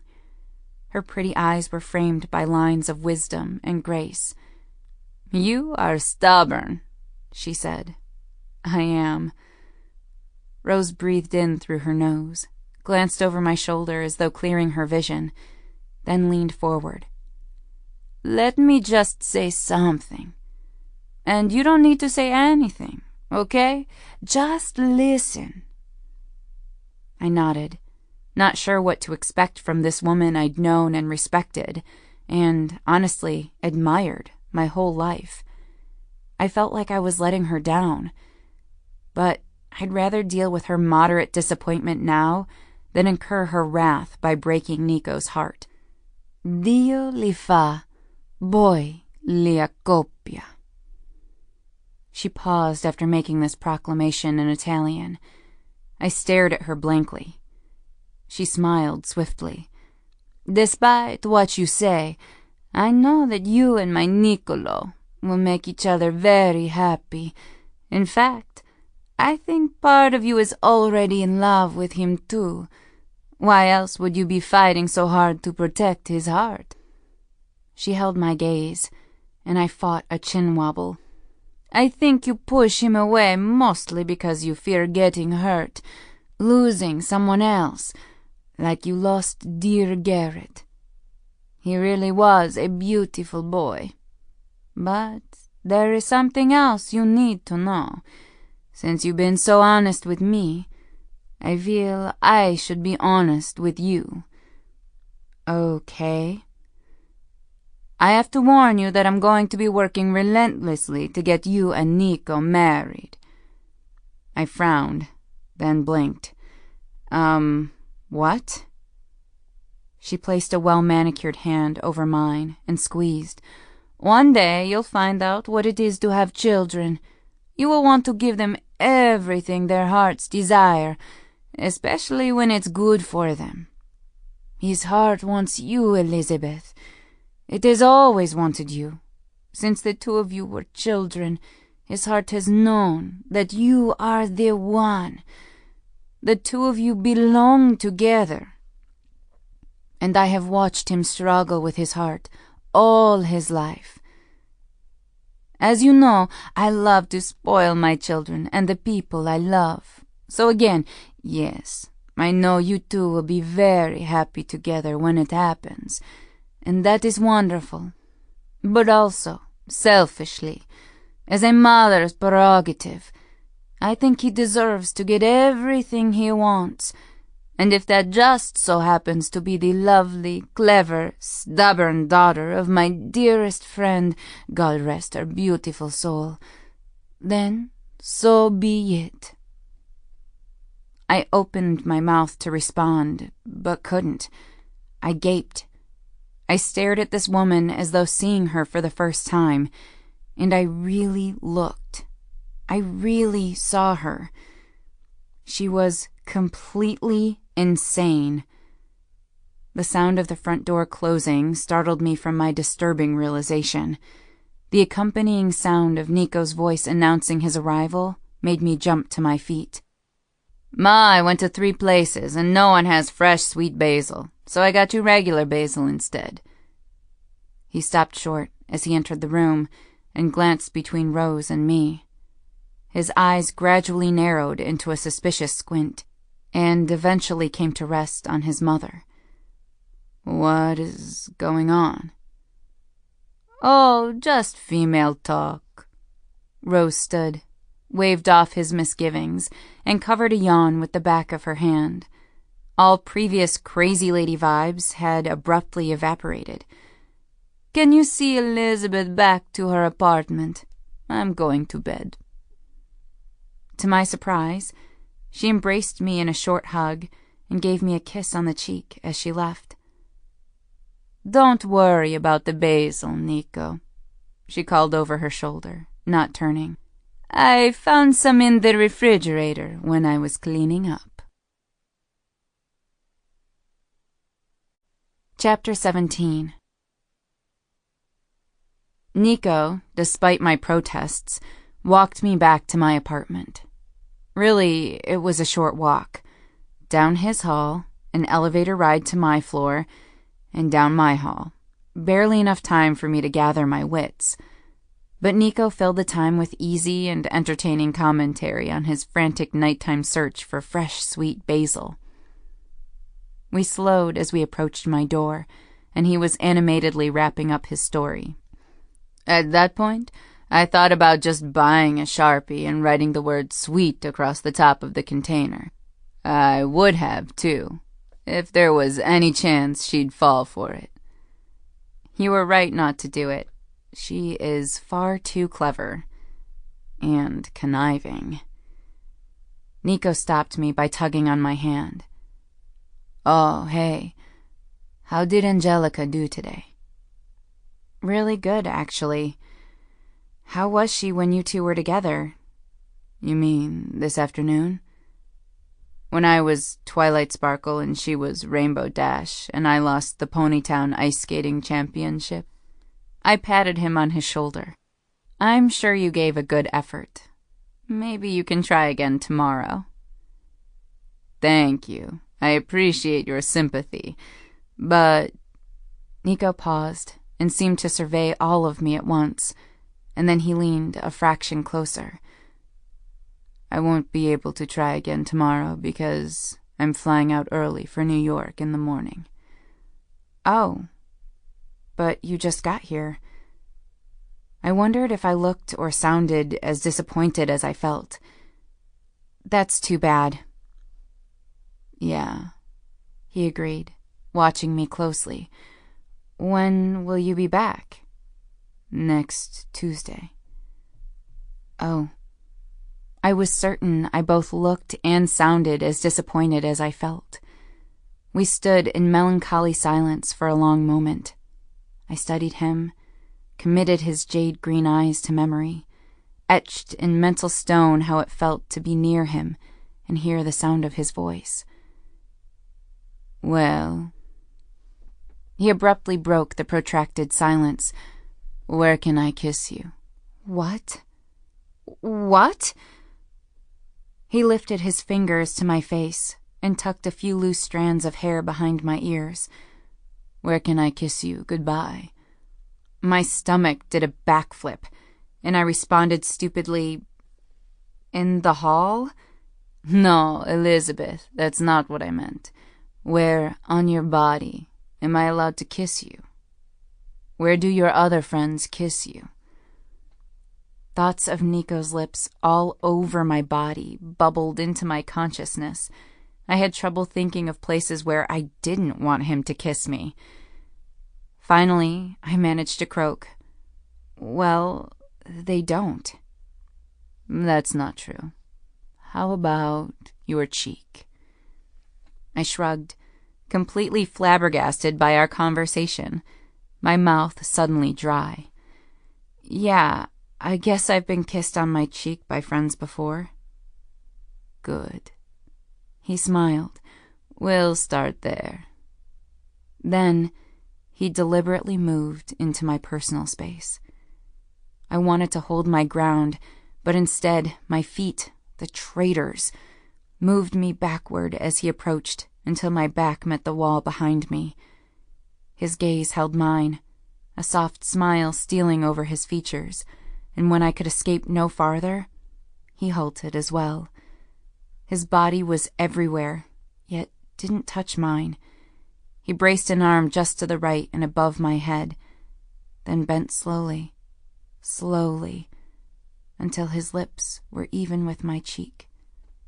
Hot Nico breath fell on my neck. Even the air vacating his lungs carried his confounding magnetic charisma, and I struggled to suppress a shudder. He kissed me, an infuriatingly chaste peck, then straightened, but didn't move away. My hands dug into the unyielding wall at my back.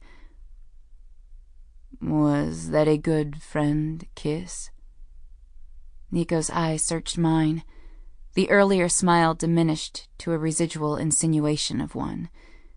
He must have been pleased with what he saw in my answering glare, because he started to laugh. It was a low, rumbly sound, and had I not been all wound up, it might have been infectious. His eyes danced with tangible amusement.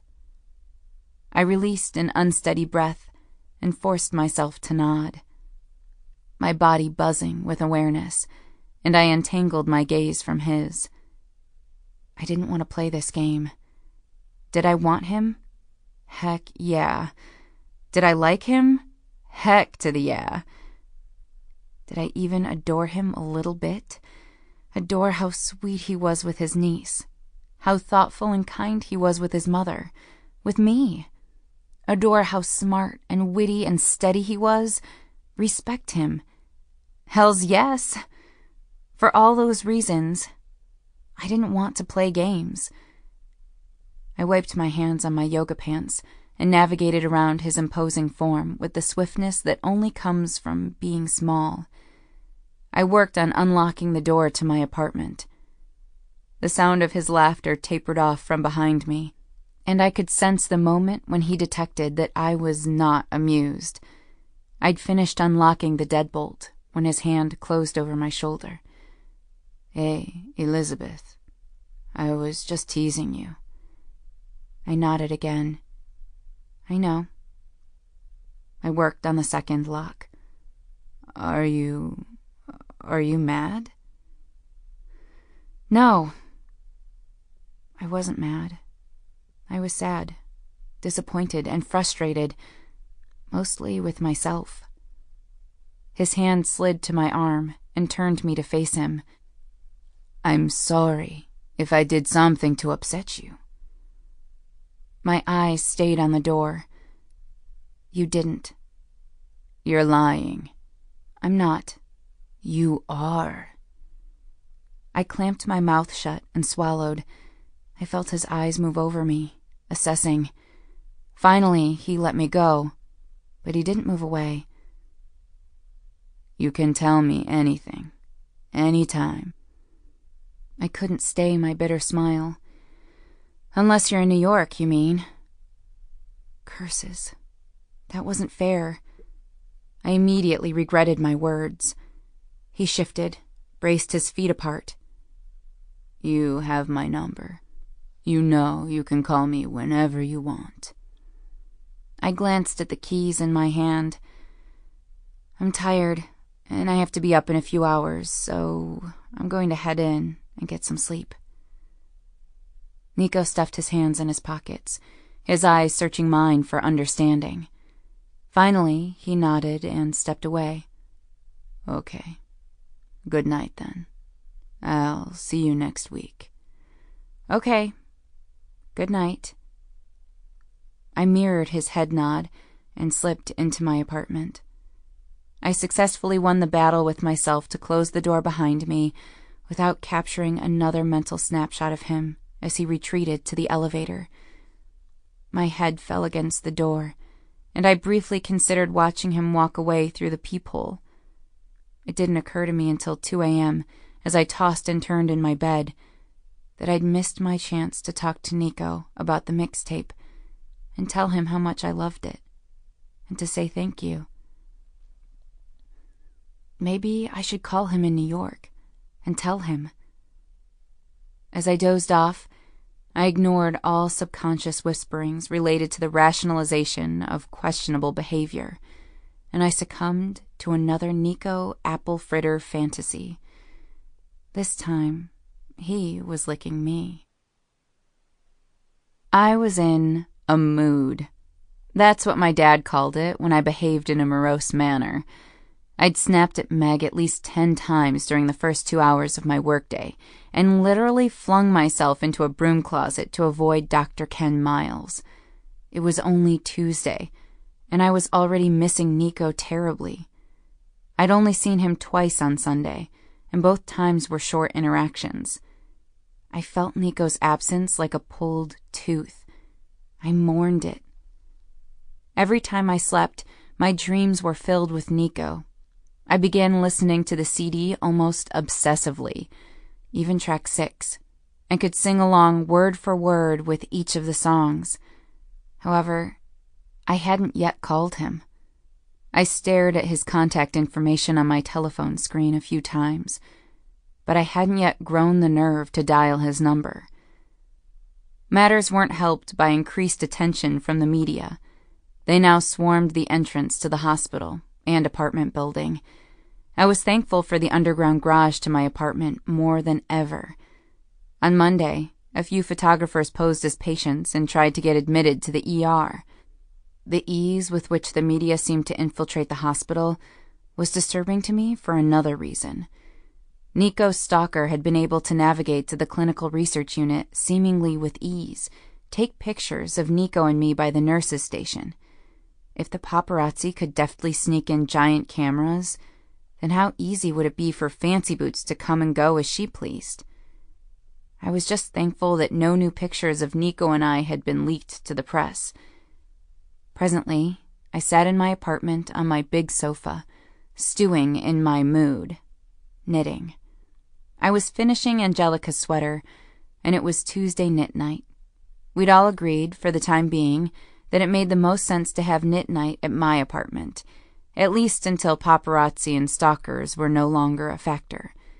My next planned project was a new scarf, a man scarf. I was going to use a silvery jade green cashmere. The color reminded me of Nico's eyes.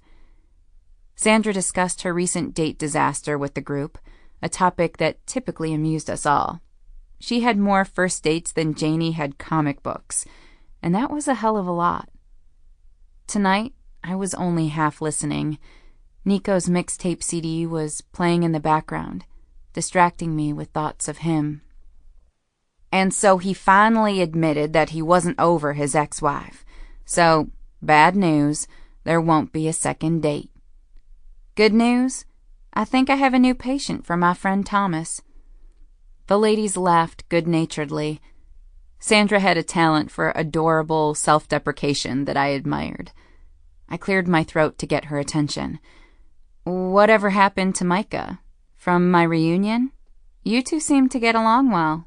Doesn't he live in Chicago? Ah, manly Micah. Yes, he was fun. Sandra pulled out a length of yarn and adjusted her work in progress. I waited for her to continue.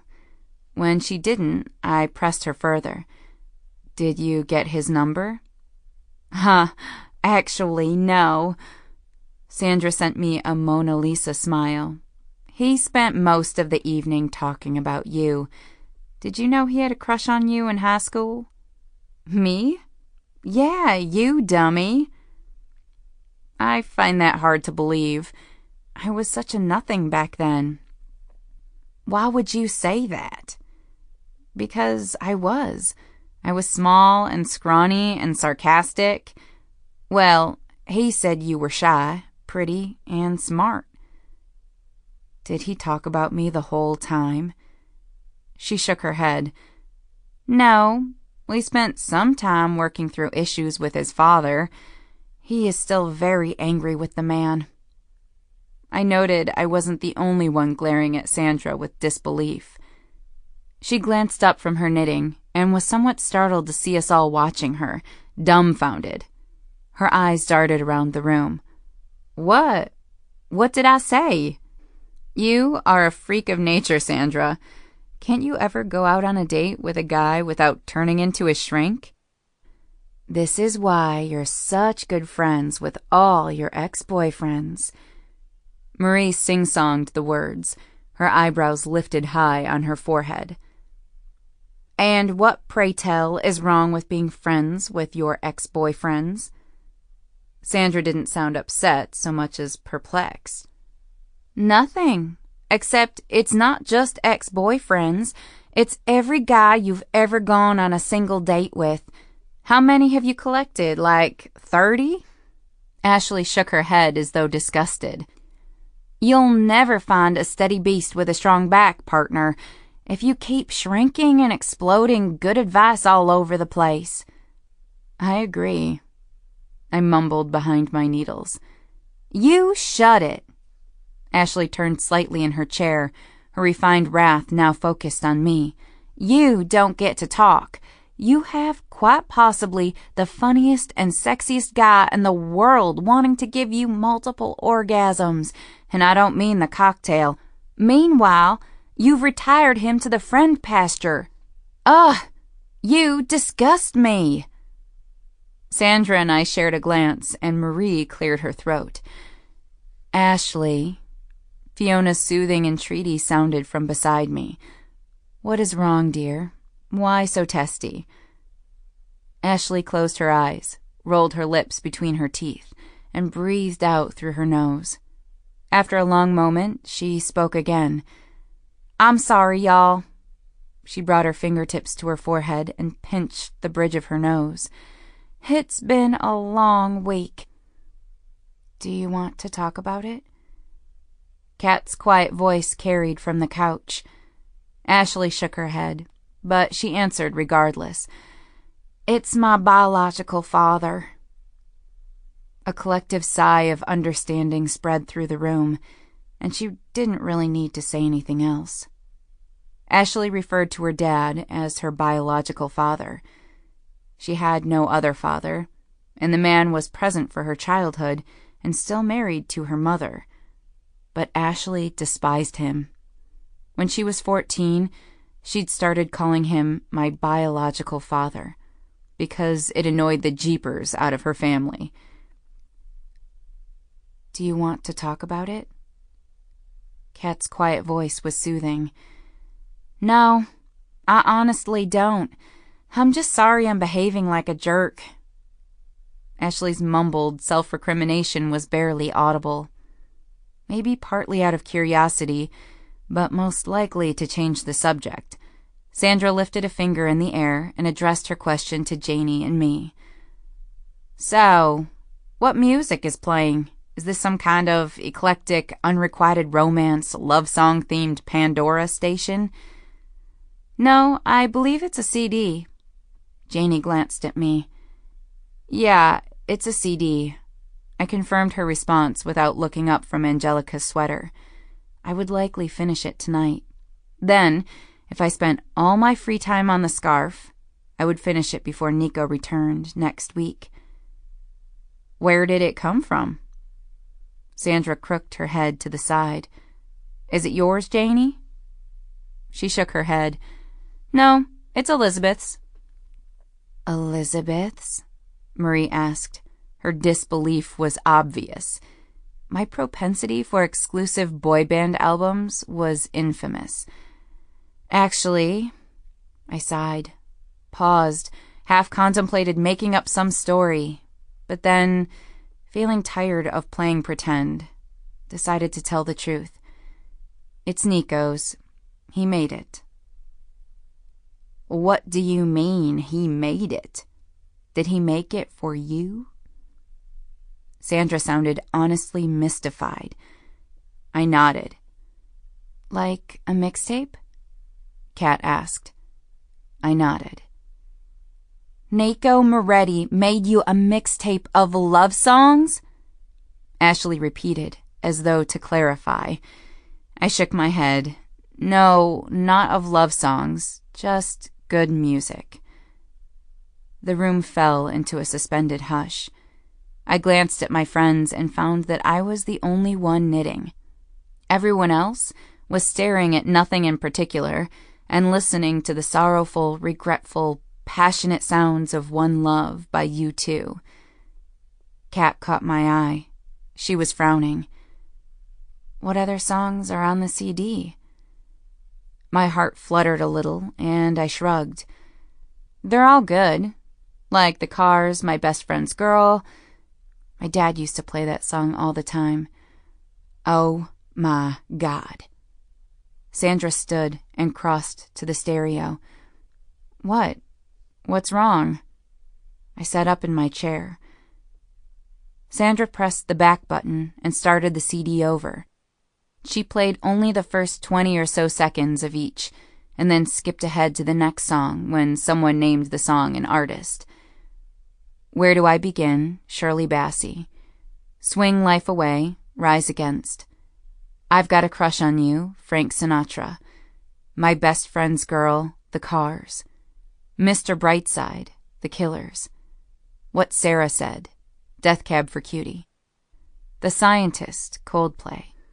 Everlong, Foo Fighters. Wild Horses, The Sundays. One Love, U2. Criminal, Fiona Apple.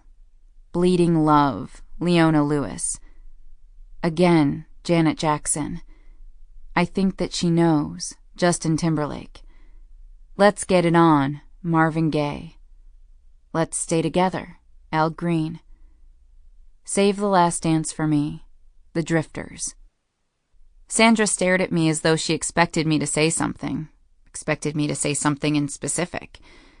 I turned my work, and, feeling compelled to speak, offered, It was nice of him to do...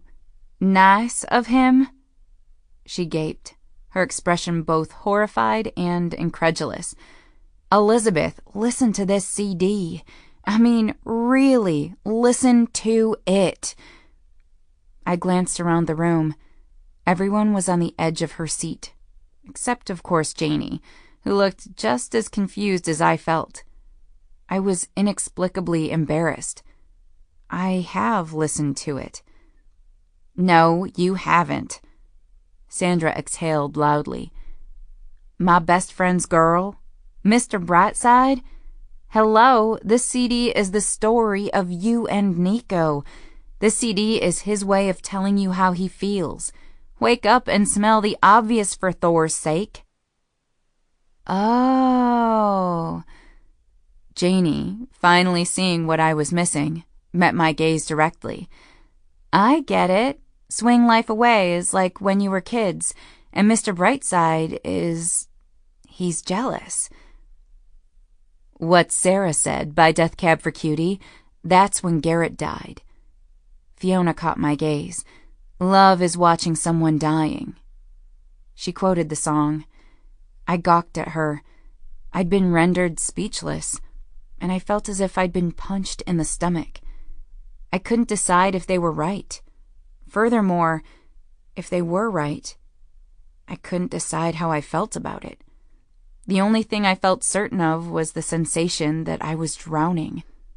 The next 3 are about the summer he stayed with you after Garrett's death. Sandra nodded, picking up steam. Then, One Love, that's obvious. Criminal, that's when you left him after... Stop! My heart was racing. Just stop. I gathered up my knitting and crossed to the CD player. Without a word, I ended the music before Shirley Bassey could croon the words, "Where do I begin?" one more time. I was hot with a surge of unidentified feelings. I took the CD out of the player and left my group of friends staring at my back as I hurried to my bedroom and shut the door behind me. I didn't turn on the light. Instead, I paced back and forth in the dark, wringing my hands. Lyrics from the songs competed for my attention as they pounded through my brain. My first reaction was anger, toward him. When I turned that over in my head a few times and realized it didn't make sense, I then directed the anger inward. After a few laps around my room, the anger dissipated, unable to gain traction, and I felt bereft and unbearably alone.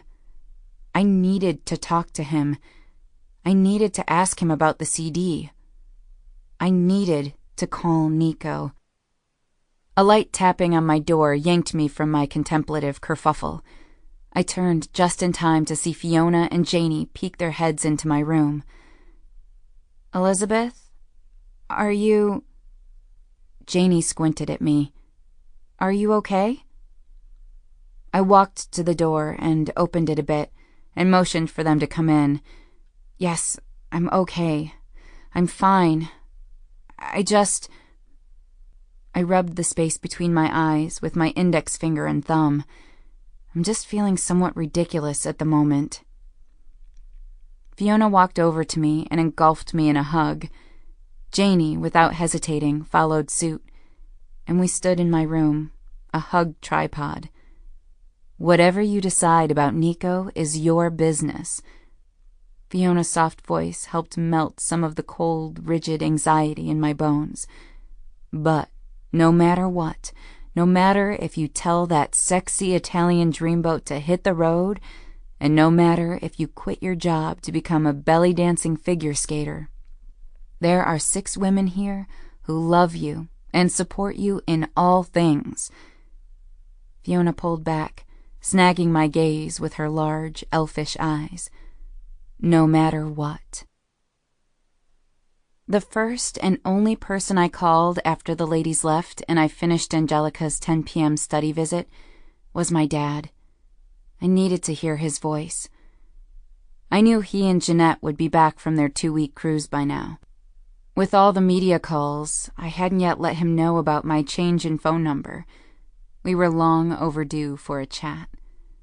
He was so reasonable, So logical, so honest, so everything I'd always tried to be.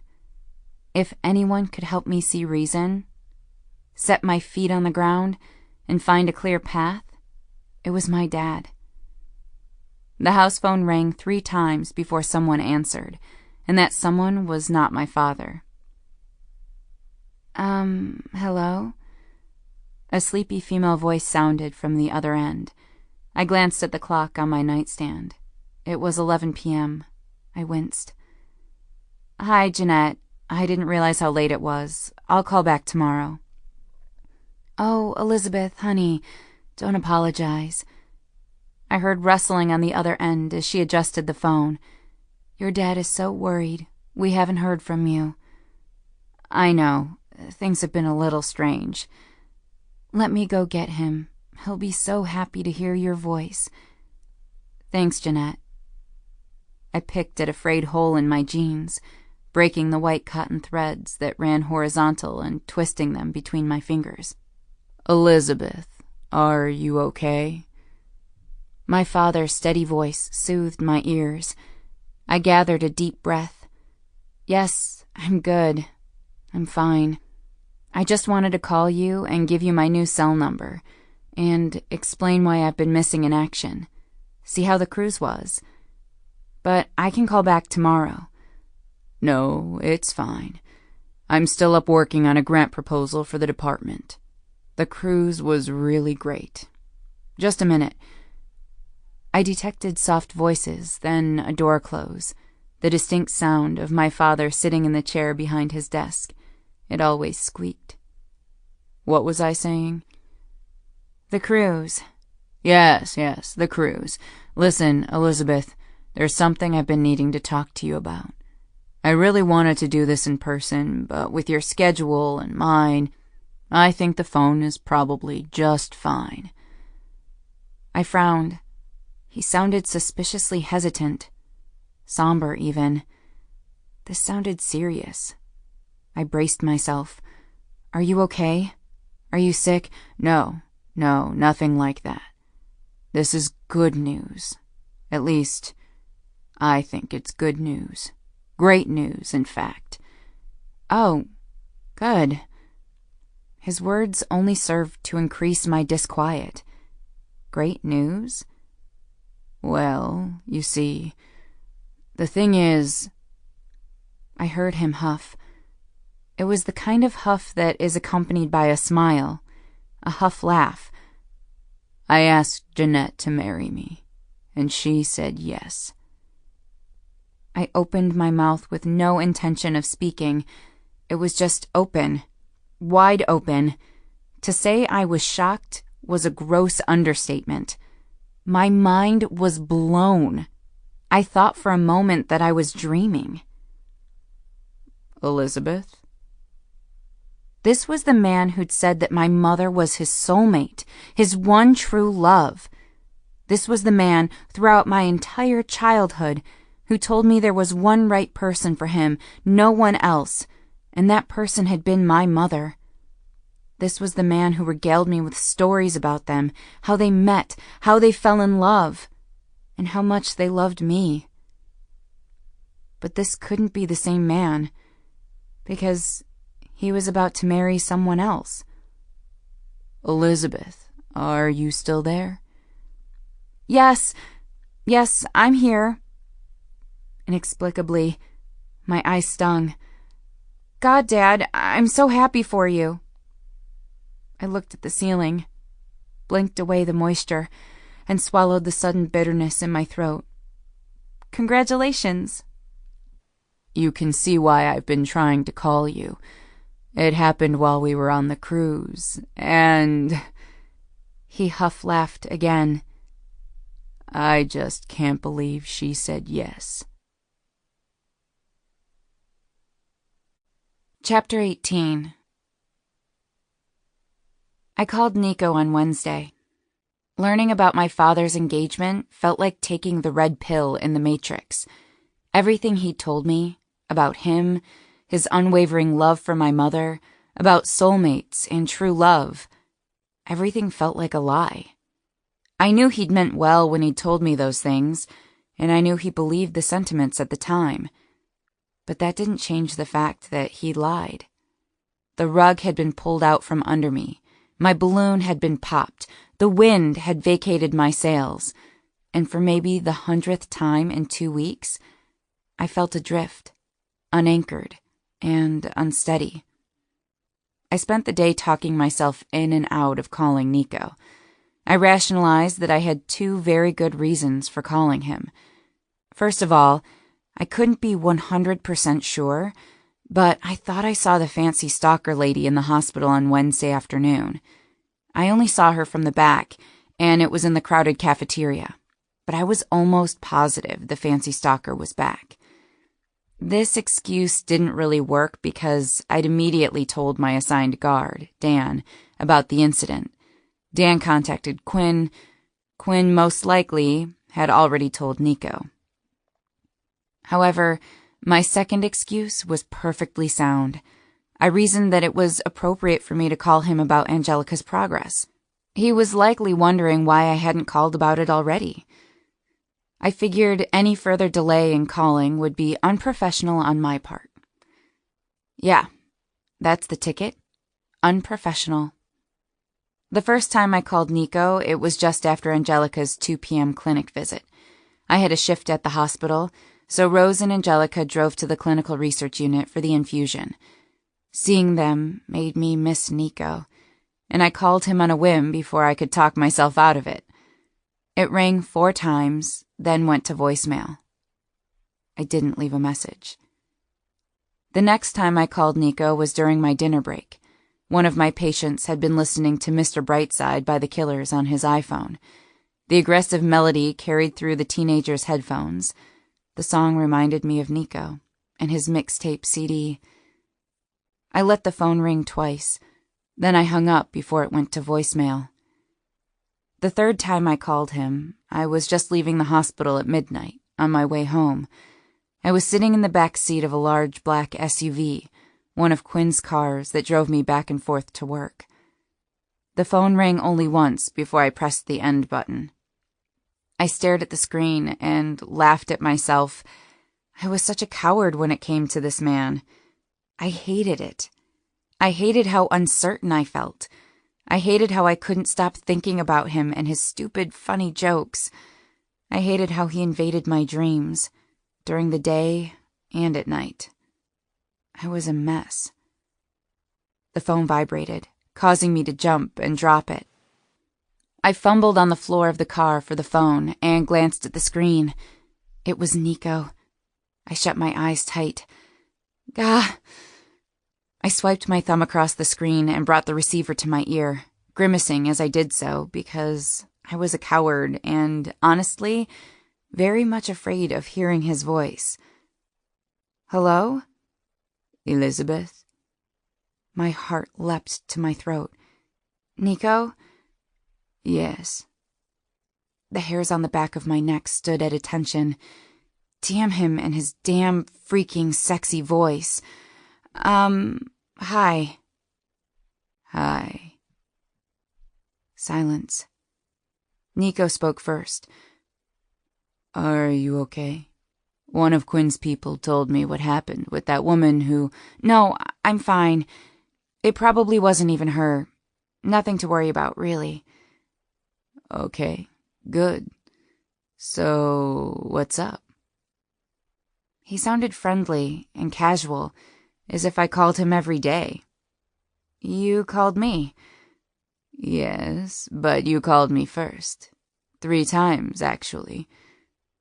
Are you sure you're okay? Oh, yeah. Everything is fine. I was just going to check in with you about Angelica. Is she okay?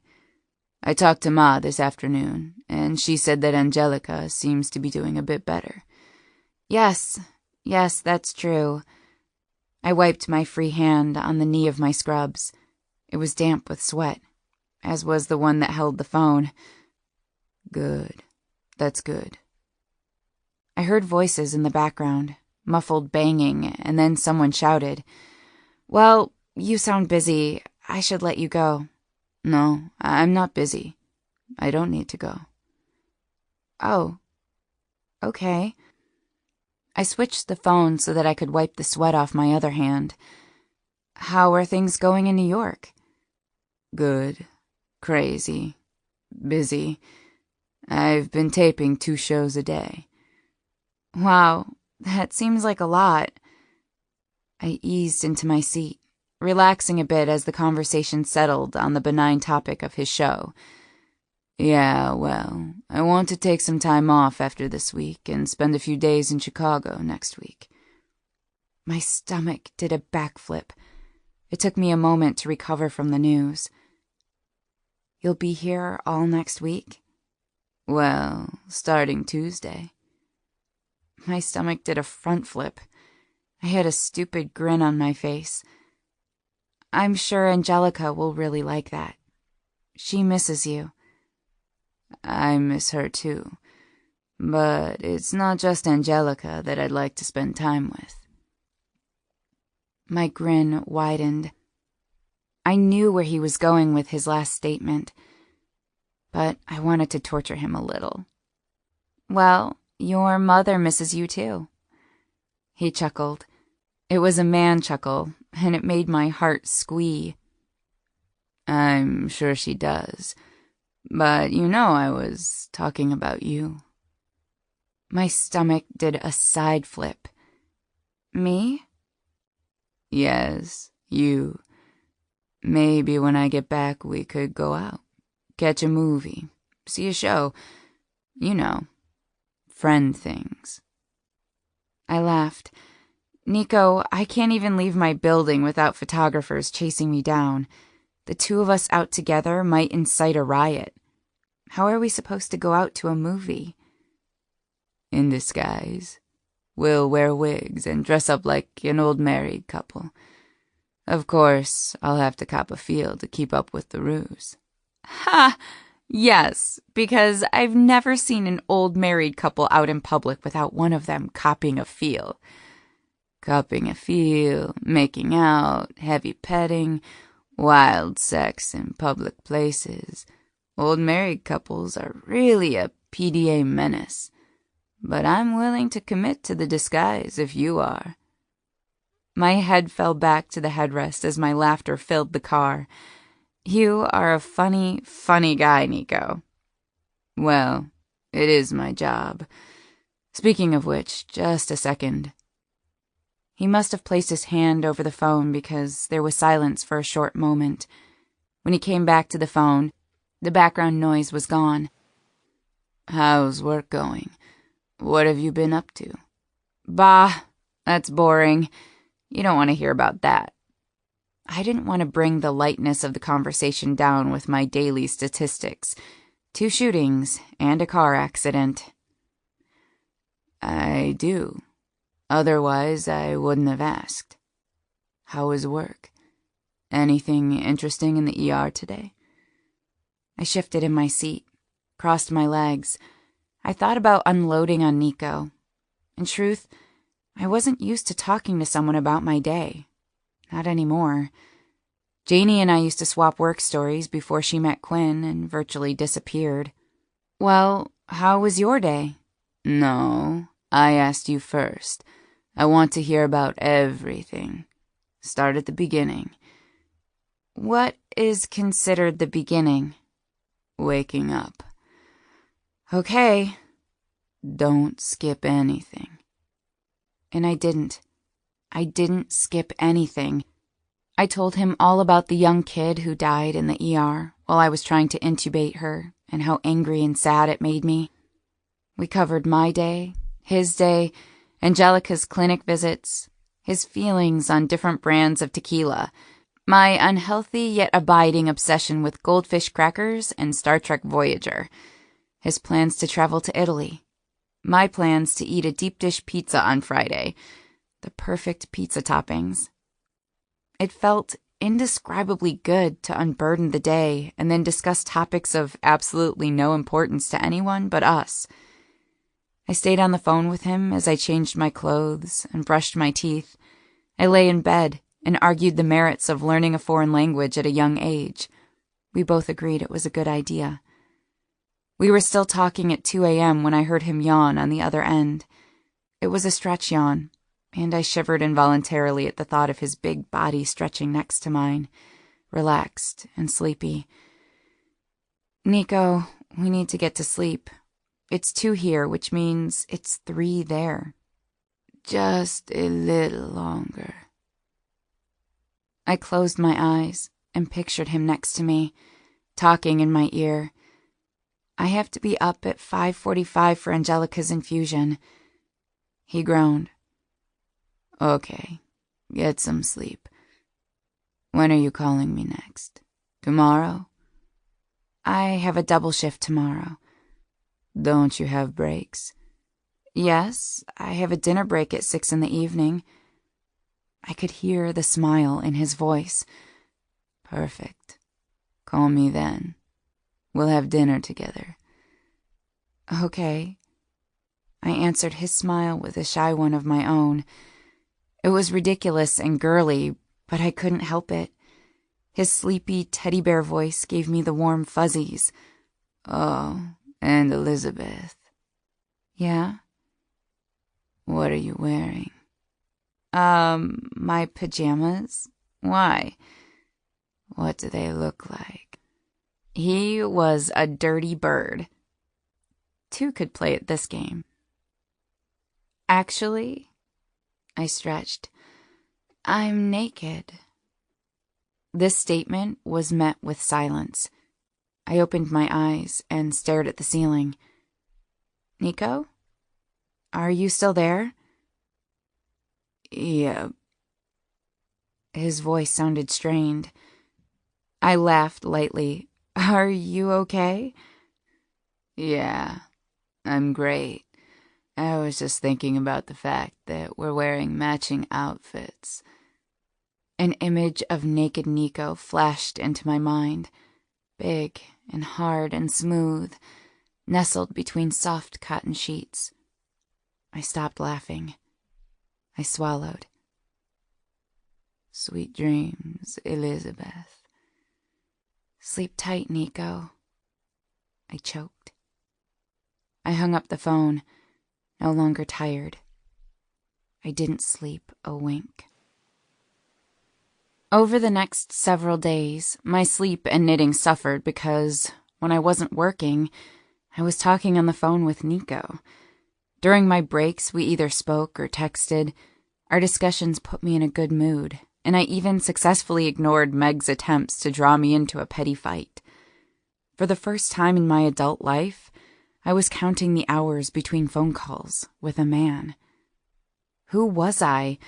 Who was this silly, giddy girl? I didn't dwell on it. Friday night, late after I unloaded on Nico about a case of domestic violence that I'd treated earlier in the day, I brought up the topic of my father's impending nuptials. It was a very graceful conversational transition. He said, "Geez, that sucks," in response to the story about the patient, and I said, "So, my dad is getting married." "Oh." He paused, then, "Wait, what? Really?" "Yeah, really." It felt nice talking to someone who understood what this meant. "I can't believe it. To who?" "To the baker, Jeanette." "Ah, yes, the woman my mother has been referring to as the child. Well, good for him, right?" "Yeah, right." "I thought you liked her." I shrugged my shoulders, then realized he couldn't see me. "She's nice." "Are you happy about this?" "Yeah." "You don't sound so sure about that." "It's just... Do you mind if I talk to you about this?" "Yes, please. Talk about whatever you want as long as you talk." "So, here's the thing. I don't know how to feel about this because growing up, my dad... It's just..." I released a measured breath. Everything he said about him and my mom feels like a lie now. Why? Because he found somebody else? It's been, what, 15 years? But that shouldn't matter. Not if you really love someone. It shouldn't matter how much time has passed. You know he's allowed to move on with his life. If she is good people, then you should be happy for him. She is good people, and I don't have any problem with him moving on with his life. It's just that, growing up, he used to tell me about how he met my mom, how he knew at first sight that she was the one for him, and that there was never going to be anybody else. They were childhood sweethearts, and now it just feels like he's saying, okay, that was then, this is now, time to marry somebody else. I mean, does he really love her? You see what I mean? I heard Nico take a deep breath. I could sense the hesitation in his voice. Can I tell you a story? Is it already story time? I snarked. Smartass. I should send you to bed with no story. No. Please do. And you can picture me, chin resting neatly on the back of my folded fingers, listening attentively, gazing at you adoringly, as you tell me a story. I will picture you that way. It's actually how I typically picture you whenever we speak on the phone. Also, you're usually naked. Shut up and tell the story already. Okay. He briefly chuckled at my mixed message, cleared his throat, and began. Once upon a time, there was a boy who fell in love with a girl when he was very young. My heart skipped a beat and my stomach tumbled. Nico. Just listen. This might be very enlightening. So, he fell in love with this girl, and he didn't know how to talk to her, because she was better than him at everything, and she was smart, funny, pretty. Nico! Let me finish. Okay, fine, but if you name her Elizabeth and him Nikki, then I'm hanging up the phone. I will call him Boy A and her Girl A. Wait, is there more than one girl? Yes, there is more than one girl. I'm not so sure I want to hear this story. Would you please just listen? I frowned at the thought of more than one girl, but tried to hide my displeasure when I responded. Fine, I deadpanned. Good. Okay, so, Boy A, Girl A. Boy A is in love with Girl A, but doesn't know how to talk to her, so he teases her. Got it. Time goes by. She falls in love with Boy B. Therefore, Boy A became very upset with Girl A. Why didn't Boy A get upset with Boy B? This was a question that had been bothering me. I wondered, since his reveal in my room in Iowa some weeks ago, why I'd had to shoulder the brunt of his wicked behavior. Why had Garrett been exempt? Well, because Boy A really liked Boy B. Boy B was hard not to like because he was a good person, also funny and really nice. A good guy, you know. They got along really well. Anyway, Boy A wasn't upset with Boy B. Boy A was upset with Girl A because Girl A chose Boy B over Boy A. First of all, Girl A didn't choose Boy B over Boy A. As I've pointed out previously in the bathroom of your family's restaurant, Girl A didn't know Boy A was even a letter. Nico man-sighed. Can I finish the story? And secondly, this is confusing and it's sounding a lot like a math problem. Please tell me Boy A doesn't leave Boston on a train traveling at 60 miles per hour. Very funny. You're a natural comedian. Did you know that? You should quit your day job and try the stand-up circuit. No, I could never do what you do. I can't get up in front of people like that. What are you talking about? You stood up in front of our entire high school reunion and... Wait, stop trying to distract me from my story. Where was I? Oh, yes. Boy A was very mean to Girl A and did everything he could to make Girl A miserable. And it worked. But it didn't make Boy A happy. All it did was make him miserable, too. And so, he took his frustration out, part of it, by sleeping around and going out with girls S through Z. Whoa, that's a lot of girls. And then, well, things happened, and we skip forward in our story a few years. Boy A lost touch with Girl A, and he thought for a while that she was going to be it for him. That he was never going to find anyone else, and that he was just going to be with girls S through Z. And he knew that they were just placeholders, stand-ins for Girl A. But then, one day, he met someone else. We'll call her Girl B.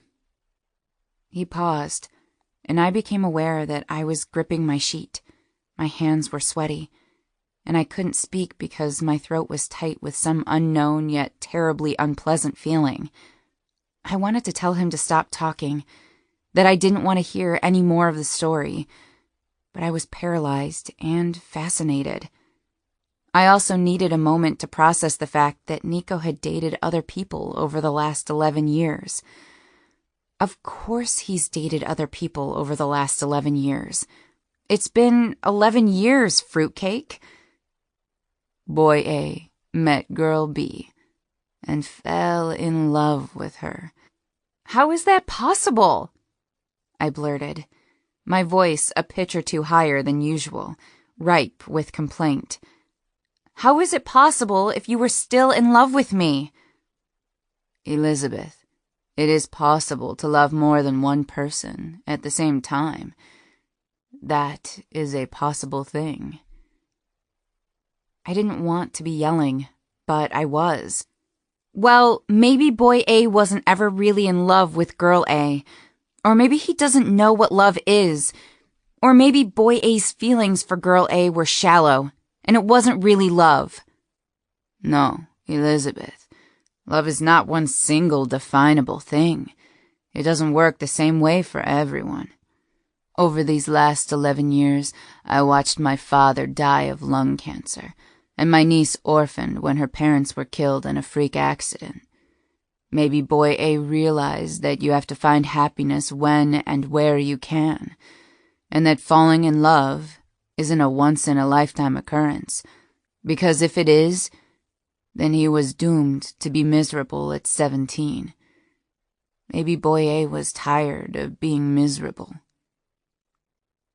He didn't sound upset. He didn't even sound defensive. But he did sound somewhat exasperated. I meditated on what he'd just admitted. I'd sent the family a sympathy card when Nico's father died. He'd been a larger-than-life figure, just like Nico. He'd been funny like Nico, too, and big-hearted. Of course, he would move on. Or try to. It was what normal people did. I'd systematically rejected him for months after I left. Of course, he believed the door was closed on us. I'd all but slammed it shut in his face. The thought of Nico going through life unloved caused me a measure of physical pain. Despite my preconceived and conflicted feelings on the matter, I almost found myself rooting for Girl B. Back to the story. Boy A fell in love with Girl B, and they were very happy for a long time. How long? For 3 years, actually. 3 years. What happened? He sighed. Somehow I knew his eyes were closed. She was there before he became famous. She supported him through all the trials and errors, before he had an HBO special, before he had a show, when things started heating up in his career, when he went from small time to big time. She couldn't deal with the attention.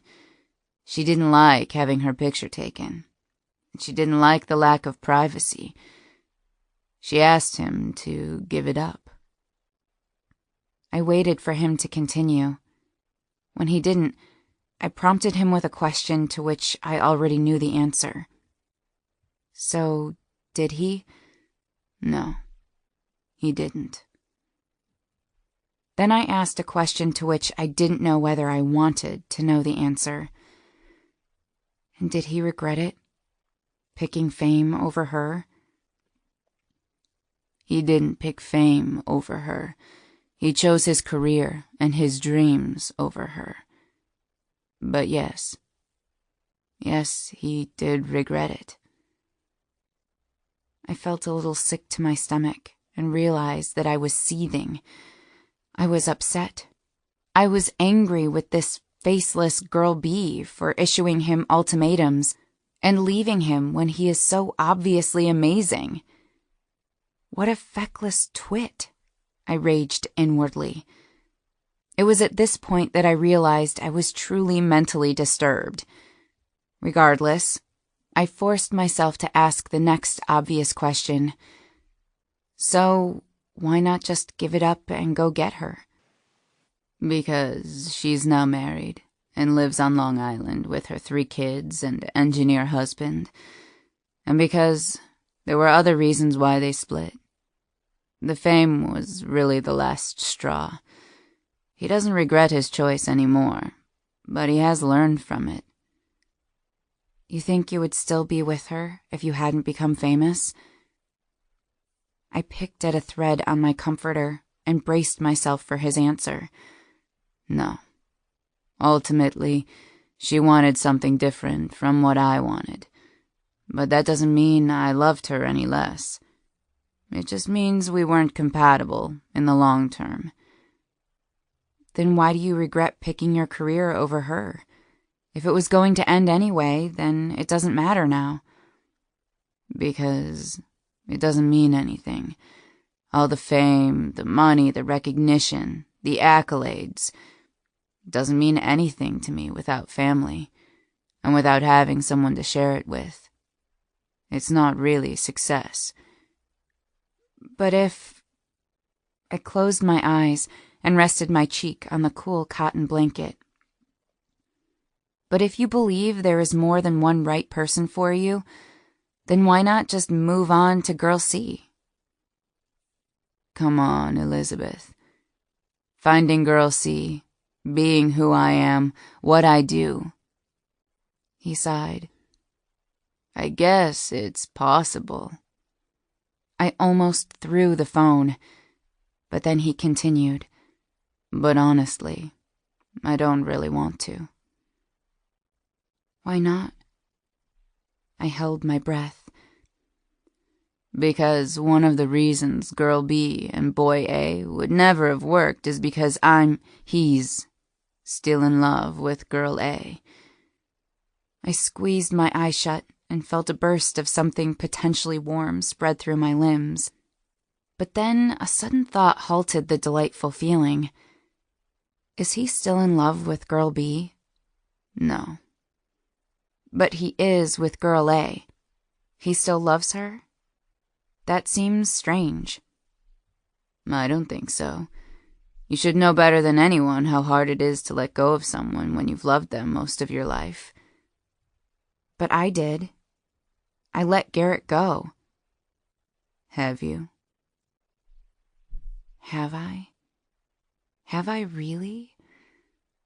I waited for a stab of pain or an ache. Again, I felt only numbness where something used to be.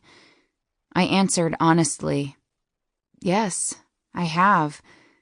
I'll always love him, but I'm not carrying a torch for him like I used to, like I did for years. I don't think about him hourly or even daily. Not anymore. I don't pine for him. like I do for you. Gah! I hoped he didn't detect my unspoken words, because I wasn't quite ready to admit them to myself, let alone to him. I needed to spend more time in my petri dish to culture in the bacteria of possibility. Or, in Star Trek Borg terms, I needed a cycle in a maturation chamber. We were silent for a moment. I was about to ask him if he believed me, but Nico surprised me by continuing his story. So, back to boy A and girl A. I haven't told you the end of the story. There is an end? Technically not an end, just a final statement. Boy A, although he's pretty sure girl A is for him, isn't certain that he is for her. Why do you say that? Because, if he were for her, wouldn't she have already done something about it? Maybe she needs time. Stop speaking. Stop talking right now. Maybe. He didn't sound certain, and I was feeling borderline mortified and completely confused. I was worried any additional conversation might cause me to lead him on. I didn't want to lead him anywhere false, especially to Hope. I abruptly sat up. Well, thanks for telling your story, and the take-home message I'm surmising is that you like to tell math problems disguised as stories. No. The take-home message is that your dad is allowed to have a girl A and a girl B. In fact, he's allowed to have a girl C, D, E, and F. He's allowed to have an alphabet of women. And so are you. Oh, I bet you'd like it if I had an alphabet of women. I'm not going to lie. It's something I might warm up to on a cold night. But you know I meant that you have an entire alphabet of people for you. And not just people who you can use, but people out there who want to share a life with you. Maybe not what you and Garrett had, but something new, something great. Don't give up on your alphabet. I could hear the teasing in his voice, which had grown raspy and sleepy during our long conversation. Don't give up on my alphabet. I smiled. I'll keep that in mind. Life is alphabet soup, Elizabeth. Eat that soup. We spoke again on Saturday, 3 times, in fact. I didn't have much time to think about our discussion before we were on the phone with each other again. The calls also had the maddening effect of placing a virtually permanent, ridiculous, goofy grin on my face. I didn't even see Meg. She may have been working. She may even have talked to me at one point, but my good mood was impenetrable. I kept meaning to bring up the mixtape, but I always got sidetracked by something he said. It always felt like we never had enough time to talk. Therefore, when Nico brought it up during our Sunday lunch conversation, I was a little blindsided. You haven't mentioned anything about the mixtape. Oh! I jumped, then fidgeted in my seat. Yes, the tape. Did you listen to it yet? Yes, I listened to it. Well, what did you think? I paused to gather a breath, but also to stall. If the ladies were right, and I was 110% positive that they were, then what was I supposed to say about the tape? What right answer could I give? I settled for honest and benign. I think that it's full of some really good music. He was very quiet for a long moment. Then he said, I feel like this is a huge step forward for you to have admitted that. I released a breath. I never said I didn't like good music. I just said I preferred boy band music. Which song did you like the most? Wait, actually, which songs did you not like? Were there any songs that you didn't like?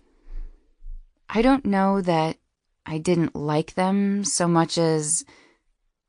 This is hard to talk about. Yeah, I thought it might be. Well, the song, I guess, that was the most difficult to listen to, even though I recognize that it's a really good song, is the one by Death Cab for Cutie about someone dying. Ah, yeah. I thought that might be the one you were going to say. I was hoping you were going to mention a different one. But yeah, that's a really good song. It is. It actually helped me. When it came out, it helped me work through some issues. You use music to work through issues? Don't you? Doesn't everyone?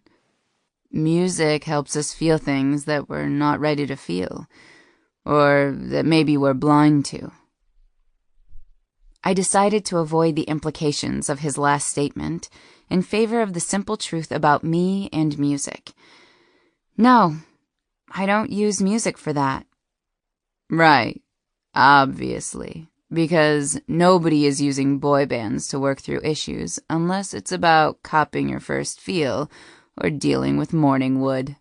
Nico! Because what issues could boy bands help you work through?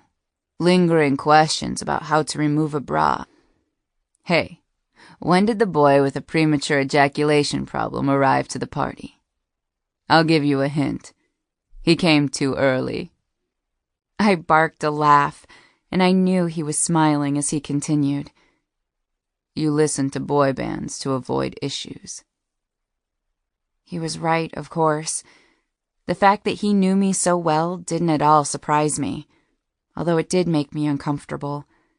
I didn't have anything to say in response to his probing, so I decided on the silent approach. I should have known him better. Elizabeth?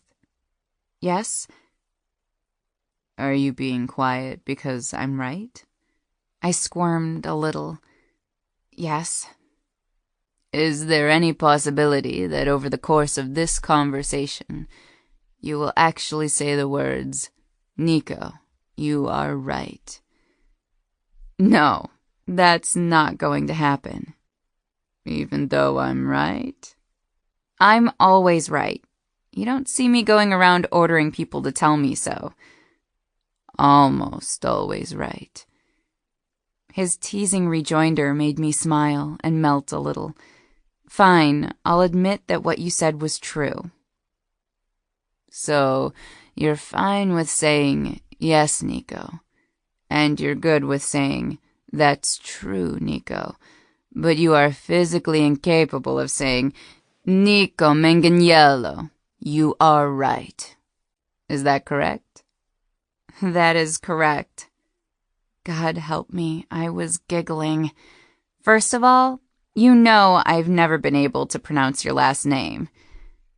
If you'd let me touch your tongue while you tried to say it, I bet we could fix that problem. I decided to pretend he hadn't spoken, although my body was having difficulty ignoring what he'd said. And secondly, I could maybe say a word that rhymes with right, like, Nico, you are light, or blight, or sight, or bite. Nico, you are bite? That doesn't make any sense. How about, Nico, you are bright? I was laughing as I said, I don't think I can say that either. He was laughing as he asked, why?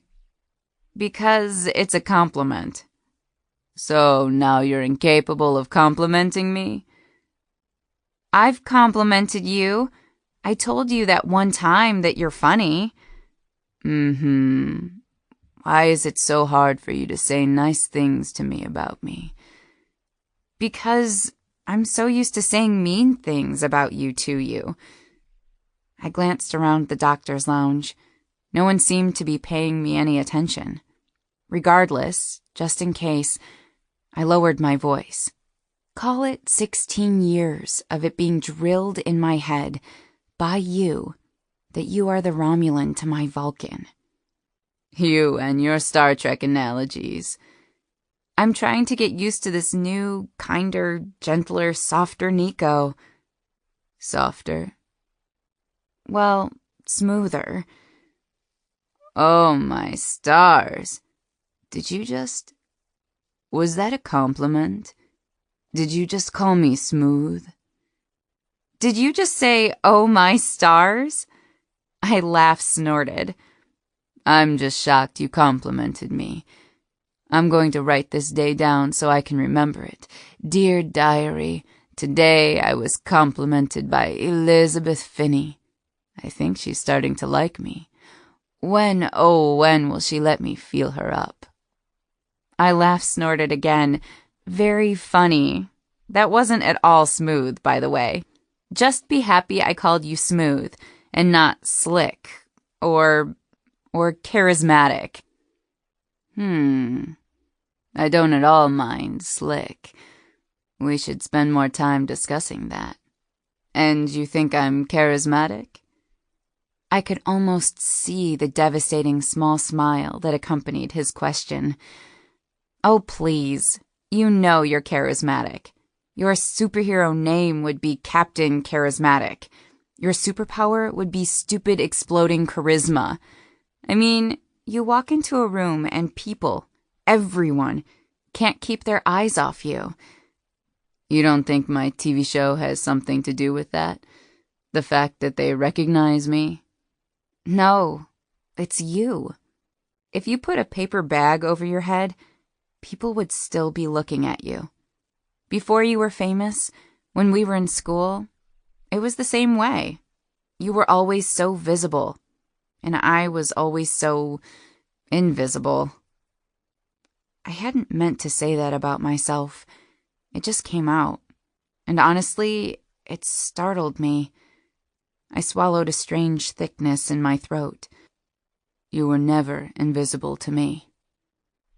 Nico's voice was insistent, and for some reason, I felt that he was frustrated with me. Sometimes you made me wish that I was invisible to you. I stared at the toes of my comfortable shoes, lost in an unpleasant memory from high school. Specifically, when Nico introduced me to a new class member as Skinny Finney, the brainiac boy everyone cheats off of. There were so many hurtful things about that moment that I had difficulty settling on just one.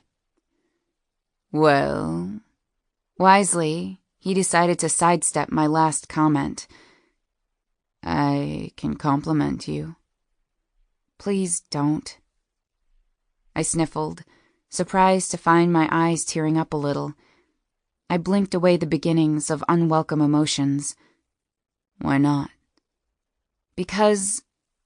I closed my eyes. Because it makes it hard to talk to you.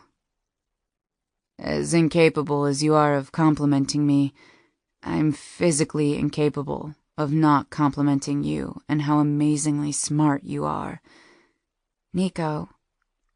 Listen, you are. I remember in high school, we had classes together, in specific, biology, and you ruined the curve. I liked biology. If you'd put me in public speaking, I would have gotten an F. The other thing I can't help complimenting you about, and that I wish I'd brought up at the reunion when we were dancing, is that you are funny. This statement caught me by surprise. I never really thought of myself as funny. Sarcastic, yes. Funny? No. I'm funny? Yes, you are very funny. I twisted my free fingers in the hem of my scrubs. Really? Yes, you're witty. I love how witty you are. I love talking to you because you're going to say something intelligent and hilarious. I love it. Warmth suffused my cheeks at the thought of Nico, the face, calling me funny. He was, after all, an expert on the matter. In addition to being charismatic, He always seemed to know the right thing to say. It was aggravating and sexy. I like talking to you too. My voice was small because my words were sincere. I could feel his exploding charisma through the phone. Was that a compliment? I rolled my eyes, but my smile widened. Yes, fine, I complimented you. I love talking to Nico Manganiello, or however the heck you pronounce your last name. Are you happy now? Blast of charisma. I'm getting there. Chapter 19. That night, I pondered the fact that I'd been avoiding speaking with Nico about his fancy stalker. It felt like an unpleasant, heavy topic, like a rusty car or unmanageable box of poo. Whenever he asked me how I was doing in relation to the pressure of paparazzi or the stalker, I changed the subject. I didn't want to talk about it. But we were having such a good time during our conversations. I loved them. In fact, it dawned on me just as I was drifting off to sleep on Sunday night that I loved hearing about his day. Not because it was exciting, but because I loved being there for him. I loved being his sounding board, offering support, and helping him reason through issues and problems. I loved giving him that part of myself. All of this, added together, meant that I was letting him in. In fact, he was already in. He'd breached my fortress walls. He had a man cave in my citadel of seclusion, and we were picking out curtains for the barred windows. The thought was both thrilling and terrifying.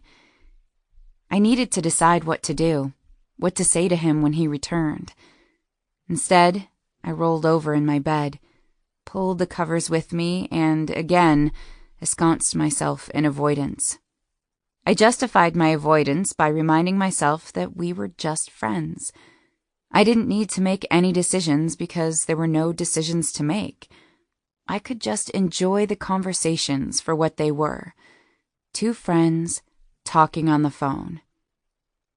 And that was a load of horse manure. I didn't want anything to change. I also loved how much we laughed together. We shared the same sense of humor, as sick and twisted as we were. I loved that jokes that might make others cringe sent us both into long, breath-stealing, stomach-cramping bouts of laughter. Therefore, I didn't particularly want to dwell on any modification to our relationship that would likely ruin it. And I didn't want to discuss the stalker while we were joking about the phallic qualities of pasta. However, on Monday, I saw the fancy stalker again, and this time I knew for certain that it was her. She was sitting in the ER waiting room, and I spotted her from behind the discharge counter. Sure enough, she was wearing fancy shoes, fancy sunglasses, which was really weird considering that she was indoors, and a fancy trench coat. Also weird. I hurried to the doctor's lounge, the only place in the ER with cell phone coverage, and dialed the direct line of Detective Carrie Long, the officer who'd come the last time. I also paged my guard, Dan. By the time I made it back to the discharge desk, the fancy stalker was gone. In the chair where she'd sat was another envelope. I didn't touch it, and I didn't open it. I waited for Detective Long to arrive and gave her the honor. She picked it up with official-looking tweezers and placed it in a plastic bag, then promised to let me know the contents as soon as she could. Before she left, she suggested to Dan that he follow me all day, stand outside clinic rooms, rather than walk the halls of the floor. She also recommended to Dan that Quinn's security team alert the hospital security team about the issue and circulate a picture of the fancy stalker so that staff and providers could keep an eye out. Dan informed Detective Long that they'd already taken that precaution, but would circulate her picture again. Before she left, she reminded me to tell Nico about the incident. I decided to notify Nico of this latest episode in person. He would be home Tuesday, just one more day, and I would be able to draw him aside and describe the situation face to face. I didn't want him to become twisted in knots about it while he was in New York, as he was prone to do. My Monday shift ended at 4 p.m. After trying but failing to reach Nico on the phone, I decided to take Rose up on an earlier offer for dinner and a movie with her and Angelica. It gave me an opportunity to give Angelica her new sweater, and Rose, although crazy as a loon, was still an amazing cook. I was hoping to pick up some tips. Since my father had never cooked, I'd never learned. But I wanted to. Marie from my knitting group had taught me to make Belgian waffles and a few simple dinners. I could always use additional instruction and practice. Rose did not disappoint. She was making ravioli from scratch. Angelica was sitting at my elbow, seemingly perfectly at ease. This was remarkable because I wasn't typically a kid magnet. In fact, kids seemed to sense my apprehension and usually, from a radius of at least 6 feet, cast disapproving and/or suspicious glares in my direction. But with Angelica, we'd developed an easy rapport since I'd shared my inventory of kids' jokes and given her the pony purse a few weeks ago. She was easy to like. In fact, I noted with some reluctance, she was easy to love.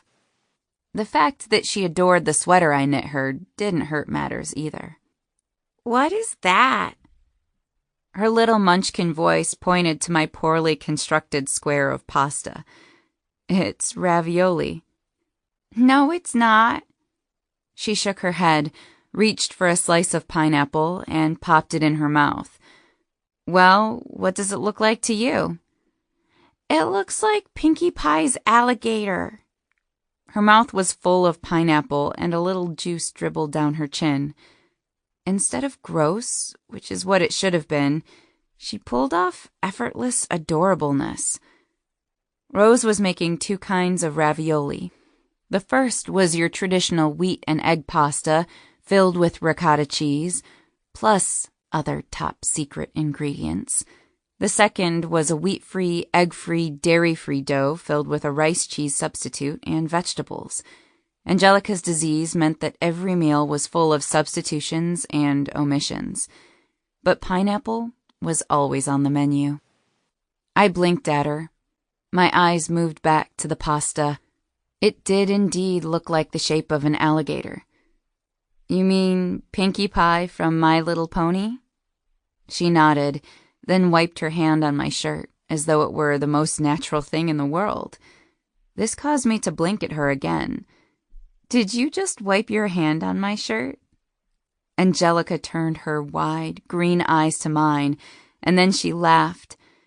It was an answer of a sort. It was a yes, I just wiped my hand on your shirt. But more than that, it was a yes, I wiped my hand on your shirt. But I'm sure you don't mind because now I'm going to giggle with extreme cuteness and make you forget about the impropriety of using people's garments as hand towels. It worked. I opened my mouth in mock outrage. "I can't believe you just did that." This caused Angelica to laugh harder, her eyes bunching at the corners, which made her look even cuter. More pineapple drool tumbled from her mouth. Rose watched our exchange with an approving smile up to that point. Her smile morphed into an expression of mock outrage, mirroring mine, when Angelica leaned over and wiped her mouth on Rose's shirt. "Angelica!"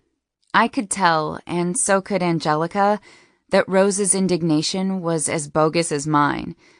"That's a no, Angelica!" The small girl's giggles only increased with our fake reprimands.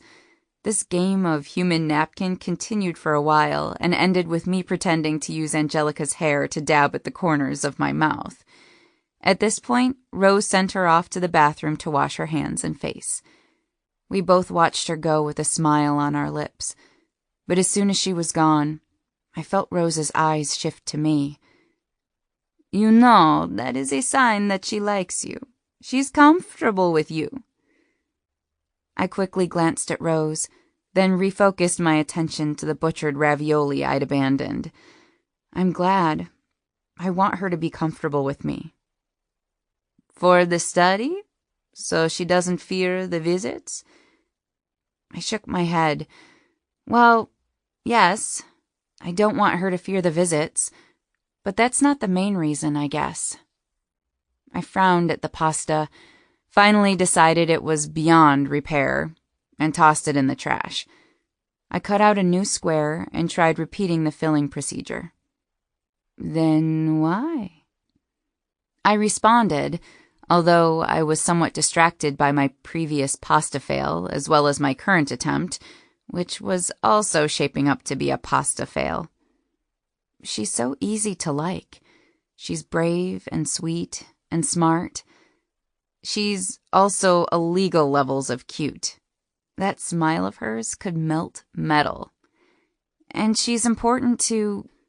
I swallowed the end of the sentence, realized a little too late what I'd been about to say. I tucked my chin to my chest and redoubled my effort to focus on the ricotta cheese. "Yes, she's very important to Nico. That's true." I discerned the teasing behind Rose's words, and I struggled against the heat of embarrassment. Luckily, Angelica chose that moment to reappear. She held her hands out in front of her, as though to prove she'd washed them. Surprisingly, Rose said no more about my slip, and we spent the rest of the time in light-hearted conversation. Angelica had a great time laughing at my sad attempts to make the pasta. Most of my shells ended up torn, wonky, or in the trash. Regardless, Rose was patient and kind and kept the red wine flowing. I may have purposefully disfigured a few of my attempts in order to sustain Angelica's giggles. She had a great laugh.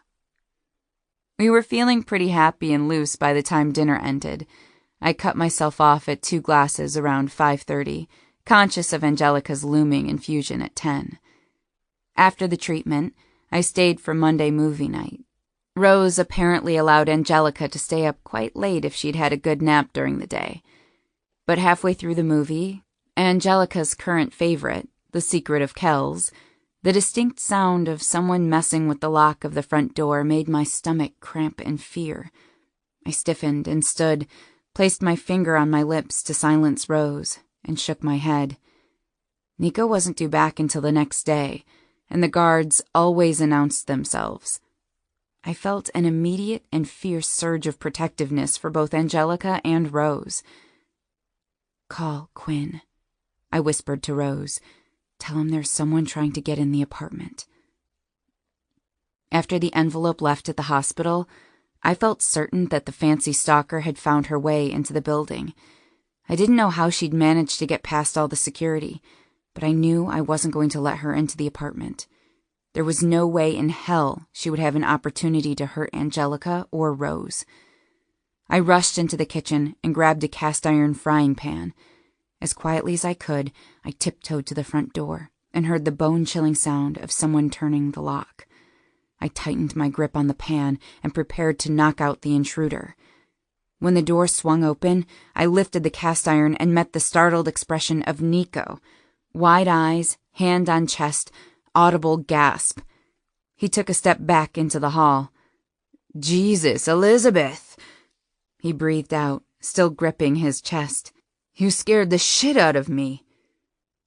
My arms fell to my sides, the pan to the floor, and I raced into his arms and hugged him tightly around the neck. "You scared me too." He hesitated a moment, then returned my hug, holding me with equal force. "What the hell is going on? Is everyone okay? Where's Angelica? Are you okay?" I buried my face in his neck and breathed in the comforting smell of his scent. He smelled like his cologne and mint. Faintly, I registered that the scent of cigarette smoke was missing. "You weren't supposed to be home until tomorrow." "I caught an earlier flight." His hand rubbed a circle over my back. Oh, God. I thought you were the fancy stalker. His hand stilled. Fancy stalker? Wait, what? Uncle Nico! Angelica's small voice carried to my ears, and I released my stranglehold on his neck. I stepped out of his embrace, which he reluctantly allowed, and shuffled to the end of the entryway, giving his niece plenty of space to welcome him home. I stood at the end of the hallway and watched the homecoming ritual unfold, as I tried to calm my frayed nerves while avoiding eye contact with both Rose and Nico. Angelica was embraced first. "I missed you, Uncle Nico." Her typically diminutive voice sounded unusually fervent. "I missed you too, Muffin," was Nico's muffled response, his face obscured by her mop of hair. After a long moment, Angelica pulled away and smoothed her hands over his cheeks. Nico asked about her day, about the status of her dolls, about the antics of Pinkie Pie and My Little Pony. Next, still casting stern looks in my direction and still holding Angelica with one arm, he hugged Rose and gave her a kiss on the cheek. She returned his kiss, then inspected his face and clothes. "Are you eating anything at all in New York?" "Yes, Ma." "What are you eating? Not much, that's what. You'll come in and eat now." "I already grabbed something at the airport." Nico glanced at the ceiling, but then his gaze snagged on mine, and he frowned. "That's not food, Nicolo. You'll eat again. Elizabeth and I made ravioli," Rose said. "That's not true. Rose made ravioli. I watched." I held my hands up. "No." Angelica rested her head on Nico's shoulder and gave me a small grin. "You did make some, but they all went in the trash." Feeling a bit calmer, I wrinkled my nose at her. She laughed. Rose exhaled loudly and took Angelica from Nico's arms. "I'm not going to stand here and argue about the ravioli when Nico should be eating it instead. And you," she held Angelica close, "should be in bed."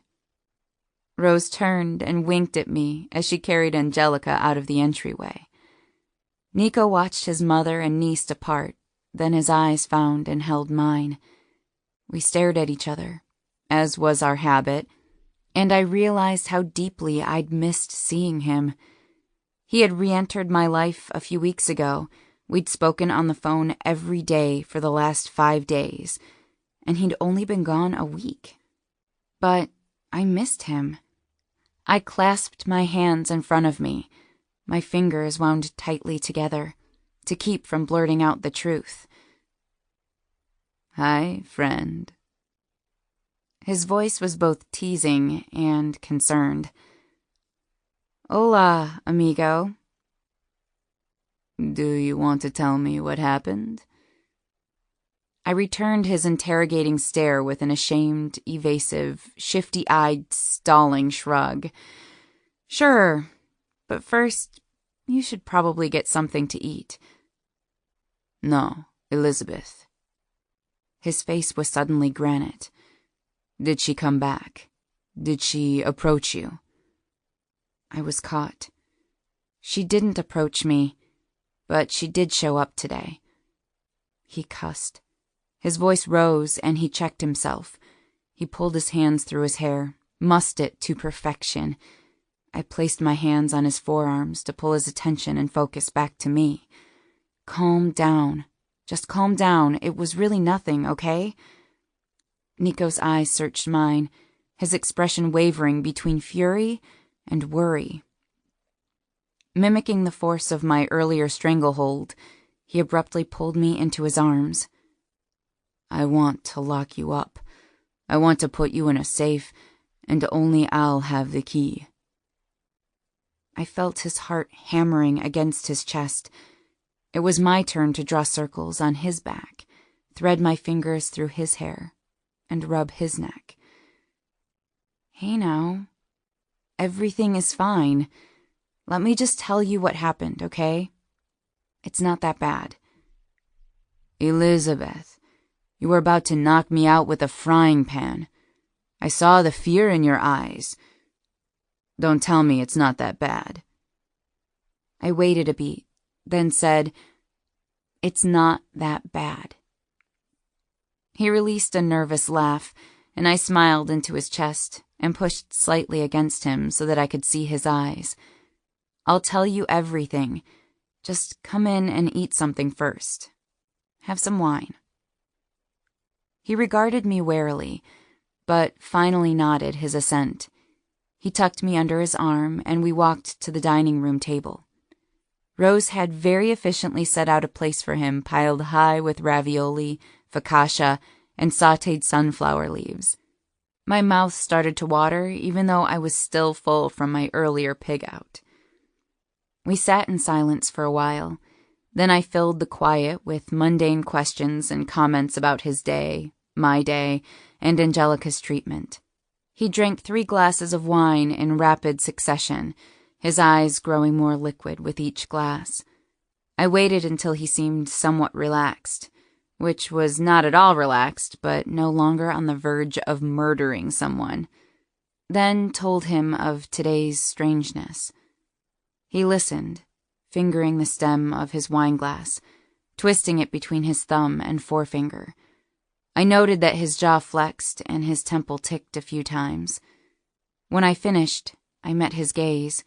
His eyes resembled hot coals. I could tell he was trying very hard to keep his temper in check.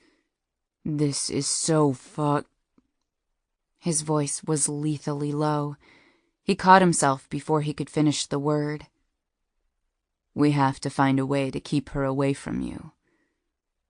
I nodded. Dan will be following me around the clinic from now on, so I'll have a guard with me at all times. His jaw ticked again. "I know this woman. She is dangerous." "Nico, who is she? Is she the one you mentioned before?" "Yes. I met her at a club that night when she put her hands down my pants. And I..." Nico stood abruptly and walked away from the table. I followed him. "Why do you think she's dangerous?" He spun on me. "Because she attacked one of the dancers on my show." I stepped back. "Oh. Yeah. Oh. Why isn't she in jail?" She was in jail. For 2 years. She was released last year." "Why did she attack the dancer?" "Because I was dating her." I took another step back, as if I'd been slapped. "Oh." He studied me. An extremely uncomfortable moment passed. I concentrated on breathing. Nico shifted his weight and placed his hands on his hips. "I don't do that anymore." "What?" "Date the dancers. It was only the one time." I nodded, wanted to tell him it was none of my business, but I couldn't seem to get the words past my throat. I hated that he'd been looking for Girl C. Instead, I turned and said over my shoulder, "Come back to the table and finish your dinner." Nico followed me back to the table. I poured him another glass of wine and took the seat adjacent to his, where I sat and fiddled with the napkin. I could feel his eyes on me, but I didn't return his gaze. "Hey, what are you thinking about?" Nico placed his hand over mine, drawing me out of my thoughts. I pulled my hand away and tucked loose strands of hair behind my ears. I really needed to rebraid my hair. In fact, I really needed a makeover. For the first time in a long time, I felt like maybe I needed to try a bit harder putting myself together. Maybe doing my hair would be a good idea. Or wearing makeup. Or growing 4 inches. I was just thinking that if we were at your family's restaurant right now, skeevy Frank Sinatra would be playing on the jukebox. "Skeevy Frank Sinatra?" "Frank Sinatra isn't skeevy." You have to admit, he was kind of a jerk. Him and his dumb women. I felt strangely argumentative, hot, and annoyed. What do you have against Frank Sinatra? He just seems like the poster boy for chauvinistic men. That is, until you came along with your show and picked up the torch. Nico's eyes flickered over my features. He openly studied me, and his gaze lost most of its warmth in favor of cool annoyance. After a prolonged moment, he wiped his mouth with his napkin and placed it on the table, and then he leaned forward on his elbows so that we were just a few inches apart. Frank Sinatra once said, "I like intelligent women. When you go out, it shouldn't be a staring contest." I scratched my chin. I've never heard that quote before. That's because you don't know anything about Frank Sinatra, just like you don't know anything about my show. I know you have bimbos dancing around in bikinis. I felt better and worse as soon as the words were out of my mouth. The gathering thickness in my throat and my sudden irrationality reminded me of our conversation earlier in the week when we discussed his girl B. No, I don't. His features darkened. He looked honestly wounded. Really? I folded my arms over my chest and leaned back in my chair. So those women, they're not wearing bikinis? What, are they robots? Automatons? Fembots? No, they're women, and they're wearing dance costumes. But they're not bimbos. I snorted. Right. He shook his head. They happen to be very bright, very intelligent women. Who all happen to look like the freaks of nature, also known as supermodels. Not all of them look like supermodels. In fact, maybe only one looks like a supermodel. Oh, really? Yes, really. Unless you consider yourself a supermodel. Erin, who is a graduate of Columbia with a degree in physics, is shorter than you are. Tamra is about your height and has a master's in Russian literature from Brown. I squirmed in my seat and fiddled with the hem of my scrubs. You only hire college graduates? No. Cassandra, our lead choreographer, doesn't have a college degree, but she's a great dancer and a great mom. I'm also her oldest son's godfather. So you can imagine how it upsets me when you refer to her as a bimbo. I tore my bottom lip between my teeth. My eyes were caught by his disappointed, frustrated scowl. Before I could respond to this new and interesting information, Nico pushed slightly away from the table and turned his chair so that we were fully facing each other. For a brief moment, I didn't know if he was going to give me a lecture or kick me out of his apartment. If you watched the show or knew anything about it, you would know that each of my dancers plays a key role. I sunk lower in my seat as he launched an impassioned defense of his show. 3 of them are writers on the show. Did you know that? All of them participate in the skits. In fact, Erin has her own segment called Are You Smarter Than a Bikini Model? She annihilates her opponents. We had Franklin Oren on. You know, that famous political scientist, always on the cable news programs. Well, she killed it. She wiped the floor with him. He was actually really nice about it. Over half of our viewership is women. Our main female demographic is between the ages of 22 and 48. When asked why they watch the show, they overwhelmingly respond that it portrays women in a positive light. I bit the inside of my cheek and huffed. You have to admit, the commercials do not portray the show to be pro-female. Depends on what your definition of pro-female is. If you think pro-female is having a show where various kinds of women, all different ethnicities with diverse backgrounds and talents, but also all healthy and in great physical shape, work together to make an exemplary product, then yes, it is pro-female. I blinked, nonplussed. Your audience is naked. Not the whole audience, just the group closest to the dancer's stage. And it's because they choose to be.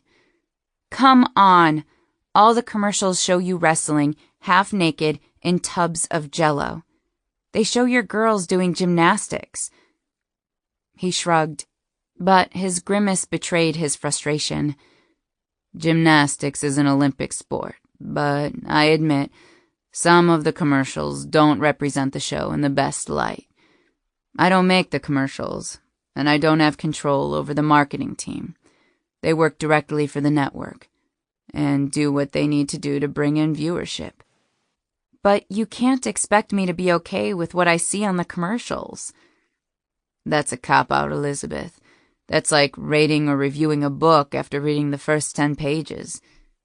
Do you really think my sisters or my mother would speak to me if my show marginalized women? More importantly, how can you think so little of me? I again squirmed in my chair and stared at the table. I didn't think so little of him. I thought a lot of him. I thought a great deal of him. But I didn't like that he was right and I was wrong. If I were going to form an opinion about something and offer it freely as fact, then I needed to be knowledgeable on the subject. Nico shook his head as though exasperated. Women dance around in bikinis on every beach in the United States, and I don't see you throwing temper tantrums about their behavior. I was on the precipice of doing something I'd never done with him before, but the urge, the absolute need to utter those 3 little words was so overwhelming, I was surprised I didn't shout them as they fumbled from my mouth. I am sorry. Nico blinked at me and was speechless for a moment. He seemed a bit startled. His frown lost some of its severity. Excuse me? Did you just say... Suddenly, he was fighting a smile. Did Elizabeth Finney just apologize for something to me? I firmed my expression and glanced at the ceiling. I'm sorry I called them bimbos, because I guess they're not bimbos. But despite your excellent point about bikinis on beaches, I still take issue with the bikini prancing. He glanced around the room.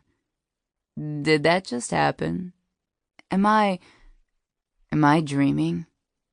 No! He smacked the table with his palm, then pointed at me. A hallucination. I'm hallucinating, right?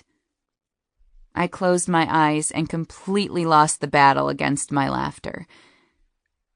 Or the world is coming to an end. I felt his hand close over mine, where I held it guarded in the crook of my elbow, and he pulled it toward him, and held it in both of his. He waited until I opened my eyes before he continued. You can level with me.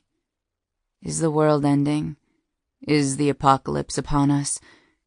If so, I propose we forget my no-benefits rule and start humping like rabbits. Stop! Through my chortling and laugh snorts, I attempted to pull my hand from his, but he held it hostage. No, forgive me. Not like rabbits. Like Shaw's Jerd. Did you know they try to copulate 240 times an hour? What in God's name is a Shaw's Jerd? And where did you pick up that lovely tidbit? Nico tugged my hand until I was upended from my seat. I lost my balance, crashed into him, and landed on his lap. It's a Middle Eastern rodent, if you must know. If you watched my show, you would know these things. We cover all sorts of educational topics. Educational for whom?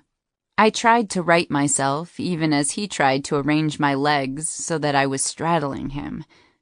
Educational for rodents? No, educational for students of animal behavior. One of his big hands gripped my hip, pressed me down, held me over his lap. His other arm snaked around my waist.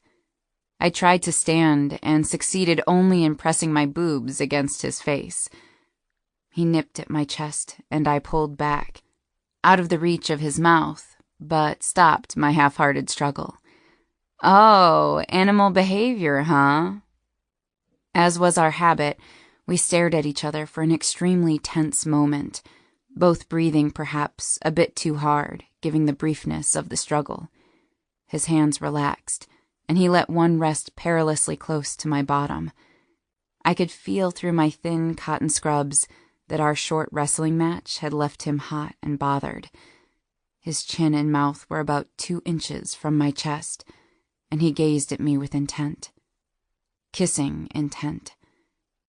I gazed deeply into his eyes. My fingers moved to the back of his neck. I licked my lips. My eyes followed the movement. And then I pulled his hair. Hard. Ow! He winced. His hands flew to the back of his head, and I took the opportunity to escape. I stood and quickly put the table between us. He also stood, still rubbing the back of his head. Hey, that hurt. I lifted my chin and issued my frostiest glare. I hope so. Why? What did I do? Nothing. Everything. Are you mad about something? Yes. No. I crossed my arms, then decided to put them on my hips instead. I don't know. Well, when you figure it out, I'd like to know. We stood across from each other, the big dining table between us, and I fought to find the source of my fury. Almost immediately, I knew the answer. I was jealous of Girl B. I was jealous of his dancers. I was jealous of the one he dated, Girl C. I was jealous of the obvious respect he shared with the others, of the time they shared together, of the years, and the friendship. I was jealous, and I was worried he would guess the truth. I didn't know where to look. After a long moment, I sighed, shook my head, and glanced over his shoulder. Look, I'm not mad at you. I'm just jumpy because of earlier, and I'm low on sleep because somebody keeps me up all hours talking on the phone. I peeked at him. He was grinning at me with kind, gentle eyes. Okay, then. He clapped his hands. Off to bed with you. I'll take you home. No, I can take myself. I don't need any more friendly kisses. I walked to the door and heard him follow behind me. I can give you an unfriendly kiss if you want. No, thank you. No kisses, please. Suit yourself. I turned as I exited and found him behind me, leaning against the door. His 4 glasses of wine had rendered him delightfully hazy, smiling softly and looking at me like I was next on the menu. I swayed forward, then caught myself, fisted my hands at my sides to keep from touching him, and averted my eyes. I stomped to the elevator. Sweet dreams, Elizabeth, he called after me. I didn't respond. In my jealousy-fueled foul mood, I would probably say something nasty, or worse, something honest. My wonderful mood lasted through the day Tuesday.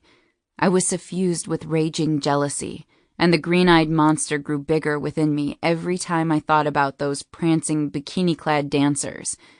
I tried to ignore Nico in the morning during Angelica's 6 a.m. infusion. I did my best to be coolly polite during the 2 p.m. hospital visit. But he knew, and I knew, that something was up. I knew that he knew that I knew that he knew something was up. And I hated it. I hated that I felt like I was playing games. I didn't want to play games. I wanted to be honest. But I couldn't be honest. If I were honest, I would tell him that I liked him, and that I wanted to be more than friends.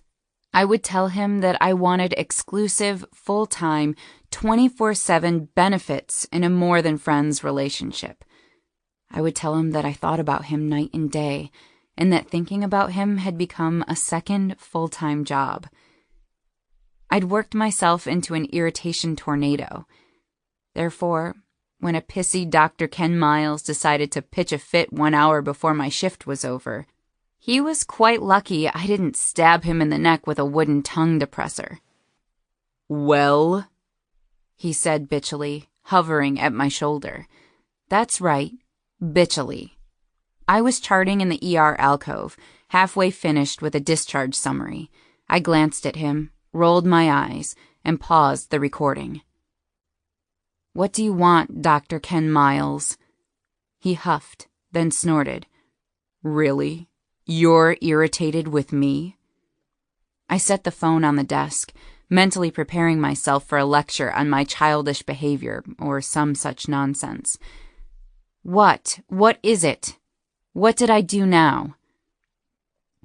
"Our date is in 2 days. I told you, it's not a date. And about that, I need to cancel." "Whatever. You said we'd be exclusive." He leaned in to whisper. "And then Meg shows me your boyfriend on TV, talking all about your relationship." He air-quoted this last part. Add air quoting to the list of things that annoyed me about Dr. Ken Miles. I stared at him blankly because his words made no sense. "What are you talking about?" "Like you don't know." "I don't. What are you talking about?" I was seconds from finding that wooden tongue depressor. He blinked, his pretty features marred by a severe frown that morphed into confusion, then incredulity. "You don't know." It was a statement. "No, I don't know. So please stop speaking in riddles. What are you talking about?" Dr. Ken Miles pulled out his cell phone and grabbed my hand. I paused a minute to collect my chart, and then I allowed myself to be led away from the alcove to the doctor's lounge. He fiddled with his screen a bit, then shoved a video clip in front of my face. "Here, watch this." I stared at the paused YouTube clip for a moment, about to tell Dr. Ken Miles that I didn't have time for this. But then he hit the play icon and handed the phone to me. It was a clip from an entertainment news program. A hot, leggy reporter was laughing with Nico. As I watched it, I felt my temperature rise to near lava levels. When it was over, I shoved Dr. Ken Miles's phone back in his hands and swiftly left the lounge and the hospital. I decided that the rest of the charting would have to wait. I needed to either go kiss or kill a hot Italian comedian. Chapter 20. I changed my mind maybe 117 times on the ride to my apartment. String him up or sex him up, or both. At last, I decided that I would let my knitting group help me decide what to do. I wasn't operating in my right brain anymore. I needed some perspective from an unbiased audience.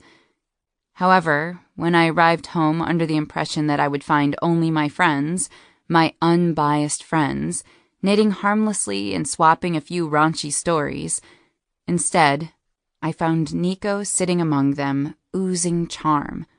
Freaking Nico Manganiello! He was on the couch next to Janie. They were huddled together, their heads a few inches apart, as if they were sharing a secret. She was frowning at something in his hands, and he was smiling at her confusion. They looked adorable, and I was boiling over with jealousy. "What are you doing here?" I didn't try to hide the sharpness of my tone. Everyone paused and glanced at me, mid-conversation, mid-row, mid-stitch, and they all seemed so relaxed and casual, unhurried, unworried, and unperturbed. It was maddening. "Oh, hey, Elizabeth. Nice to see you, too." Nico flashed me an unbelievably brilliant smile. His eyes weren't twinkling. They were electric. "What's going on? Why is he here?" "Nico and I are learning how to crochet." Janie held up a crochet hook. A long chain stitch dangled from one end. I looked from the chain to Nico to Janie, then to the rest of the knitting group. They were all smiling at Nico approvingly. "Can I speak to you, please?" I pointed at him, then gestured toward the hallway. In the other room, Nico's smile was slow and deliberate and full of sensual intention. "Yeah, sure." I ignored the rapid pace of my heart while I led the way and held the door open to my room. I waited for him to enter, which he did whistling. I closed the door and spun to face him, one hand on my hip, the other pointing at him with what I hoped would be perceived as serious business. "What is this? What are you wearing?" He glanced down at his black suit, white shirt, askew skinny tie. "What's wrong with what I'm wearing?" I stalked toward him and sniffed. Just as I suspected. Cologne. Suit, tie, cologne. "Yes, this is a suit," he said as he lifted one of his lapels. "And this is a tie." He pointed to the tie. "And that magical scent filling the air, that is cologne. Men wear these things. It's not a mystery, Nancy Drew. It's clothes and fragrance." "But why are you wearing them to knit night? And why are you at knit night?" "I was invited by your adorable friend, Janie." He smiled, and he let his gaze stray to my bed. It was unmade, and a few underthings were scattered about, including some of the pink and black lingerie from my last panty dance party. I fought the urge to clean up the disaster. "Janie is engaged. You've met her fiancé, right? He's the big, scary guy who used to be a criminal. Probably still is."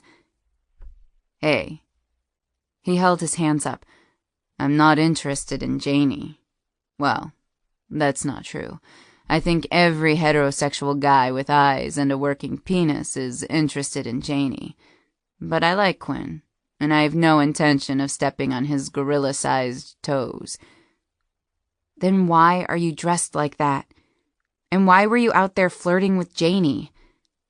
I sounded seriously jealous. Grrr!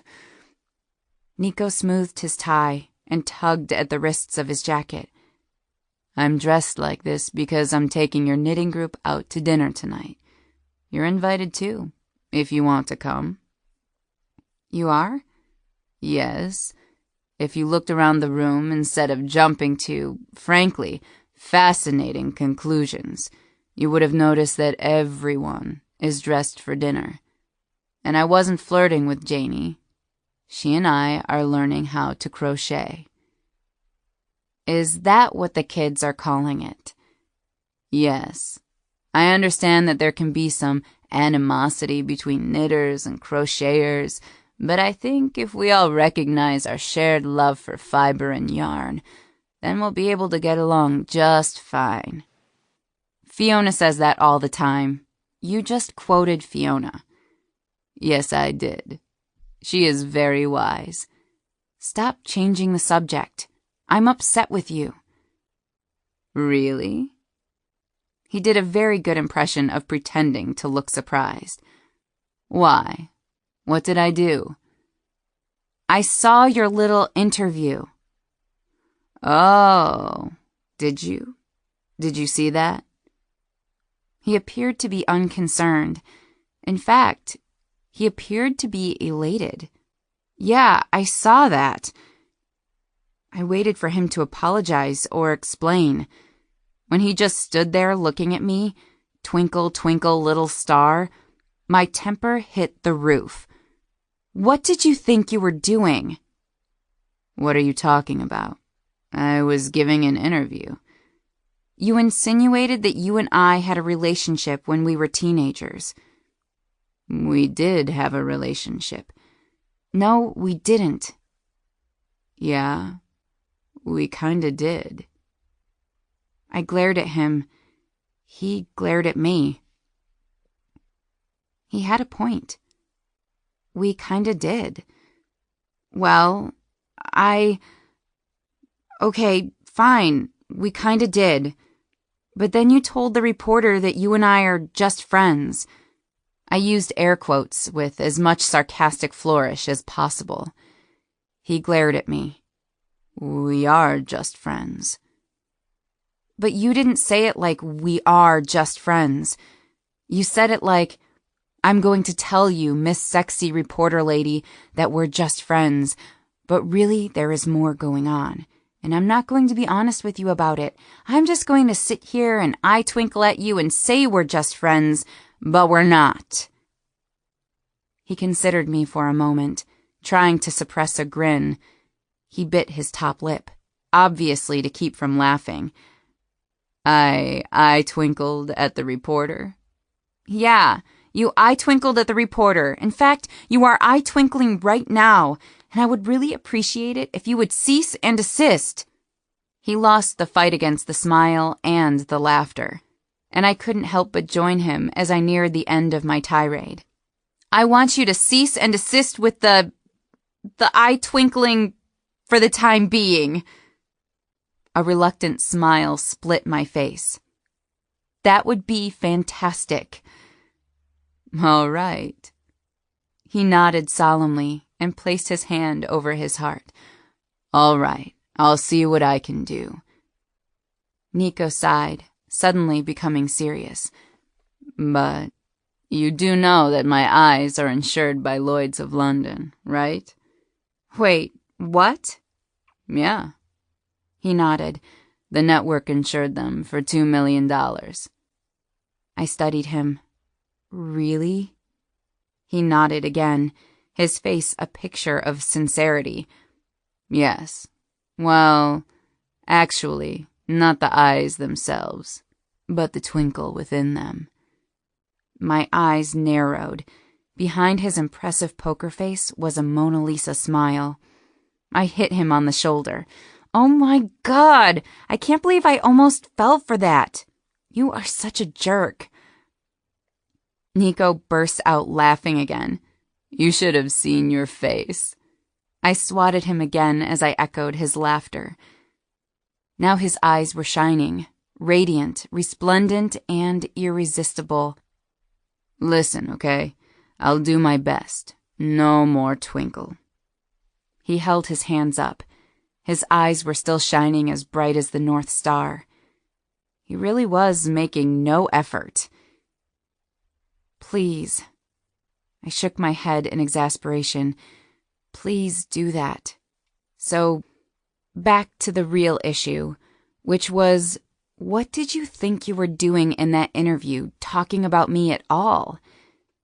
Elizabeth, if I don't answer their questions, it will only make things worse. They will continue to badger you. What I was trying to do was alleviate some of the pressure you've been under. But you didn't. In fact, it made things worse. And what about you? Did you stop to think how this is going to impact you? No, I didn't. I'm really just concerned about you right now. And they're not going to leave you alone. You stood on a chair and told a room full of people that you and I had a child together. Yes, I did that. I was trying to be nice. Obviously, that didn't go according to plan. I bit the inside of my cheek and glanced over his shoulder.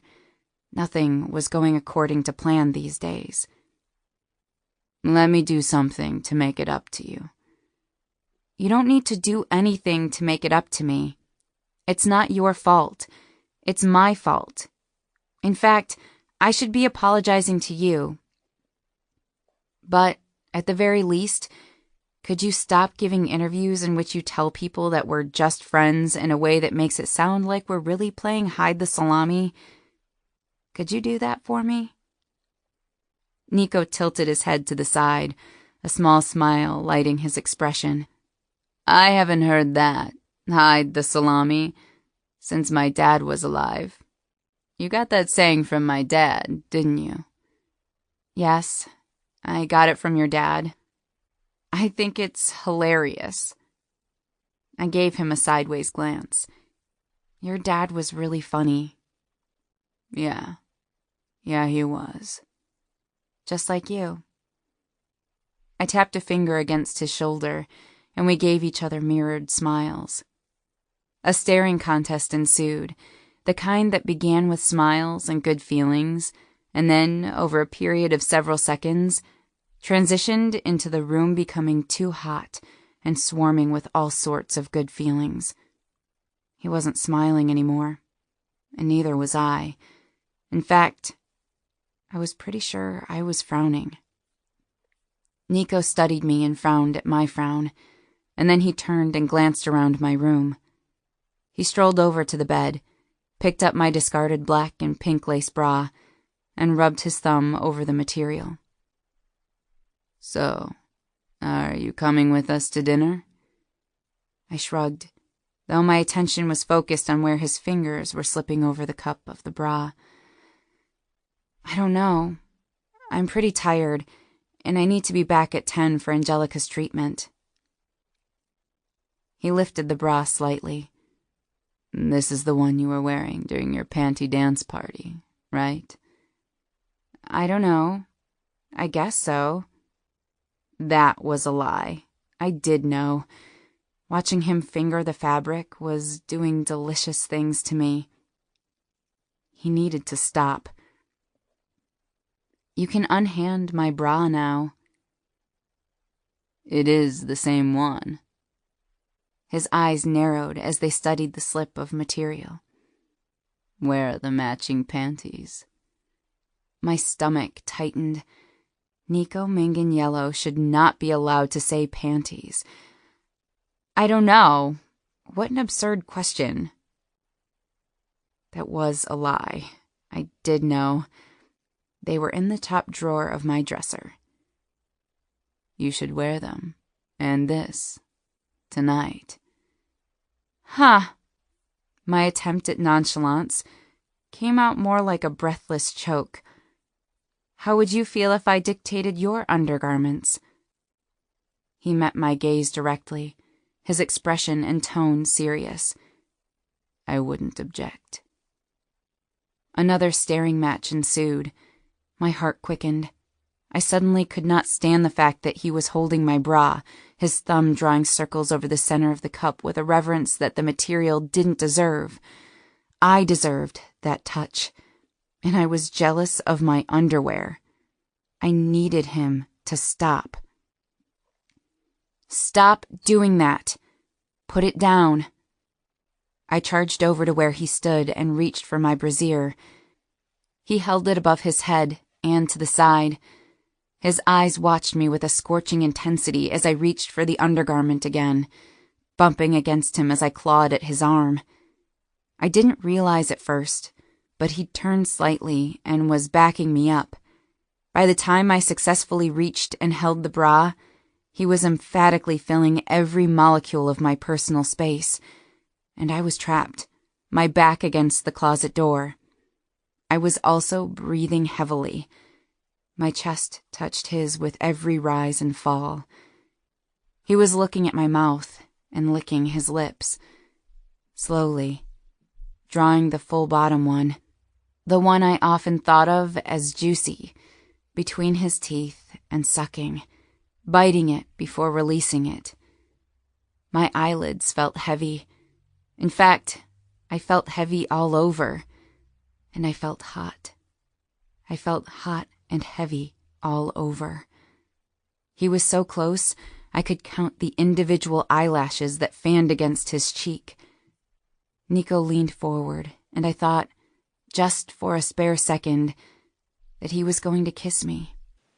If he kissed me, I was planning to kiss the hell out of him. Instead, his mouth moved to my ear, and his knee moved between my legs, his thigh against my center. He tasted the tip of my ear, his hot breath fanning against my neck, and I shuddered. Elizabeth. I whimpered in response, and his leg shifted, causing a delicious friction between my thighs. I automatically gripped his shoulders to steady myself. He trailed hot, tender kisses from my ear to my neck. I lifted to my tiptoes. My fingers found their way into his hair, and I pressed him closer, arching against him. I needed to kiss him, needed to kiss him. I needed his mouth, and I needed to bite his bottom lip, and I needed to feel the wet warmth of his tongue against mine. But before I could make my need reality, he pulled away, turned away, and walked away. He left me, back against the door, gasping for breath, and with the worst blue bean of my life. Blue bean being, of course, the female equivalent of blue balls. My lashes fluttered open, and I was thankful to have the solid weight of the door behind me. If I'd been left adrift in the middle of the room, I might have fallen over or crumpled into an embarrassing puddle of arousal on the floor. Nico? I flinched at how small and unsure my voice sounded. I bit the inside of my cheek to keep from saying anything further. Not until I had a plan, and not until that plan involved hot monkey sex. He didn't turn. He stood in profile, his hands on his hips. He also seemed to be breathing with some difficulty. He swallowed, then cleared his throat. You should. His voice caught, and he cleared his throat again, this time louder. You should get ready. The reservation is for 7:30. I held my breath and waited for him to say something else. When he said nothing, I felt my eye twitch. What? I'm sorry. I shouldn't have done that. It wasn't very friendly of me. I stared at his exasperatingly beautiful face. It took a full 10 seconds for his words to sink in. When they did, I felt like I was being torn into several small pieces. I don't want to be friends anymore. He glanced at me over his shoulder, his eyebrow lifting along with the corner of his mouth. Being friends isn't optional. He stalked back to me, his steps full of swagger, his eyes full of a blazing machismo. We can be friends and something else. He lifted his hand to my temple and tucked a loosened strand of hair behind my ear. But we're always going to be friends. I smacked his hand away. No, we're not. We're not friends anymore. I don't want to see you again. Why not? I lifted my chin. Because I'm tired of your games.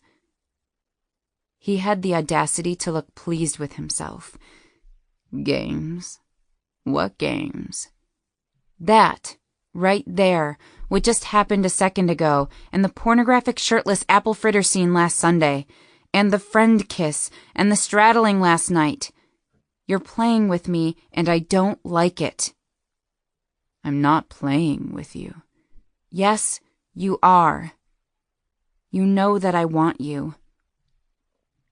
I swallowed the end of my sentence, suddenly out of breath. His eyes flashed at my words, and he shifted forward. I placed a hand on his chest to keep him from coming any closer, having already admitted too much. You know how much I want you, and you're trying to use it against me. You're teasing me with it to cloud my judgment. If you want me, then take me. His words, impatient, sounded like an order. It's not that simple. I don't want to hurt you. You won't. Nico's eyes tangled with mine and ensnared me. I will. I wasn't so certain anymore. It's too late. You already have me. I shivered. I don't. You do. You're not being fair. Nico flinched, and pain flickered through his green eyes. He struck the wall next to my head, causing me to jump. I don't want to be fair. I'm not interested in being nice. You're right. I'm playing games with you, and I'm playing dirty because I want you. I need you. I need to be with you, to hear your voice, your laugh, to hold you, to touch you. I held back a sob, and he pressed closer, making my hand against his chest irrelevant. I can't love you back. That's a lie. I closed my eyes and shook my head in weary defiance. It's not. I can't. I won't do it. We stood like that, my hand separating us, feeling the rise and fall of his chest, the beating of his heart, for an excruciating moment. Then he covered my hand with his. I opened my eyes in time to see him bring it to his lips, kiss it, then step away. I lifted my eyes, and he caught them at once. Instead of the anger or recrimination I was expecting, I found only steady determination. Nico tugged at the lapels of his jacket and smoothed his hand down his tie. Are you coming to dinner? I shook my head. Okay then. He winked and said, Game on. Chapter 21. When cornered, I have a tendency to react much like any other hot-blooded control freak. I do something stupid. In this particular case, I waited 2 days before doing something stupid. Nevertheless, it was decidedly stupid. So stupid, in fact, that while I was getting ready for the stupid non-date, I kept thinking to myself, Self, this is the stupidest thing that anyone has ever done in the history of forever. Regardless, there I was, sitting in front of my mirror, going through the motions of getting ready for my non-date with Dr. Ken Miles. My stomach hurt. I had a headache. My body was revolting. My heart felt sick. And yet, I applied a liberal amount of blue mascara. I was wearing cotton underwear and a sports bra, basically the equivalent of a boob chastity belt, and I settled on a pair of black, wide-legged pants. Sandra told me once that they made me look extremely short and suggested I never wear them. But tonight, I wore them. And under the pants, I wore leggings, because it was cold outside. My shirt had both buttons and ties, and I added 2 sweaters on top, both with buttons and ties. My shoes were unsexy, laced flats that took forever to take off and put on. I gave myself a once-over in the mirror. Yep, that was me, and I looked just about ready to go. It would only take me 1 hour to get out of this outfit when sexy time arrived. Thinking about sexy time with Dr. Ken Miles made my stomach roll. This was a mistake. But in all honesty, I felt driven to it. Since our fight on Tuesday, and it was most definitely a fight, Nico had been relentless. The last 2 mornings, he had paraded around the penthouse in his boxer briefs, brushing against me, teasing me, touching me. When the appointments were at the hospital, he stared at me with his hot, smoldering Italian eyes. His charisma and magnetism detonated all over everyone and in all directions. He made women on the periphery swoon with his bedroom voice and suggestive smile. I wanted to both choke him to death and kiss him senseless. He refused to give me a moment's peace. And I missed our phone calls. I missed talking to him. The last 5 days he was in New York, we talked every day, usually more than once a day. Since he'd returned, we'd barely spoken. When we did speak, he was on a constant seduction offensive. Naturally, I was perpetually defensive as I endeavored to deflect his advances. But he was wearing me down. I felt it in my bones.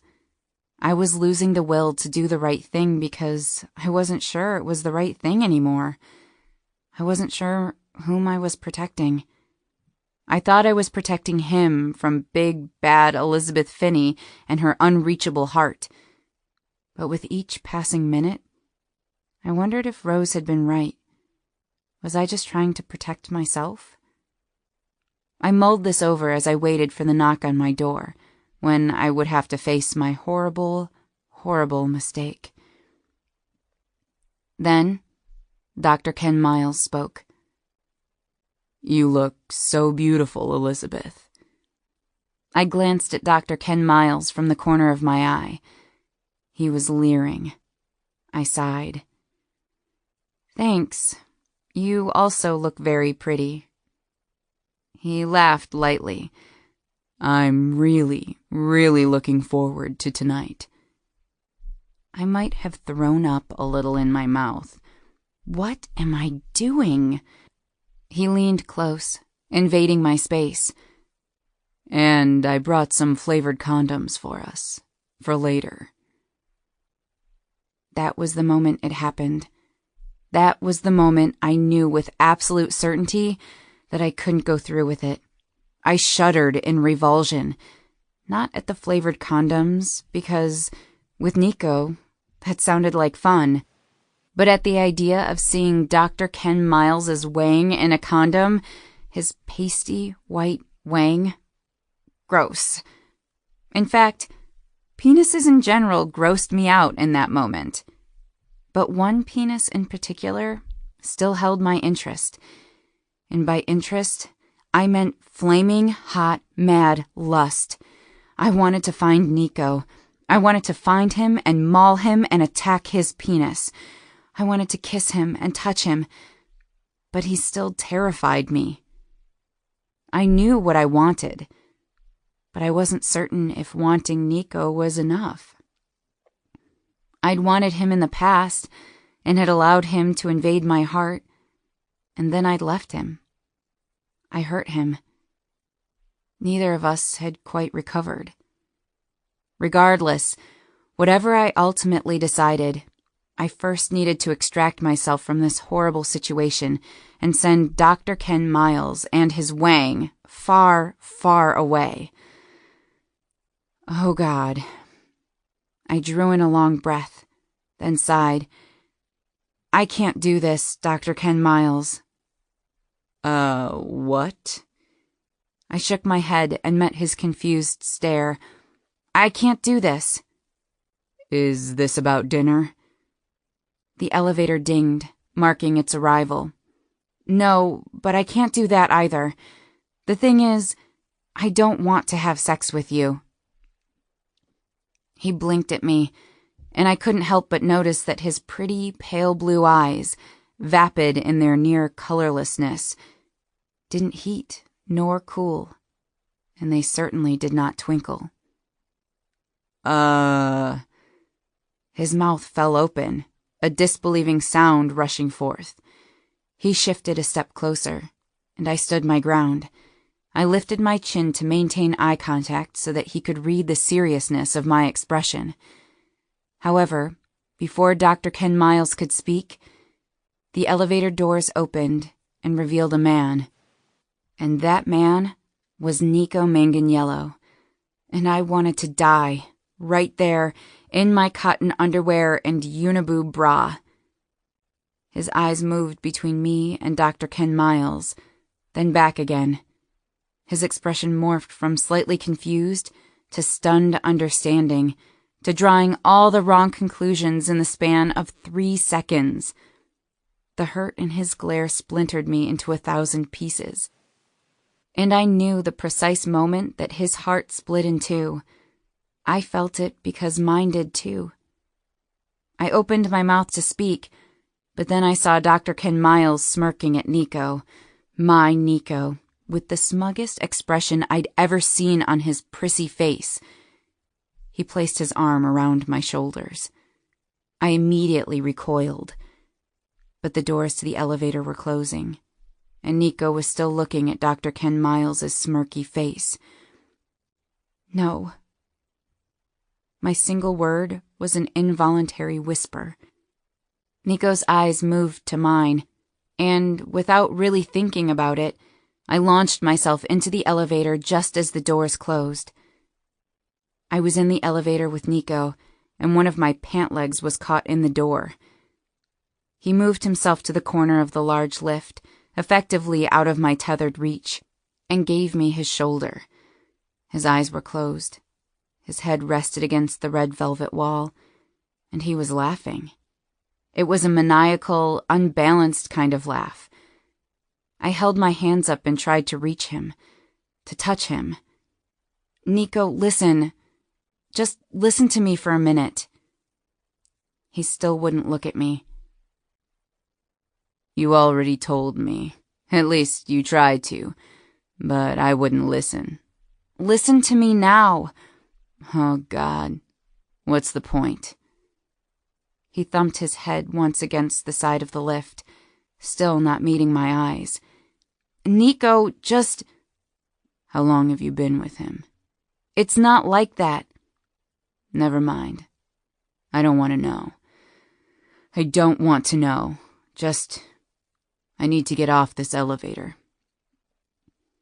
Nico reached for the buttons on the panel, but I beat him to his goal, pressed the alarm button, and stopped the car. A shrill ring pierced the small space, and we both covered our ears. As abruptly as the screeching started, it stopped, plunging the small car into a fierce kind of silence, made more complete by the absence of the alarm. Nico charged forward again, presumably to start the elevator once more, but I blocked his path with half my body. He recoiled backward, as though dreading any contact with me and disgusted by the thought of it. Will you listen to me? Please? I was yelling, mostly because I was panicked by his inability to meet my gaze. How long have you two been together? His shout matched mine in volume and vehemence. We haven't... Then it's a recent thing? You like him? It's not like that. Not with him. So explain it to me. His eyes finally met mine and nearly knocked the wind from my lungs. He doesn't care about me. Not like you... Just say it, Elizabeth. Fine, not like you do. His eyes were flaming with something between disbelief and outrage, but his voice was eerily quiet. I don't just care about you. I'm in love with you. I know that! I hollered in response, my hands balling into fists. I didn't know why I was so angry. Nico's anger made sense.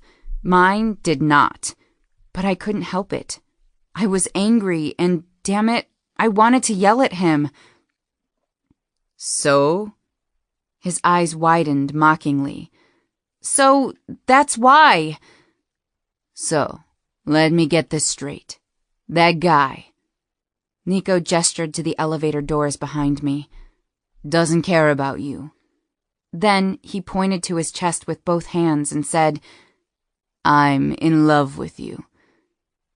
I flinched at his words and the raw intensity in his voice. He gets to sleep with you, and I don't. Did I get all that right? I tried unsuccessfully to swallow the building thickness in my throat and shook my head, but said nothing. My warring emotions rendered me mute. I was an idiot. I was an idiotic nitwit.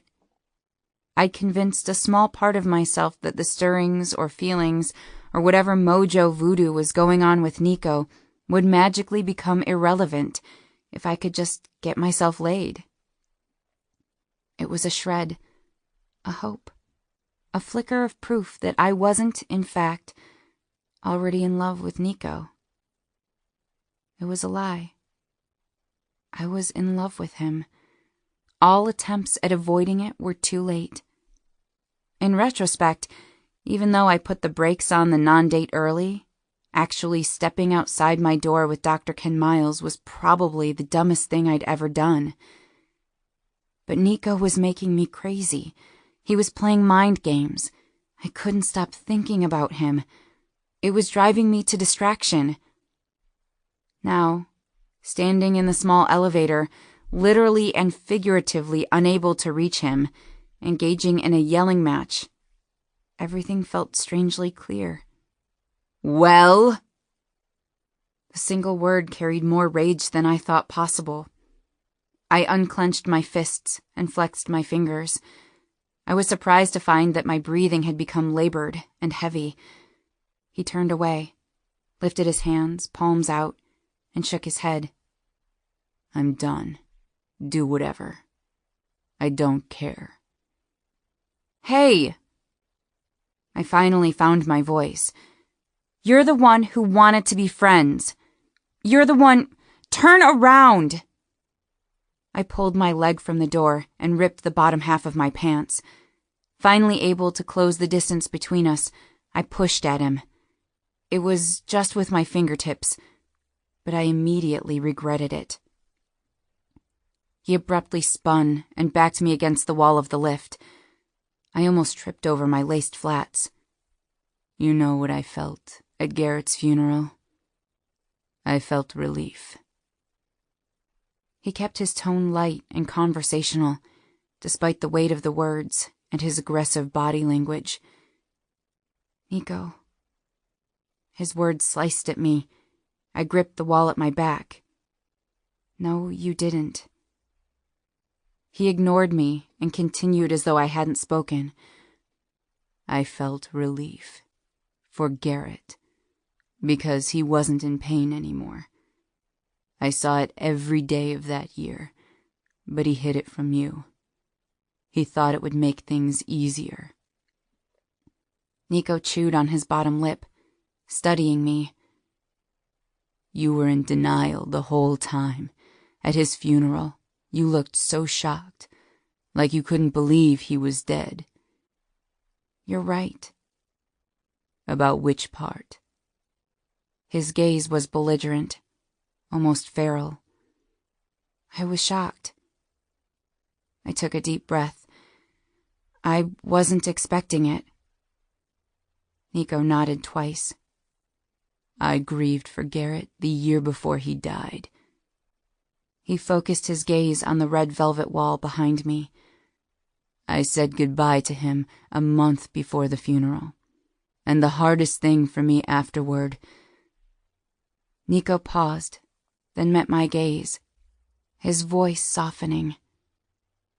His eyes lost focus even as they moved over my face. It was as though he was seeing a memory of me, rather than the person I was now. It took me back to that moment under the bleachers at the reunion. "The hardest part was watching you try to deal with it." I opened my mouth to respond, but didn't know what to say. He was still scrutinizing me, but his expression gave away nothing tangible of his own feelings. "The irony is that I could have saved myself a world of hurt if I just walked away from you after the funeral. Like you did to me at the end of the summer." I flinched, and my mouth snapped shut. He took a step back, no longer crowding me, no longer pressing me against the wall. "But I finally learned my lesson.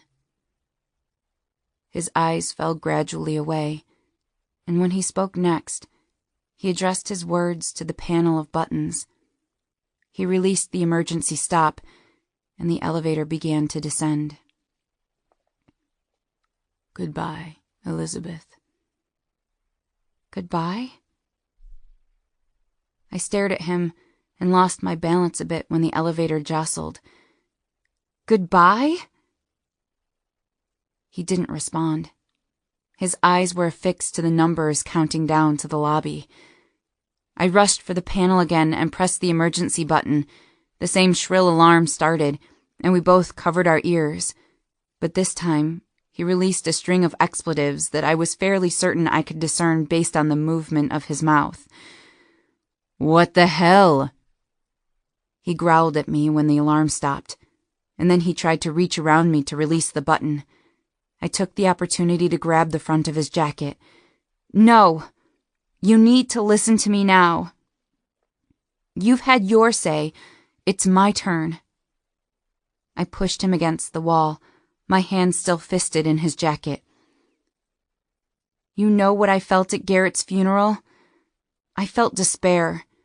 I felt despair because I loved him. I loved everything about him, and my 15-year-old heart couldn't fathom feeling that way about anyone else ever again. And then you started coming through my window. I shook him when he tried to slide his eyes to the side and forced him to meet my gaze. You came to me and held me. You brought me through the numbness. You saved my life. Did you know that? His eyes were glassy as they looked into mine. He swallowed, but he said nothing. You did. And then 4 months went by. The summer was coming to an end. My father was taking me away, and my heart started feeling something again. And this time, it was for you. The words hung between us. His expression wavered between frustration and elation. Why didn't you say anything? I couldn't. I was afraid. So, you let me make love to you, take your virginity. Why did you do that? Why did you come to me that night? Because I wanted my first time to be with someone I had feelings for. I released his jacket. I used you.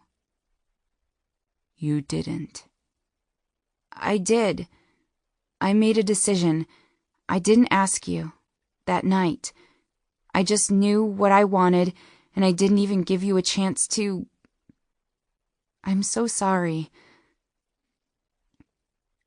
He rocked backward on his heels, as if I'd punched him with the information. Then why did you leave?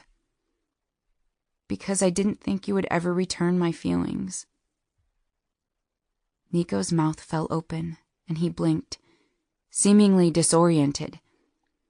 He needed a full minute to recover from my truth. Why would you think that? The words were tortured because he already knew the answer. His face twisted with heartbreak, the kind associated with regret. I sucked in an unsteady breath. God, Nico. I released his shirt and took a step backward. I spent my teen years thinking you hated me. Then, when Garrett was sick, you tolerated me. Over that summer, I assumed that you pitied me. You've always just been so untouchable, so beyond me, so beyond my reach. You make me a coward. He studied me, his eyes intent. You're not a coward, Elizabeth. Yes, I am. With you, I am. When we're together, not all the time, but in flashes, I feel 14 again, and you're knocking the books out of my hands or pushing me into the boys' bathroom, or... I closed my eyes, unable to continue. I'm so sorry. God, I can't tell you how sorry I am. I know. I opened my eyes. I sniffed, then shrugged to push the unpleasant memories from my mind. You were right about Dr. Ken Miles. When you showed up here, in Chicago, I was making plans to have sex with him because I don't like him. And tonight, what you saw was me telling him I couldn't go through with it. Because I don't like him. Nico considered me for a long minute. Then he stuffed his hands into the pockets of his unzipped jacket. You haven't slept with him? I shook my head. No, I haven't. I can't do it. Just the thought of it makes me gag. His mouth hooked to the side, and he glanced at his boots. Me too. I laughed involuntarily, and my body relaxed. I backed up to the panel and let my hand fall against it. I don't know what to do. I felt his gaze sweep over my ridiculous outfit, and his intentions shifted palpably. I braced myself against a sure onslaught of his charming, eye-twinkling brilliance. His voice sent shivers tumbling down my spine. You were wrong. I was never out of reach. I'm right here, and I'm completely yours. His hands found and held mine. He pressed them to his chest. My chin wobbled, and I rushed to blink my eyes against an ambush of stinging moisture. It's not that simple. Yes, it really is. Nico tugged me forward, away from the safety of the wall, and cupped my cheek in his palm. He forced me to meet his stare. Unless you don't want to be with me. I'm in love with you, you idiot. The words tumbled out of my mouth as fat tears fell from my eyes. Nico half laughed and released a breath. It sounded as if he'd been holding it for years. Maybe he had. He brought my forehead to his big hands slipped around my waist, and he pulled me against him. Thank God, he whispered, just before he captured my mouth. I moaned, clinging to him, and my nails dug into his jacket, then frantically slipped under his shirt. His kiss was hot, demanding, urgent. There was no exploration, only desperate conquering, and the situation escalated quickly. I wanted to feel him, every inch of his skin. My fingers were greedy, caressing the firm ridges of his stomach, the warm, smooth skin of his back. My body arched against him, craving connection, his heat, his touch. He yanked off his jacket and let it fall to the floor. His shirt followed next. Large hands gripped my sweater and tugged as his mouth moved desperately over mine. I knew his urgency was fueled by years of restrained desire. I felt my need for him. His movements became somewhat jerky and frustrated, and he abruptly pulled away from me. I felt the loss of his body acutely. What are you wearing? How am I supposed to get you out of this? He was breathing heavily, half growling, surveying my sweater like it was a Rubik's Cube. I searched his eyes, his words cutting through the dense fog of need, the blood rushing between my ears, the galloping pace of my heart. What? He tugged roughly at my sweater. This. How does it come off? It's like a straitjacket. Are those ties and buttons?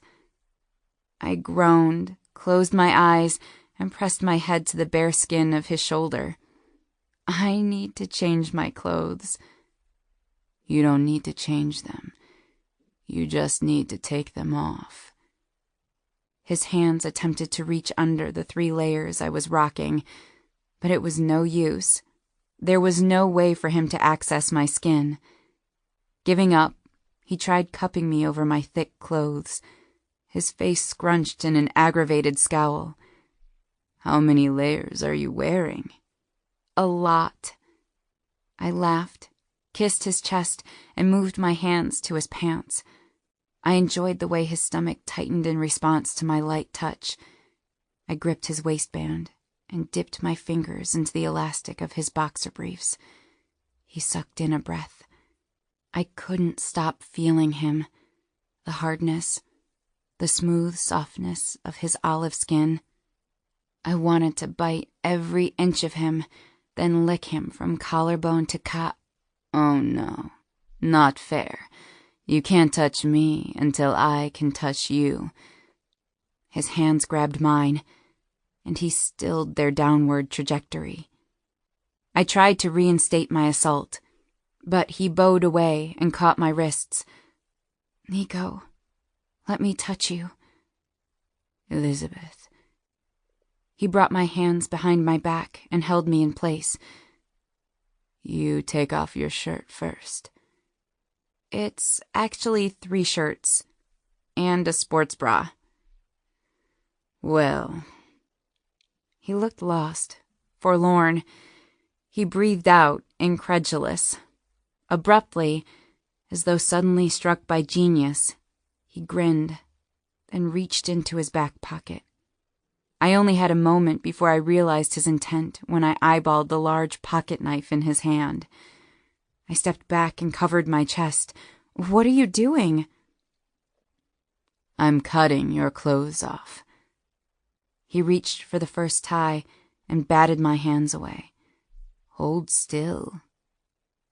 I opened my mouth to object, but it was too late.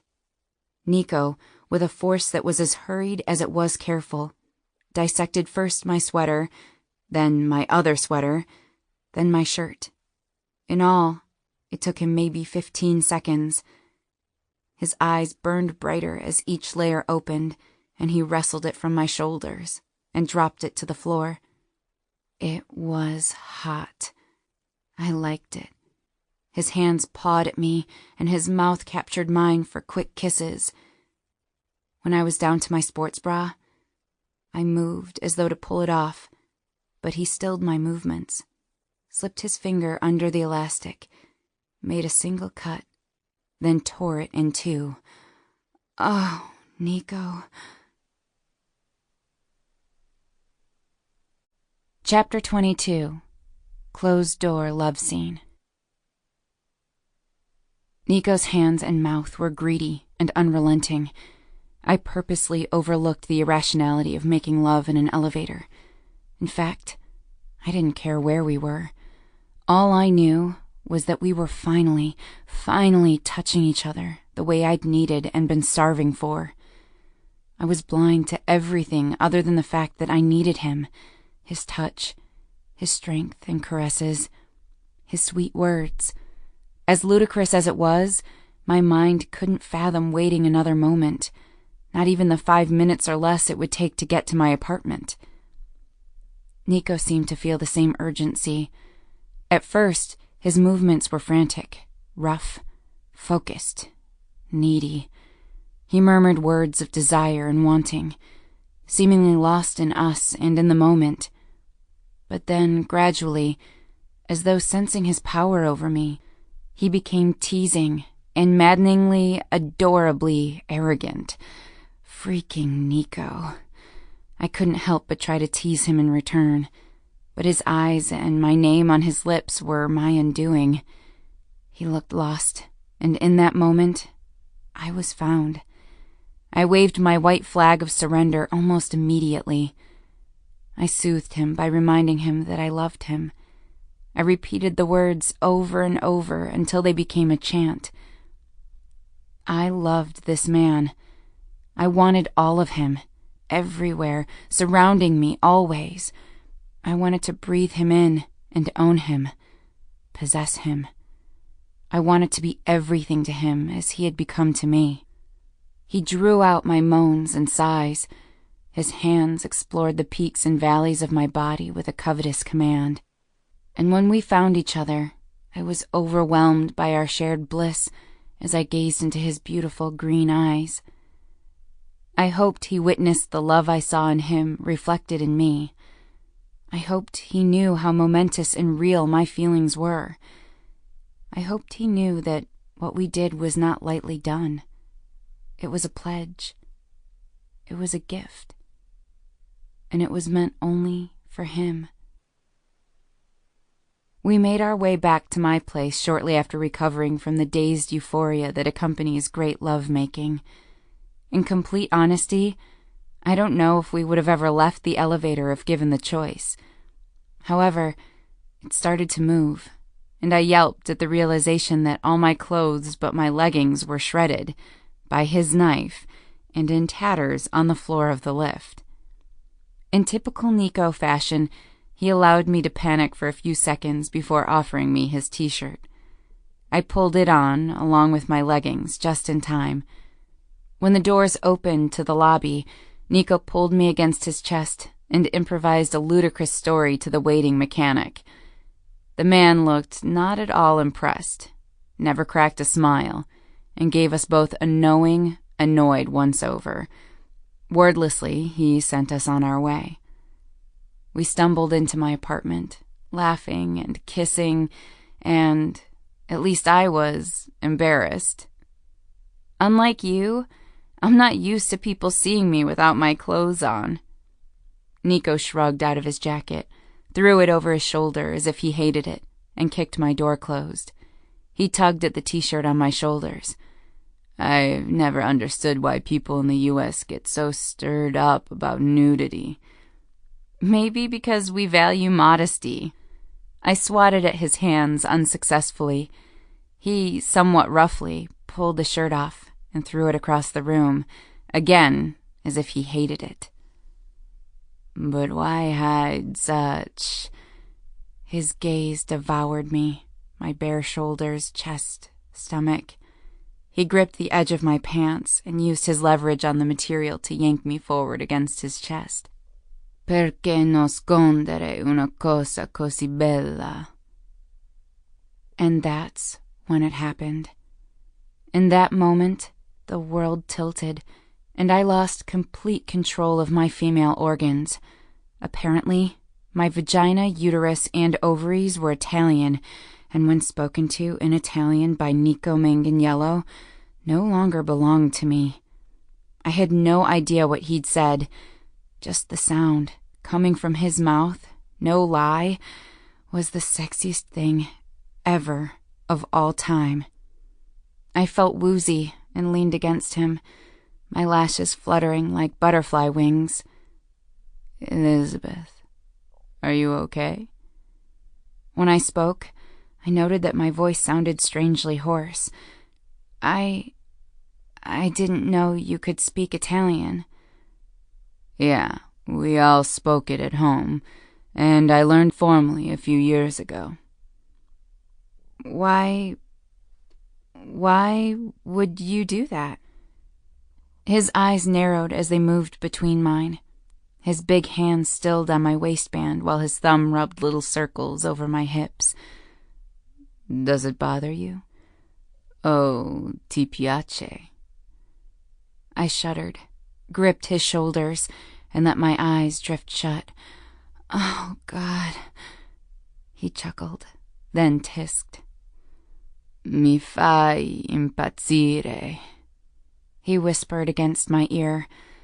Nico licked my neck, then blew where he'd made it wet, which immediately made me shiver. Ho cercato di dimenticarti, ma è impossibile. Gah! I tuoi occhi hanno il colore del cielo in estate. He trailed light kisses down my throat and removed my pants as he moved. Ti amo da sempre. Oh! I arched against him. My nails dug into his back. I fought another shudder. I failed. He slid his fingers up my legs, his touch light behind my knees. Il contatto con la tua pelle. Oh, non ne ho mai abbastanza. I pressed against him like a cat and reached for his pants, frustrated. His words were seriously making me mindless. I was beyond modesty or shame. I was in an uncharted, murky realm of arousal where I couldn't quite control the sounds I made or the movements of my body. Il tuo fragranza. He shifted out of my reach as he bit me. I could only moan my disappointment. Nico pushed my shoulders, and I fell backward. I didn't realize until my back hit the mattress that he'd moved us to the bed. He loomed over me, stood at my knees, his eyes glittering with delicious wickedness. Please. At this point, I was totally cool with begging. Nico grinned. If I hadn't been in a near coma of arousal, I would have been highly aggravated by the grin. It was colossally confident. Anche se a volte sei più testarda di un mulo. He unbuttoned his pants, very, very slowly. He was driving me to madness. Mi piace la passione che in te. La tua lingua tagliente mi eccita da morire. Nico's movements were tortuously unhurried. With continued languidity, he lowered himself to me. Non ti lascerò mai andare. His eyes were suddenly sober and serious, and they held mine. I stilled my movements. Ti amo. I blinked at him. Even through the sensual cloud, I registered the meaning of his words. Ti amo. I love you. I swallowed, brushed my lips against his, and panted breathlessly in return. Ti amo, Nico. He nudged my nose with his eyes wide. D'ora in poi non c'è modo di tornare indietro. Sei mia, per sempre. His eyes lit from within blazing ferocity, scorching satisfaction. He claimed me with heartbreaking gentleness. When our breath met, I breathed him in. I held him to me, wrapped my arms around his neck, and wanted to be fully saturated and completely crushed by him. As I returned to Earth, I couldn't help but brood over the fact that he could have just read me a restaurant menu, and I would have been blissfully ignorant. He had a fatal weapon, and I was rendered stupid and powerless against it. Italians who speak Italian should be illegal, or at least should come with warning labels. May make your panties explode. Chapter 22. Open Door Love Scene. He hastily tugged the ruined garment from my shoulders and brushed his knuckles under my breasts. He moaned. I shivered. Nico had barely touched me with anything but his burning, twinkly eyes, and I was panting. Then he bent, extended his tongue, and licked a circle around my right nipple. It was my turn to moan. I grabbed his shoulders and felt them work under my fingers. He was cutting me out of my pants. That was also hot. When my outer layer was peeled away, he cupped me through my leggings, and I arched against his hand. I can't wait to taste you, he whispered against my stomach, allowing his hot breath to spill over my chest, igniting every inch of my skin. I've always wondered what you taste like. I could tell he was speaking mostly to himself, but his words drove me insane. His thumbs curled into my leggings and underwear as he yanked them downward, his breathing uneven, excited, mirroring my own. I fumbled for the front of his pants, But he moved beyond my reach. Instead, he roughly trapped me against the plush, velvet wall of the lift and kneeled between my legs. He hooked my legs over his shoulders and supported my bottom with his strength. I sucked in a sharp breath as his tongue made contact with my center, and I nearly broke into 1,000 pieces when he hummed against me. I gripped the wall, but could find no purchase. My hands grabbed fruitlessly. His shoulders, my thighs, his hair. "Nico!" He ignored my plea as he teased me with his tongue, his fingers, his breath. He was both frantic and languid in his exploration. Every time I felt close, he left me breathless on the cliff by backing away, slowing his strokes to playful caresses. He wound me upward and left me dangling on the edge of reason, teasing me in love-making the way he teased me in life. I tried moving, pressing into him, rubbing against his mouth, but all I could do was groan in frustration. At one point, I heard him laugh, a low, happy vibration, and in that moment, I wanted to throttle him. Finally, because he decided it was time, he sent me crashing into oblivion, hooking his finger and rubbing, stroking, licking, sucking. My body shook, tensed, twisted, then exploded. I cried out. I cried his name.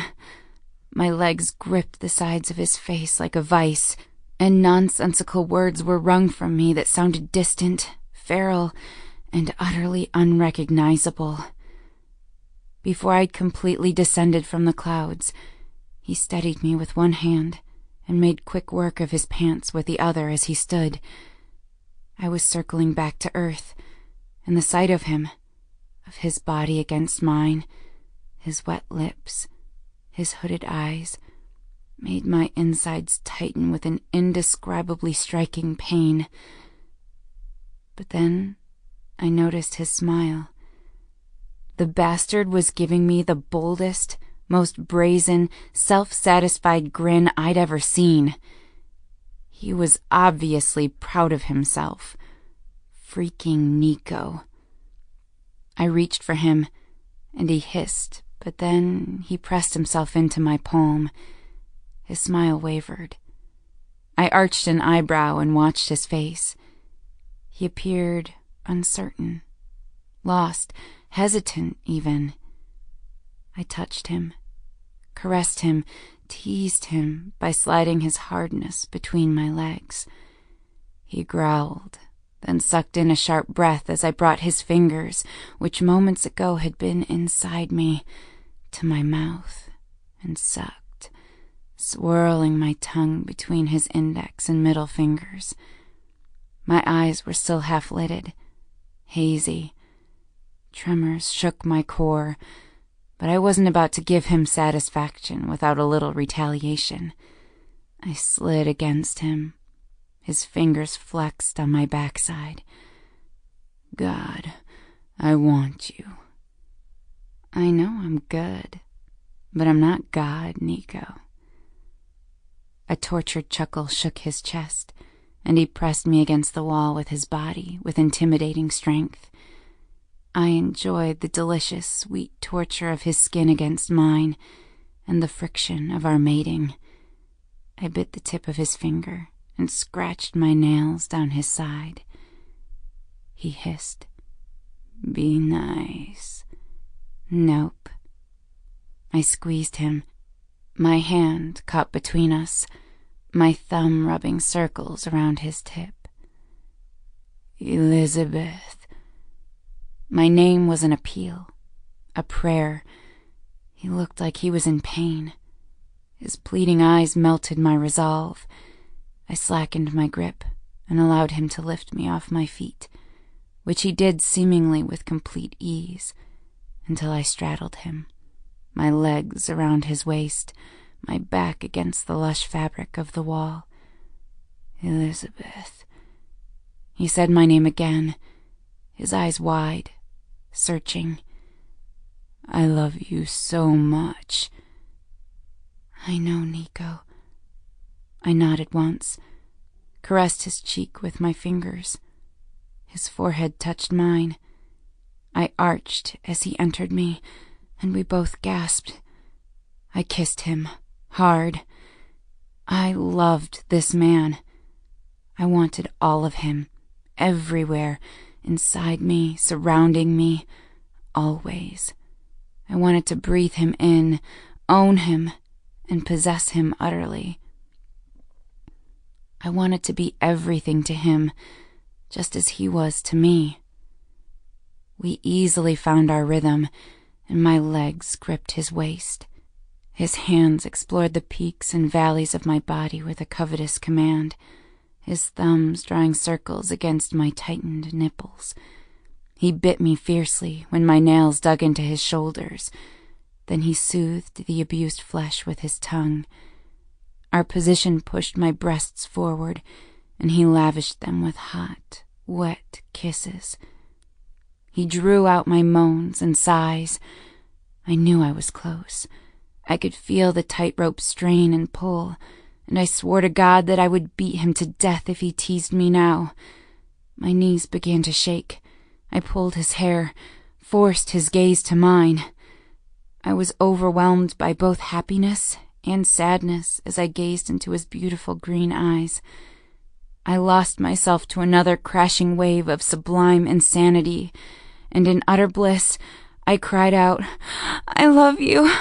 I love you! I love you!" I felt him come undone at my words.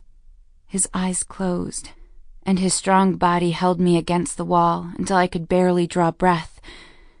He moved closer to claim me, and when I was completely his, he shuddered and buried his head in my neck, losing himself in our secret oblivion.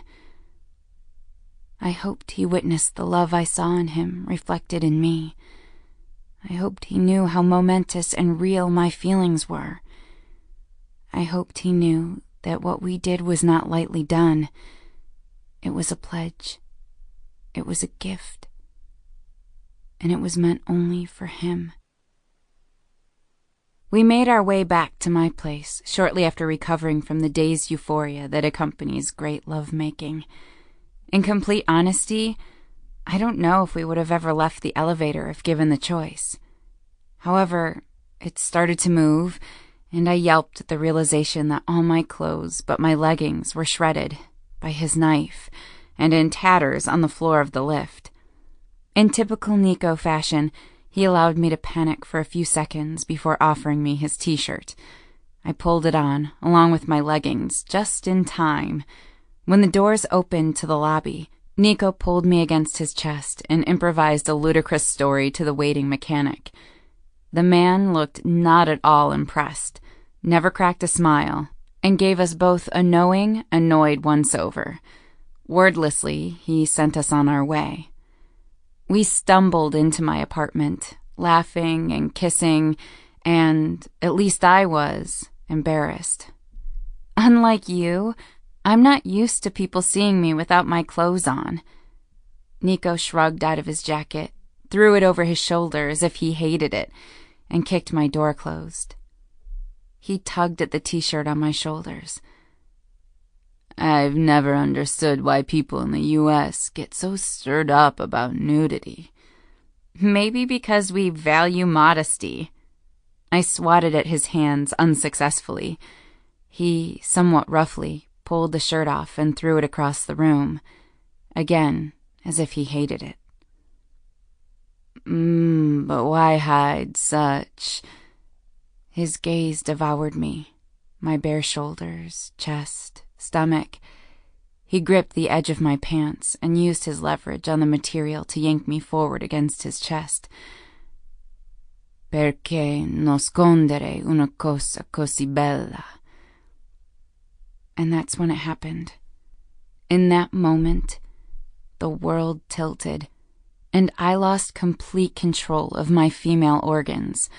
Apparently, my vagina, uterus, and ovaries were Italian, and when spoken to in Italian by Nico Manganiello, no longer belonged to me. I had no idea what he'd said. Just the sound, coming from his mouth, no lie, was the sexiest thing ever, of all time.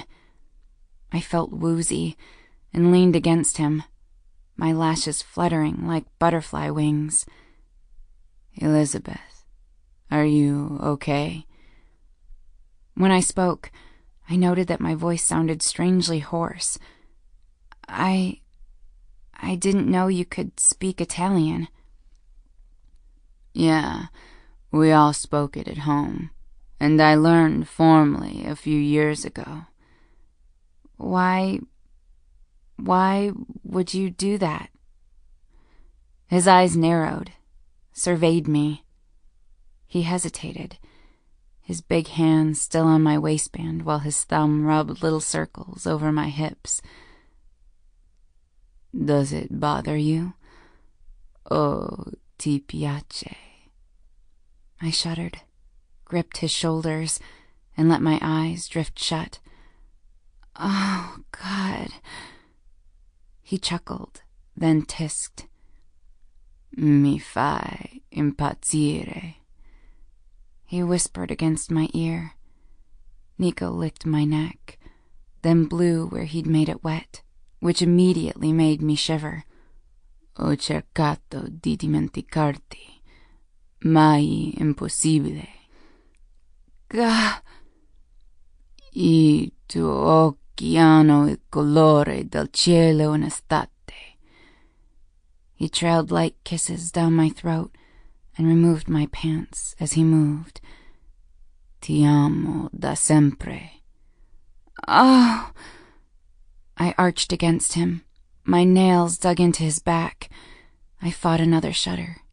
I failed. He slid his fingers up my legs, his touch light behind my knees, then between my thighs. Il contatto con la tua pelle. Oh, non ne ho mai abbastanza. I pressed against him like a cat and reached for his pants, frustrated. His words were seriously making me mindless. I was beyond modesty or shame. I was in an uncharted, murky realm of arousal where I couldn't quite control the sounds I made or the movements of my body. Il tuo fragranza. He shifted out of my reach as he bit me. I could only moan my disappointment. Nico pushed my shoulders, and I fell backward. I didn't realize until my back hit the mattress that he'd moved us to the bed. He loomed over me, stood at my knees, his eyes glittering with delicious wickedness. Please. At this point, I was totally cool with begging. Nico grinned. If I hadn't been in a near coma of arousal, I would have been highly aggravated by the grin. It was colossally confident. Anche se volte sei più testardo di un mulo. He unbuttoned his pants, very, very slowly. He was driving me to madness. I pressed my thighs together. Mi piace la passione che hai in te. Nico's movements were tortuously slow as he removed his pants and briefs. With continued languidity, he lowered himself to my exposed body, his hot skin kissing mine, forced my legs apart with his knee. He pressed himself into my center, rocked forward meaningfully. I gasped. His voice was a growl. La tua lingua tagliente mi eccita da morire. I was about to come apart, and he hadn't entered me yet. My skin was flushed, covered in goosebumps, overly sensitized. I shifted beneath him, impatient. Non ti lascerò mai andare. His eyes were suddenly sober and serious, and they held mine. I stilled my movements. Ti amo. I blinked at him. Even through the sensual cloud, I registered the meaning of his words. Ti amo. I love you. I swallowed, brushed my lips against his, and panted breathlessly in return. Ti amo, Nico. Slowly, slowly, he filled me, and I stretched, arched beneath him, then sighed with relief. His rhythm purposeful, his hands worshipful, his mouth hungry. Our breath met. I held him to me, wrapped my arms around his neck, wanted to be fully saturated in him, completely crushed. He nudged my nose with his eyes wide. D'ora in poi non c'è modo di tornare indietro. Sei mia per sempre. His eyes lit from within with blazing ferocity, scorching satisfaction. The last sentence, the earnestness with which he spoke, the unfathomable gentleness of his touch, splintered me. When our breath met, I breathed him in. I held him to me, wrapped my arms around his neck, and wanted to be fully saturated and completely crushed by him. As I returned to Earth, I couldn't help but brood over the fact that he could have just read me a restaurant menu, and I would have been blissfully ignorant. He had a fatal weapon, and I was rendered stupid and powerless against it. Italians who speak Italian should be illegal, or at least should come with warning labels. May make your panties explode. Chapter 23. I'd never made love with anyone but Nico. This thought occurred to me as we were lying in my bed, touching each other. Touching is the difference between making love and having sex. The physical act of making love expresses the desire to touch someone and to be touched in return. A hunger for your partner consumes you. It's an insatiable craving. It's a need for his skin, his hands, his mouth. It's a need to see his eyes. It must be fed every second, or else it builds into something unmanageably urgent and ferocious. I couldn't keep my hands off him, and I couldn't imagine his hands anywhere but on me.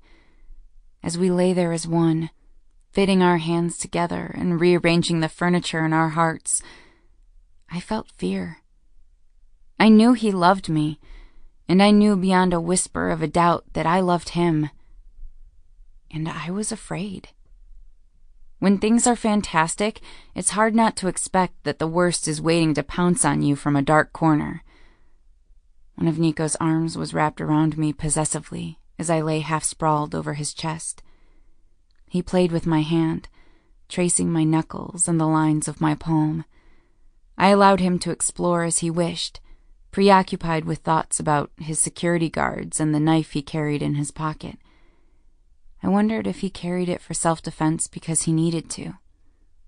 I wondered if he'd ever used it. I shivered. "Are you cold?" His voice was raspy, sleepy, satisfied. "No." I snuggled closer. "What are you thinking about?" "Do you think Quinn is doing a good job with your security?" I felt him nod his head. "Yeah, they seem like good guys." "And they'll keep you safe, do you think?" He shrugged. "I think so. They're better than the other ones." "Where were they tonight? Why weren't they with you?" Nico shifted so that he could see my face. He searched my eyes. "I don't have them with me all the time." "Why not?" "What's going on?" He pressed my hand to his bare chest. "Why all the questions about my security team?" I fought against a chin wobble by biting the inside of my cheek. When I was sure that my voice would be steady, I said, "I just want you to be safe." His mouth hitched to the side. "I'll be fine." "You have a stalker." His smile disappeared. "And photographers chasing after you and me both." I pressed on. "You need appropriate protection from the loony bins. Your security should be increased. They should live with you and—" "Hey, whoa, stop." Nico kissed me and rolled me onto my back. His hand gripped my waist and then traveled upward to caress my stomach, finally resting on my chest. "Is that why you carry the knife?" His movement stilled, and he lifted his head from where he'd been feasting on my skin. "What?" "Do you carry the knife for protection?" "No. I carry the knife because I'm a Boy Scout." I hit his arm. "I'm serious." "So am I. You know I was a Boy Scout. The pocket knife is an old habit that never died." I met his gaze, and I saw the truth to his words. I felt a little flutter of panic in my chest. "I think you should get a gun." "Elizabeth!" His head fell to my chest. "No, listen. I think you should—" "No, you listen." He held my face between his two giant palms and forced me to meet his gaze. "I love that you worry about me and want to fire my security guards when they're incompetent. But I'm not getting a gun. Quinn's guys are really good. Really. You have nothing to worry about." I swallowed unevenly. My voice was strained when I spoke. "I'm going to worry. You should just think about it. If you don't want a gun, then at least think about martial arts, or a larger knife." "Smettila di fare la prepotente." My body responded with urgent readiness. I plugged my ears with my fingers and fought to stay in control of my lady parts. "No, not allowed. You are not allowed to speak in Italian when we are having a discussion." He laughed, kissed my neck, and pulled my hands from my head. "I wish you wouldn't worry so much." My eyes shifted to a spot over his shoulder, to the smooth white ceiling. Wish not granted. My phone alarm sounded at 9:40 p.m., alerting us that it was time for Angelica's infusion. We'd both been dozing, and my rest was fitful. I hovered between worried and awake and pseudo-slumber. When I left Nico's arms, he groaned in protest. He reached for me, but I'd moved to the edge of the bed, out of his reach. I immediately felt bereft of his warmth, his strength, his smell. His smell. Something was different. I'd first noticed a change on Monday when he arrived home early. He was free of cigarette smoke. "Did you stop smoking?" I turned just my head to look at him, found him lounging, naked, in my bed, his arms both extended in my direction. The large window overlooking Millennium Park shaded his body in the lights of the city. His skin was smooth. To my eye, his body was perfect. I self-consciously covered my breasts with my hands. "I did. I stopped." Sleep lent a delicious sandpapery quality to his voice. "Wait, what about when I saw you at the hospital, that first time? You left to have a cigarette." "Seeing you..." I twisted further so I could see him over my shoulder. "Seeing me what?" He stretched, the sexy beast. "I experienced a brief relapse after seeing you. It lasted about a week." I grabbed a mostly clean, large t-shirt from the floor and pulled it over my head before I stood. What? And what are you doing? Why did you stop smoking? Angelica. She can't be around the smoke. Are you getting dressed? Are you going to start smoking again? After her treatment is over? No. I'm quitting for good. But you may have noticed I've been feeling pretty irritable lately, losing my temper faster than usual. You can't wear that. Yes, I can wear this. I tugged the hem of the t-shirt lower and walked to my dresser to extract a pair of underwear and yoga pants.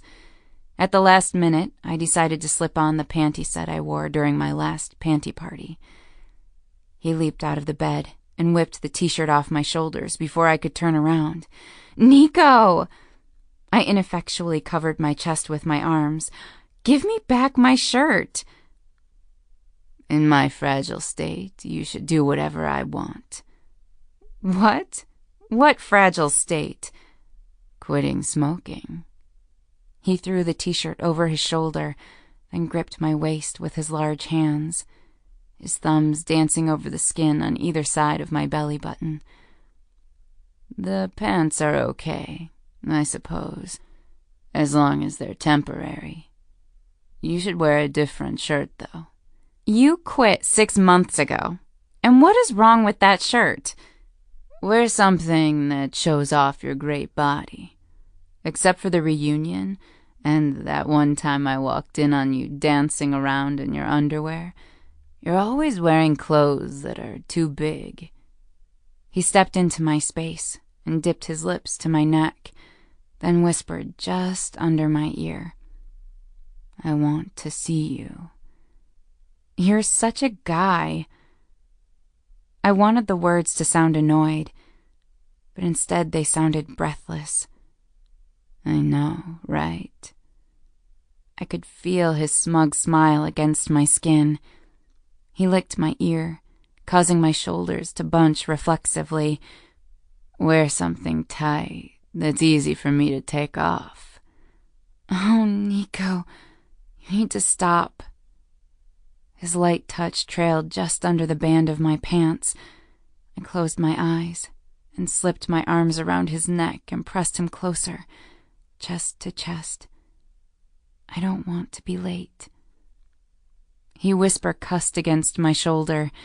His hands grabbed the waist of my pants as if he was going to tear them off. But then he bit me and stepped back. He held his hands out in surrender and walked toward the bed. Okay, yes. Let's go. But then, after. He pointed a finger in my direction, glared at me through his eyebrows. You're staying with me tonight. I shrugged my assent, but he continued as though I'd argued. It makes sense. You'll be up there already for the 6 a.m. infusion. Then you can just come back to bed after. I'll even let you bring some baggy clothes to change into. I'd already started packing my essentials for work the next day, and then, because he'd asked, I pulled on the lace bra and a suitably tight tank top. He trailed after me, to my closet, to my bathroom, arguing with no one, stating his case. I was ready to go in less than 5 minutes. I turned and faced him, which caused him to stop short. Okay, you talked me into it. I'm heading up with my stuff. I'll see you in a minute. He blinked at me in delighted surprise, then drew his features into youthful, boyish lines. Oh. He grinned. Did I just win our first fight? I nodded and resisted the urge to pat him on the head, but I couldn't stop the impulse